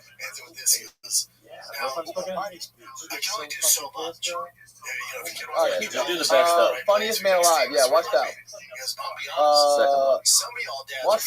Click on the short one. That one. Yeah. Yeah, I feel like you got YouTube stories back. Put the audio on the TV too. The audio's off right now. See it on the bottom left? Bottom left. See what the little audio is? Yeah, there you go. Is it really? I don't really watch energy. This audio from the TV. I like Andrew Dice Clay. Oh, this guy, he's best friends with Andrew Dice Clay. Let me hear. And you want to be the man. Learn how to dance really fucking well. Oh, my ex-wife's brother's name is Joey Diaz. Probably him. Listen to this fuck. I want to be 60 and just pop. How embarrassing that would be. Some of y'all 5'5". Some of y'all 6'5". Damn. Let's take a little break because this podcast brought to you by Progressive Insurance. You choose to hit play on this podcast today. Smart choices. Progressive loves to help people make smart choices. That's why they offer a tool called Auto Quote Explorer that allows you to compare your Progressive car insurance quote with the rates from other companies. So you save time on the research and can enjoy savings when you choose the best rate for you. So give it a try after this episode at Progressive.com. Progressive Casualty Insurance Company and affiliates not available in all states or situations. Prices will vary based on how you buy. This summer, 53 said. Pluto TV is exploding with thousands of free movies. Summer of Cinema is here. Feel the explosive action all summer long with movies like Gladiator, Mission Impossible, Beverly Hills Cop, Good Burger, and Transformers: Dark of the Moon.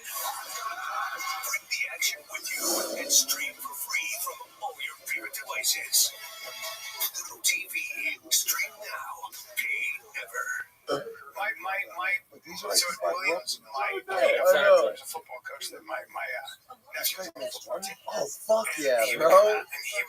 He just talks. He just talks, You got bro. a really good podcast. And he come in and he goes, not gonna lie, I saw they made, and they passed. They passed. And if we play them the way we practice, we ain't winning this bitch. And the whole room and I'll be like, fuck. Let's go and give it a good old try. And the fire, he was great though. He was great. Like, he was the kind of guy, they'd be sitting there and he'd go, now listen up. My wife's in the stands right now. So on a count of three, I want you to turn and say, hi, Miss Johnson, whatever. So go, 1, 2, 3. They go, hi, Miss Johnson. She go, hi. They go, now you boys got me lucky tonight. I appreciate that. They love the shit out of him so much. They just didn't. He was just sounds like he needs to be the best. Yeah, he was too much of a realist. It was great, but I think he played teamwork ball. He was like, here it was. Just saying, I kids are big. These kids are all back in there. They big. They fast. We ain't beat them, but we probably haven't won with practice. Why not go out there and try? They're all like, just go out and give a fuck. But they fucking love them. They love them. I love that one meme said in high school they come out to go hard for my city and lose 50-3. I'm not like a high school football player coming out to go hard for my city. I love that. God doesn't care about you. You're not gonna do this. This doesn't give a shit. Do you need this? Nah. I got myself psyched to do 200 pounds. I was benching. I was like, let's go. Work from here. I was like, oh no, here you go. I'm in my shoulders. Working the straight bar right now. Working the straight bar. It's gonna be exciting. Maybe it's the Jersey energy. Bro, is that the Jersey energy? Shit, though. Yeah. Did you get along with this fuck? I'm already trying to bang with him. Oh wait, this is gonna be good.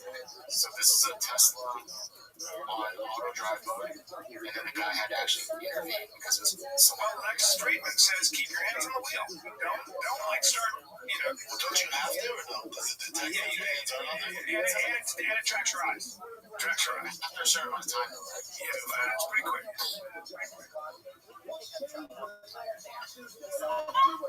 Well, that person was merging over. Oh, that's not Tesla's fucking fault. That's the dumbass drivers. I hate Tesla, but that's, They can really don't they take are overreacting going to the fucking wall. That is the problem with that self-driving. It goes a little fast and doesn't care. Well, yeah, the driver didn't look. It comes right over in your lane. What are you going to do? I like the Dallas.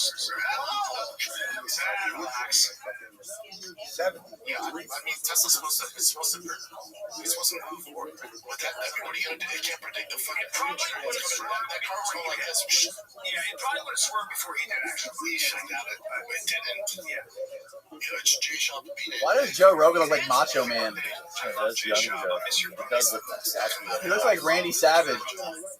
I always feel like the world is that place where I know. just mellow as shit. died right up the street from you. It could be the zombie apocalypse and be like, hey, he's just smiling. He always smiles. Yeah, until he's not smiling. Yeah, better be careful. That's why me and him need to trade dogs, because I want a dog who's independent and big, and that's a dog that's super, like, in your grill all the time.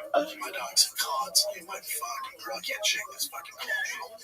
His is, like, independent and big. I want a big dog. And he's like, I love this dog. Look, this train, bro. Catherine has that fucking Anatolian Shepherds. Those dogs That's a no. Yeah, I agree. That's common sense. Bro, That's like people you grew up with. That's Jersey. you ever try to fucking make some money off somebody's will? Like, yo, you gotta let your brother on fire? What we gotta do? What's up? What's the deal with the fucking will, B?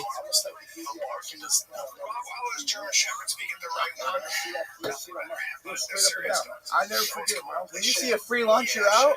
Hell yeah, there's nothing more expensive than free. That's true. Scoop forward. Get in the mic.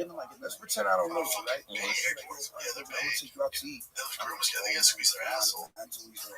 You feel me? Bro, I don't do that. I usually pay 99%. Ask anybody know me. They'll come $1,000. Fuck it, I don't want shit for that. Yeah, Because you know what it is? They're always like, you see how I rock? You've been out with me once. Because I pay every time. The reason I pay is I don't want to hold no. I just don't want to deal with trauma. I don't like, man, oh my God, pay for this. Shut the fuck up, daddy. I'm good. But you feel me though? I don't need nobody to pay. I want to pay. Because it's better to pay than need somebody to pay. Right or wrong, draw it up. If you need somebody to pay for you, you hit. If you paying, you good. You know what I mean? Yeah, but look, straight up and down, when you do real estate, when you write books, you sit on the block. You want to write a book? Right now.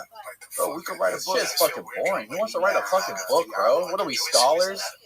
What are we, fucking... You don't write the book No, yourself. you get yourself a little dime piece chick and you start spitting games. All right, no, we're going to write a book called Mind Games. A hot little dime piece? Yeah, we're going to be on the 13th What floor. does dime piece do for I'm saying she's the writer. a hot little dime piece writer? You gonna Yeah, fuck her or you gonna pay her no, I'm right? not hitting this shit. I'm a married dude, daddy. I'm good. Oh, same So, here. so what you do is this. You get somebody that you know that knows how to write. You know what I mean? You just spit game. It's like this. Imagine this. I got this book in my hand. It's called Mind Games, right? So it's like this. Cover I'm on the 13th floor of an elevator, staring at it, and I'm chilling with some chick, and we're like trying to hold hands, but we're not holding hands. Then when the door opens, it's like a mannequin factory. And then your mind says, oh my God, I was in France, I was in Italy, Spain, Japan, we was good, I was like, oh this chick, I was balling. But in reality, I was just a mannequin. Get it? Feel me? The whole point is, it's a mind game. Life is about mind games. How can I, like I told you from the rip, how can I jump in your head, stick you for your soul, and make you bank off what you do? Get it? If I could control your whole set, your whole hustle, and make you call me on the reg, I'm going to make you more money.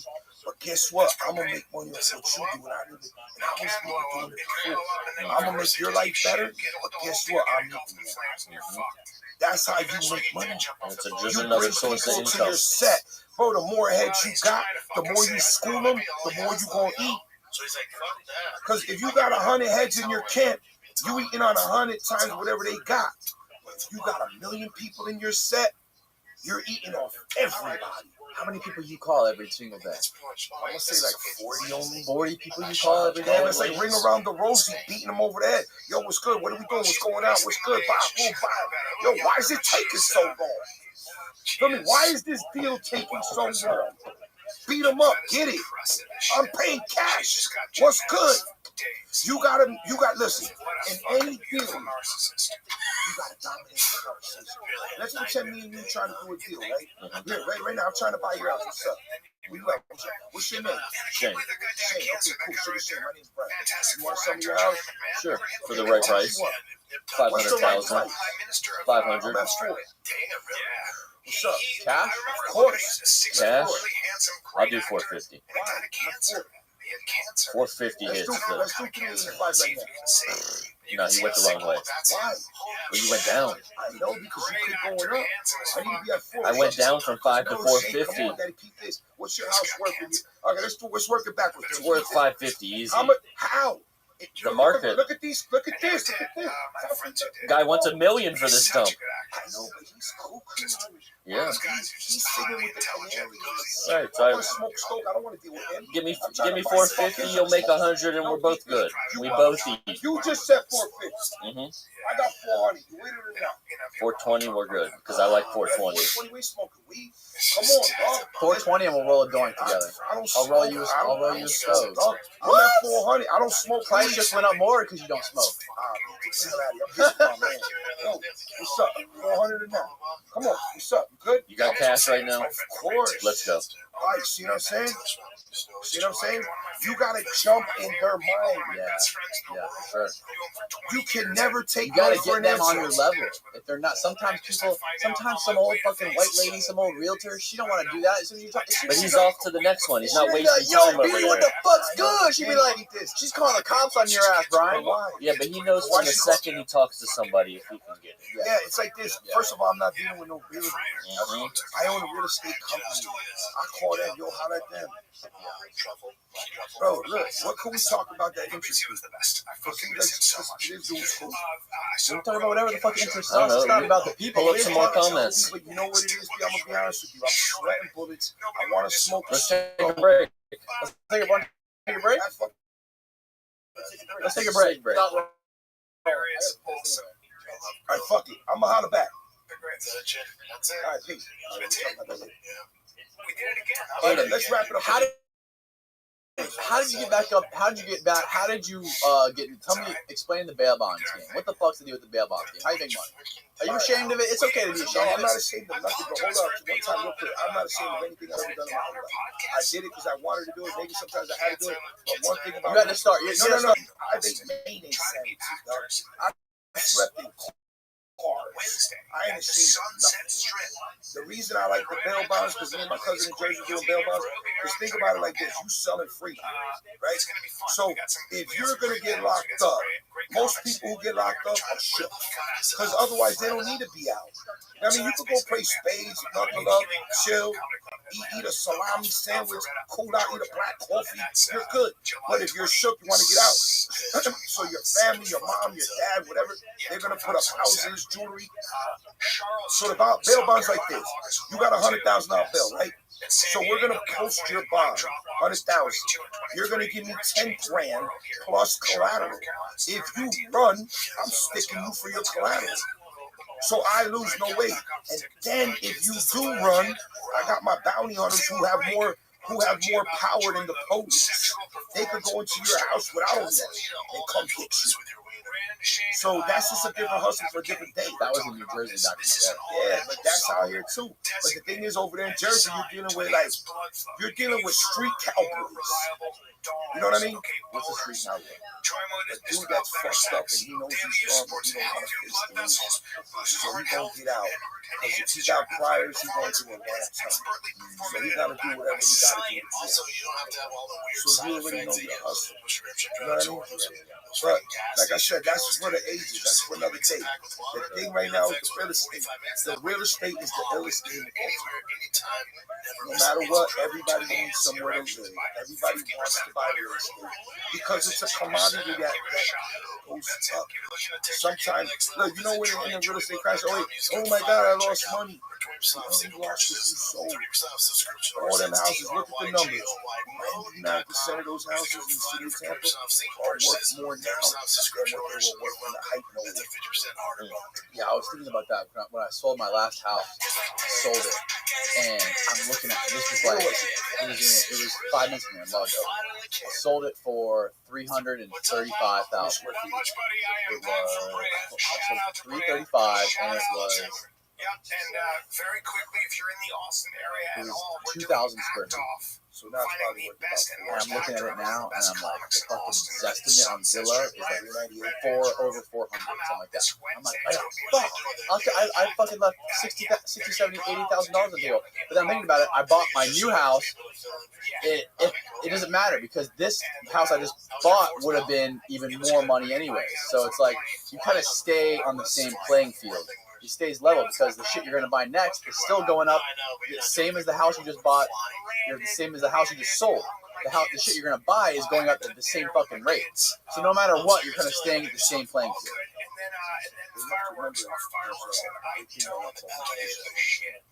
But the shit you sold is inflated at the same rate as the shit you're going to buy. I sold houses for 50 G's. I'll buy them back today for 300 all day. In 2016, I think I sold at $250,000.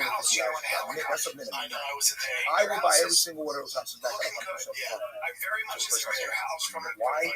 Because the supply and demand, the cost of construction, the inflation, the low interest, the necessity, people moving.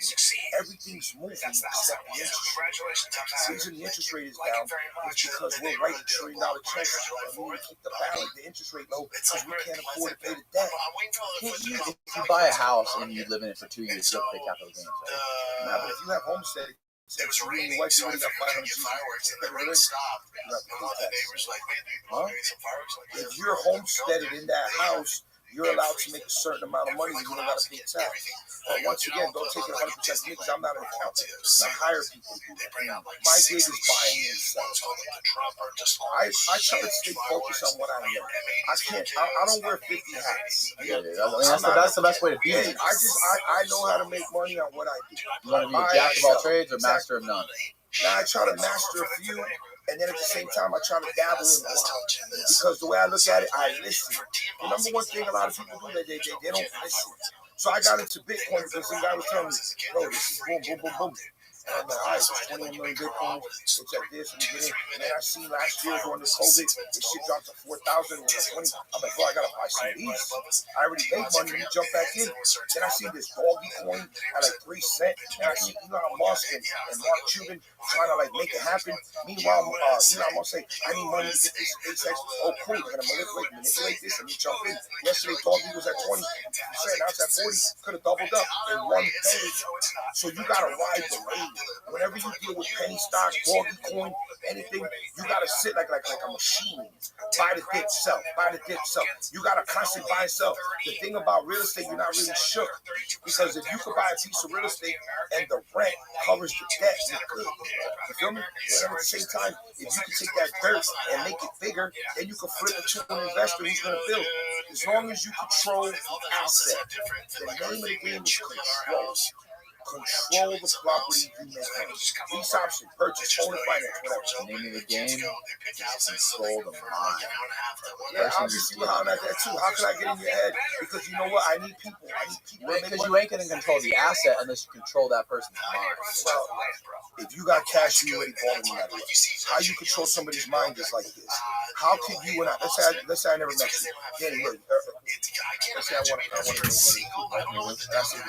How on earth can you get bread? The only way that we can make money is if you have assets that I can buy and sell. Because you don't have any skills that I need besides that. What other skills do you have that I can use? None really. I don't need laborers. I don't need miracle workers. I don't need none of that. I don't need singers. I don't need none of that. I need somebody that can sell me something. I need to control an asset where I can make money. How do you control assets? By showing you the ropes how you can make money. And there's a lot of people who do what I say, but they're charging straight up and down. If somebody right now is charging you to learn this, they don't really have confidence in their ability. They're trying to stick you for your bread and bounce. You get it? Yeah. What about people like Grant Cardone though? He's making a shitload of money charging people. Because or like Ty, you know what the fuck Ty Lopez is? Bro, you know what? Grant Cardone, this guy sells businesses, he's this, he's that. And you know, I give him credit for his hustle because he's making billions of dollars. I'm not gonna shit on his billions. Bro, that's what he claims. But the whole point, what I'm saying is real. I don't really care because I don't listen to him. But do you think it's real? You think he's really making billions? The thing is, Danny, it's like this. How could I think if I'm not studying? We could talk about sports because I study. We could talk about real estate where I buy, where I sell, because that's all I care about. What this guy eats don't make me shit, so I don't care. Bro, have you ever heard of mybookie.ag website? Mybookie.ag. It's this website where you can bet on all this crazy little, like, weird little bets. Like, you can bet on, like, if Steph Curry's going to score a triple-double or 38 points plus. And so is there a vig in this, like a 10% vig? Yeah. So they're eating on both sides. Yeah, so Vegas wasn't built on winners. My whole point is I don't gamble. When I do real estate, there's no gamble. No gamble. And anybody who wants to holler at me, say it's a gamble, I'll prove you wrong. Yeah, but if you know more about what's going to happen, if you know more about sports than anybody I've ever talked to. So if you know more about it, this guy, how this game's going to go. What I know, so look, Roger Maris won the MVP in 1960-61, right? Who cares? Whatever happened in the past is irrelevant what's going to happen in the future. I don't really know what's going to happen. I don't know that I don't know that this horse is going to win the Kentucky Derby. I don't know that. Because there's odds. The book is stacked against you. So why should I gamble when I don't have to? If I could buy real estate with owner finance, and I know the zoning, and I can split the zoning, I know the retail value minus the rehab, I know there's money there. No risk in it. Yeah, why should I dabble in something that's going to cost me money? Why should I have to worry about something when I can worry about what I want to worry about? If I'm eating up what I'm doing, why do I care about other things? I deal with sports baseball cards because I know the vintage cards are extremely rare and they're going to keep jumping. I know that already because there's more demand than supply. I know the Bitcoin and all these coins, they're being heavily manipulated because they want to create asset class besides the dollar. And then on top of that, this is a transfer of wealth. You got 12-year-old kids making millions of dollars. You got people busting bankloads because they know how to control the game. Because they're making money without putting money. Yeah, they bought this coin, so what? Put 100 G's, buy and sell all day. Is there fun in that? What's the sport? How could I rob the guy that's holding the bag at the end? There's no fun in that. The fun is the chase, the deal. Let me see how I can scoop this loot off what I do. How could I make this land bigger, better, stronger? How could I make you money while I'm making money? What about like buying a house, like a 3-bedroom house, and splitting it and like adding a wall and making it a 5-bedroom house? We talked about that last time, adding square footage. Because if you're in a neighborhood where the square footage is $350, it costs you $150. You just make $200 a foot. Of course, you always got to maximize your potential. Maximize what you have. Study the game. Before you dive in, understand where you're diving in. Look, bro, there's so much money to be made in real estate. Guaranteed. Look, I'm a living proof, bro. I never went to school. Bro, when my son went to high school, oh my God, I was so sad. I told the teacher, oh my God, this poor kid is fucked out. He got to go to school. Bro, he got less time to get bread. And I feel sorry for these dummies that think you're going to go to school, you're going to make money. That's insane. Bro, draw it up. The teachers don't make money. Why they in it? These people are, bro, half these people on welfare, food stamps, unemployment. There's more money on unemployment than working. Why get in that? Makes no sense to me. But look, what else we talking about? Let's get That's there. it, bro. Let's wrap it up, man. That was a great way to Let's end get it. there. That's it. We good? How can people find your shit on Instagram? Tell them to follow your social I don't media. got Instagram, Daddy. You don't got social media? No, hell no. I'm rocking with you. What do you mean you rocking with me? Rocking with you, dog. Where I go, you go. All right, so we're doing part 3. Why not? Let's do part 100. Let's do it. Let's get it. All right, I'm We rolling got to with do you. the next one I don't live. need nobody to chase me. Let them chase you. You gotta make an Instagram, bro. Why? Because Yo, they want to holler at me. They holler at you. That's how you get on deck. I don't need them to holler at me, bro. You You want don't to want to eat? I'm already eating. Cool. Then bring me somebody that can manage my shit. We both get You need paid. to set up a fucking account on a social media account so they can follow you and ask you shit directly. That way, when you sell your book, they're all looking at your Instagram. They're talking to you. Let's just give the book away for free. Let's school them so they can write books. How you gonna make money off that? Yes, I'm gonna make money when they come see me. What's to spread the knowledge? Bro, peep this. No, this motherfucker wants to make money. You want Danny, to of But at course I the want to same make money. time, he does How much wanna am I gonna spread sell that the book knowledge. for? $20? $20 What do I get? 5, 3? times 500,000. How many is that? So what? 1.5? But peep this. If I So could get, quick. no, but my point is, if I could get 200 Fucking people to didn't bring even wet me the one whistle. deal, that's 200 deals. If we can make 10 stacks a deal, we got 2 mil. Where you at? You feel me? That's one. But I don't have time to fucking be hustling all these deals. I got time. I'll tell you what, I'm gonna hire somebody. If anybody knows what time it is with social media, my numbers, you want me to get my numbers? Give me your 813-857-4104. Come get me. Come school me. Why not? I take all calls. I don't take calls when I'm sleeping and when I'm in the boxing. You make money when you sleep? Hell no. The baseball cards go up, the real estate goes up. I don't got no Amazon business or nothing like that. Because I don't like that. I like for people to have jobs. The only thing in my life I've ever bought online is baseball cards. Really? Of course I don't shop online. I like to buy my own shit. I like to press the fucking button, have it show up at my front door. Hell no. Who wants to go to the Gucci store when you can just press I the like button? to go to the store so I can see what I'm dealing with and holler at the people that are working. When I go to Target or Walmart, wherever I go, I don't use those machines. I go to Publix every day. Don't you ever go on your what do you when you open your phone? Don't you ever like scroll through some shopping shit and look? Hell no, look at my phone. What are your number one used apps on your phone, bro? Stage online. Hell yeah. Look, dog, look, keep this. Look at my ass. I ain't got shit. Look, I ain't got nothing. I don't need all that. It really doesn't. So you have like 5 apps. Why do I need that? Well, how's that make me money? That's fucking No, draw it up. How crazy, does that bro. make me I money? love that. Keep this. How does that make me money? Sweating other motherfuckers what they do? Come get me.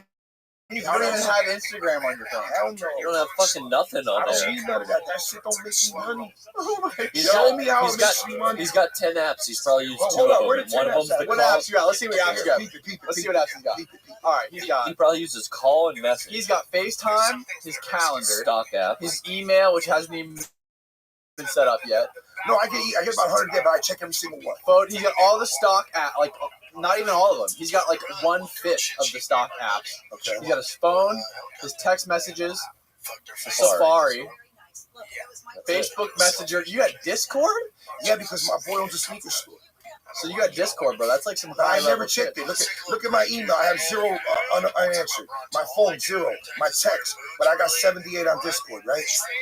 How many I got on Discord? You got 71 Okay, Discord. 71. And you got the Charles Schwab app. Okay. You got WhatsApp for your Saudi Arabian clients. No, because I got WhatsApp because I know people from out of the country. You're right. Right. And then you got Zoom. What is Zoom? Zoom's like Skype. It's like FaceTime. Maybe somebody made me It's use like it. FaceTime. Maybe somebody made me use it. Props, just like that. You got literally no fucking. No, I'm old You have school. 0 social media. Exactly, I'm old school. I don't need that. That don't I make like me that. money. That makes me $0. But if somebody could, I think that's like the new flex. That's like the new flex. No social media. It makes you more. More real, right? Of course. Why do I need to like filter myself? Why do I need to school somebody? Hey, I'm Brian by Fit. Look me up online. You can see my HUDs, West Tampa Holdings, Florida Area Management, Florida Notes, Dow. Look me up. Wait, you were born in Jersey, or were you born in Puerto Rico? No. Father was born in New Jersey. Jersey City, New Jersey. When's the last time you were in Puerto Rico? Like 8 years ago. But my whole life. What do you think about the Puerto Rican tax situation, bro? Like you can live in Puerto Rico and you pay only like 2 or 3%. Yeah, because the thing is, Puerto Rico is basically a commonwealth, right? The problem is that Puerto Rico has been heavily manipulated by the United States because Puerto Rico is not allowed to do trade with any other country except the United States. Right. Puerto Rico has like 3 million people there, and they're very dependent because they have sugar cane, coffee, and so what? If you only have to pay 2% tax, what do you care? No, I get it. People go there and manipulate the game. Right, for sure. No, why aren't you manipulating the game? Because, like I told you, I'm in my circle, my box. Like I said, I like to have fun. Not looking for handouts. Like I told you, I don't need to. I'm just want to pay these commies. But you're right, but at the same time, it's good to pay because people got to go to school. Somebody got to pay for the welfare. Somebody got to pay for the food stamps. Somebody got to pay for the roads. So you agree with paying taxes for the roads, for the welfare, for the... No, I don't believe in welfare, none of that. I believe in paying for the things. What do you think taxes should go to? If you were the president of the United States, what do you think all the tax money that everyone pays should go to? What should it fund? Well, we should never pay people out.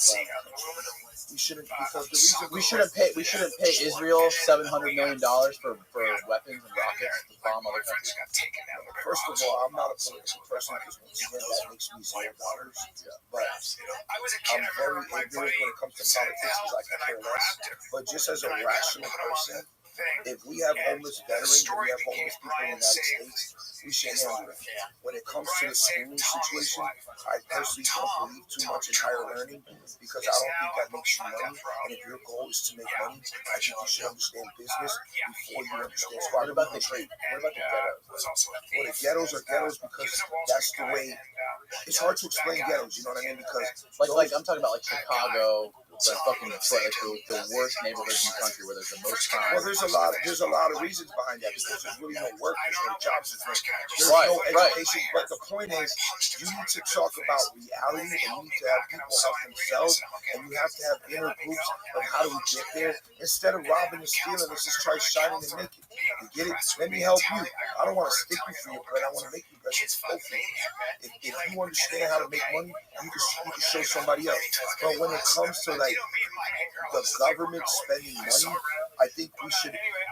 Let's just say the homeless for like an example, right? Like that's killing California because they're getting $1,200-$1,300 a month, right? So if I were to deal with the homeless, I would take them out of the city. I'll put them in the county, and I'll tell them, let's just say I had 100 people.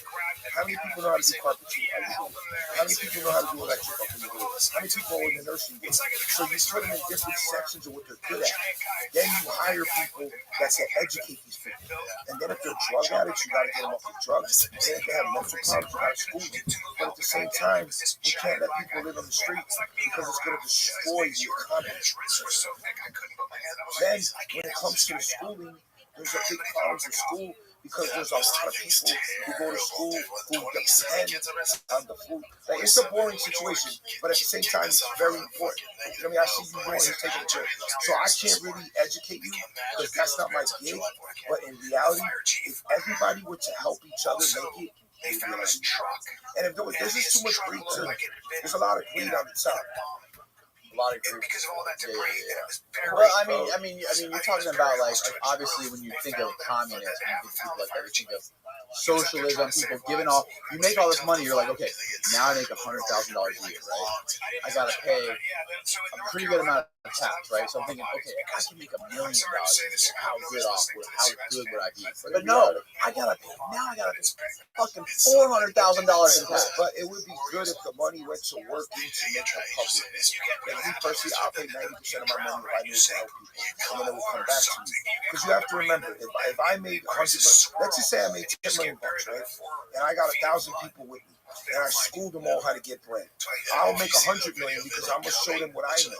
Because if I know this, where I come from, the hood, who I know, ain't nobody ever helped me for nothing.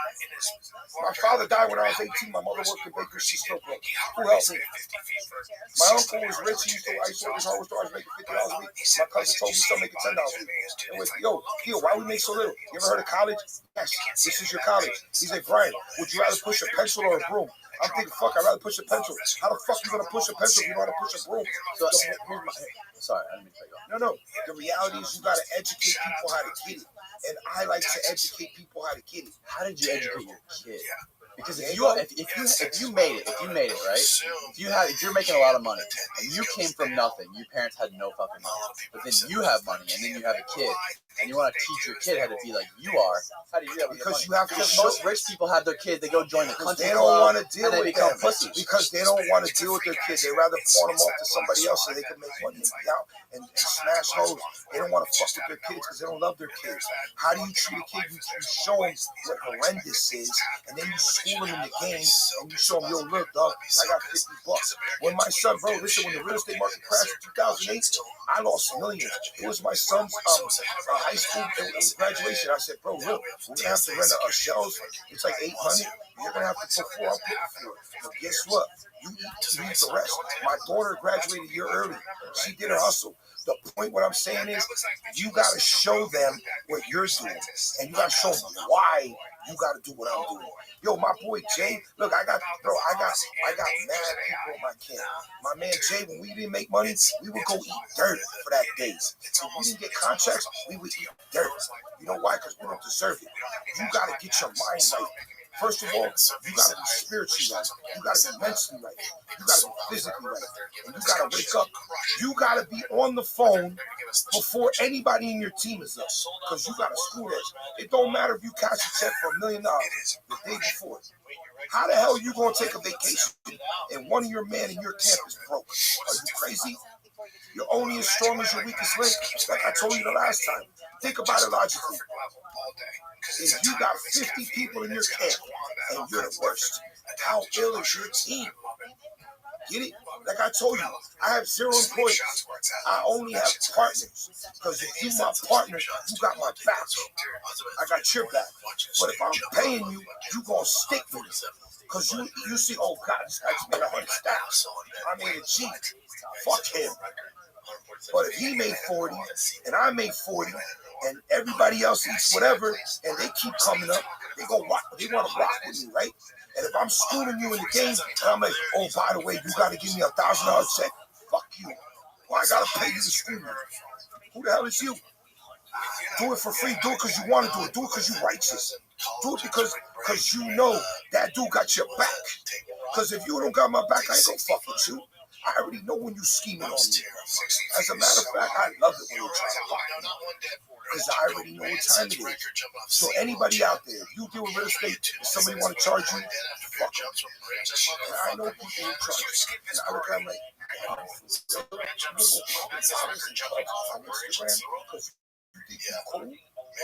this stupid motherfucker stuck up pay for you to do it that day.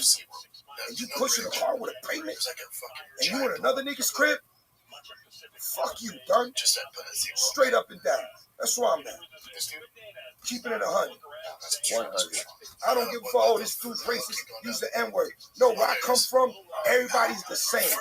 White, green, Hispanic, Latin, Chinese, whatever. I love everybody the same. I'm from the hood. Everybody good. If I'm making it, everybody makes it. And if you don't like me, bang with me. If you like me, you get me. That's what's up. I can't keep it more than that. Whatever I say if it offended you, call me. You got my number. I love everybody and I want to get paid with you. Straight up and down. That's what's up. That's the only way to fucking end this podcast right here, brother. Yeah. That's a wrap. That's what it is, Daddy. That's a Till wrap. next time. Till next time. Till episode 3. Let's run it. Let's go. Asshole gets tight when they show up. What a badass.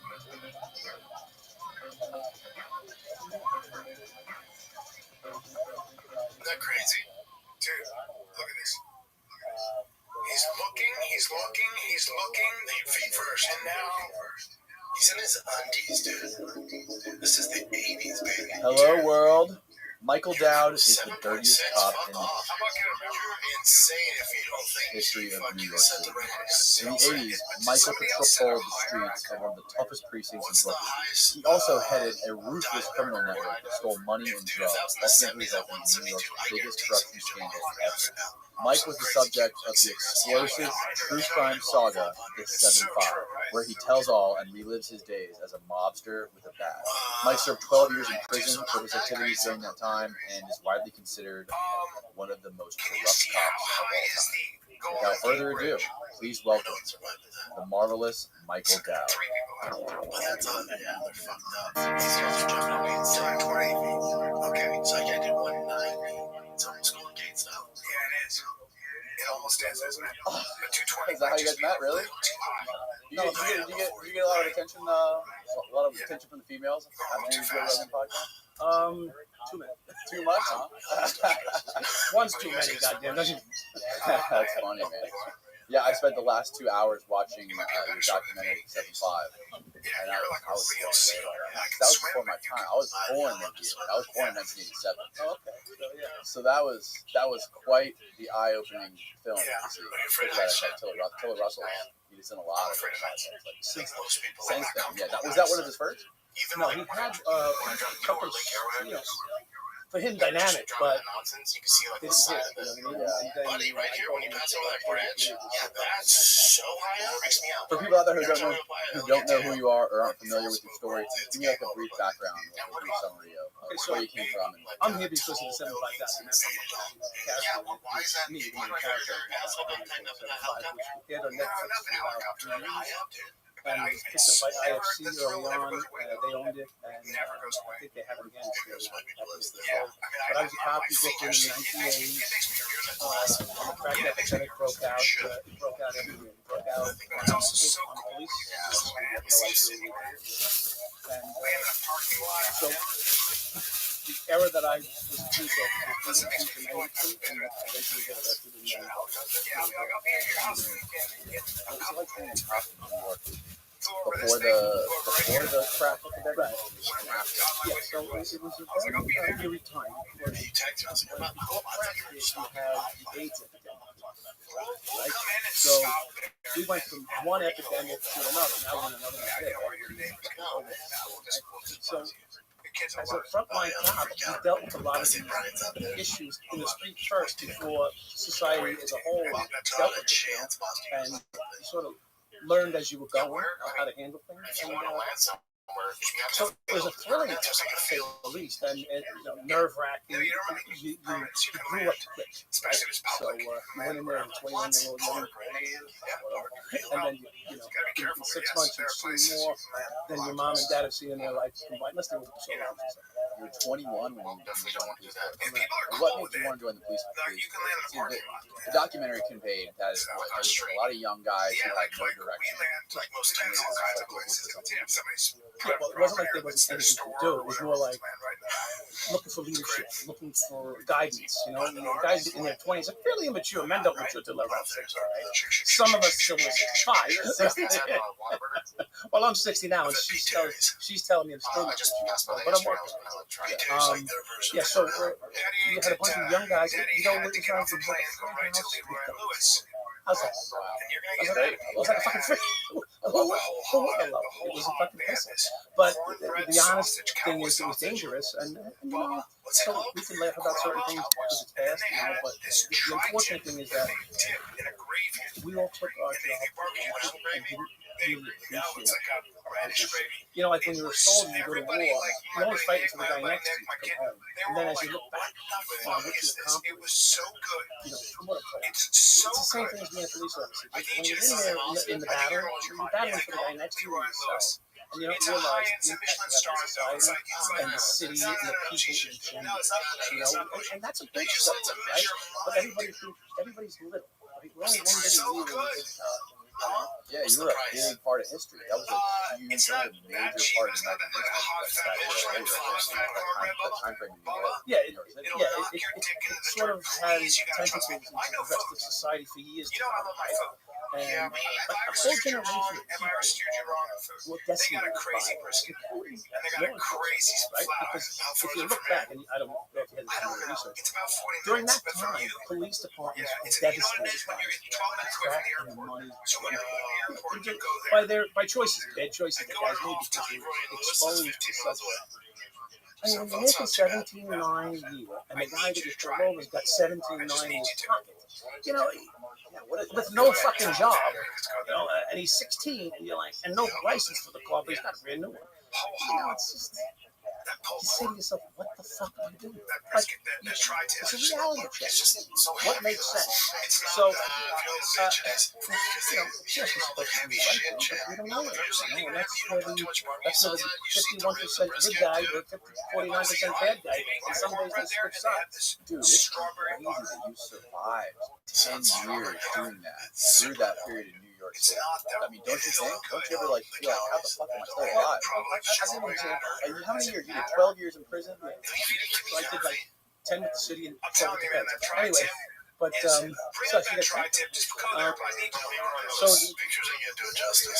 I looked at it so the question was, how did we survive? I bought life insurance. So how many men do you know, 23 and 24 years old, that have $1 million life coverage?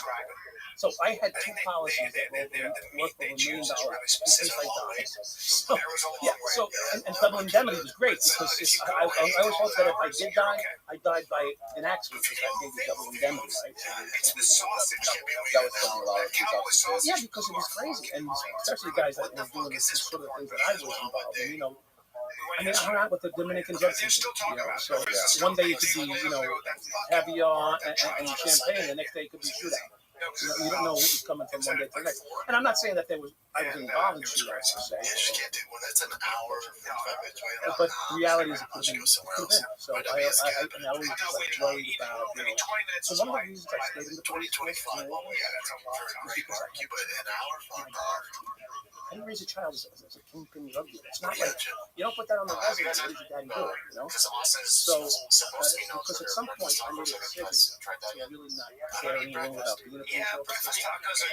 And I can sit down and tacos are eggs in a corn tortilla, bacon, salsa. Because I just really should, I think I'm going to be better at that than at being a police officer. Even though I think is actually near the Four Seasons. Right on Congress and Caesar Chavez, right there. I can't remember what it's called, but it's I learned the moves. delicious. I learned to know that guy over there has either got a gun or he's holding some dope on. Just by the walk. And the movement of the head. I mean, it's just a lot of guys in the police force back then numb to it, like numb to be able to read body language or reading somebody. A real hustler in New York. I feel like that's someone who can get along with anybody. That's someone who can talk to anybody, do a deal with somebody. Like me. Like you, exactly. And that's something that in uniform. Right. I mean, that seems like something that's super valuable, especially if you're a cop and you're actually doing your job and you're aware of the skill that you have. Did the other guys in the police force have this skill, or were they just sort of like coming to work and so I guess I alluded to talk to you before. In the 80s, there were numerous, hundreds of police officers. Hundreds. It comes close to 1,000 police officers in 1980. Yes, I mean, the decision was trash. She was like Cassie Beans, that woman who was, I guess, the health and human services, like director right now. She was here from students from Stanford and dropped out her last year. So the white Long Island guy worked in the Brooklyn police precinct. He was purveyor of evil against the poor people in the ghetto. They trained me. Right. No, I mean, what you did, well, first of all, in the beginning, throughout the documentary, I love how the court testimony was read throughout the whole thing. It's great. You know what? Because I'm not a film guy, so that almost bothered me to see it. But I can see what every single person that I've had an interview with.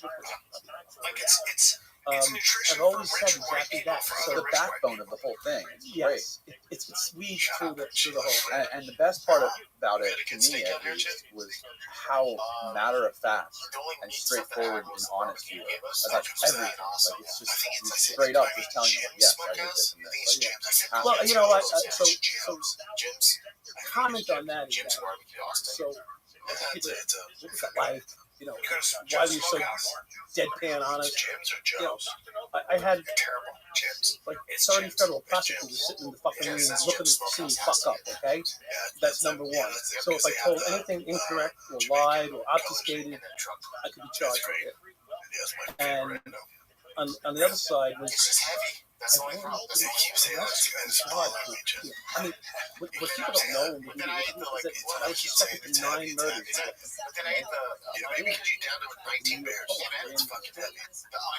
They're looking for 9 bodies to attach to me. And the last thing on my mind that I'm worried about is a couple hundred kilos, whatever, fucking, you know, 200,000 in cash. At this point, I'm still fighting in my head that they're suspecting me of being involved in 9 murders. And it was like, this is nothing compared to what these people are talking about. So from that perspective, you can understand why it was so easy for me to say, I actually lied. I did thousands. So, and the only reason I didn't say thousands was my father was in the fucking audience behind, you know, watching me testify. So I hope they don't get a federal sentencing enhancement for not telling the complete truth. I mean, I felt for you in that documentary. You know, making the small amount of money that you were making, being a police officer in New York, seeing, like you just said, seeing all these guys that you were busting that had, you know, tens of thousands of dollars on them. If I was in your shoes, I'd probably have done the same fucking thing. I would have been hustling with them, stealing money from them, and running around gallivanting, snorting coke. Yeah, banging hoes. Yeah. That's what that. Listen, it was that way. So, but I was the face of it, right? So everybody has to be the poor guy, and I don't lessen my responsibility by saying that. I think the poor guy's back then they could turn it. But my situation was I got away with so long. When more so on a wire to my partner's ex-partner's house on the route. That's the guy who ratted him. Yeah, he put a wire on later, but his phones were tapped. And then that's how they got to me. He didn't know his phone was tapped. I haven't seen him in 4 months. The day I showed up to the survive. Now, what happened to him? He never even did a day in jail or prison? I mean, the first arrest, you know, they hold you over. You got to they gave him a plea out to cooperate against him and we'll try to judge against him because he was so it ended up in jail. Did you ever see him after that happened? Yeah, he made a documentary. Really? What was it like being insane? So it goes down like this. They asked me to do it. They would. So I wasn't going to let him be part of that. I told him to go to things, you know, like, he never said to me, sorry, good luck. You know, when you get out here, you know, I'll take you and your family on a trip to fucking Spain or whatever, you know, nothing. No, like, listen, I'm sorry, I did what I did. And it's not even what he did, it's just how he did it, you know. He was offered a plea agreement, and I think he's going to take the plea, but he should have encouraged people to pay the Casper and those kind of mistresses and what else we have wire on, charging surgeons to talk about my family, my brothers, my cousins, my aunts and uncles. Like, he tried to get a whole basket full of shit to get some facts. You know, when the reality is, this is exactly what I did. Yeah, of course, I would take. I'd be lying if I didn't say I was listening to it. But, you know,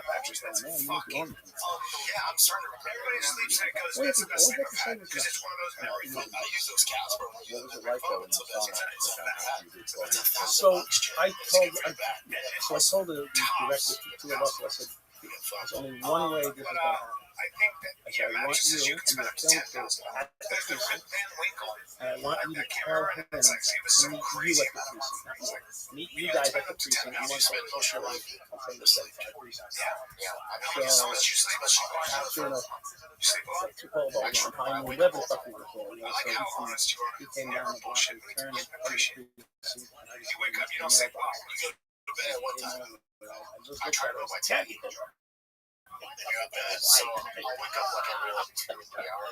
So I came over and I gave him a hug. I said, hey, you know, we're home, it's over, you know, how you doing? Yeah. And what are you going to do? At this point, you know, we needed it for the documentary in some respect, you know, and at that point, you know, you miss your old friend, you know, even though, you know, it's like a bad relationship, you know, after the time goes by, you know, you forgive each other. The only thing about it is, I'd like to see some people with some before I have to go through, you know. So people justify what they do to others by blaming you for what they do, right? So, you know, his life is torturous, you know, he got 3/4 disability pension and moved to say, that's what family do, in Hudson or something like that. What's the hill? Spring Hill. Oh, really? Yeah. So like, you know, yeah, I just wanted to live that guilt too. I'm sure. Well, so to alleviate that guilt, I said, listen, you know, I must not have been easy on you. So you know, I got him in my car. He says to me, I want to tell you something. I didn't lose a minute of sleep. Fucking kill him. He's in my car, I'm driving. He says, I'm not gonna lie to you, I didn't lose a minute sleep over this. You know, because first of all, people don't know him. His name was Scummer. Right? So everybody has a little nickname, mine might be whatever. They had some a couple of names. And his name was Scummer. So I said to him one day when I was working with him, why do they call you Scummer? Because I'm a scummer. I said, oh, I get it. So that, you know, like before I became his partner, he was known as the Scummer. You know, so he was a scummer. And that's who he is. So he's true to his word, true to his name that he earned. When I said to him, if I felt as though you had some compassion, I mean, 12 years,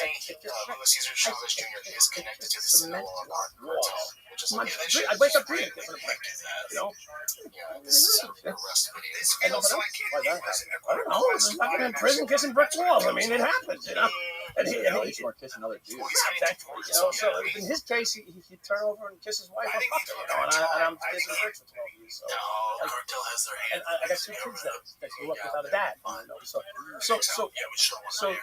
you don't have to feel bad for me for that, but you should have some compassion. That's very surprising. It's such a high-profile guy. It doesn't even make any sense. Yeah, because he is such a high-profile guy. That's what doesn't make any sense. Like, why would you feel like there's a better way to torture? I feel like there's so it was a little bit disappointing in that respect. But one of the things that I liked about the movie was I was in control. He tried to, but I was in control. And he would say something, and I'd say, that's the way you remember it. That's not the facts. You know, he said, why is it the way you say it's right, and the way I say it's not right? I said, for 12 and a half years, I sat in a fucking prison cell recalling what I did and what you did. And for that 12 and a half years, you were fucking the old lady and raising kids. And working. So who do you think would have a better feeling than me? You or me? You spend most of that time listening to both. I would say a good portion of it, you know. So it was more so that, you know, that I tried to tabulate it and document it, written it down. Started it and stopped. In fact, I'm still trying to get it started and stopped. Right? My life rights are owned by one of these organizations in Hollywood, and they still haven't been able to Check this out. If you're new to DraftKings, throw down $5 and boom, you get 150 bonus bets instantly. That's so I told him, if you come sit with me, well, you want the story? I gave you a real mini documentary that's run for 3 fucking years on Netflix. You think you sit with me? I'll give you the most. I'll give it to you. I can give it to you today if you want to sit down. You and me. I'll write the fucker. I'll tell you right. I mean, I've been talking to my phone now for about 8 days. vignettes where you put the scenes together. Yeah, I could tell. So From far. the, I could tell from the text you sent me earlier that you were talking. Yeah, it was New York. You figured it out. Yeah, I know how you guys are. I love the part of the documentary where you said that you took from one of your first bucks, or one of your first, you basically robbed the drug dealer.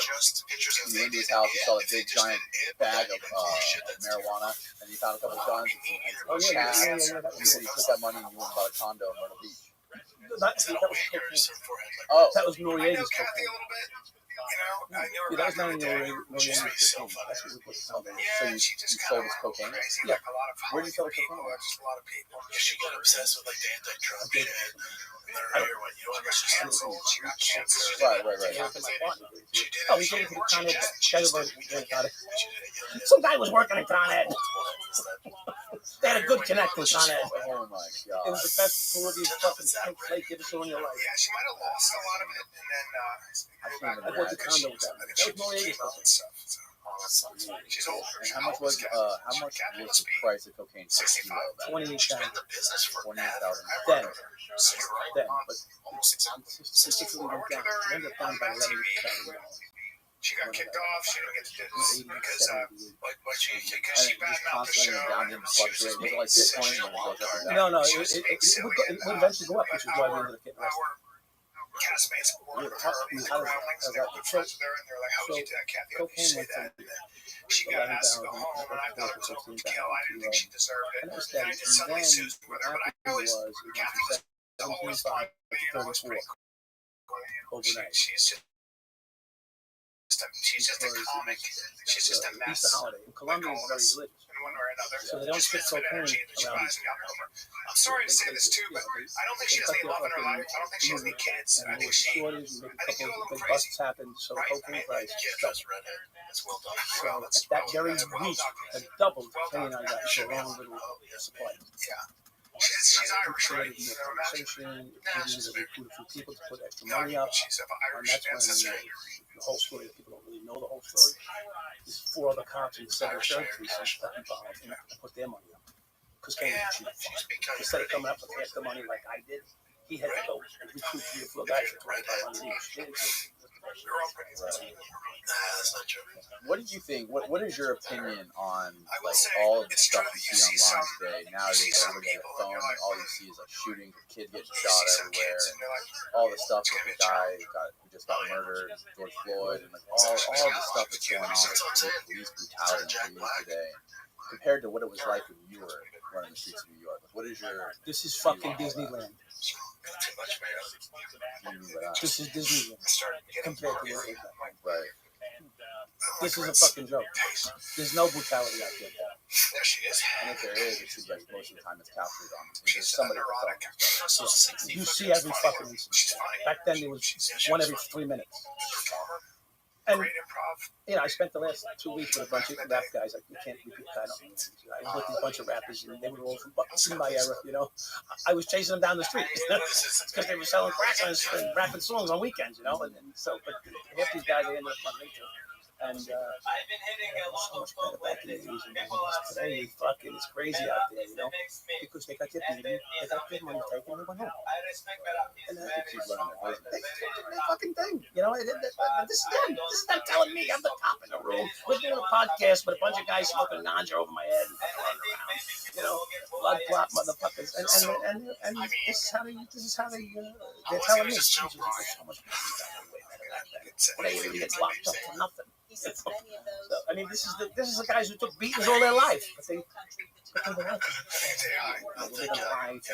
They weren't telling on the police. They weren't telling on them. It was a whole different society.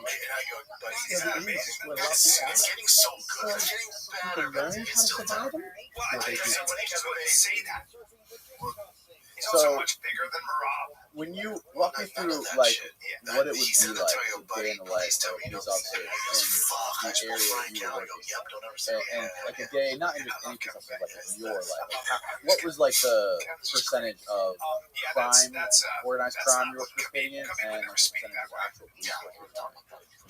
Okay, so And Rob wants I not a guess cookie. it's I mean, that's a different weight class, different there were ecosystem. times when I was talking to as an ordinary patrolman, which is what I was Jorge in my Masvidal, career. who I just love, and he's such a badass. And we were talking I about would you. have two different, I had two Talking different about you and approaches. In your the beginning, I was smaller fighters. you know, I would And, every job that and came over you know, to drug and money, our I would boy, go on it. Jorge is not afraid of It was like anybody. 50 of them. But the way You he know, talked you about pulled you, at he 50 was different like, drug he pulls. goes, you know, So not that's a everyone different would ecosystem. rob He that said because that. He goes, these guys are you know, too. They like, try to get I'll robbed. fight You know, anyway. and then sometimes That's you a take it different or ecosystem when you got police 260 department pound didn't want to motherfucker, 240 Okay? black belt in jiu-jitsu. So start with that. But it's just a different ecosystem. So now you're a police officer in a crack-infested neighborhood, and you're getting called to 30, 40, 50 drug runs a day. If you're not on one, you're backing up on one. You know, so whatever. So those things, and we back each other up. Because any minute guns start flying and bullets start flying out there. You know, and it was a violent neighborhood. It was violence every day. I mean, they probably averaged 5 guns a day, taking off the streets in one precinct alone. Right? So, and we averaged a homicide every day and a half. So, usually it takes 10 shootings to get one homicide. Maybe 8. 8 to 10 shootings. So, you're talking about 2,500 shootings in my precinct and 100 murders, you know? So, in that ballpark, my number It's no disrespect. But I think as people grow up on him, and like, oh, he was the scariest man in the world. We never When he was 19, that guy was a monster. Still not top 5, but he was a monster. That's it. But when he comes out to like, I made 36 of them in 1 year. 36. 36 felony arrests in 1 year. And after that, for the rest of the remaining 9 years, it was like 10 more. I mean, don't get it twisted. I remember you. That was done. And you were with Matt Mitrill. Done. And you were You get in trouble making arrests. by So I found out another way to make money. Making arrests was a big money maker. you were like, You know, every time you make an arrest, you usually get overtime, right? you said, So hey, not so Rob was making that at that person. time, I guess I was Yeah, making, you said, hey, let's say bro, 22 just hours a an lot hour. I of want to make jiu-jitsu guys. 37 We're fighters.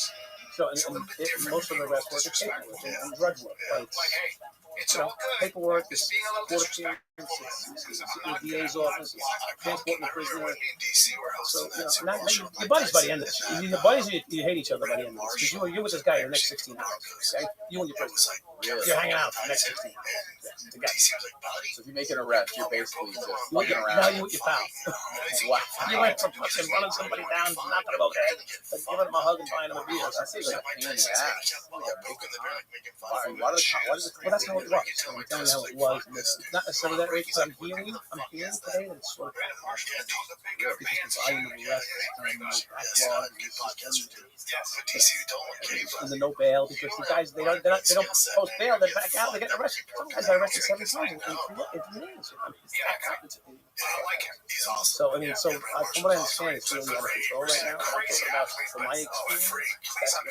So an arrest takes money. So if you don't make an arrest, you know, you found another way to make money.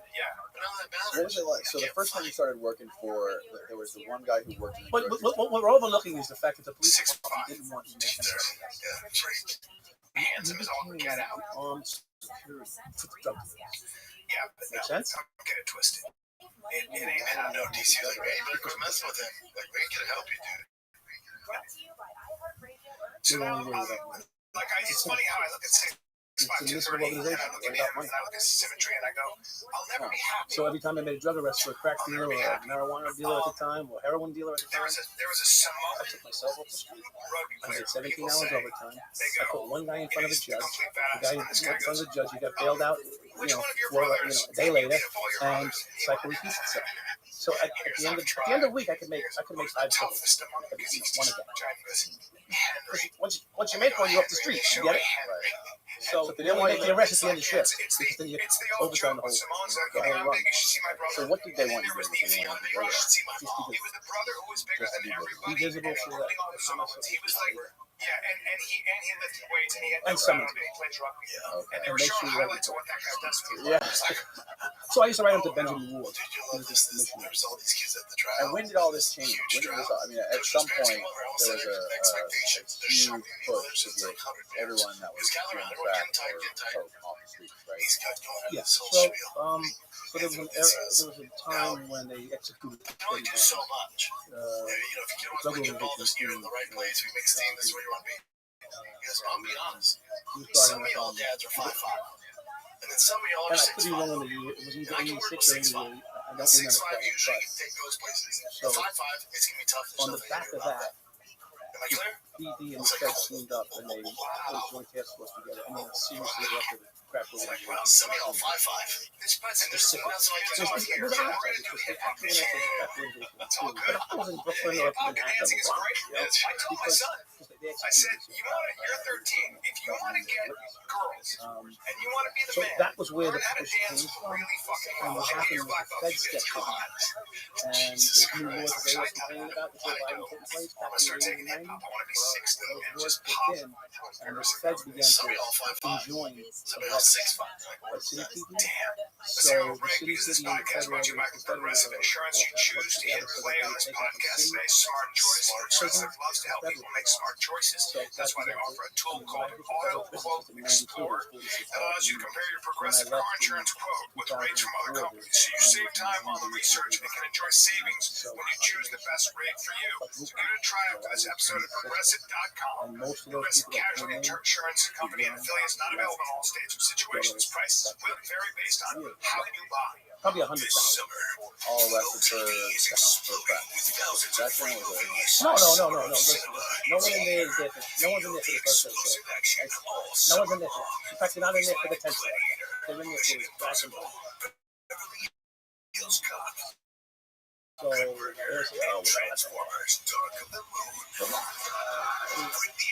and I'm not saying that it's I'm just giving you a blanket example.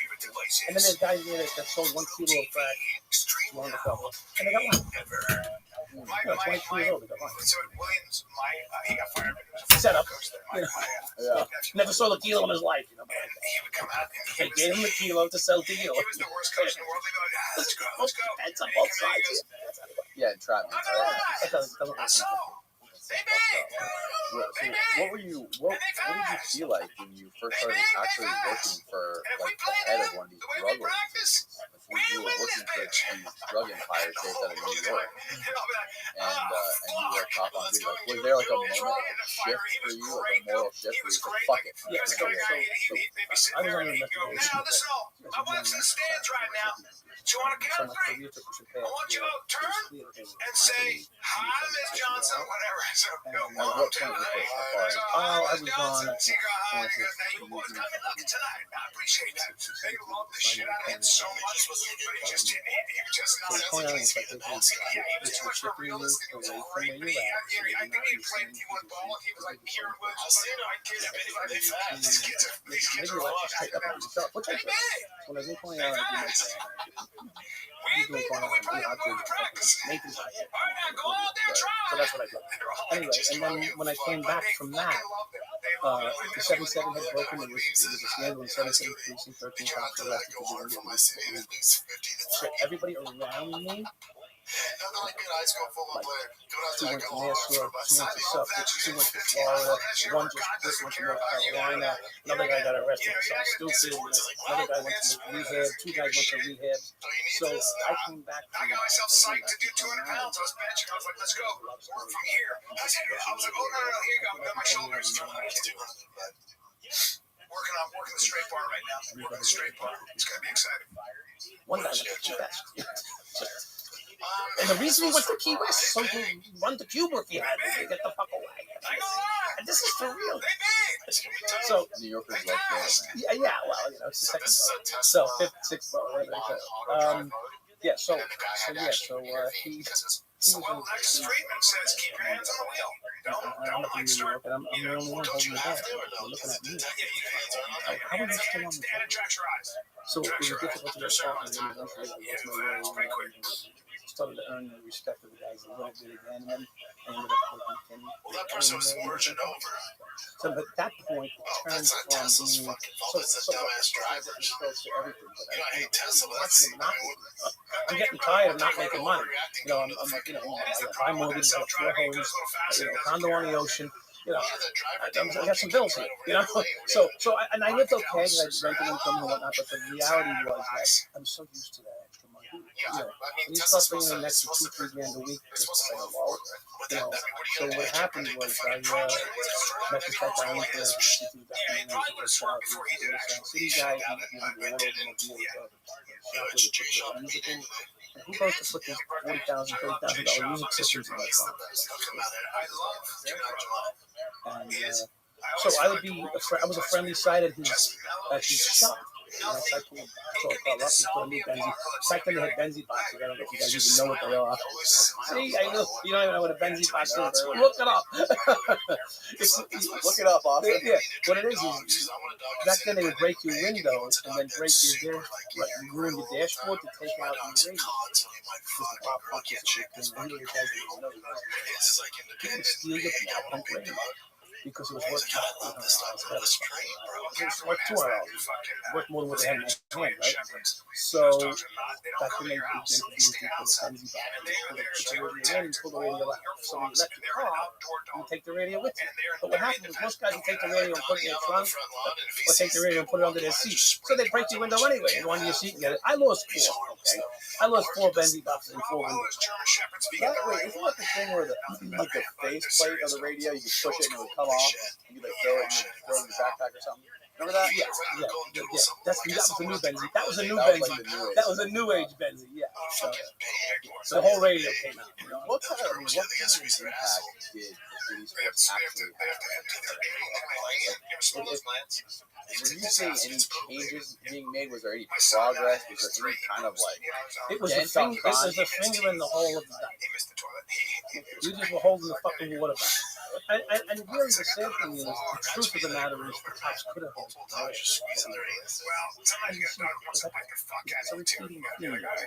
The cops could have handled it all. But, cop's job is to be, a politician or, a nice guy. So the heavy-handed cops would get in trouble like any other time. Thank God they weren't fucking on camera. Because there'll be a lot of 80% of the force would have went to jail. Okay? Straight up. You said you guys they would have let you.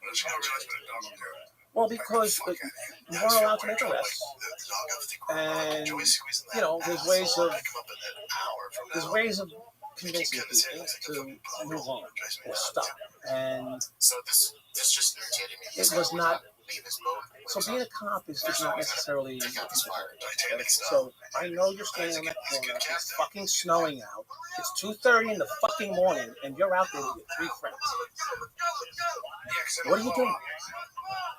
I know what you're doing. You know I know what you're doing. But I can't do anything. So this guy's trying to save him. Okay? I mean, this is how it is. So, because there's no reason for you to have to, with your fucking, back then they had igloo, what are those? They had the fur around the fucking collar. Oh, yeah. And they came out like this. Like an Eskimo. Right? Eskimo. Hey, thank you. They had the Eskimo hats and coats on, and they'd be there for the whole, they had shifts. They had shifts. And they changed shifts when we changed shifts. So it was like, perfect. Oh, wait, I got the 12. All right, listen, while I'm out here. When I'm out here, nothing I can see.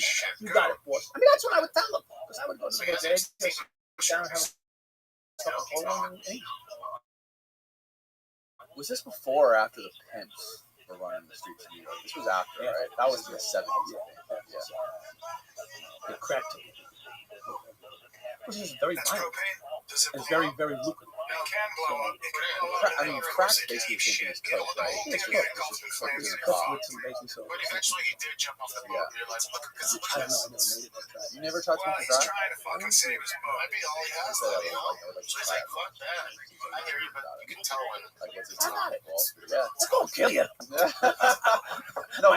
Might lead you out. Might end up dick somewhere because you need more. Watch yourself. Wasn't there an NBA player who died? Yeah, Len Bias. That changed the world. How did that change the world? That was before my time. When Len Bias died, he was drafted by Boston Celtics. Right? So this is where it becomes interesting. Boston Celtics, who's in charge of Boston area? Kennedy. Right? The Kennedys run the Boston. So when Len Bias smoked on that crack and killed himself, and never got a chance to play, the best player in the best player at the time drafted, then played one game for the Boston Celtics. Ted Kennedy came up with these rules.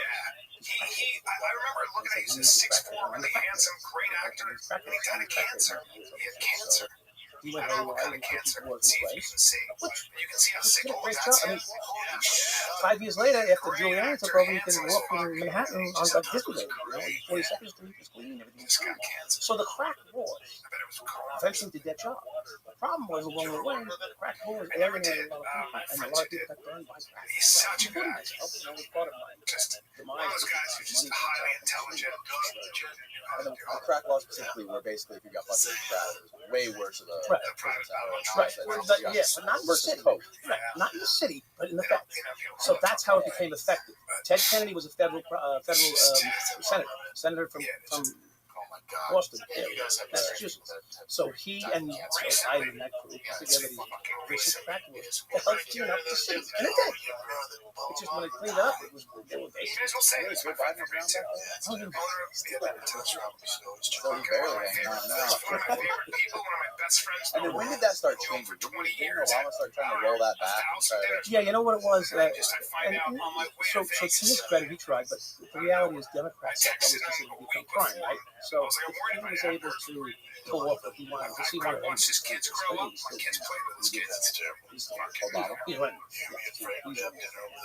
So what happened was they didn't want Goddamn Nancy Pelosi. no, he's running. They didn't want Trump to get drug charges. So every time Trump wanted to introduce something, they wouldn't go for it because they didn't want anything positive on Trump. So he ended up doing executive order to promote, then what do you call it, pardon this one, pardon that one. He was pardoning these people, and he did change some of the sentencing laws. And what happened, people don't realize is that most sentencing laws, they're repressive sentencing laws. They're designed for a reason. They're designed to make you want to tell on. That's why the laws are designed the way they were.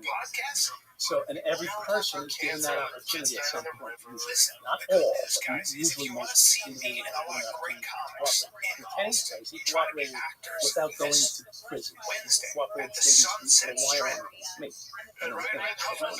But anyway, so that's why the laws were designed the way they were. So they were very heavy-handed in your sentencing, and they would bring.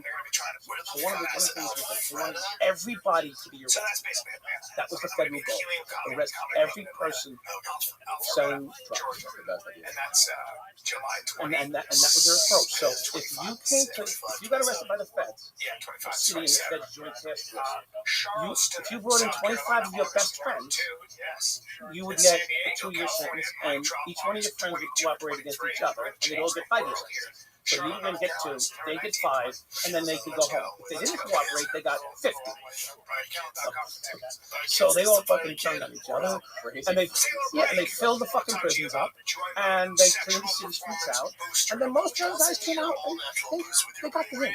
You know, they get the hint now.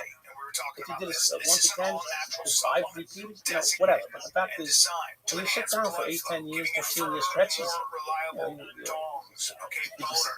they keep going, and they did that to most of the people. And if they didn't straighten their lives out, they know what's the next. They know they were offered a 45-year plea and they got offered 6. So they know the next time they show up, there's no offer. You know, you go.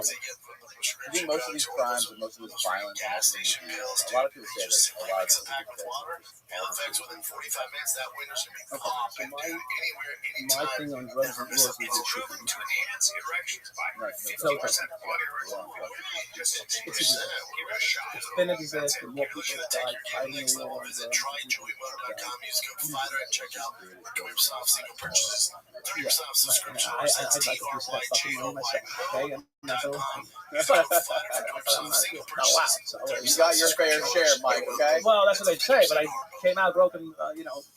Really? You didn't stash any before you got locked in? No, you don't think you're going to get till you do. 4 houses and a condo on the ocean. A lot of cash lady to that face. So what did you actually get charged? What was your actual charge? Was it RICO? Yeah, I was eventually charged with a RICO statute, but that consumed or subsumed or contained the actions throughout my career. So when I walked in, they offered me please, 24 to 30 years. I was like, what the fuck? Get it. I walk into prison. I've been arrested in my life. I was a kid. You know, I walked in. I was offered a plea for 24 to 30 years. Are they fucking serious? Like, my lawyer's like, calm down. You know, this is just the first. I said, just the first offer in 30 fucking years? I mean, who did I kill? Of course, a month later, they put a story about me killing 9 people. But anyway, okay. But, so, like, can you imagine, like, you're facing 30 fucking years? I'm like, what do you do? Some fucking money. How old are you? I think I'm like 30 years old. Took some money from some fucking years. We just changed. But you know what? I laugh about it. It wasn't a nice thing. You had one hell of a fucking life. In your heyday, you had these drug kingpins paying $8 grand a week. Basically just to set them off on shit. Yeah, and half of it I made up because you had to do it, right? Like, what do you think? Make it look like you're actually doing something. Right, and one time it worked out, but I saved Diaz's organization. And who's Diaz? I'm Diaz is a Dominican guy who's introduced to me about that one. The Res, the Auto Sound Series guy who's in the Soda Shop before, the drug dealer, so how big was his organization? How what? He probably had 30 men working for him with 4 stores. So out of only one thing. Actually 2. So these guys were selling what? Just coke? No, he had 3 different spots. He just sold coke. He sold coke 4 or 5. Yeah. So you go to the road. So if you see the movie, you can come to my store. You can get Heineken. You can get Pampers. You can get a kilo. You can get anything at my store. His bodegas were very successful. You can buy some Cheerios and you can buy an 8-ball. Whatever you want. Yeah, but most of his distributed most. He had 1 or 2 stocks because everybody likes, the lower you go in the number, the higher the profit margin is. So he had 1 or 2 spots that sold 8 balls and stuff like that, which I didn't know about. If I had known all I found out, because when you get arrested, you get all the documentation from the case. I was tied into his case, and I got all the documentation from his case. Now he's pulling in $100,000 a week. Yeah, if I had something known, 20,000 a week. What the fuck? Something. I'm risking my freedom here. So that's the way most of the people would work in the city back then. Is they just basically had a couple of grocery stores and they would sell coke out of the back. Bodegas went away. Bodegas. Legitimately what to do about this. And instead of handing the money up at the register, you went to the back of the bodega and handed him a shoebox full of 20s or 50s or 100s, whatever it was. 15 minutes later, down they had patches and shoots. They're like going to the bank and they have this thing that sucks. The tube, yeah. They have the same thing in the fucking yeah. And everyone's buying like bars. Well, that was his thing. That's how he sold like the street. Right. Oh, yeah. So he would pick up 100 kilos and sell them in a week. And where was he getting the kilos from? So I didn't get to that part of the routine, but from what I hear and what he said, he got them from large distributors that were tied to Cartel, Pablo, and that guy was pretty interesting to document. Adam. They were very interesting. Like there was like so many. There was one scenario where you guys somebody robbed a store, something like that, and there was 2 guys who robbed somebody else's store. His cousin's store, whatever, and he sent you guys after. No, he sent us to rob his cousin. But one was taking his business. Weren't there 2 guys that, at one point in the documentary, I remember, they're asking me, what happened to these 2 guys that robbed the store? He was like, Franklin and Coke. Yeah. What was the story? That part of the Rico? Actually, I don't think so, but let's just say yes. I don't know. They're not around anymore. But you were the one who tracked them. We got them. You got them. And they're not around anymore. I don't know. Yes, but I told you. I don't know. I don't know, but the phones are not around there. But I didn't have anything to do with that part. Oh, okay. Yeah. So I found him, but I found somebody that. Yeah, I found him. He's over here. Got it. And you just told them where they were. Yeah. Oh, Yeah. I understand. Yeah, they're here. And so that guy was making $100,000 a week in profit only. How much time did he get? Do you know? Remember? I know he did 8 years initially. So, and he said he wasn't. He said he was charged with money laundering, not cocaine. Yeah. So I don't know. And I didn't read his papers, but that's what he said. And we've spoken. It seems like I those speak to him guys- every couple of days. Do you really? Yeah. What's he doing now? He's running a laundromat. He's rolling cigars and he's rolling it. Are you serious? What did that say? It's the 75.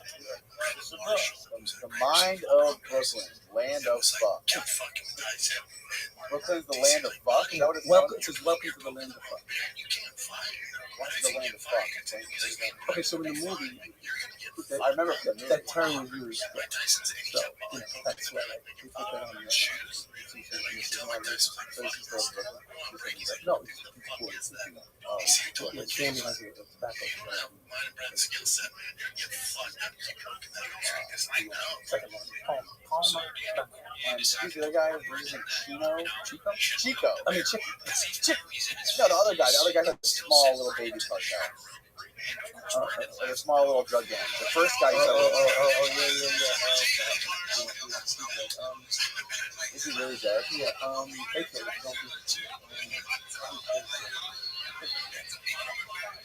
Yes, like his name was like Chico or something, and his gang. How can I'm getting old? His gang was called the Company. The Company. Yeah. I pulled him over.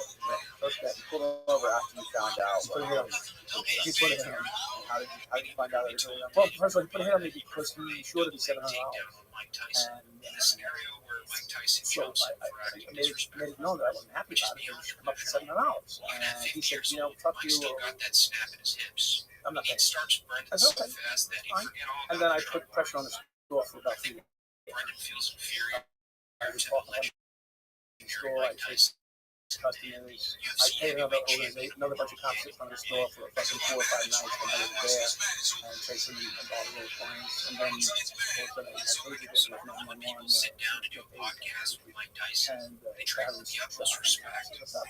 Such a fucking huge fan. I can't even I feel like a kid right now, man. That's not what former UFC fighter Brendan Schaub did. In fact, Schaub did just about the opposite. Brendan Schaub deliberately went out of his way to challenge and disrespect Mike Tyson to his face, referring to his fighting style as principles. Downplaying how much Stacey shaped, saying that he doesn't actually do cardio because he can be out of breath from all the smoking that he does.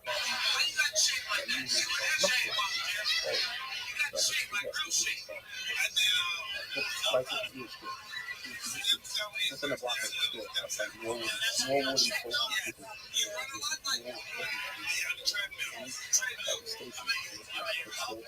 I pulled them over. Brendan Schaub made one of these jabs at Mike Tyson.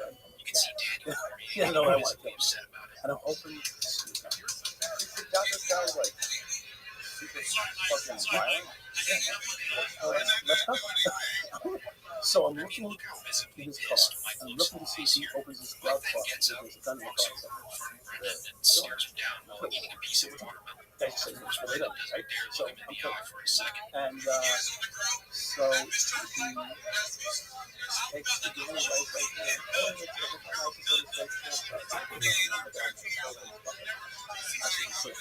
motherfucker. Why is the fucking piece? Once you get out no. So the other song we do it right here. You put a fucking hit on me, let's do it right here. Bullet there, like Brendan Schaub's ever I said, done you do podcast fucking with Mike fucking Tyson. work. Let's go.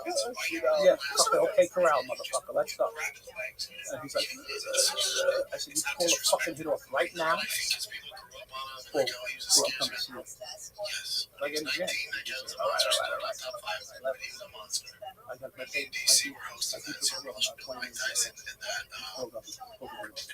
Meanwhile, the fucking precinct, no one never told me. The precinct would have hit him. How would they know? This is everywhere, man. The feds were in that organization somewhere.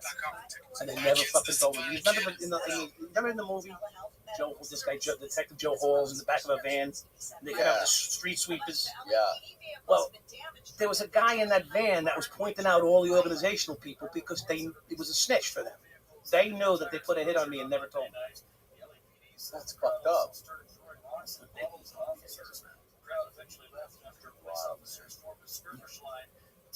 Yeah, it's crazy that you, at such a young age, were able to develop that street mentality to be able to coexist with these guys and work with them and make money with them, and like even how the one guy that rolls the cigars, was talking about you. He was like, "Yeah, I could talk to this guy. He was just like me."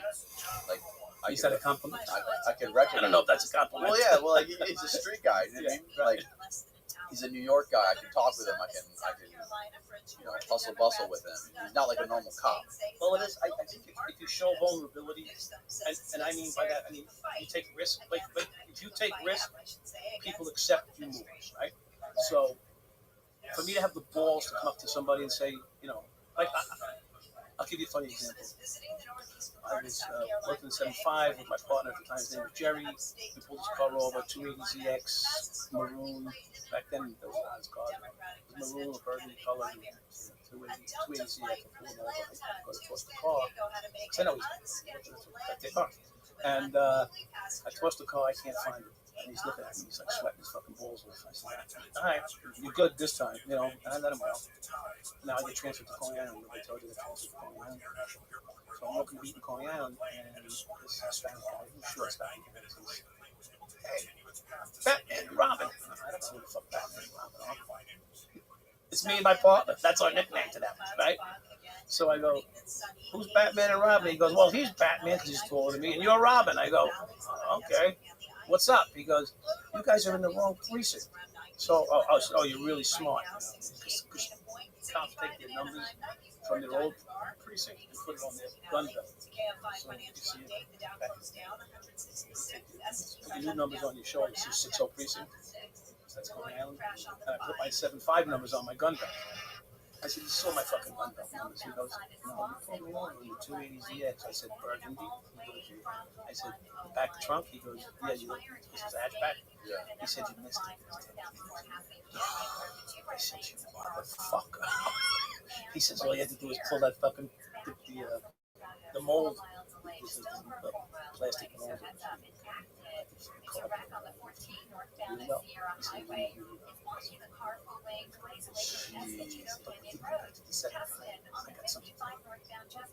Oh yeah, what do you mean by that? Like, I want to work with you. Oh yeah. Yeah. He says, I said, why? He said, because you never try to knock nobody up. You just want some money. So I said, "You're right." He said, "We used to call the police. We used to call 911 to see who shows up. And when you and your partner were working, we knew we were good for the night." This is how fucking criminals work, right? They would check on themselves and see who's going to roll up. So anyway, that's what. Yeah, I think cops are a different breed nowadays than they were back then, especially around here. I don't know how much time you spend in Florida.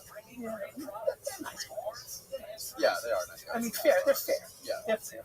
I find them squared away.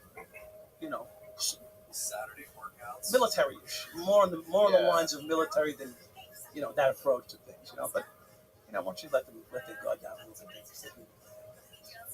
which is the truth. I mean, tomorrow your brother's a cop, or your uncle's a cop, or your aunt's a cop. So, your neighbors. Yeah, it's not a job that I envy.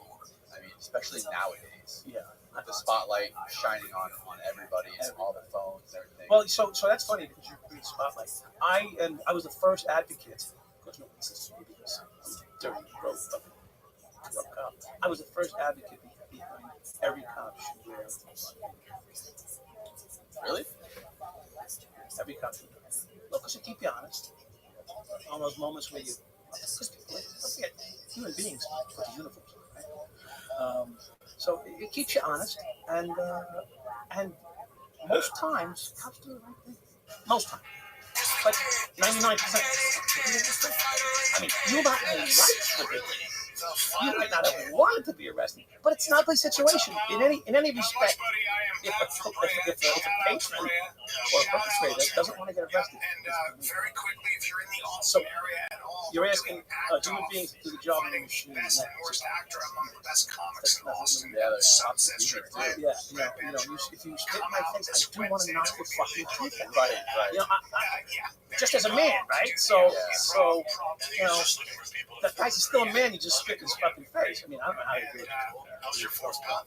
It was good, buddy. I was flying on the floor. I was flying on the floor. Video the other day.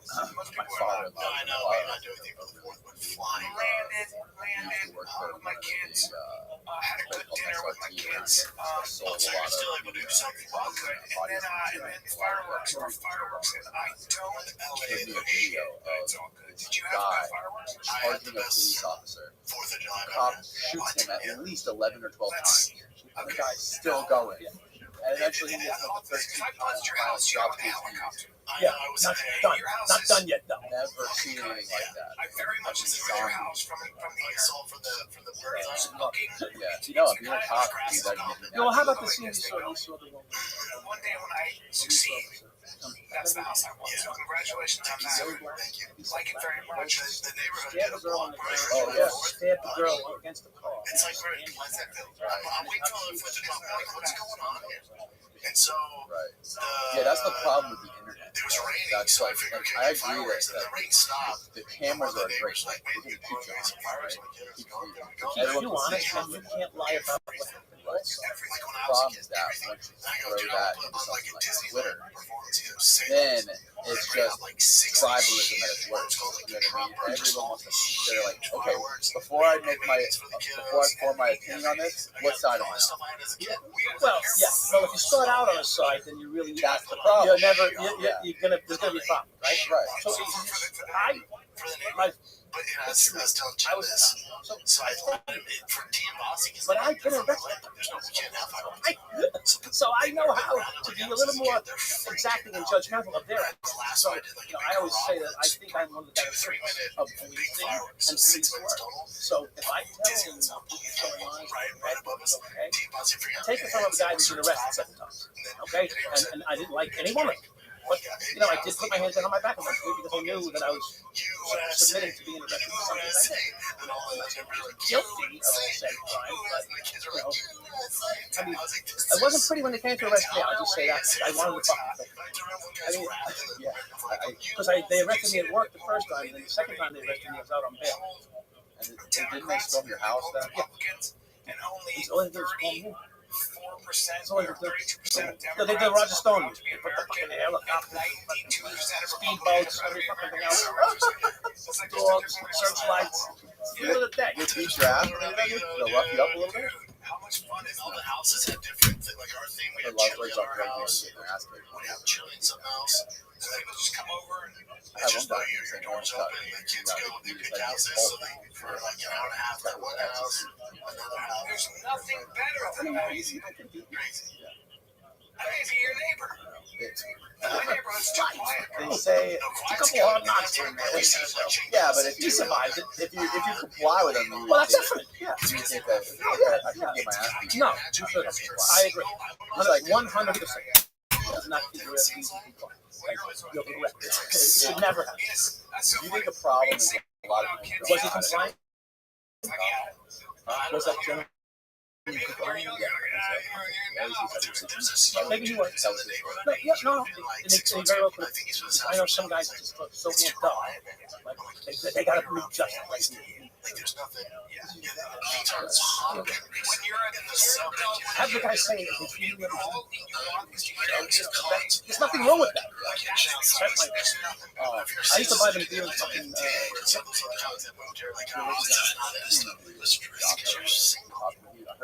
That's right, not the I couldn't agree with you. Not dirty. I invited you. Listen.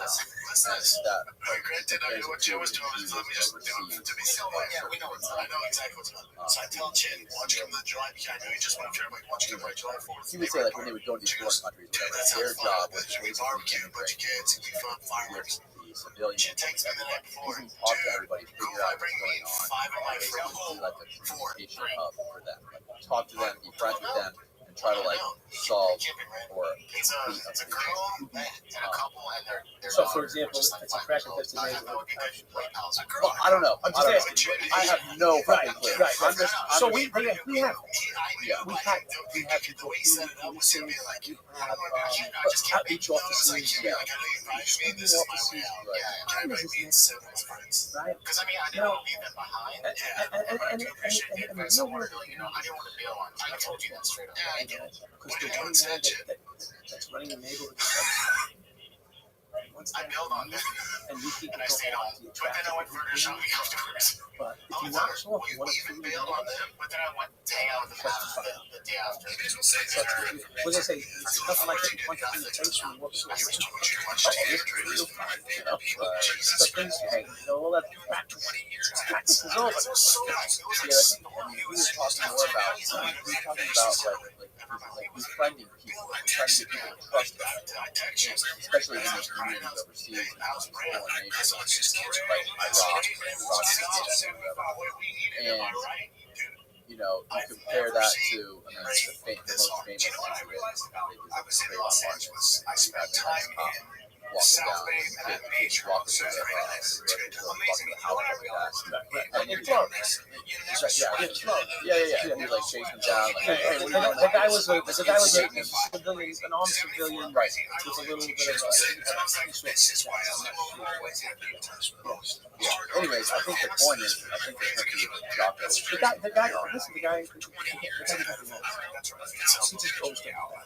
Dude, it's right shot. He overstepped. He always said that they got in a fight. Right, and that's it. Now I'm killing. You get, that's unfortunate. He made a mistake. The other guy. The mistake he made was confronted. You just don't know. Call police. That's it. That's why they have to. But the fact that he got involved, at that point, They would say a lot.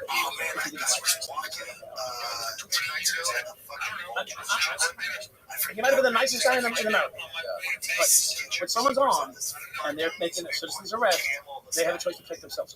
And he was tuning this fucking guy up. Don't kid yourself. Oh yeah. He was getting tuned the fuck up. The 17-year-old kid, whatever he was beating the fuck out of this guy. And guess what? If I got a gun on me, that means it's your gun now. So I ain't giving it up. Yeah, but you instigated the shit. You started the fight, motherfucker, and now you're getting your ass kicked. Now you're gonna kill the kid. You're gonna take my gun and kill me. That's all that matters now. You beat my fucking ass. Now you're gonna take me and shoot me with my own fucking gun. That's what it's That's what I'm telling you. Okay? That's the problem. The problem was he's overstepping bounds. Specific they talk about not eating. You don't eat. You do not eat birds of prey like osprey, vultures, because they feed on dead animals and you get all kinds of weird parasites. You don't. The reason you have to usually brine the other guy's actions caused the incident. cook bear. If anybody strips you bear, that's. I mean, I was just asking if bear, you're gonna get trichinosis because they eat dead shit. Do not connect And, you know, that's why also they say don't eat. That's why these deadly things before carnivores that eat other flesh. no retreat law or something. You know why I don't say You don't have to retreat or you don't have to fucking everything. dick blown off if if the guy's fucking got you down and choking you out and let him kill you. God, he's impressive. Yeah, I guess so.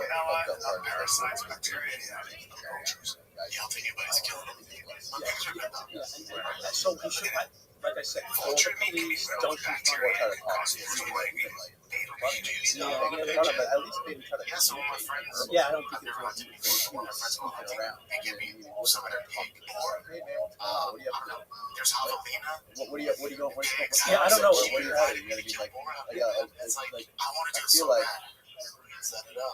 advanced communication skills, or even Well, this guy isn't a cop, too. right. So, this guy's a civilian who has a little, I think he had a little training as a police officer. So he's not a local cop. He has a little training. So now he's got a gun. And now he's put himself in a position to be a hero. And now he's a fucking hero. And someone's dead. So, I mean, but that's life. If someone burglarizes your house, right? And you're in there doing a good job on it, and you go to stop them, and they start cleaning you up. You just Uncle Sam on your fucking door, and you fire a shot at him. How do you get arrested? How are you gonna get arrested? But should you? I think the point I'm trying to get to is when I originally brought it up is like Jocko was saying, to become someone that he was, become a Navy SEAL, you have to go through what's called hell week, which is basically the most brutal fucking thing that is created to break humans, right? Like, if you want it bad enough to make it through that, you can get this job. Right? So is that every cop should do that? So is that every cop should do every cop. No, I'm gonna tell you. Here's your answer. I'm gonna give you the answer. His point was they should go through more, or they should have to want it more, or they should be more accountable. I'm gonna give everybody an answer. I say people 10 years, 15 years, 20 years. Send them to prison first. I had a real lesson in helicopter safety. Like I looked at the actual stats. And if you fly a helicopter without doing all the power lines and rescue and all that all day, We don't have any answer.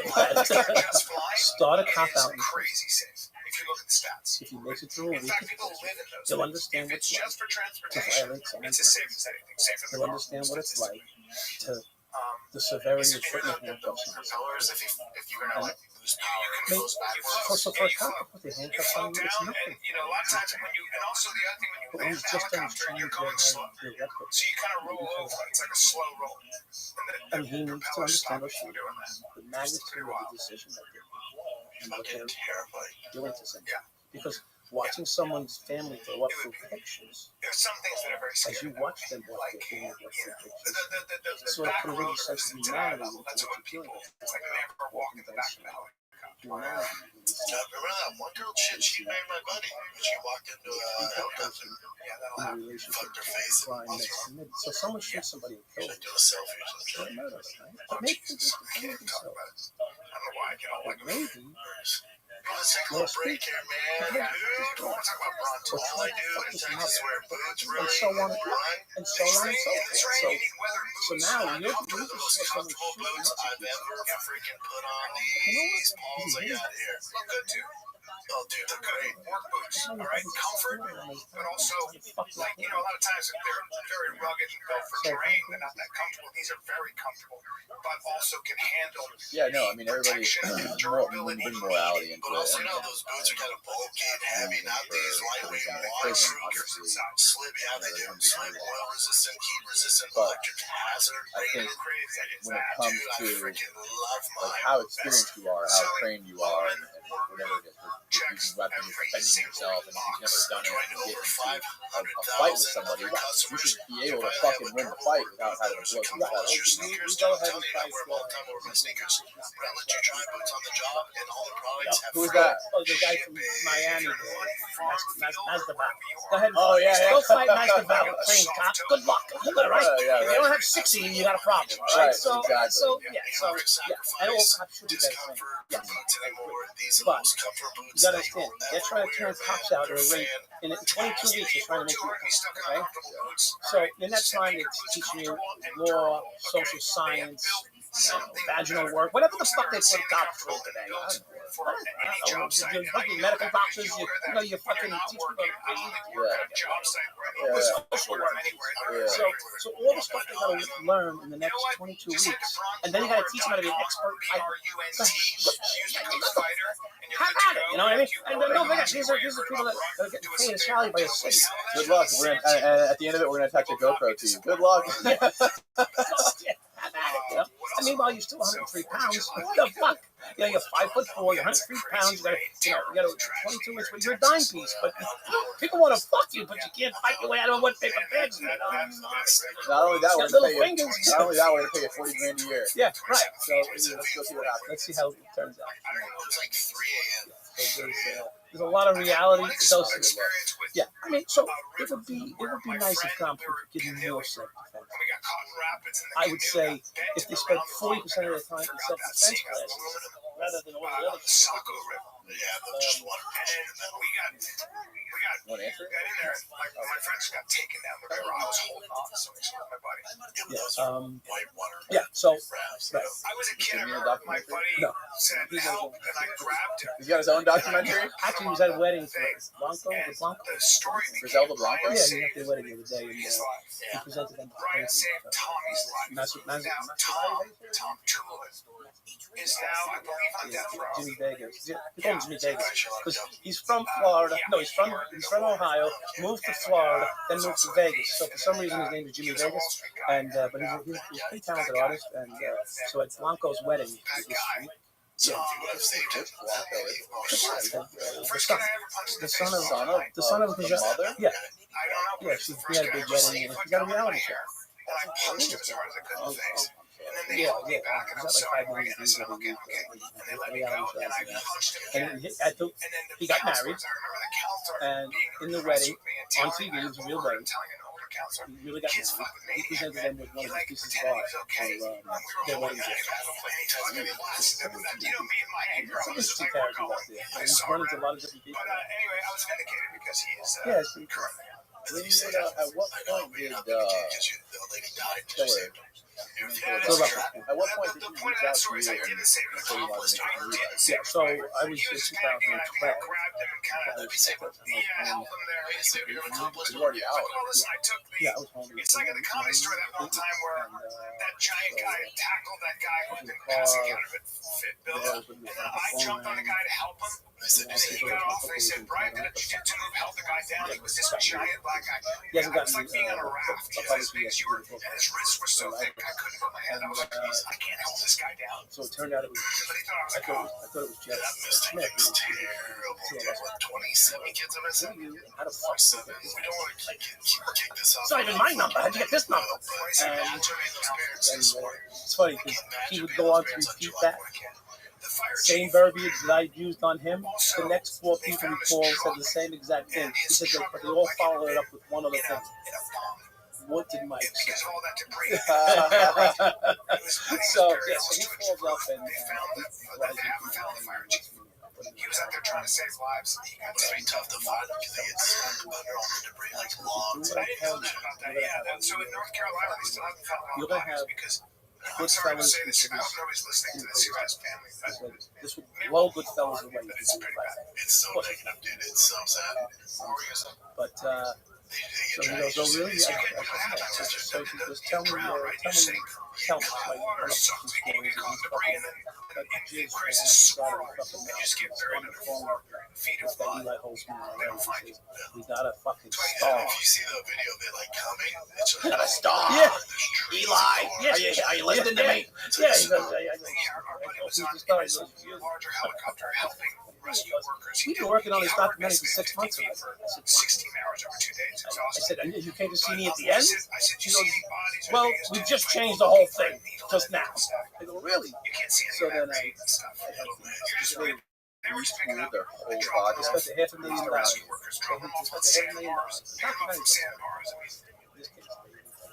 Shout out to those people. Shout out to those people. Forget everything we fucking did. Forget about it. We got it all. Do it all over.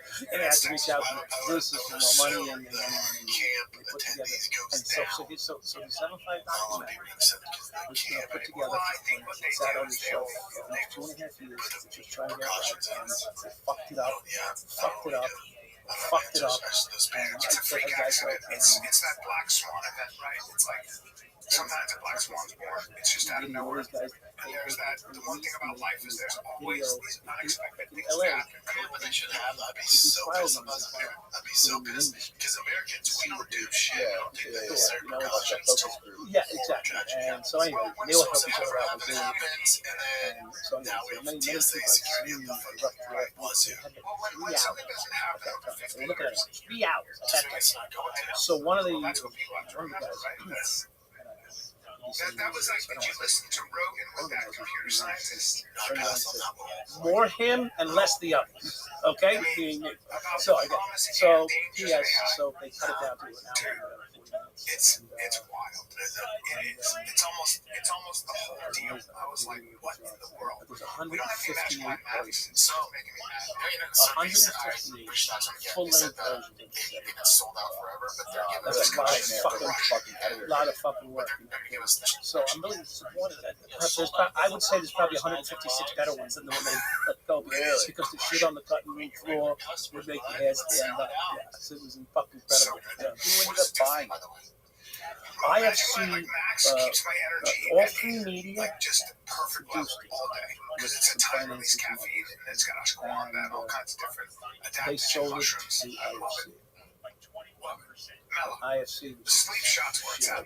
That shit's crazy. ended up. They need some sleep shots. Yeah, it's independent film company. They're part of AMC. They're the subsidiary of AMC. They put no money into promoting it. Wow. Like, I think it's $10,000. And so it didn't. It should have got the award. It should have got the Academy Award. Best documentary. No, should have. 100% should have. Not because I was in it. Not because it was great. No, it should have. It should have got the. What happened was it got lost in a small film festival in Manhattan. It didn't make it to Sundance. And then after they agreed to take it, this little small show in West Bay, Sundance called it. That Sundance is where you want to. You can't get a bad name in the industry. You back out of these little film festivals. I don't fuck about the next film. I care about this film. Whatever. I got no control. So they didn't go to Sundance. If you don't go to Sundance, you're not getting fucking. You're not Yeah, so I'm fucking nerdy. There's like a fucking giant pole. If you would have been in charge, look, motherfucker, I was the one making all this money dealing with on the streets. Like, if you want someone to sell this thing, it's me, motherfucker. What the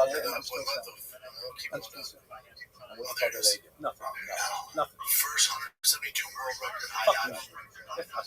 At least getting paid I got it from them. Are they paying you?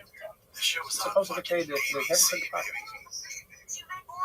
Well, 3 years on Netflix. They haven't sent the profit.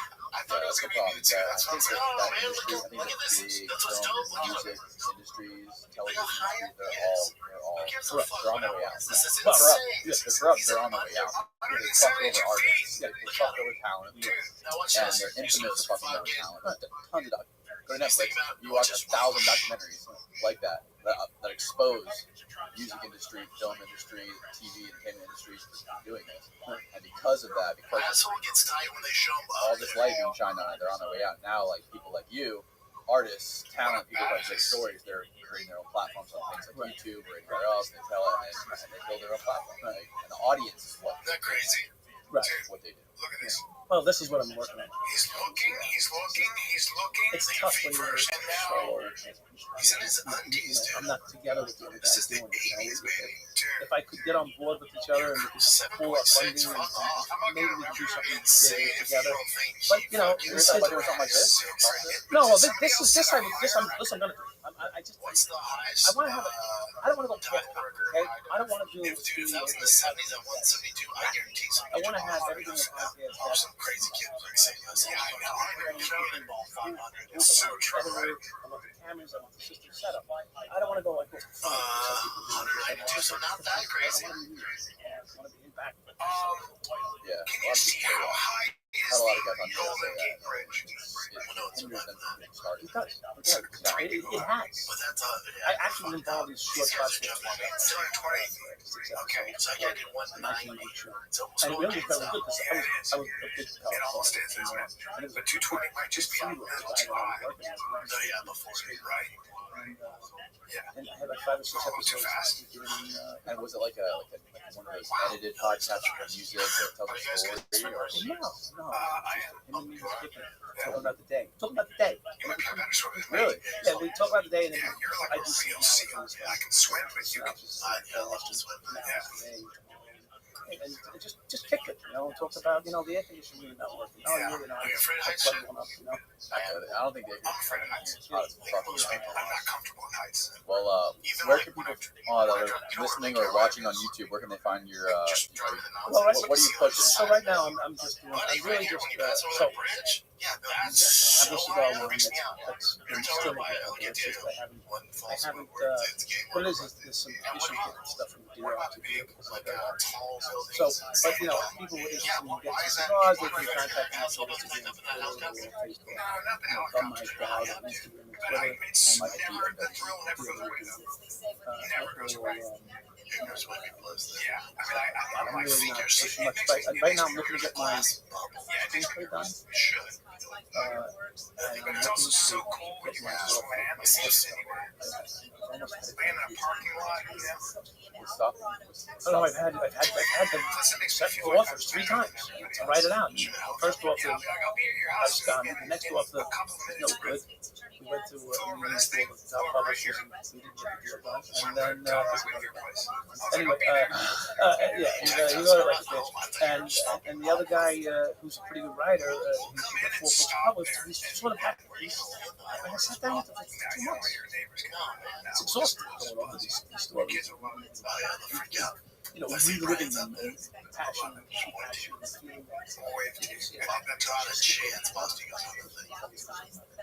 Yeah, where? I mean, if you want to land somewhere, you have to feel permit. There's like a field. Yeah. No, you don't really need permits. You can land, especially if it's public. You can land wherever. What? Park.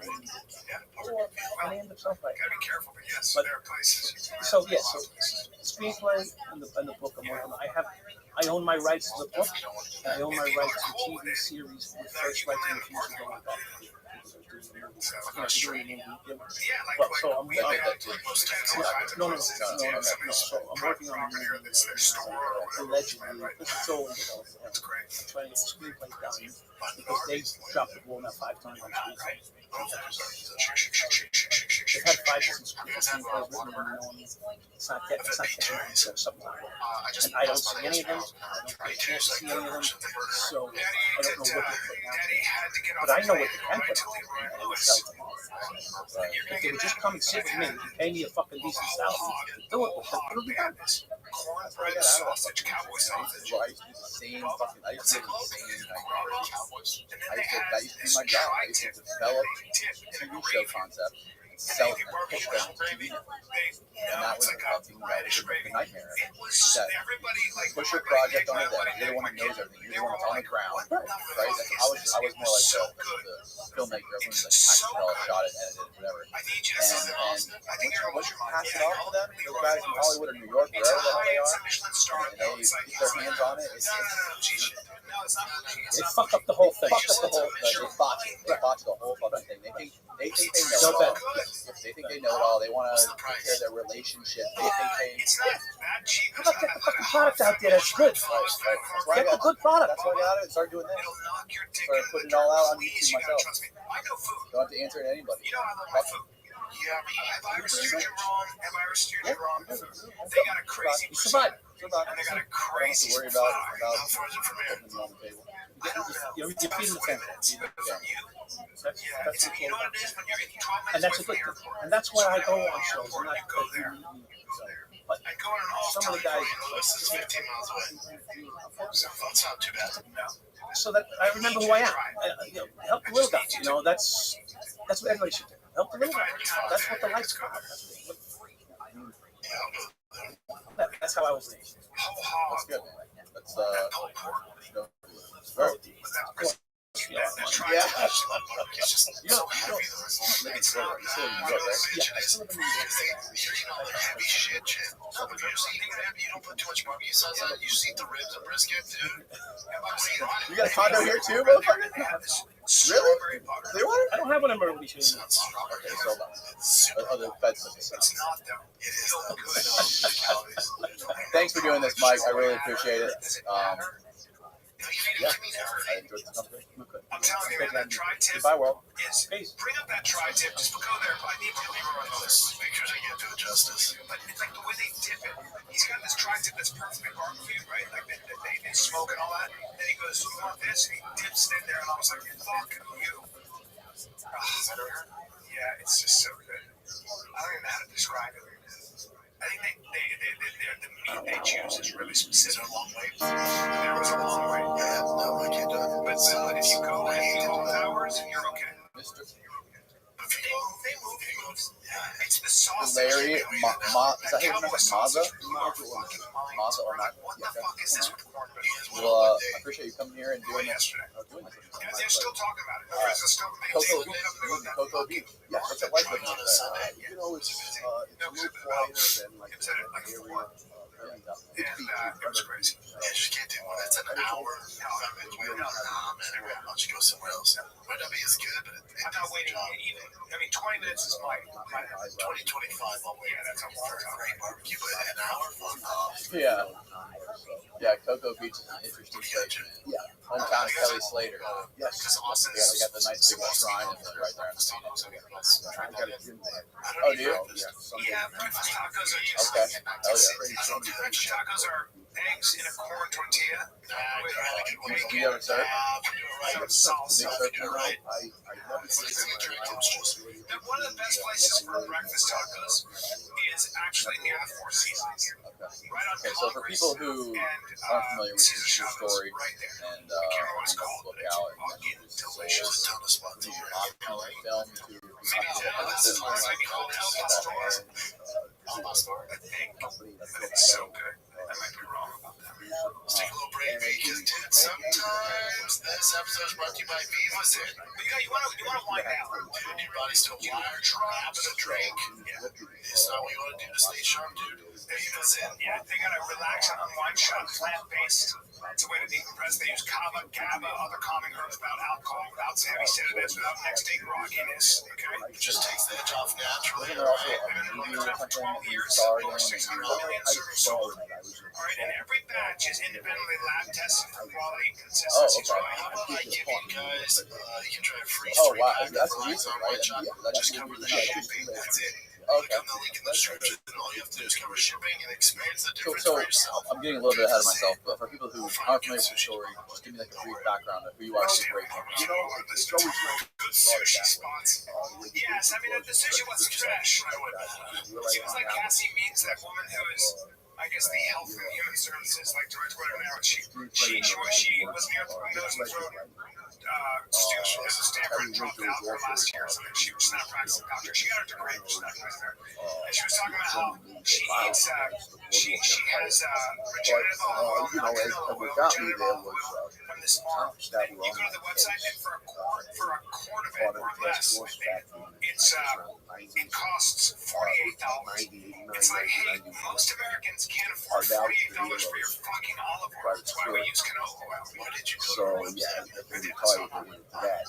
And when he was looking for somebody, they all knew me well, and this is I was the guy he wanted.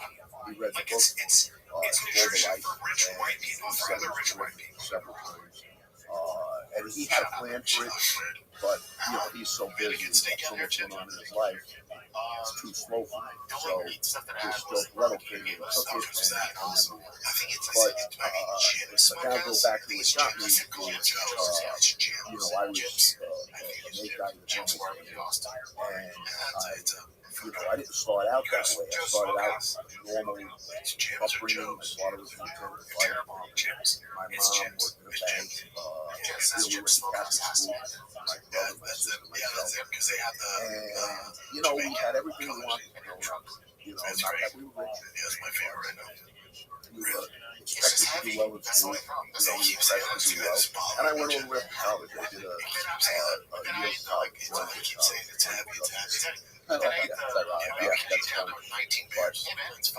But somewhere, you know, just about 6 months before I went to college, I met an older woman that I was working with.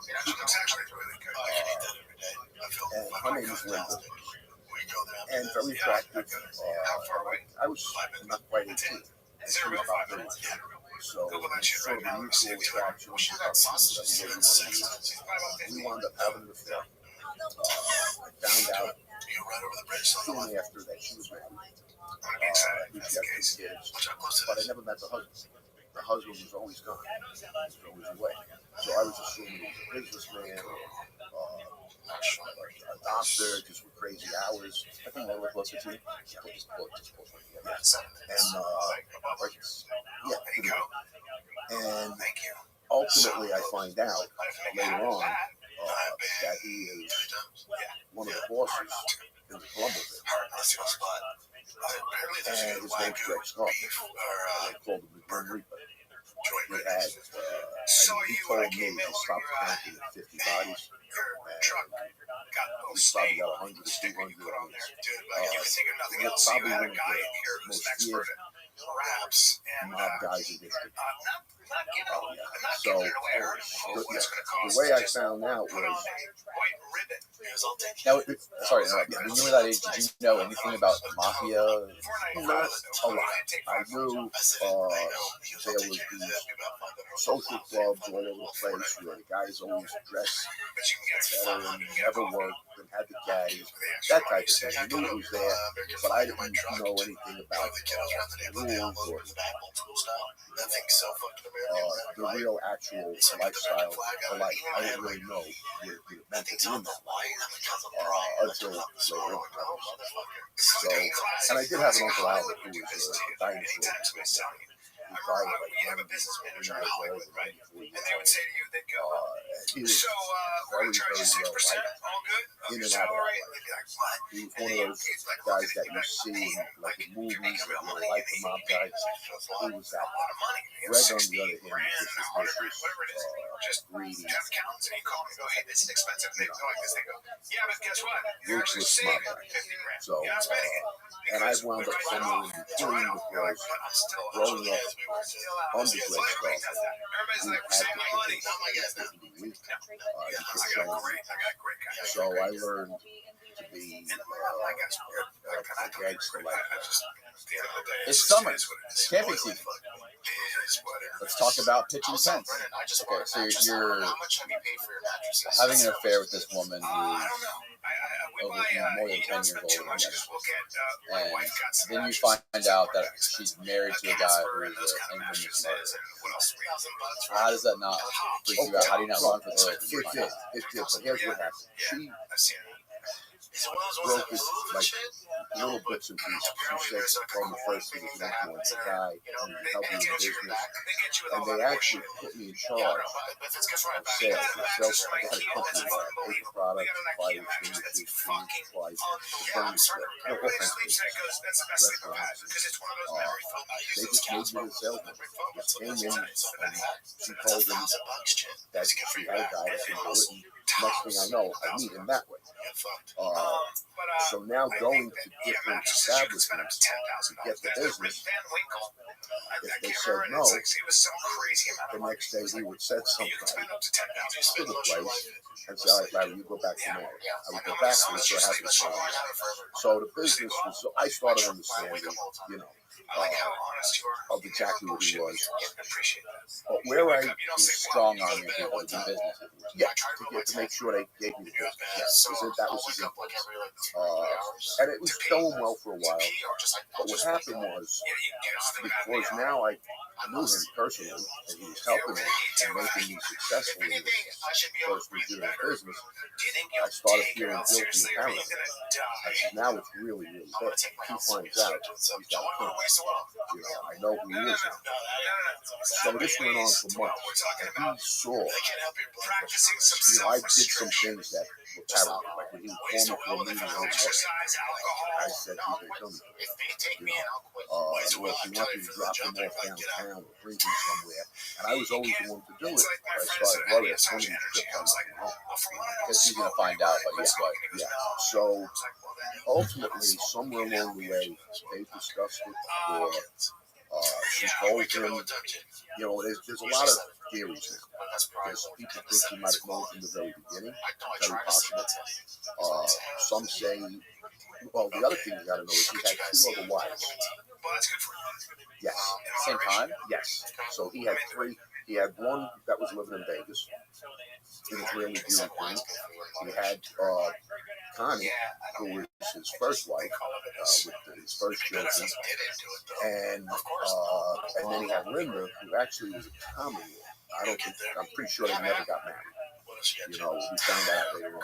So he was juggling three wives. So the other theory is that I made it easier for him because his youngest wife now wasn't going to complain when he wasn't around. She had her own little right. So anyway, he confronts me with it.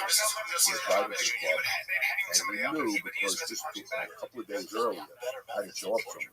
It's not like something's wrong. So on the way, he started breaking the ice. It's just us two in the car, and we would get to the club every day about a half hour before the rest of them showed up. And on the way, he was saying things like he loves you like a son, Linda loves you. I'm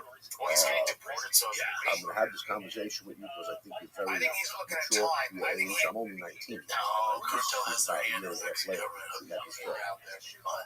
And we wound up getting out of the car, walking into the club. We go, he sits down behind the desk. I sit at my spot on the other side of the desk, like we do every day. And he's going on, and finally he says, I know about you. So, my heart beat. And I remember always saying that I would never do it. I would never ever admit it. I just have to deny it. But something came over me like it was do or die. It was time. I mean, I loved her. I didn't want to not be there.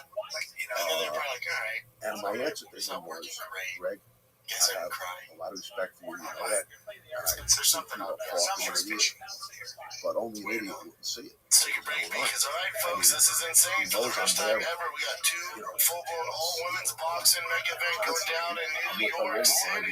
Two title fights same night. Let's go if you like all the action. I just like boxing. And women, sign me up. DraftKings Sportsbook is where it's at. We're talking Katie Taylor, So I Savannah sort of Serrano, maybe deep three inside I trilogy fight. knew Absolute that he legend. knew. Katie's put her super It's just a lightweight weird, belt on weird the time. line. It was very rough and Serrano's stuff. bringing But the heat. now, Kelsey the way the co-main world is event, getting control. Alicia the But I Bomb did learn Gardner, one of the explosive powers main taking rules on that defeated day. WBA He took me interim outside. champ Jennifer We were hanging Brandon out on on the the fight. park, and Yeah, we what's were gonna be being fun on if the you've with never the bet on sun. DraftKings, it's super simple. Just Told pick me who you think's gonna win. It's that that easy. Check this it's out. If you're okay. new to This is DraftKings, throw fine. down 5 bucks and boom. Anybody You don't have outside any bonus the bets group instantly. finds That's out. wild. Download the DraftKings Sportsbook app right now. Use promo Somebody code could FIGHTER. kill That's the code Grim FIGHTER Reaper. for new Well, customers yeah, to get we're breaking $150 in bonus one of bets the rules instantly that when you told bet you just before you $5 become a only guy. on DraftKings. You The promise never turn on the Gambling phone. problem? Call You 1-800-GAMBLER. In New York, come call whenever the family calls you. 877-8-OPEN-WIRE. Text Come open line first. 467-369. No In drugs. Connecticut, help is available for problem Obviously, I'm gambling. not Call good at talking to all.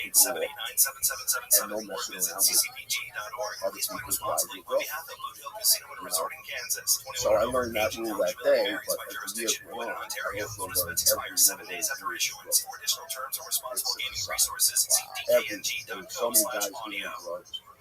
So many guys dealing with the feds. My boss himself, she's 30 years old. That's like the coup de grace. The end of the story of my life. Find out that he was, an informant for 30 years. That's interesting. I had a guy on here. I think the only other guy that I've had on the show who was previous mafia was John Alite. Yeah, John.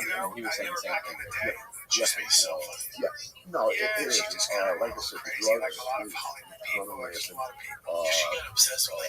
There were guys messing around with people. I didn't know. John died with his boss.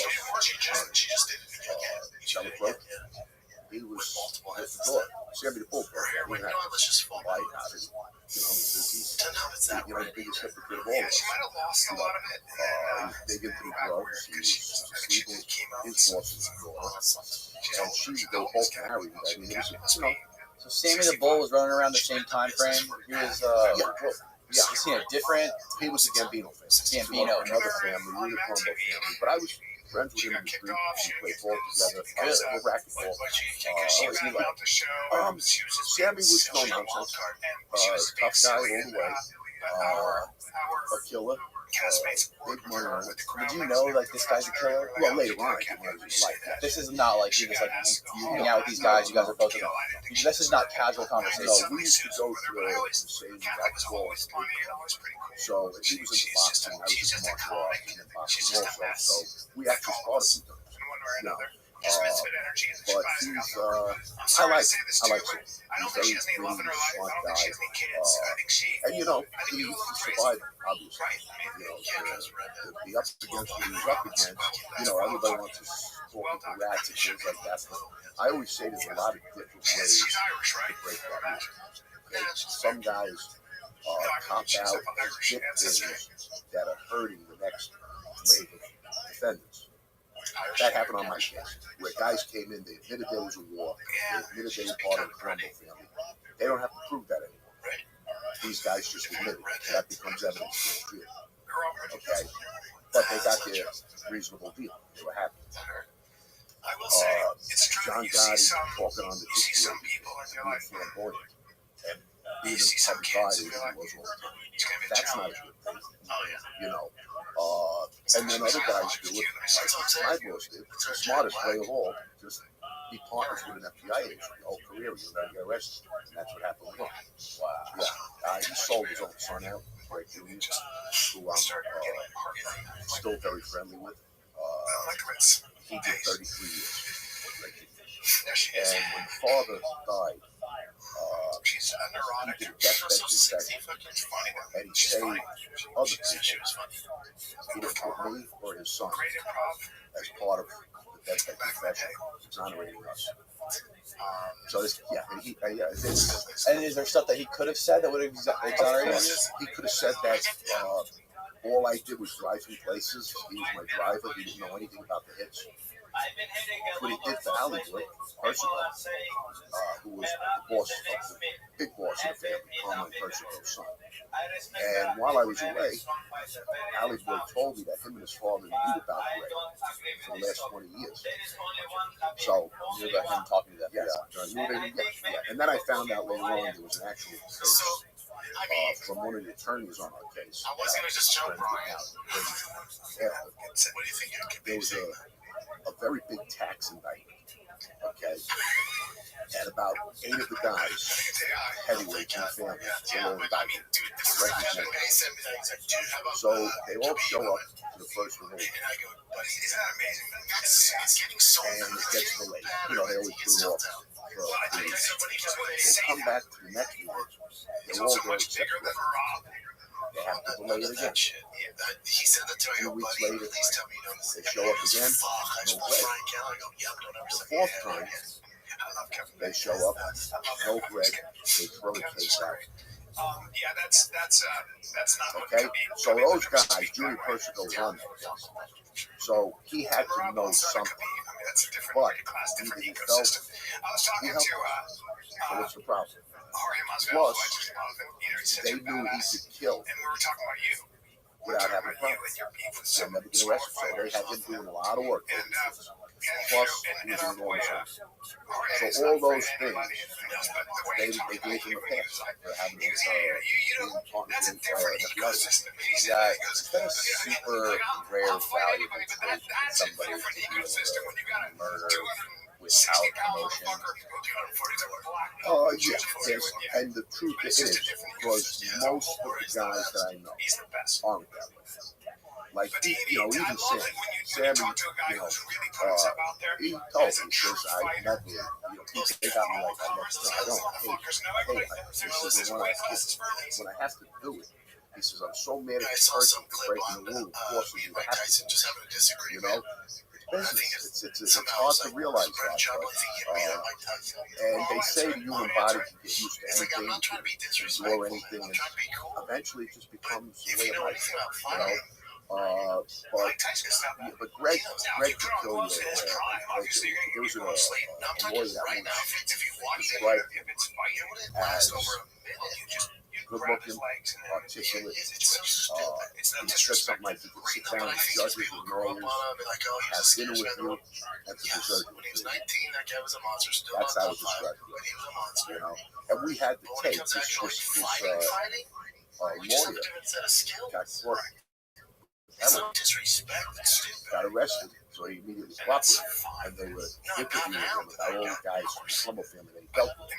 And we had to take him. So how do we get that tape? You know, we had this connection. And this was became, as we look back on, you know, in time, the handwriting was on the wall. We just couldn't believe it. No, he was such a killer. You know, I'll tell you what happened during the war, which I mean, really certain. But there were things like Greg Jr. told me that just weird things that would happen where his father was part of something that found out. You know, a lot of that. It's more like, you know, like Whitey Bulger. Yeah, you know, I'm sure those aren't real. You know, there's Whitey Bulger. Yeah, that's a fascinating story. Yeah. Oh, absolutely. How they did experiments on him in prison and like years and all that stuff. I saw that. There's like a famous government program called MK Ultra during the Charles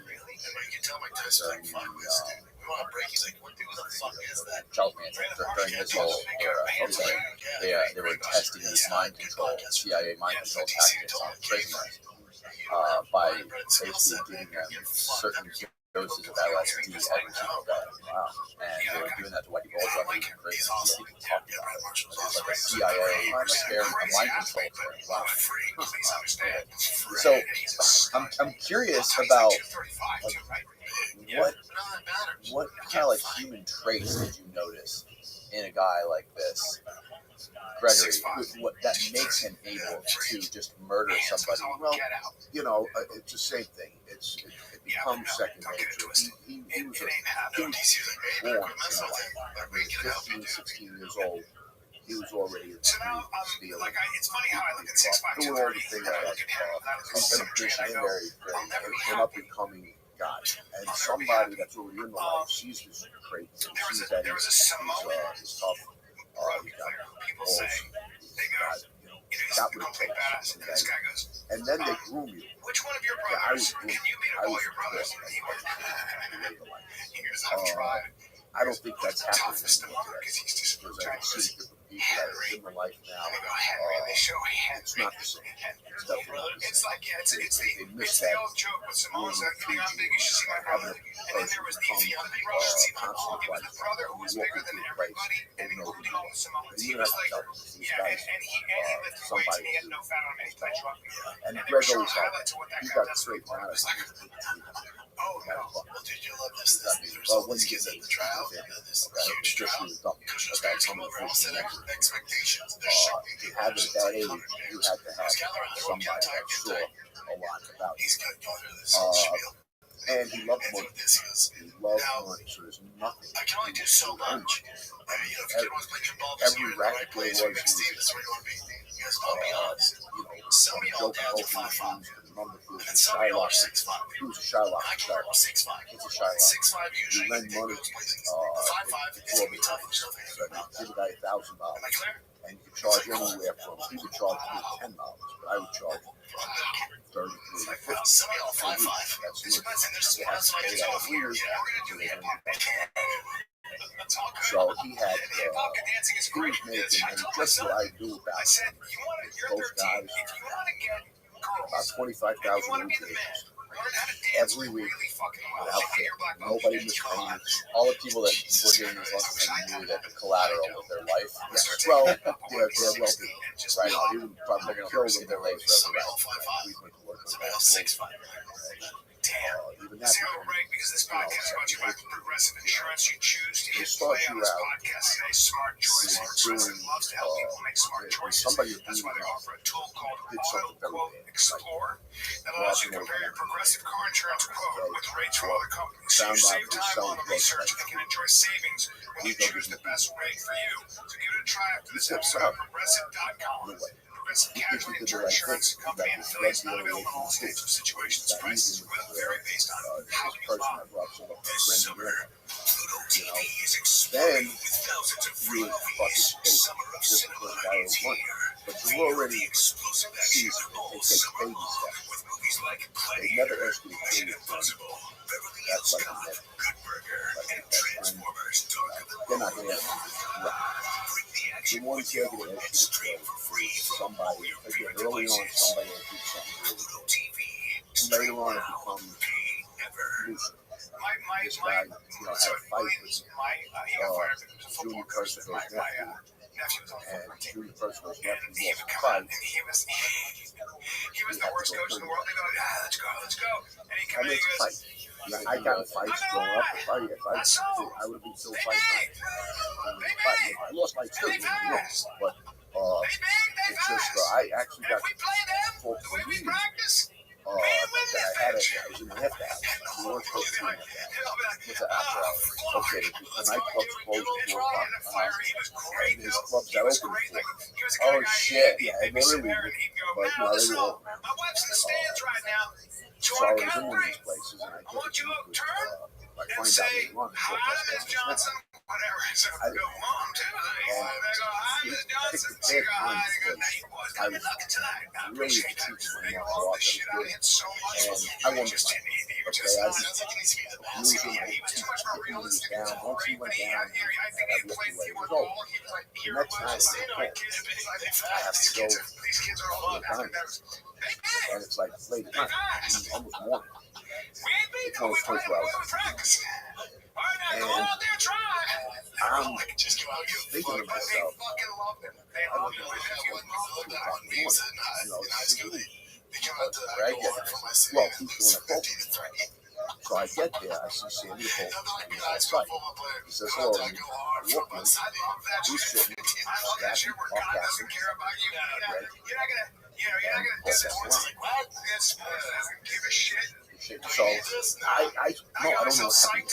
Greg now comes over and walks me outside to the front door. And he says, working on a straight bar right now. Working a straight bar. It's gonna be exciting. What else you got to do? Once in a while. This one's for they big. They big. And he's telling me not satisfaction. They big. It's gonna be tough. So Scrappy, but I learned a lesson. This is a Tesla. Scrappy is talking. And then the guy had to actually intervene because he was a boss for a while. Very well respected.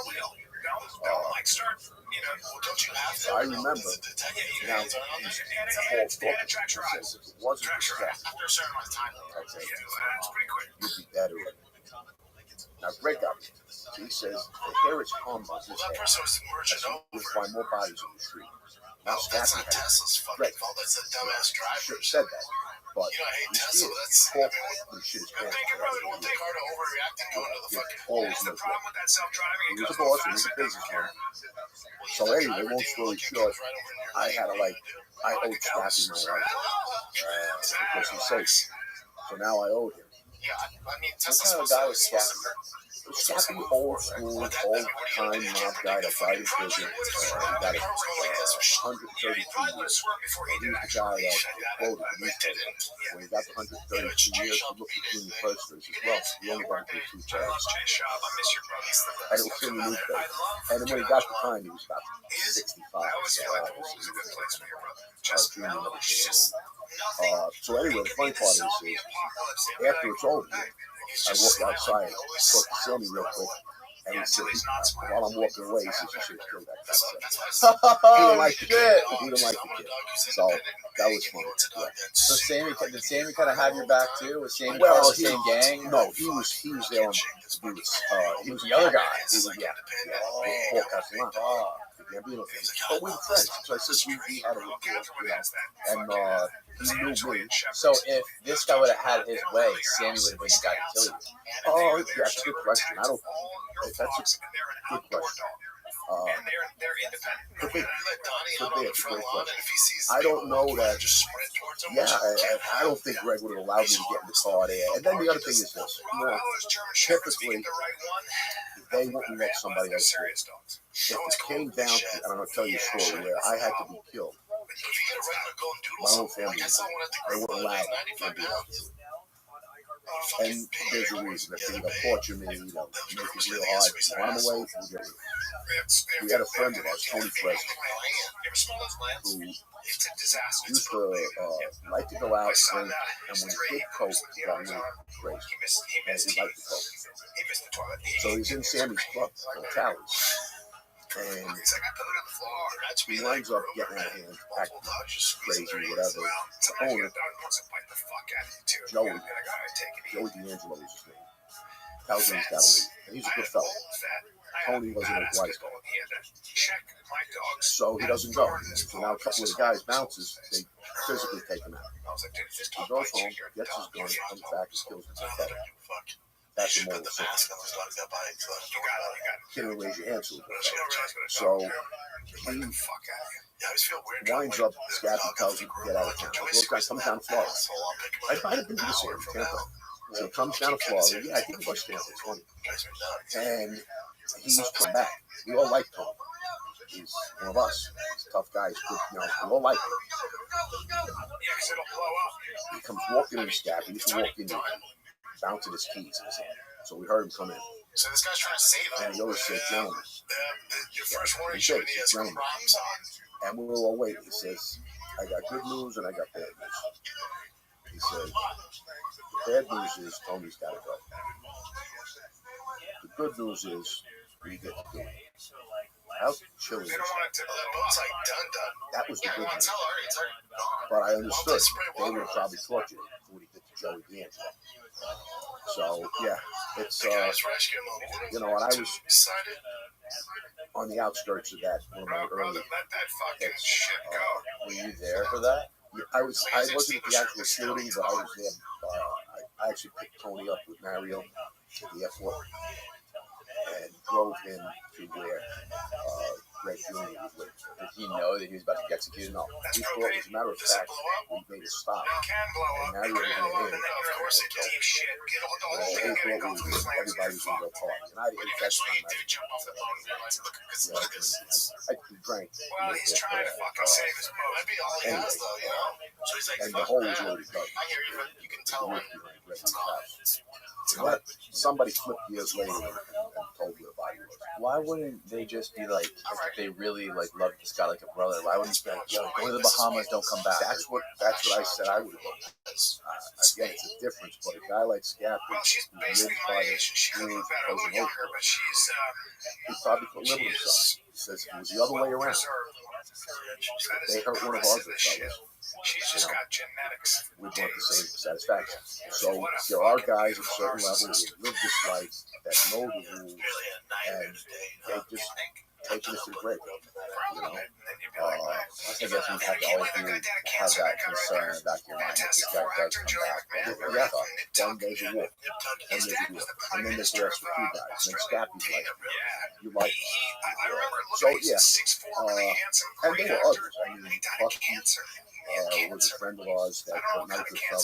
So I say that our friend that got into drug business, and he was told to stop. And this is why it's such a critical, because just 5-6 years later, we were the biggest drug crew in Brooklyn. I'll tell you how that happened in a minute. But Bucky got killed for dabbling in drug business, and he was one of us. But again, it was a rule. You're not supposed to be doing drugs.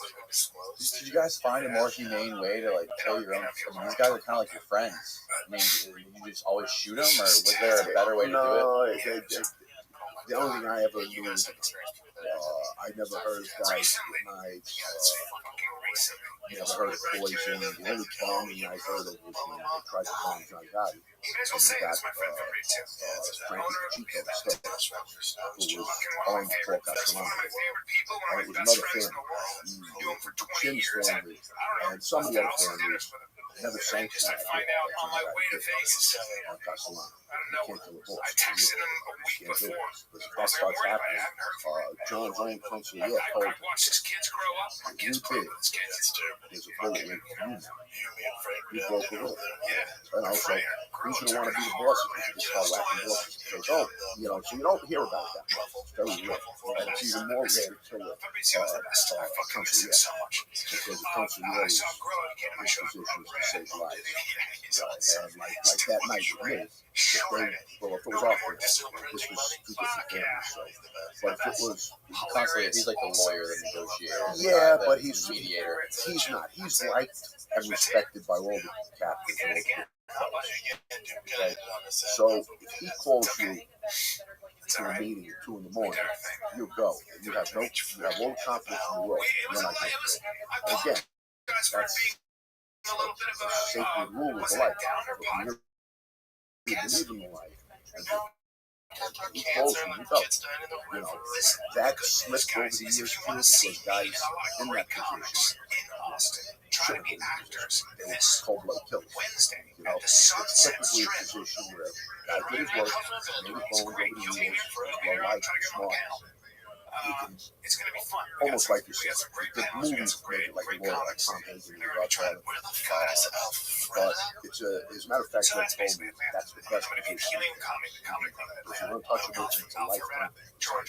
They can never break you. Your captain, they promote you. You're the underboss, they promote you.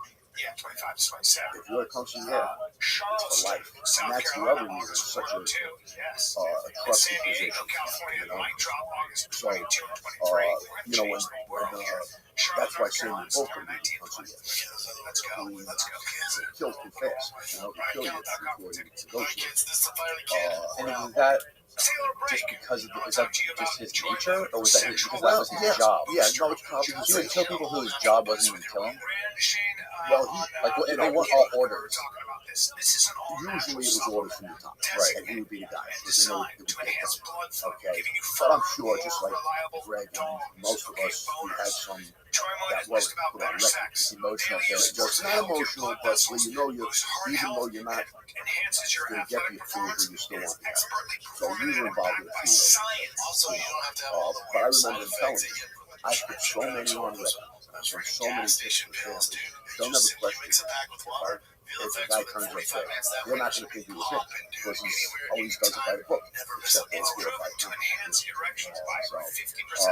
That was what hurt us often. It led us into a war. Comrade Chester was the guy that I grew up with from the grave. He's a little older than me. Got his button first. Then, when there was a split in the family, we would get to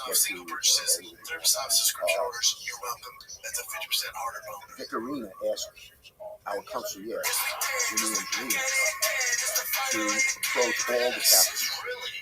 If all the captains, Vicarina was named acting boss by Jimmy Persico when he got that 132 years. But he didn't want to step in. He still wanted to be the official prince. He has that right. Some people say he was wrong to do that.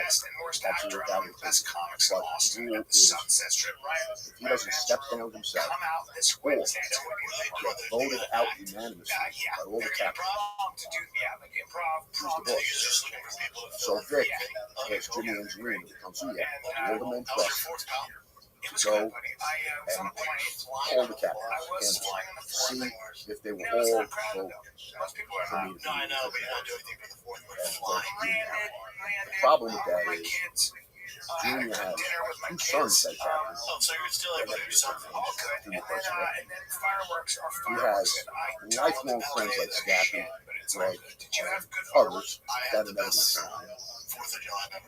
But there's also guys that have vendettas against Junior Persico for whatever reason. So they jump at the opportunity.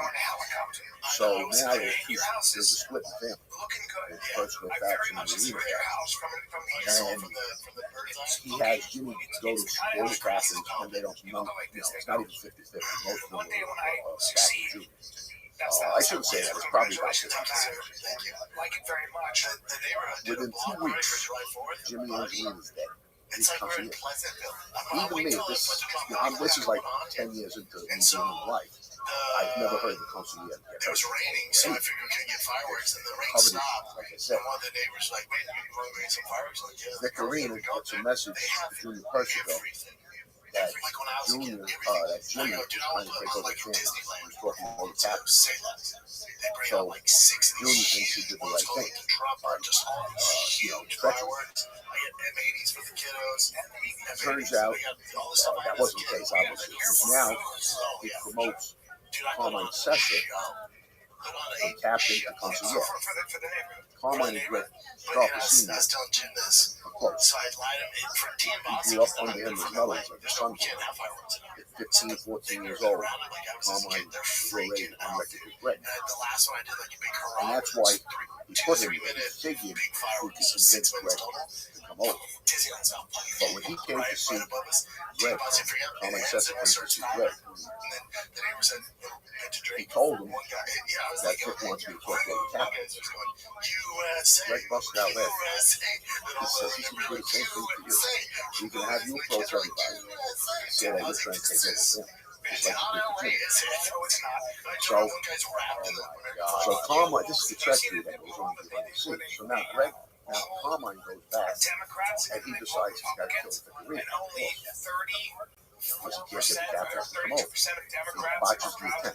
That's his first mistake. He should have told Greg what he was going to do. Instead, he wanted to go and do it on his own. He tries to do that. Big shot, comes to the whatever. He says, everybody trying to kill him. Yes, he had two other guys with him, and they just I guess they were. I mean, they saw more detail of what they tried to do. Well, they were in a car. They knew Vic's daily routine. He came home just when they were supposed to, but he saw them in the car. So I guess he took off. So it was how'd you let them see you? There's a whole bunch of questions. And they still do. I mean, if they really wanted to do it, so I'm sure you could do it. That's why I said they weren't really ready for that. They would have had Greg with him, like I said, and I said, if he would have been on Vic's side, I remember later on in prison, telling me the issues he had on his side. And I said, well, if that was the case, there'd be a lot of dead persons. That's what I told him. So anyway, that's how that went. Just a month earlier, Jimmy called for Greg. They come to Greg had just gotten out of the hospital. He had multiple operations on his stomach. He had ulcers. Nothing. Did I know what Jim was doing? Nothing. You want to get ahead. You didn't have a headache. He had me taking him, and I was taking him for years, a couple of years, to prevent my stop. But anyway, you know, I think yeah, the wire probably got it. Oh, just with like switch side. Yeah. Oh, yeah. Perfect. They had several points. He asked her. Well, just not to get a headache. Was there anything else? Well, we would go for a drink every night after the club. Aspirin and the liquor, have a nice. No, I think it's just if you drink too much, you get a headache. He had the aspirin first, so he wouldn't get a headache. That was his thing. I do that with Advil sometimes. I don't know. I think it's the aspirin itself that is very acidic and causes these holes in his stomach. So they all burst all at the same time. Anyway, he almost died, and he had to get blood transfusion. This is another story that we can make up. 30 of us show up to give him blood. One night. First of all, he should have took the hospital. He was screened. They knew there was no AIDS in it. And this was right at the height of AIDS. One match, one of our guys, Paulie Pumps, big muscle guy. He's the match. He gives him the blood. So Greg winds up with AIDS. And Paulie got it from me. He was steroids. They would share him. I always say it because I didn't get it. I've never seen the way things are now.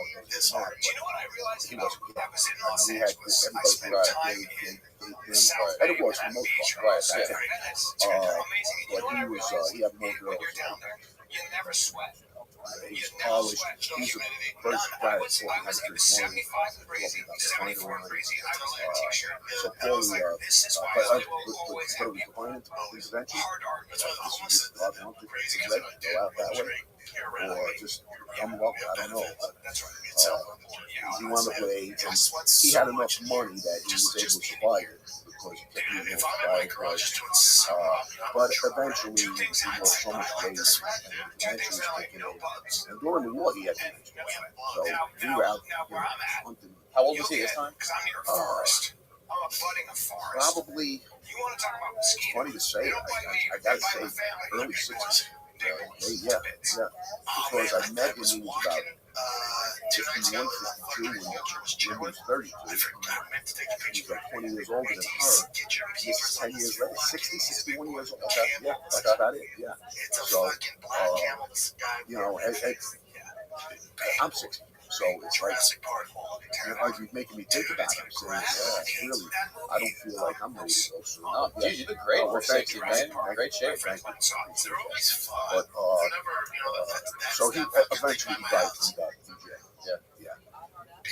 But yeah, the war was a nightmare. How long after he was in jail did he finally die? Probably 4 years. He still hung on. Yeah, they sent him to the hospital in Springfield. I heard at the end. Really, so in the Old Testament, there are very specific birds. Now, was like in the beginning when he was trying to groom you, and like he told you he was treating you and bringing you up as his own son? Right. Was his objective to turn you into a trained killer? No, he was turning me into again. The only way I could describe it is a consummate lifestyle. He wanted all of his guys. When you walk into a place, they know you're in the place. And not because you bang into the place up and fights, just the way you carry yourself, the way you talk to others, the way you dress, the way you tip. There's a whole bunch of things, and he taught me every one of those. We never walked into a restaurant where he didn't do the major things. And then again, this is fashion. I still do that. A person that took me to the table of burns. It's just walk me to the table and shout. So you had to be able to kill and hurt people when they hurt. So yeah, as a grooming, and I tell you, baby steps. The first hit that I was even privy to in any way, shape, or form, I was asked to give a guy a flat tire. He gave me the ice pick, and that morning, very early in the morning, I gave the guy a flat. I didn't think about it. I thought it was silly. I thought he parked in his place or driveway or did something disrespectful, and he just wanted to give the guy a flat. The next day in the newspaper, man killed 16 flat tires. So he shot. And I didn't say anything to Greg about it. I read it, I knew it was the car I gave the flat to. But I think it was my first real test. You don't have to wear those again. That was my first test. Where if I would have came in, or nervous, but I knew better. And I was probably only 20. But I was already around these guys. They treat me like an equal. I go everywhere with Greg. He's bringing me to meet other bosses, other captains. So I just know. Hey, a few months later, he asked me to go buy a shovel. A couple of a year goes by, 6 months. It's not like we're killing every day. Somebody's got to go. It's totally fresh. So me and Gregory have to go buy shovels and get crazy. Okay, that's what I said. The whole really tough. Was that the first murder you witnessed? Yeah, that would be the first one that I was really that I actually brought him to. But later on, the first one that I was pressed on, and I was right on the scene, and I saw the guy getting popped, and they jump in the car and drive away.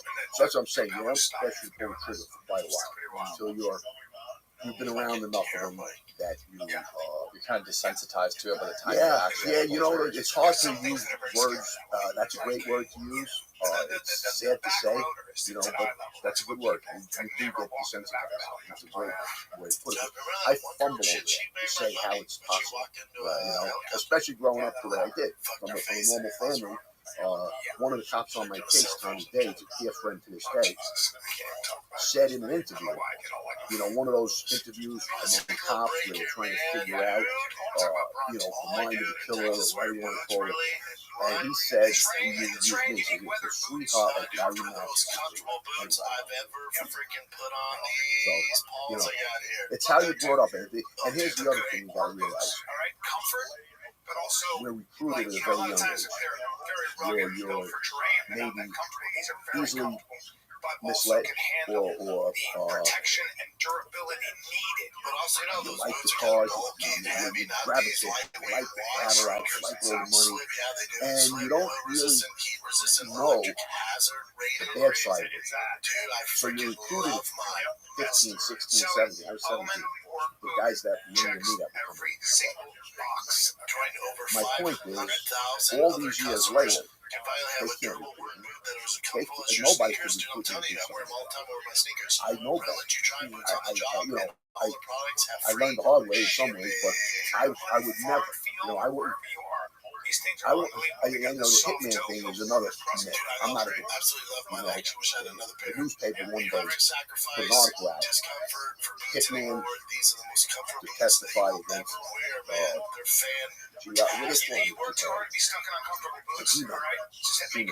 Hitman to testify against Gina. Because I wound up, that was my saving grace at the end. I mean, I used to make a deal with the government, but basically it was about corruption. Because all the cases were behind the war. So These cases were going well, all the guys that were going to be going to trial, it came out now that Greg, my boss, was a former 30 years.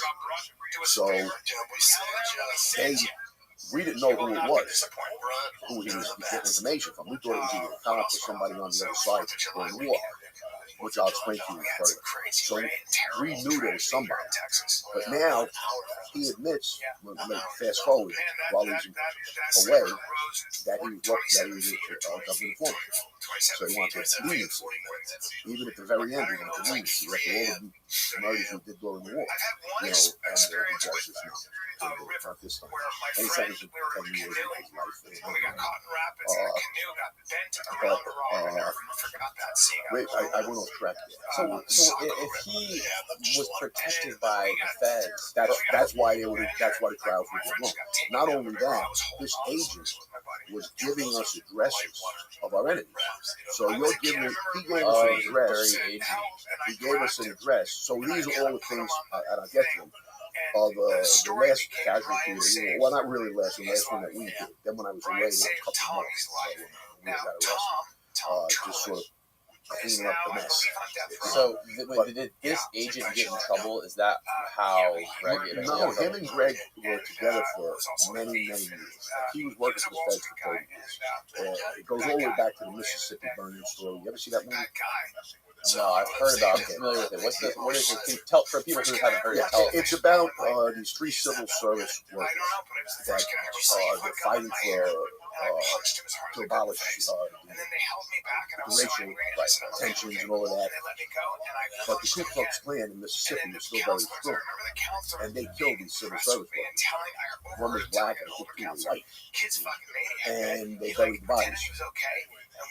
The FBI couldn't get anybody to cook, and none of the Klan's guys would cook, so they recruited Greg Scott. They brought him to Mississippi, and you could see it in the New York Times. This is very public. He went, and the words that were told to me later on, because sometimes you have to write this motivation, was that he did unspeakable things. So, that leaves you a little imagination. And then later on, I heard he had a knife there. One area, cut their dicks off. Again, I wasn't there, but these are things that you piece together yourself. Unspeakable things. It's not unspeakable if you're talking about KKK. No, he didn't care. Cut his balls and dick off. It's like, sorry. About it. So anyway, he finally gets to the guy that knows where the fucking is. It's like only thing I really knew. Whether it was the second in command or whatever. And so since that day, I used the term carte blanche. He had carte blanche to do whatever he wanted in the streets. Never to get arrested. And he took advantage of that. So, And because of all that debris, and it was a money-making machine, it was, I a think it was killer. buried almost 20 years He's making a good. He must have been getting paid quite a bit. Oh, he was getting He paid was too. out there trying to save lives. Guy came out later on in the trial. The FBI agent, I won't mention his name because it beat the case. The reason he beat the case Oh, really? was I'm sorry to say this, you're Greg, not always listening to Linda, this, you guys. his last wife, the one that I was with for 10 years, It's so just negative, about, dude. It's so sad. had conflicting stories. Earlier on, and this is my You drown, right? You deduction, sink, you cut water, so she was still on the payroll. and then it Keep creates her a quiet. swirl, and But she knew a lot about this agent. they Okay. don't find you. And If you see the video, they like coming. once they stopped paying her, I think she got It's like a synopsis. scorned. Yeah, our buddy was on Okay, because now she had no money, she was not living well. He hovered basically 50 feet for Is dead. 16 hours over 2 days. So she comes clean and admits He what she said, knew I about said, it. you see any bodies? So the things that I It's knew, like, we're looking for okay, a needle in during that the war, You can't see anything we in would that get, crazy stuff. we had this big, I don't They know, were just picking you're up, too young to and remember, dropping big off shoe phones, rescue workers, big dropping them off on sandbars. Oh, yeah, yeah. Picking them up You know, from now everybody has a sandbars. little cell phone. pictures. We didn't have phones back then. So Shout out to those he people. would call somebody, Texas. or the person would call on that phone, Yeah. and he would refer to Yeah, the it's Texas. person I as his would girlfriend, assume that my camp girlfriend, and his attendees connection, goes down. whoever it was. We didn't know. Not a lot of people We in the thought it was a South cop camp based on anymore. some of I the think what they information, do is then they we thought will- it could be somebody on the other side. He said, someday I'll tell you. Precautions. He didn't tell us. Me and Jim, I don't know what my you do. partner, we were only three guys who together every day during the war. Nobody else would come near us anymore because we knew somebody would give us up. Our own friends were now to get this over with and to kill us. So we wanted three of us. And I'd be so pissed he, off. I'd be so pissed. Because Americans, we don't do shit. We don't take the necessary precautions till horrible tragedy. The big shoe phone, Tom's girlfriend. yes, so we had, Now we have TSA I had security. phone records. Later on, the feds got these phone records, so they know exactly who we were talking about. Okay? He had a scanner That was like which had a secret code, like 5 or 6 digits. Any 5 or 6 numbers, random. 171653. We had that code. So we were listening to the FBI and local task force police as they were following us and our enemies. We knew when they were behind us. We knew where they were going. So how did we get this? Then it came later on, we were getting this information that had to be from surveillance. It came back that you knew exactly what time this guy leaves his house, 3:40 in the morning, because he goes to the school bus company. Okay? We get there at 3:20, 3:40, lights are off. Somebody was doing surveillance. So that information was later on. We also had access to FBI badges and credentials. Because there was one guy he wanted to go and call him out of the house as the FBI. And get him in the car, and once he gets put in the car, Greg was in the car. I mean, picture that. So how that guy was so. No, he's in the cuffs and shit. You know, because Wyatt knew us. He was actually Wyatt, and he knew me, so I couldn't go to the door. But there were a few guys that we didn't know that was just keep the truth and go up to the door, show their credentials, call them out, tell them we're not going to cuff you in the house. You know, sometimes the FBI will do that. They cuff you outside. You know, if they want to be nice, not to do the because they know we're not typically so anyway, we had this whole plan. So all these different things led to the FBI. Okay, later on, two agents themselves were sitting in the office with this agent, and they have an episode on The Sopranos about this. When the biggest hit of the war happened, Nicky Ransom, who was Vic's choice for custody. Okay? When we got him, he banged the bus. He says, we're going to win this thing. We're going to win this thing. The other agents say, like, then they started put pieces together too. We had, this is what made them know. There's one is underneath. This is a supervising agent. And underneath there, name's Chris.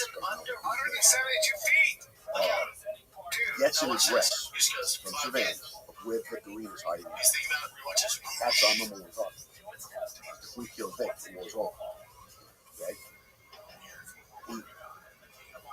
Red gets this address. That's all gets tight when they show up there. We go there. There's no house on the lot. It's a wrong address.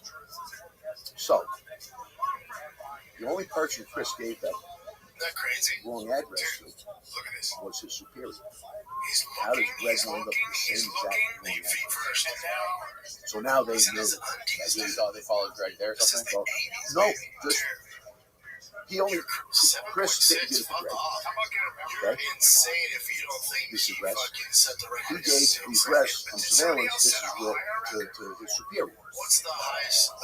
So, that's the only, so he's wondering how Greg got that address.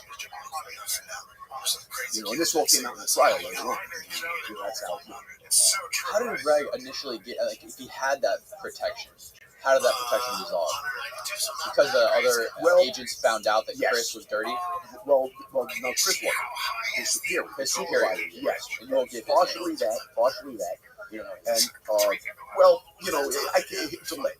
His name's Lee.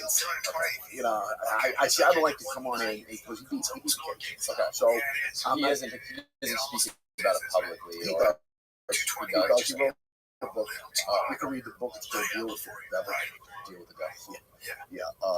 And he's done documentaries. Oh, really? So he's out there. I mean, just you can research his case. It was his first name.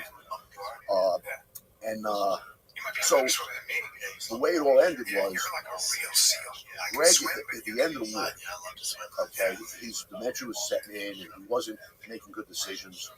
His son, Joe, who's my godson, I stood up for him in confirmation, winds up getting the drug business.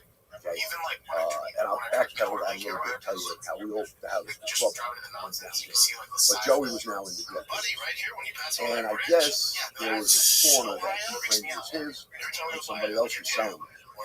So he went with a baseball bat. The guy pulls out a gun. So he leaves. He comes back to the house. He tells his boss. Well, he calls me. I was home. It takes me 5 minutes, 8 minutes to get there. And I'm I drive to the house. And he tells me what happened. So I said, all right, I know what he's talking. I know who he's talking about. We go to the corner. He's not there anymore. He probably knew. But before we go, Joey has a gun. I took the gun, so I put it in and left the compartment, and I locked it. This is when I went to your father asked me to talk. This kid who hadn't come in with misled to be right, be the Grim Reaper.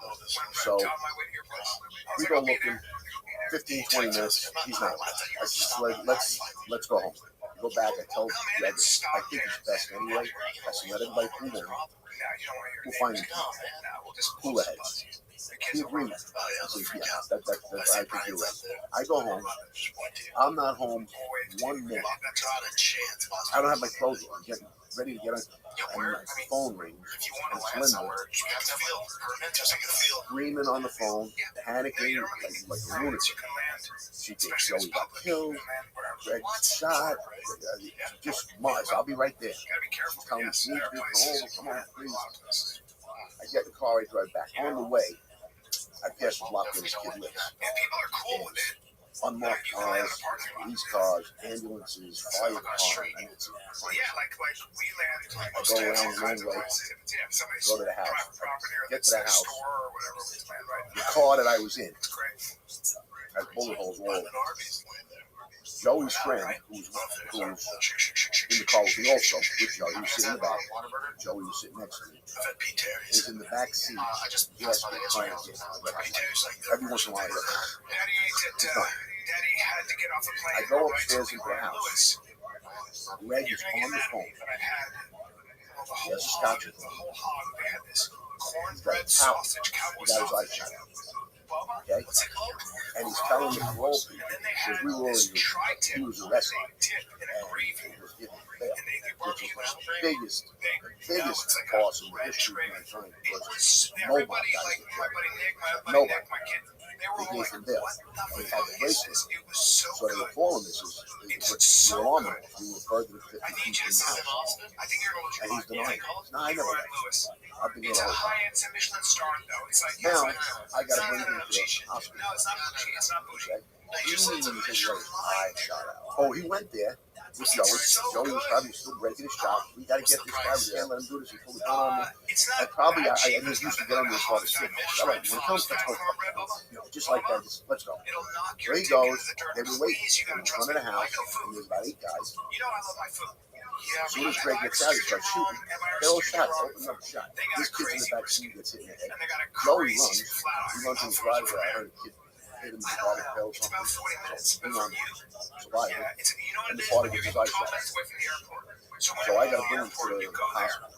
There's 4 or 5 hospitals. He insists on going to the hospital. Mount Sinai.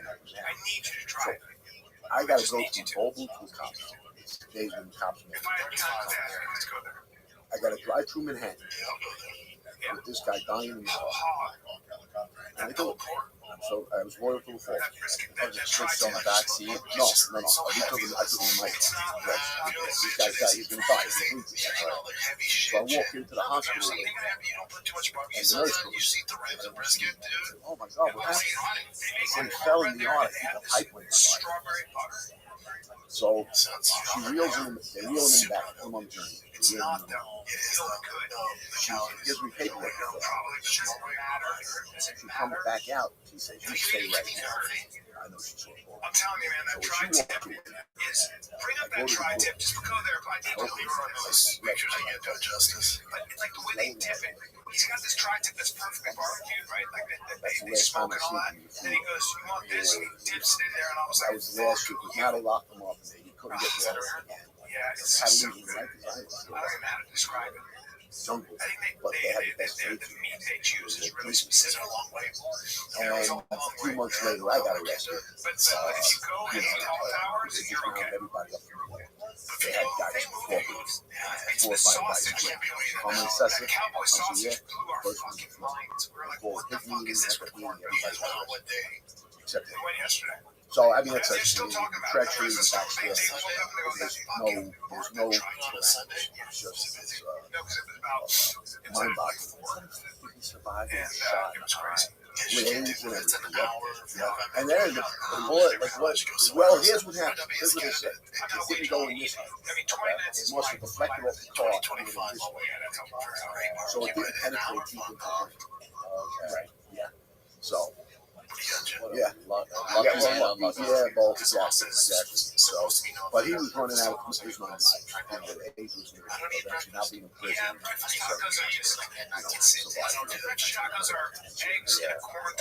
And how much time did you actually have in 10 years. What was your whole trial? What was your whole Well, I didn't go to trial. I was offered the deal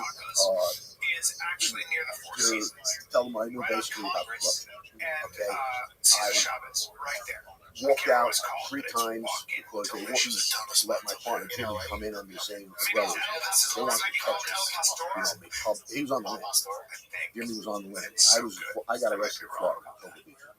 Oh, really? I came down for vacation after the war. Let me just get out of here. This way they don't see me around.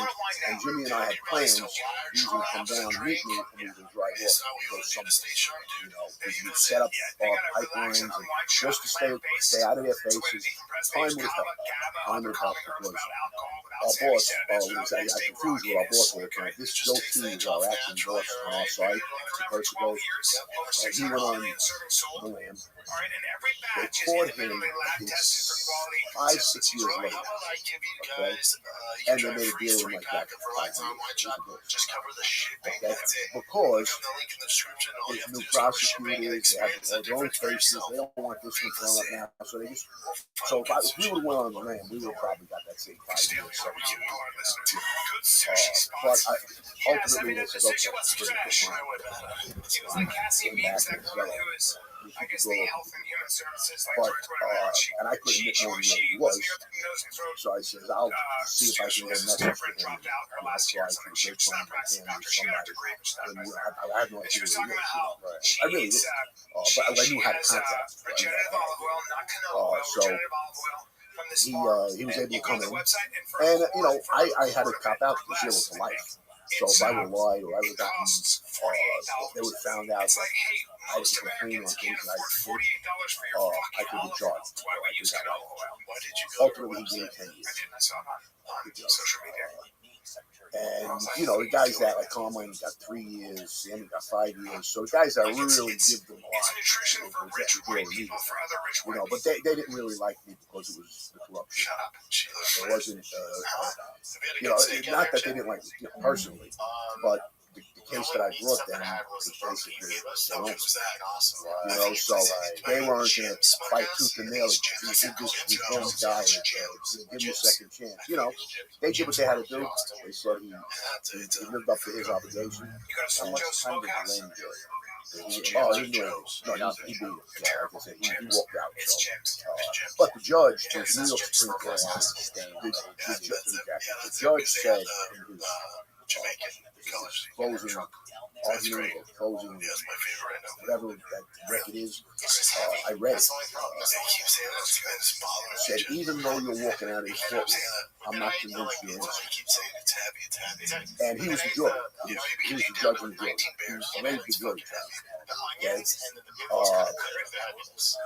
And he ripped into him, he ripped into the FBI for how they allowed this monster, that's what we call it, to survive all these years in a plot. So he ripped him in the and he was the best judge out of all the judges I was with. I had our first judge, what's the word? He recused himself, stepped down. He told us, he says, you can't get a fair trial. You're all guilty. He said, and I feel like an honorary member of the Colombo family that I've heard so many of your cases. He says, you can't get a fair trial. So he left. We get this other guy, Sifton, who was the most miserable human being on earth. Even other judges hated him. He just was a hated man. And I wound up with him. And the same judge, earlier on, at the very beginning, when I first met Linda, I was on the fire department test. I took the test. I got a 99, I got a 95 on the physical. I was going to be called within a year to the academy. This same judge, because at the time minorities and women claimed the test was too tough. It wasn't fair. So it took him 2 years to rule on it. And then another 2 years to set the next date. So 4 years went by. I'm not blaming it, but it just shows you how some things happen in life. I would have taken the fight. I was still early on. I didn't know Greg. It wasn't a year and a half in, 2 years into my relationship with him. Now he's new and he's bringing me along. And he's the same judge that had a sentence. Wow, yeah, how wild is that? Yeah, it is. It's amazing. It's amazing. So, but this judge, going back to Judge, it's something like Reibach or Reichbach, Reichbach, Reichbach. But research him. He was a really, is he still died? No, he died. But this guy, you know how they always wear the black robe? Yeah, he did. He wore John Gotti suit.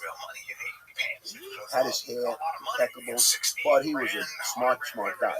And he would ask me questions. Like, while I'm sitting there. Even though the lawyers are asking questions, he said, I want to ask you questions. And he asked me questions. And very brilliant, just brilliant. And very, very polite. The other judges take you're a piece of garbage. Nothing but go away for life. They're all the same team. This guy was very fair. And that's why when I had to get thrown out, got thrown out. So he told me, you're not innocent in my eyes. But he was able to, obviously keep his pension and everything else. What kind of prison were you in? Federal maximum security. And then as time went on, I wound up in Newman. I mean, but the very, very but they are. But you could avoid that. It's not like again, like you see TV. There are prisons like that where they're just gangs and they're always, that's their life.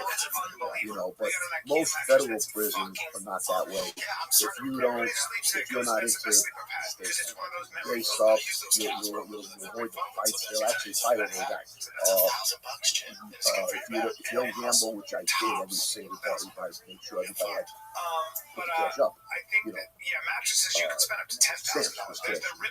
Yeah, want to bet a football game? Cash has to be put up. That was my main business. And I booked every day that I was away. I supported myself. Really? Yeah.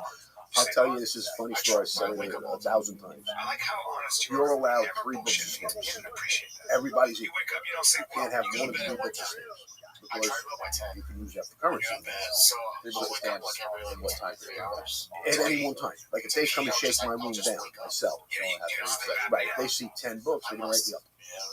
Maybe I go to a hole, maybe I get extra duty or whatever. When I got released, I had 2,000 books. Oh my God. What? And I left them in there with different guys. I gave them like 500. So they get you use them for. I pay a guy book a stamp to my room. Pay another guy book a stamp to bring me good food out of there on property. I'll boil eggs. I don't want to eat the dog. So you can live a little better. Right. If you want to, you got that money. It's always I'm gonna put these pennies back on the end. Were you still in contact with any of these guys when you were inside? No, it's because everything's monitored. The phone calls, you can't really call. Right, but didn't you see some of the guys, like one of the original bosses was still the boss after he got locked up? Yeah. Like, how do you do that? He would do it on visits. He would have, Chuck, who was a captain, that was his nephew, that would go visit him. His son would go visit. So he would bring, and they put him all in California. And he still would get messages. And that was also a problem during the war because his brother Teddy was not very smart. He was respectfully, he was a simple-minded guy. Okay? He wasn't crude, he wasn't street smart. But he was going, because he's a brother, he can go deliver messages. And he wasn't bringing the right messages. Ultimately, we found out he was soft-coated with thick naked. So he sort of liked it. And I remember Junior saying, how do you make his own brother? How do you make, they did it with the Machiavelli tactic. By bringing one of the brothers and casting him, and he's showing good faith, But he was bringing, like Greg would say, you bring this message. Tell him that we are not going to stop shooting until they, first word out of the mouth of the meeting has to be, you are recognized as the boss. Teddy would come back and say, no, he wants you to keep talking. He wants peace.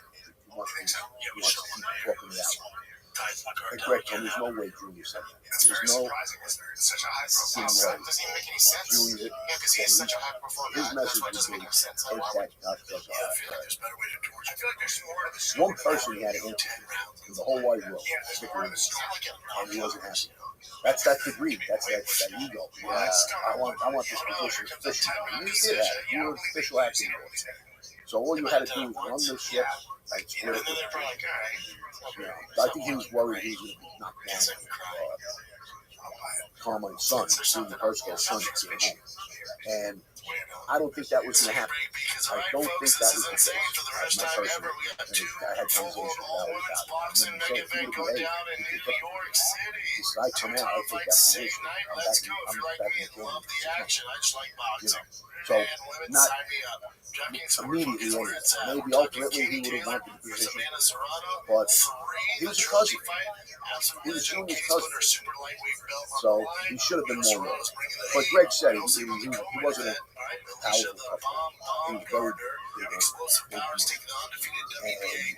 And Junior thought he could control and never lose power. But the problem was, other people controlled it too. Like I said, if you put a guy like himself, if you put a guy like me,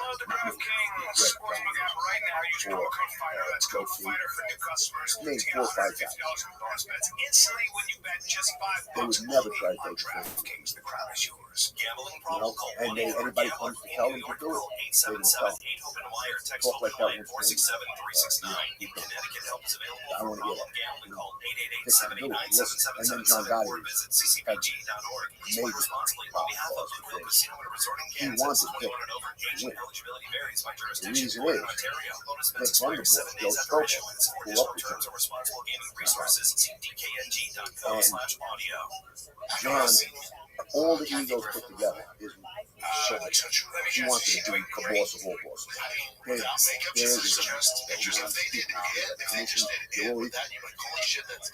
But he wanted to have the strongest vote on the commission. So, if Vic wins the war, this came out later, it's a fact, they were going to kill Vic themselves and let Joe Scopel become the boss. So him and John would have 2 votes on the commission. That's unbelievable. What is it like? Is there any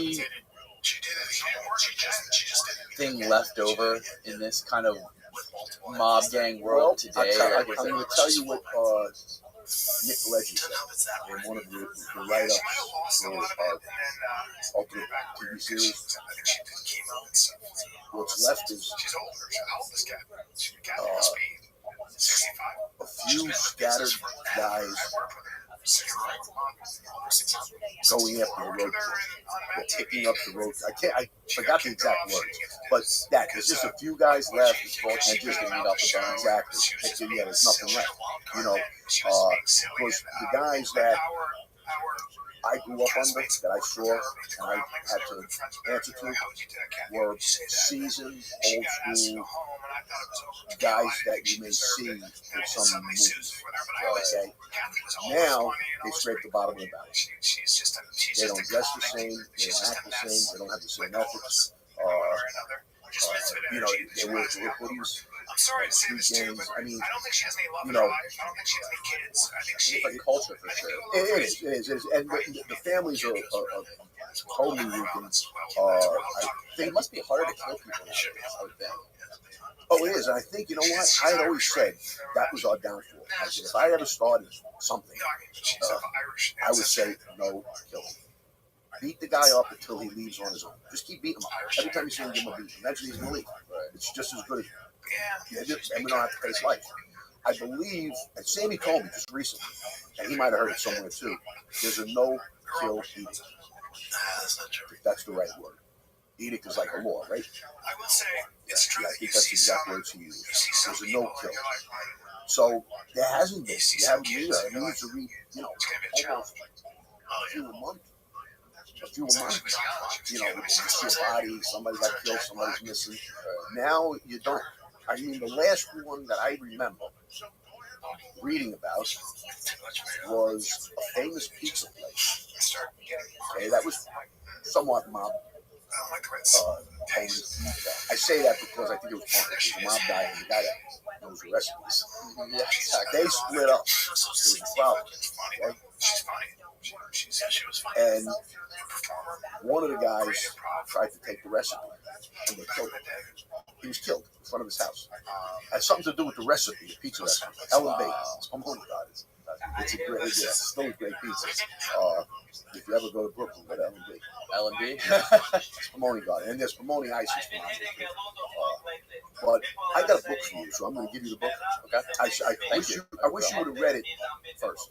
Yeah. Because a lot of these things I'm telling you, you sort of would have known about it already. Like the restaurants and stuff in New York, but not right now. Yeah. New York. I wouldn't go to New York. Everyone I know that was born and raised in the Brooklyn area, they never want to go to New York. Especially now. Especially now with the politics. Going on. It's how it works. It's horrible. It's more dangerous than we are. And some people want us back. They say, really more dangerous? You guys in the street. None of this. You know, The nonsense that you see, just the rioting, looting and stuff. They could. When Al Sharpton marched through on Navy, okay, the cops knew it. They were happy. We had more mob guys on the 5 men lining up the street. They weren't allowed on the cycle. They had to walk. They could do their march, we didn't care, but they were not going to come near our stores or our houses. Okay? So we lined the street where they were walking. Until one knucklehead, and I know the kid too, I knew his brother well, runs in there and stabs Al Sharpton. He stabbed the IRS. He did time for it. He's right in front. There's cops all around. All the mob guys are there. And he just runs in the middle of the parade and stabs Al Sharpton. Needless to say, he's not a good fighter. How did you end up getting in touch with Robert? Well, the cops that were on my case, I told you, became their security guys. Yeah. And he was looking for somebody from the old Thunderlight that can give him some tips on playing like a Frank Sheeran type of guy, a mob guy, hitman or whatever. And they all said me. And you know, and it's funny too. I've said this a few times. It's double-edged sword. They all said me. So I'm going to tell you how to kill a guy, how to get rid of weapons, how to bury a body. I mean, that's what you would think. But he also wanted to get the words, how and in situations, how would this happen? How would a guy, knowing he's in trouble, not just run when you reach your top, you know, things like that. So because there's a scene where you got to kill a guy, and the guy knows he's in trouble. So I told him how Greg did. Greg used to have a handkerchief, and he would sneeze, or cough, and he'd reach in, throw it in his pocket, and the guy would see the handkerchief, and he'd actually be relieved. So he'd wipe his nose, when he put the hanky back in, so that was a little trick of his. Yeah. So I told him how we got rid of weapons, and all of that's in the movie. I mean, so probably a dozen things that I sat talking about. So what was it, a one-time meeting? No, I with him probably 3 or 4 times. Where'd you guys meet? Well, we met at his he has a hotel in Greenfield, and his office is right there. So the first time I spent about 3 hours with him, and he was just listening. And I kept saying, Mr. Key, you want to say something? No, keep going. Just listen. And getting words and hearing about this from my book. Then the next time he gave one of the cops a list of things, and I got on the phone with him. Then another time we went back and we sat in his living room. We went to Scorsese's house one time. And really? Yeah. And he had, he wanted to meet Martin Scorsese, and he had 2 casting directors who were also listening. So they were all using it for their own casting reasons. You know, and ultimately I was going to get a part. I didn't know why. I did a small part, but I killed Albert on stage in the pub, which is a famous or infamous station in New York back in the 50s. So it was an incredible experience. And then probably a month or so later, I'm in Nick Pileggi's house. And Nick Pileggi was Goodfellas, Casino, part of American Gangster. Yeah, he's the 3 of them, you know, my wife was throughout the whole thing. We said we are sitting with cinematic words. That's it. And Nero Scorsese and Pileggi. It was amazing. And then I met him twice after. As a matter of fact, the last day of that picture I could show you, the last day of filming, he invited us in to watch the last scene. It was him. He was filming just, you know, a small scene. Just, when you see the movie, you'll see that he has to put a lock on a truck, and there's significance to that. But it was funny. He made it, he fired a knot in 2 different ways. And Scorsese put it. This is Bob. Earlier on, he tied a different knot. So he had to tie it the same exact way. So De Niro went like this. But they're fine. I mean, and he went back and he had to do the scene again, you know. And that's crazy when you think about all like little continuities and stuff like that. Yeah. Well, Kelly got to watch him film my scenes through the camera. He still uses the old fashioned camera. A lot of guys use these handhelds and stuff. He uses the old big one. cameras. Yeah, the old, just, yeah. And she was able to look through it and watch exactly what he saw. So there was, we did my scene, you see it, it's really short, but probably 20 seconds. We filmed it 40 times. Once he got too much of a brick wall, he said, people aren't coming to the movies to see it. He's always got it. It's always, then another time, one of the girls walking by me, smiled. And he said, what are you smiling about? What are you doing, a movie? She was walking a baby. So she couldn't smile. And then, you know, Big Bob, one of the cops, that actually wrote the forward to my book. The only part of the book I didn't write. Because I had to write it by myself. He's the bouncer, the bodyguard. Probably told he's walking through. They want them to look menacing, so plenty of times they go through, and he would give me the eye. And that makes people think he was in it.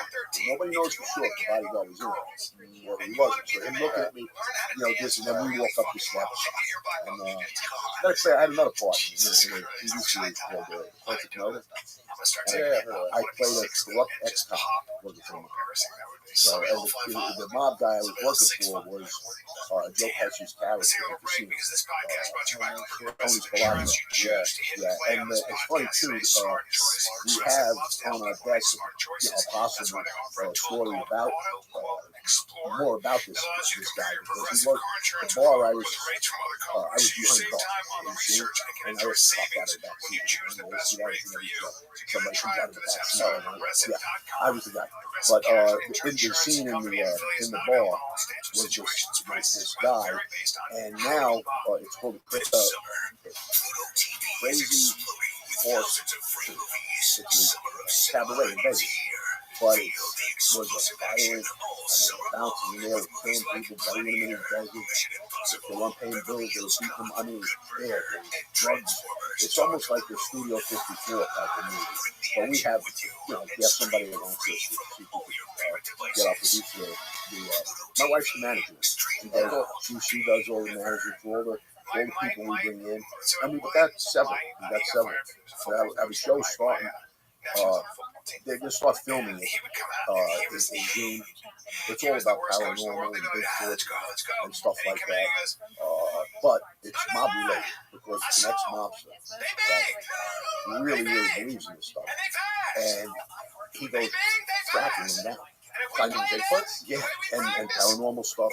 But they have all the equipment, and they say that, you know, we're using our skills in tracking people in the street, that we had to go after this. Oh my God. Yeah, but it's going to be, I think it's going to be lighthearted, but it's real, but there's going to be humor. I mean, there's no way. Yeah, it's going to be, because these are ex-mob guys, and they're talking like mob guys, you know, and there's a scene, he tells one of them, who's a martial arts guy, he says, we learned from Bigfoot, you're going to have to use all your moves. That's serious, you know, but I laugh too, like, you just did it, I like to see it go, you put your gun on and shoot them. Well, they have stuff, they're going to have rabbis and priests, the place they run into, an exorcism situation, so. But we have like a little portfolio, you know. Anyway, yeah. So what was it like going into Martin Scorsese's house? Where was his house? Okay, it's near Central Park. Very exclusive house. It's a 4-story brownstone. Those are very rich houses. Yeah, very. What do you mean? What does that mean? It's a type of house. They're all built together, side by side. Is it like on the ground level? There's the ground level. Okay. Then there's 4 stories. But each one is your house. They're huge. So we go in. Is it kind of like what? I don't know if you've ever seen the pictures of Jeffrey Epstein's house in New York. Probably. Or it's like between these big buildings, and you just go. It looks like a cathedral. Yeah, this. I know what you're talking about. It's more. How would you describe it, though? Can you find it on Google? Yeah. You could, yeah. Katie, can you find a picture of a brownstone house in New York? Yeah. So anyway, his is white. Yeah. And it's 4 stories. We walk in. I don't know I'm going to his house.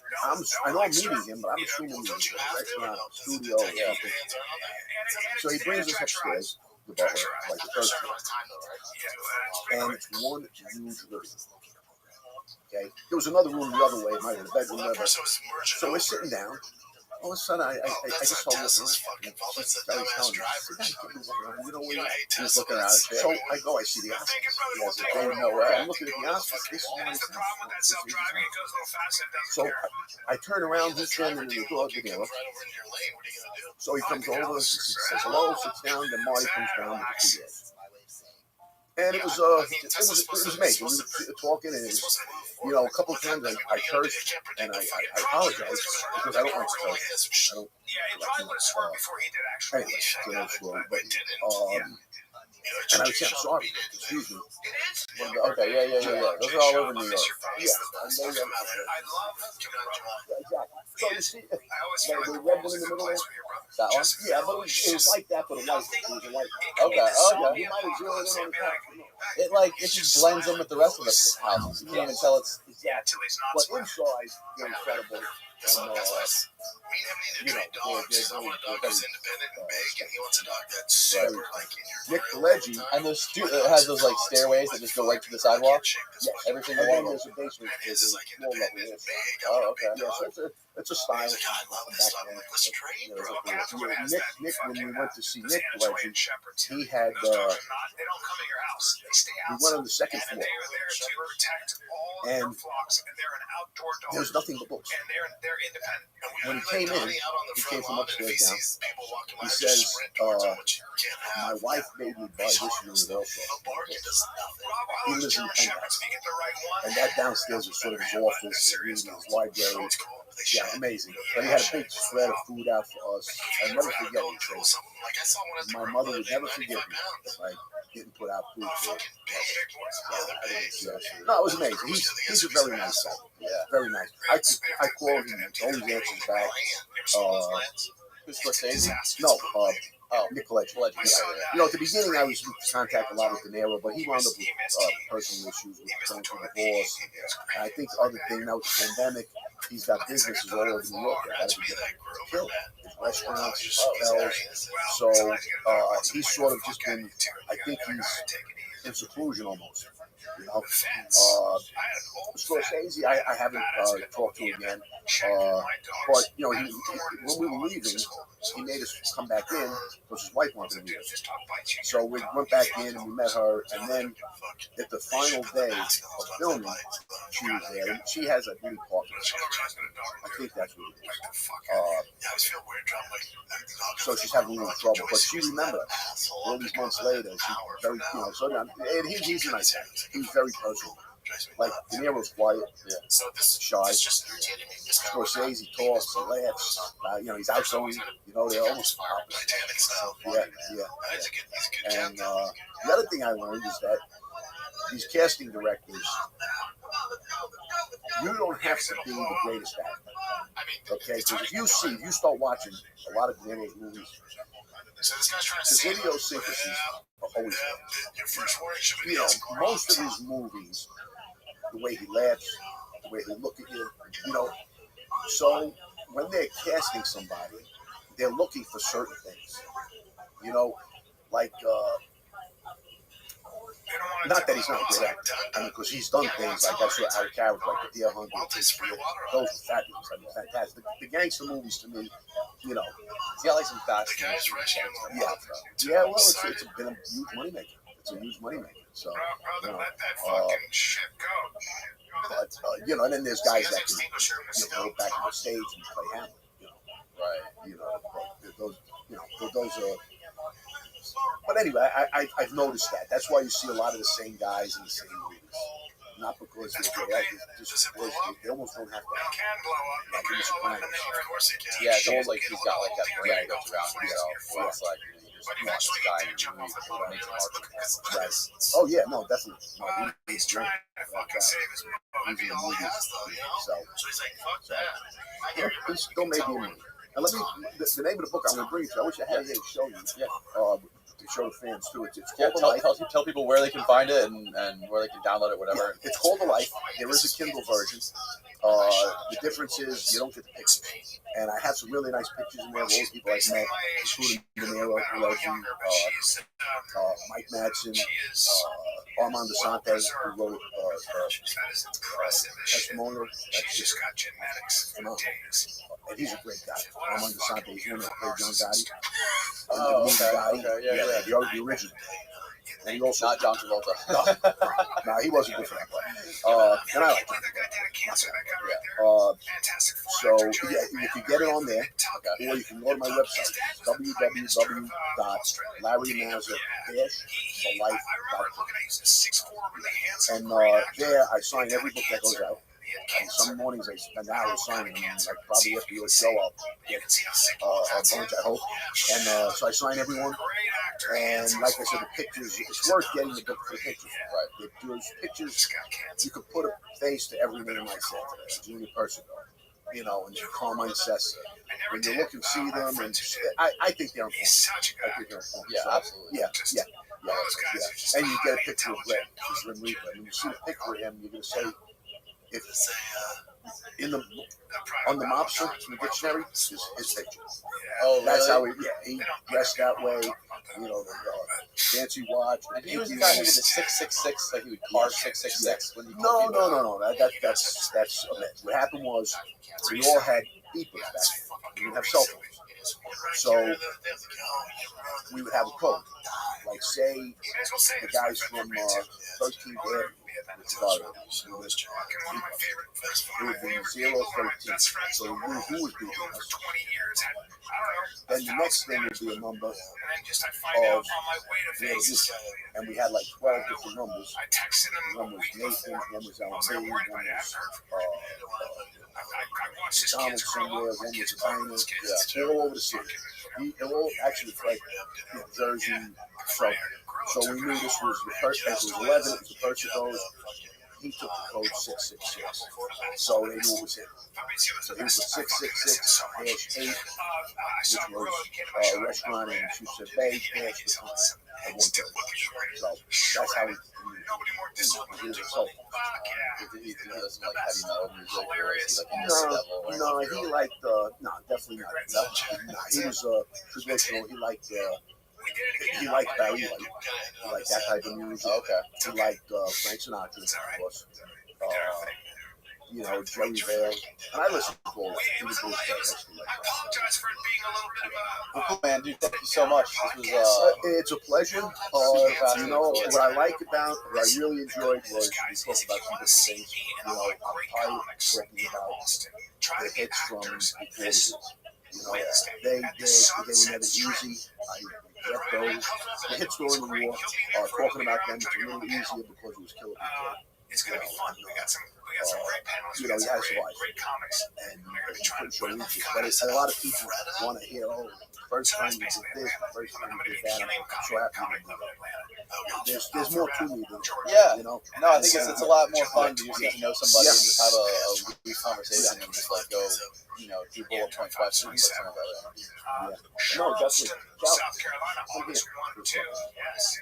In San Diego, California, might drop August 22 and 23. We're going to change the world here. Not at all. Charlotte, North Carolina, September 19th. Yeah. Let's go, Get kids. a little lower than fit. And I was a trainer. That's how we met. Oh, really? That's awesome. Sexual performance. That's beautiful, man. Thank you. I'm happy for you guys. Thank you so much for being here again. Maybe we'll do it again. We'll have to. We're only a couple hours away from each other. We could do a part 2 for sure. Designate and designed to enhance blood flow, giving you firmer, more reliable dongs. Okay, boners. Enjoyment is just about better sex. Daily use supports healthier blood vessels, boosts heart health, and enhances your athletic performance, and is expertly formulated and backed by science. Also, you don't have to have all the weird side effects that you get from the prescription drugs or those freaking gas station pills, dude. They just simply mix it back with water. Feel effects within 45 minutes. That way, dude, anywhere, anytime. Never miss a boat. It's proven to enhance your erection by 50% body. So basically, I want to just introduce your story real quick, and then you can elaborate. But basically, you were sentenced to 12 years in prison for trafficking bath salts from China, right? So, we had a variety of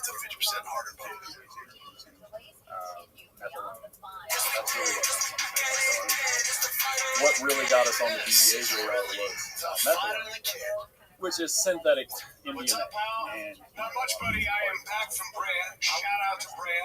Shout out to Is that what the news calls bath salts? Is the same thing? Yeah, it can be a variety of chemicals. A lot of people would blame, like that guy in his faces off. Yeah. Is that the same shit that you were selling? It was like 5 different chemicals blended into one. So, experimental, they call them research. Oh, really? But, and you actually met Matt Cox in prison too. He was in the same prison as Matt Cox. So in prison, I didn't meet him, but when I met him in person, and we realized we were at the same facility, I recalled looking out the door, and seeing him beelining it for the library. So he's always like in the front of the pack, just going as fast as he possibly can, because the library only holds like 100 people. A little man running.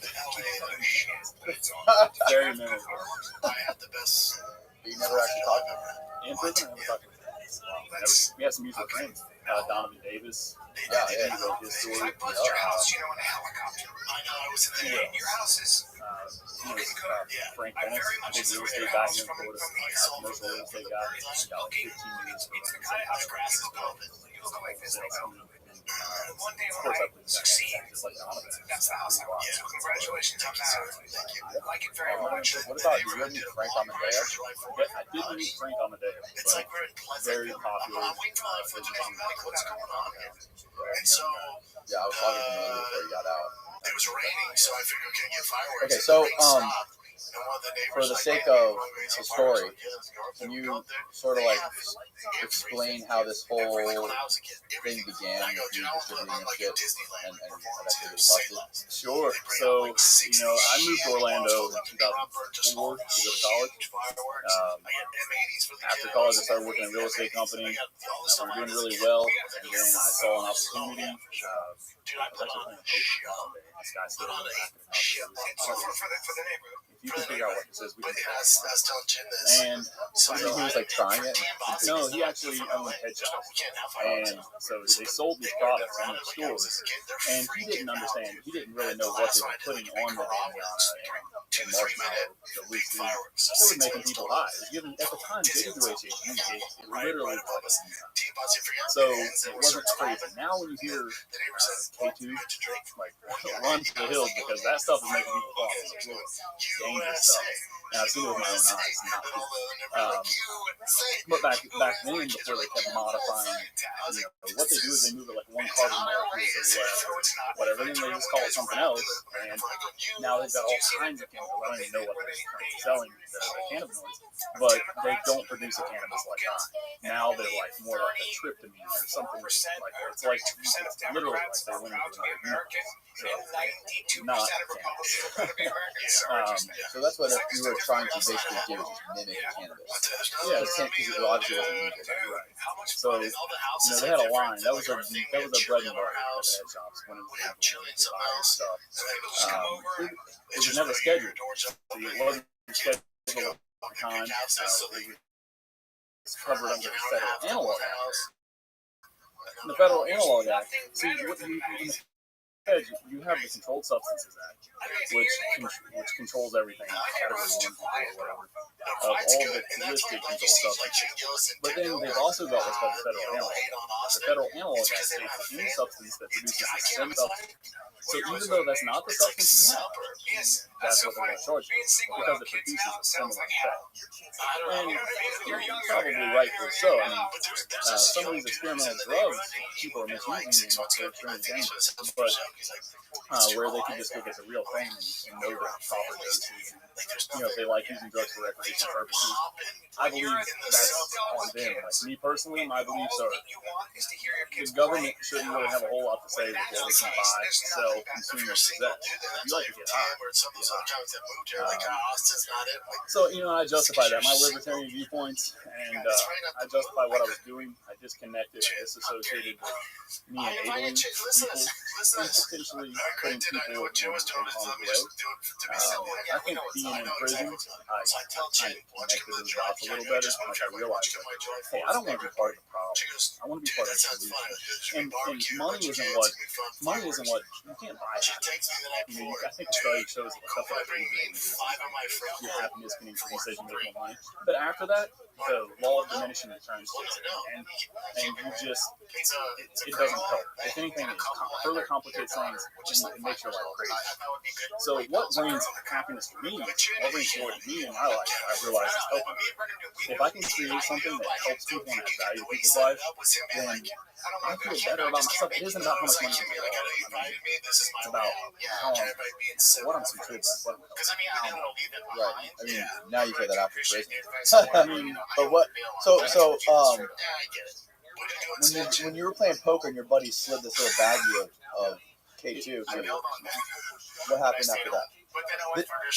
Sent it to a lab in Texas. I had it analyzed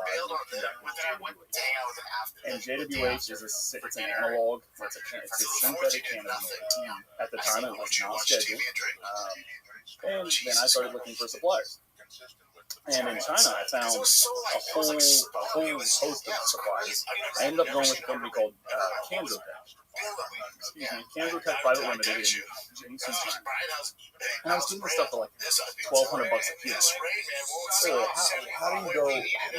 I feel like you're progressing down this path way too fast. What were you doing prior to this? How are you making money? What were you doing? I was running a property management company. Okay. I was making about $20 a year. I was doing good. I have a college degree. I was doing good, but at the time, like I see a way to make money, and the entrepreneurs just like figure out how to do it.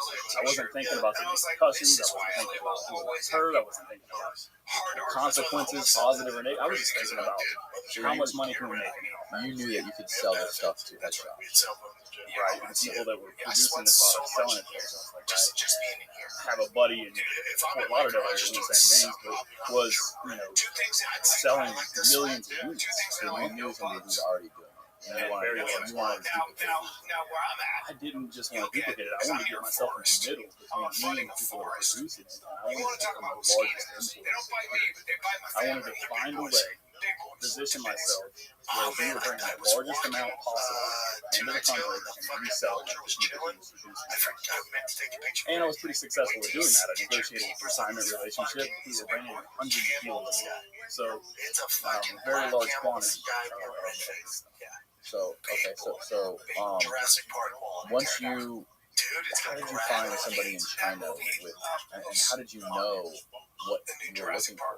You just Googled the ingredients of this stuff, and you found out the biggest manufacturer of so I searched the chemicals. When I found out what the chemical was, then I searched it, and I started looking for suppliers, and I saw red, and I found some people that said, hey, in order to do this lab,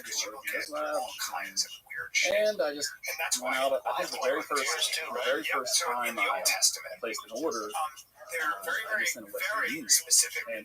And that got more sophisticated. When you're sending hundreds of thousands of dollars to China, you can't just keep sending money through Western Union money.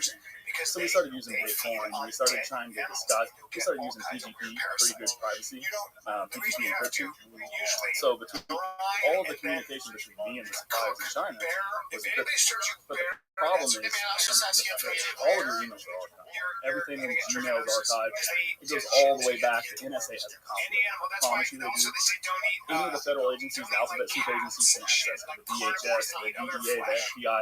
Once they get a Title III, once they conjure a grand jury, and they bring an indictment against you, all of that is like public information. They can see it all. So even if you go through and delete a message on Facebook or something, it's not deleted. Trust me, it's not deleted. It's archived in NSA. So So what As happened well as was text messages too, probably. everything. I think it's called PRISM.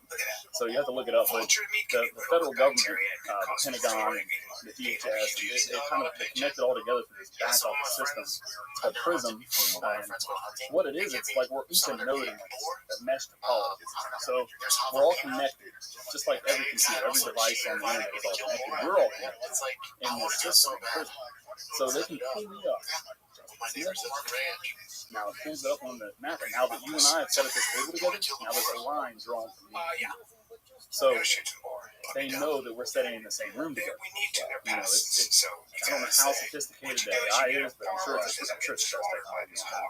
But so you were cognizant of this, and you went extra steps to make sure all your communication with this company in China was as good as we could. But the problem is those emails, those first 3 emails before we started encrypting, was enough to bring an indictment. Those 3 emails, when they slid them across the table, I had every intention on taking it to trial. So when they slid those emails across the table and I said, do you have these substances and how much are they? They responded with a price list, and then I said, this is the one we want. And then they had an email with the Western Union proof that I was. So if I went before a jury with that proof, they didn't need anybody to testify against me. They didn't need anything else. They had everything they needed in the first email. So what good is encrypting everything else? The first thing, you know what I mean? Gave it away. So, hindsight's 20/20, but honestly, I don't regret going down the path that I went down. It's tough now, like it is, like getting out. You know, obviously I have my own company and we're doing good, but the first year or so, reintegrating into society, incarcerated, it's difficult. You know, you have to play by the rules. You're not technically allowed to own your own business, or at least run your company. There's all kinds of rules. After you found the company in China, how much were you buying with them? What kind of deal did you do? So it started slow. I think I ordered a kilogram, probably maybe 500 grams. How much is that? Oh wow! I think the kilogram we were paying $1,500 for. When I bought 100 of them, I would get $1,200. Okay. I think the cheapest rate was $1,100. So, you know, and the chemicals quickly change. So China isn't like the United States. In the United States, like we find out, like something's going to be scheduled, or something, you know, undergoing testing right now, determining whether or not they're going to bring it on the schedule, how it's going to be scheduled, what the potency is. The DEA toxicology report comes back and says it's like equivalent to this amount of marijuana or whatever. Pretty crazy how they do that actually. But in China, it's black and white. It's like it's either illegal or it's not. There's no gray area. And they give their manufacturers a heads up. So whatever you got of this chemical, liquidate it, get rid of it, destroy it. Because after this date, most comfortable boots I've ever freaking put on. So, so when something's coming up, they know it's going to be scheduled. They just change the chemical a little bit, where it still produces a similar effect. But now it's technically legally a different chemical. So, so that's how they skirt the law there. And they just haven't thought it through as much as we have. In the United States, if it produces a similar effect, it doesn't matter if it's illegal or not. You get caught with that substance, you're going to prison. So what was the first substance that you were buying? JWH.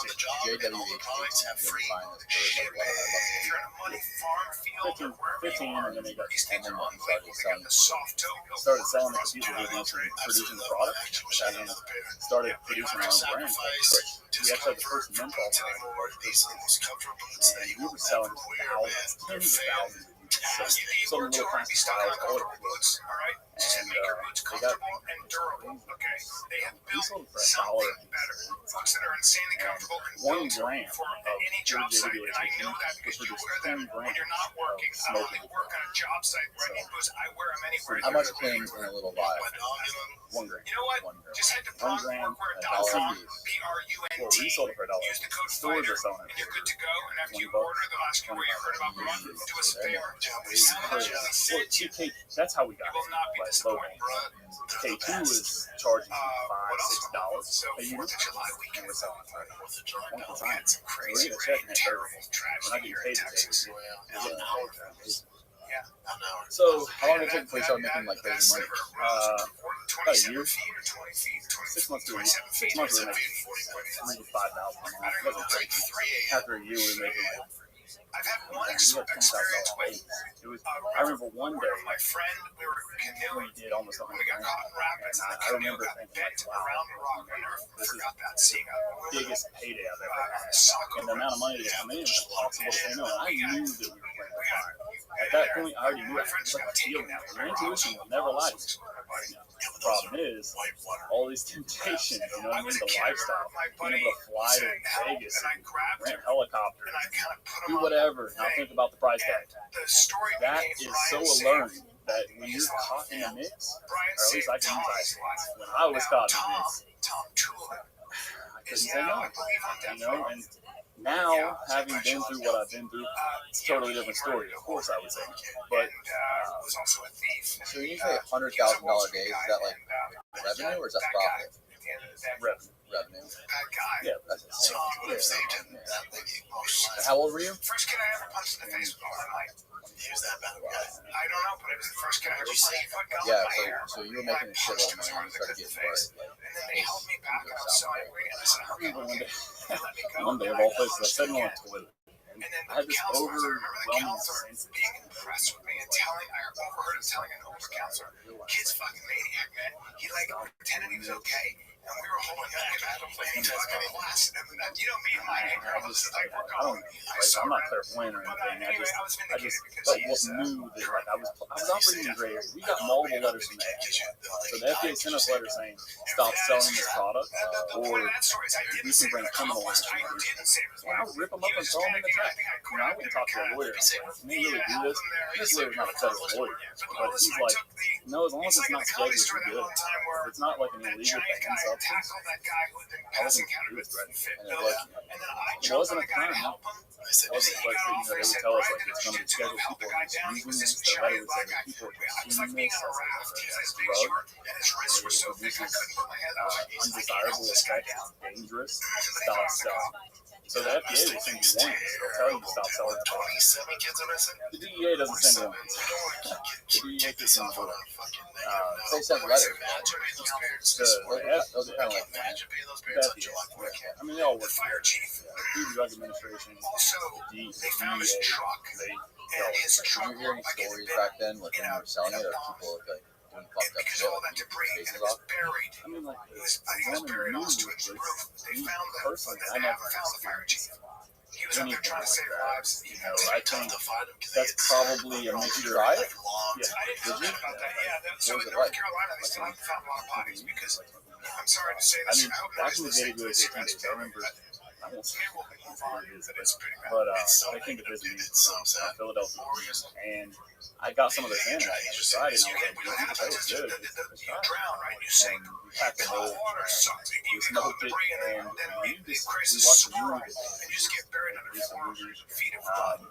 and we all got high before we watched the movie, and it was like a weed high. It was actually enjoyable. But those chemicals, trust me, do not use spice, baking, whatever. Today, it's not the same thing. So I don't know what I'm sure they've changed 1,000 times since then, but they're in prison. It's like an epidemic. Screw coronavirus. Like, the K2 problem in prison is insane. Every day, someone is falling out, they're swimming on the concrete, they're screaming Jesus. It's making decisions. It's like an LSD trip. Why is it so different now? Because they keep changing the chemicals.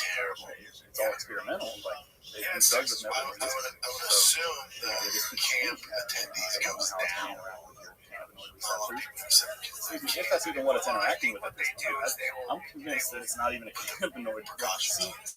Seeing the way people react to this stuff, So you never saw anybody react like that when you were no, that goes back to like my libertarian viewpoints. I see prohibition as a problem. Like if you make weed legal, all right, and to the point where people feel like they have to produce a chemical to circumvent drug testing, They can't just smoke a plant with growth from the ground. You know, that's why this stuff all came about. It would have never existed if prohibition was. If weed was legal, you would not. That's true. That's very true. Wow. So, how long did this last when you were making $20,000 a day? About a year. So what happened was there was another product on the shelves, and it came in a little pack, 2 little red pills, had a bunch of Walmart smileys, and Happy Time pills.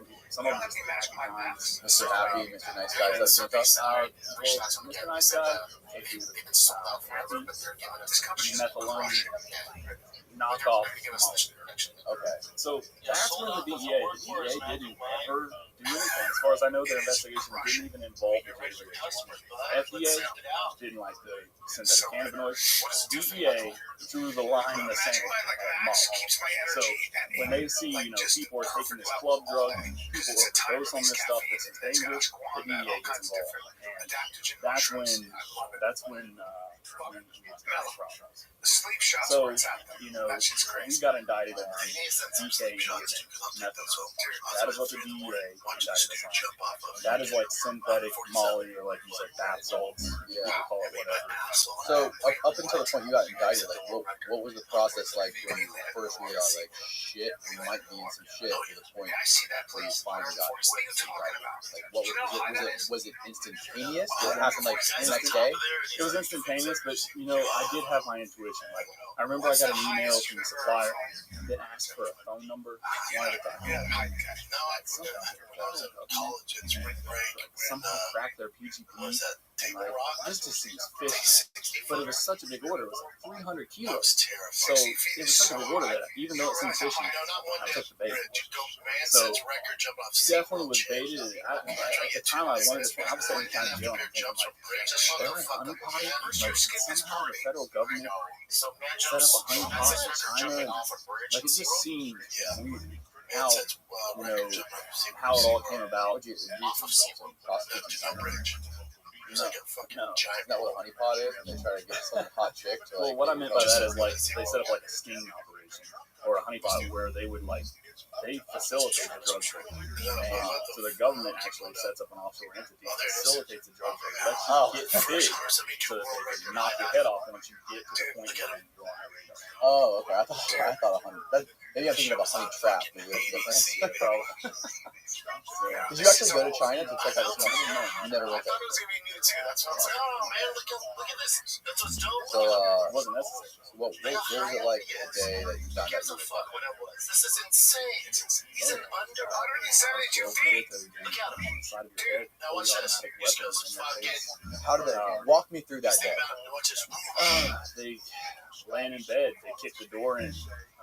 Like early in the morning, late at night. Midday was like right. It was like Someone gets tight when they show up there. In Orlando. They kicked the door in. What a badass. People all over the lawn. I mean, all up the street. They had. I mean, it was just crazy. People, video cameras. There's no warning. They don't knock. They kick the door in. They come in with guns from all angles. They throw you on the ground. They bust all your doors. They rip doors off the hinges. They destroy the place. And they hold you to the ground with a huge military view until they zip tie your hands and throw you in the back of the dog What's the highest dive record, high dive? If that was my 70s, I want 72. No, I mean, guarantee somebody's no. Some crazy kid. Well, they're not mental. But, the way they see it, and the way, if you read that article at the Department of Justice, they paint me like I'm some El Chapo. And what's funny is the girl I'm dating right now, she has a lot of law enforcement in her family, and her family is adamant on her not dating her. Really? They think I'm some big dangerous drug trafficker. One of her brother-in-law said, if you choose this lifestyle, we're disowning you. You're not allowed to see your niece and nephew anymore. You're not welcome at our house. And she says, but if he's not trafficking drugs, he has an app It's a C corporation in Delaware. He has employees. He has revenue. It's all done legally. And he said, well, you know, if he was doing like hard physical labor, like I just don't believe it. He thinks that Contractor Plus is some way for me to launder drugs or while struggling. I would never touch drugs again. I don't care to use them. I don't care to sell them. But convincing someone who is in that line of work of that is difficult.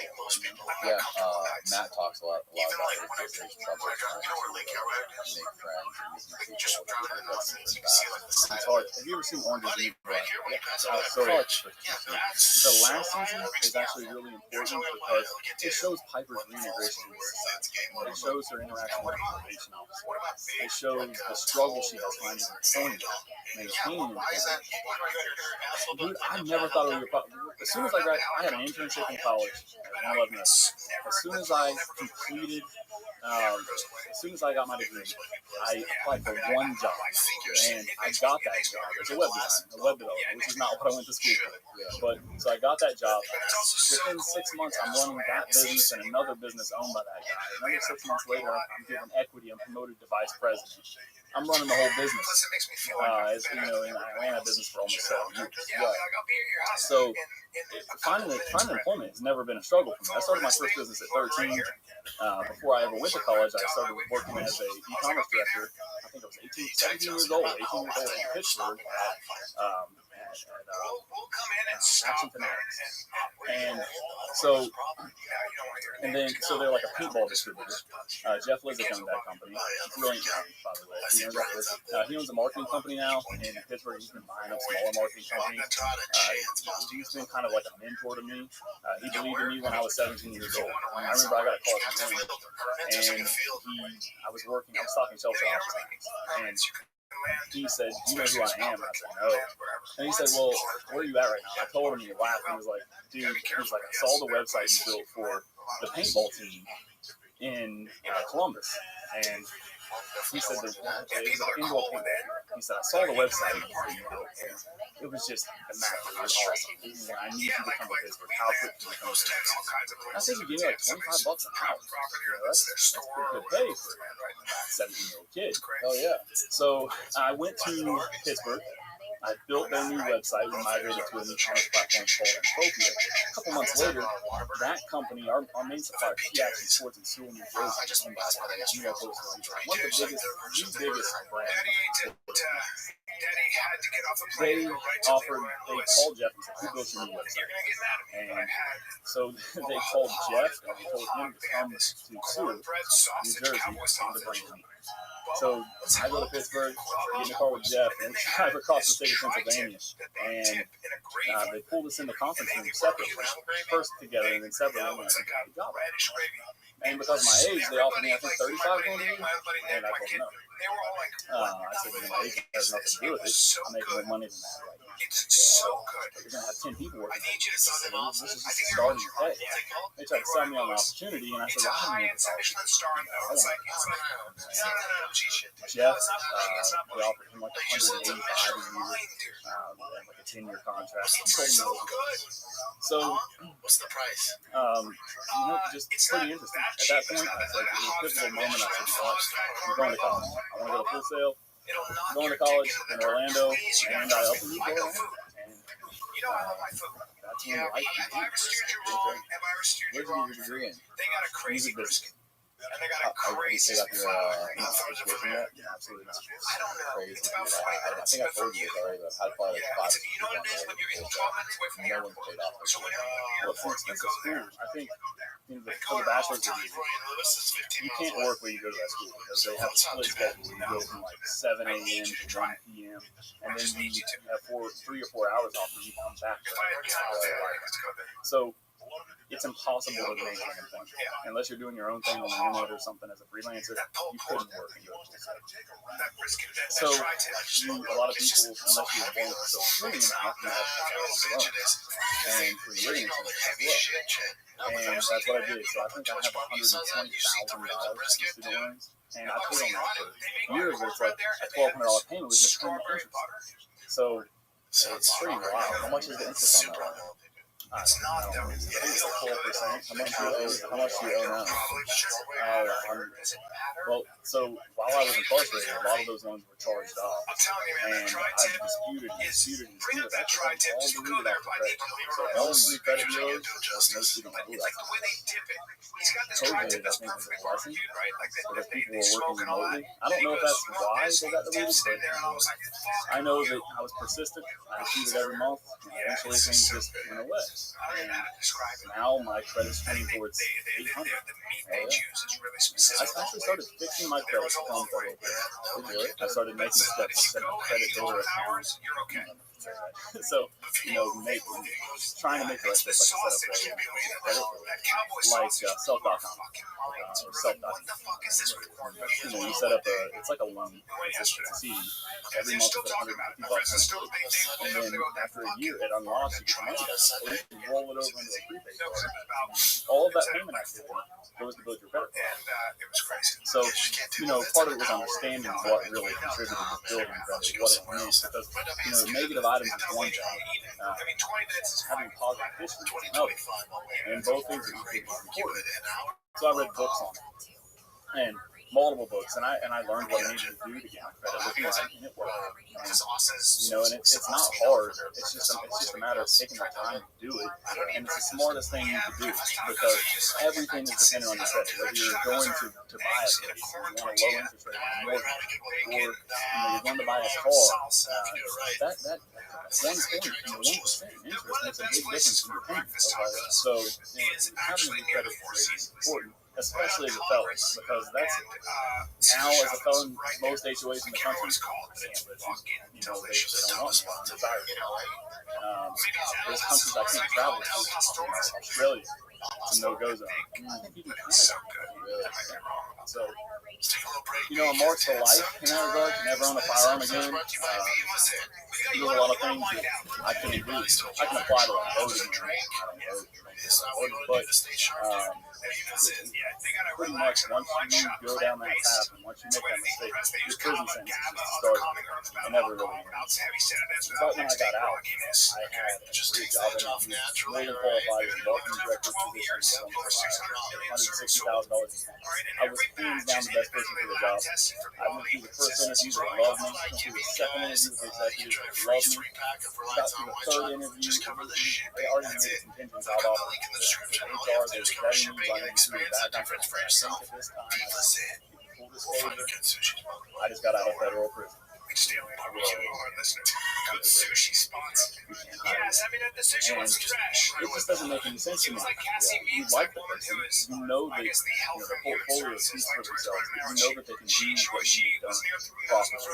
You know that they can do your culture. They're going to be a good fit for your company.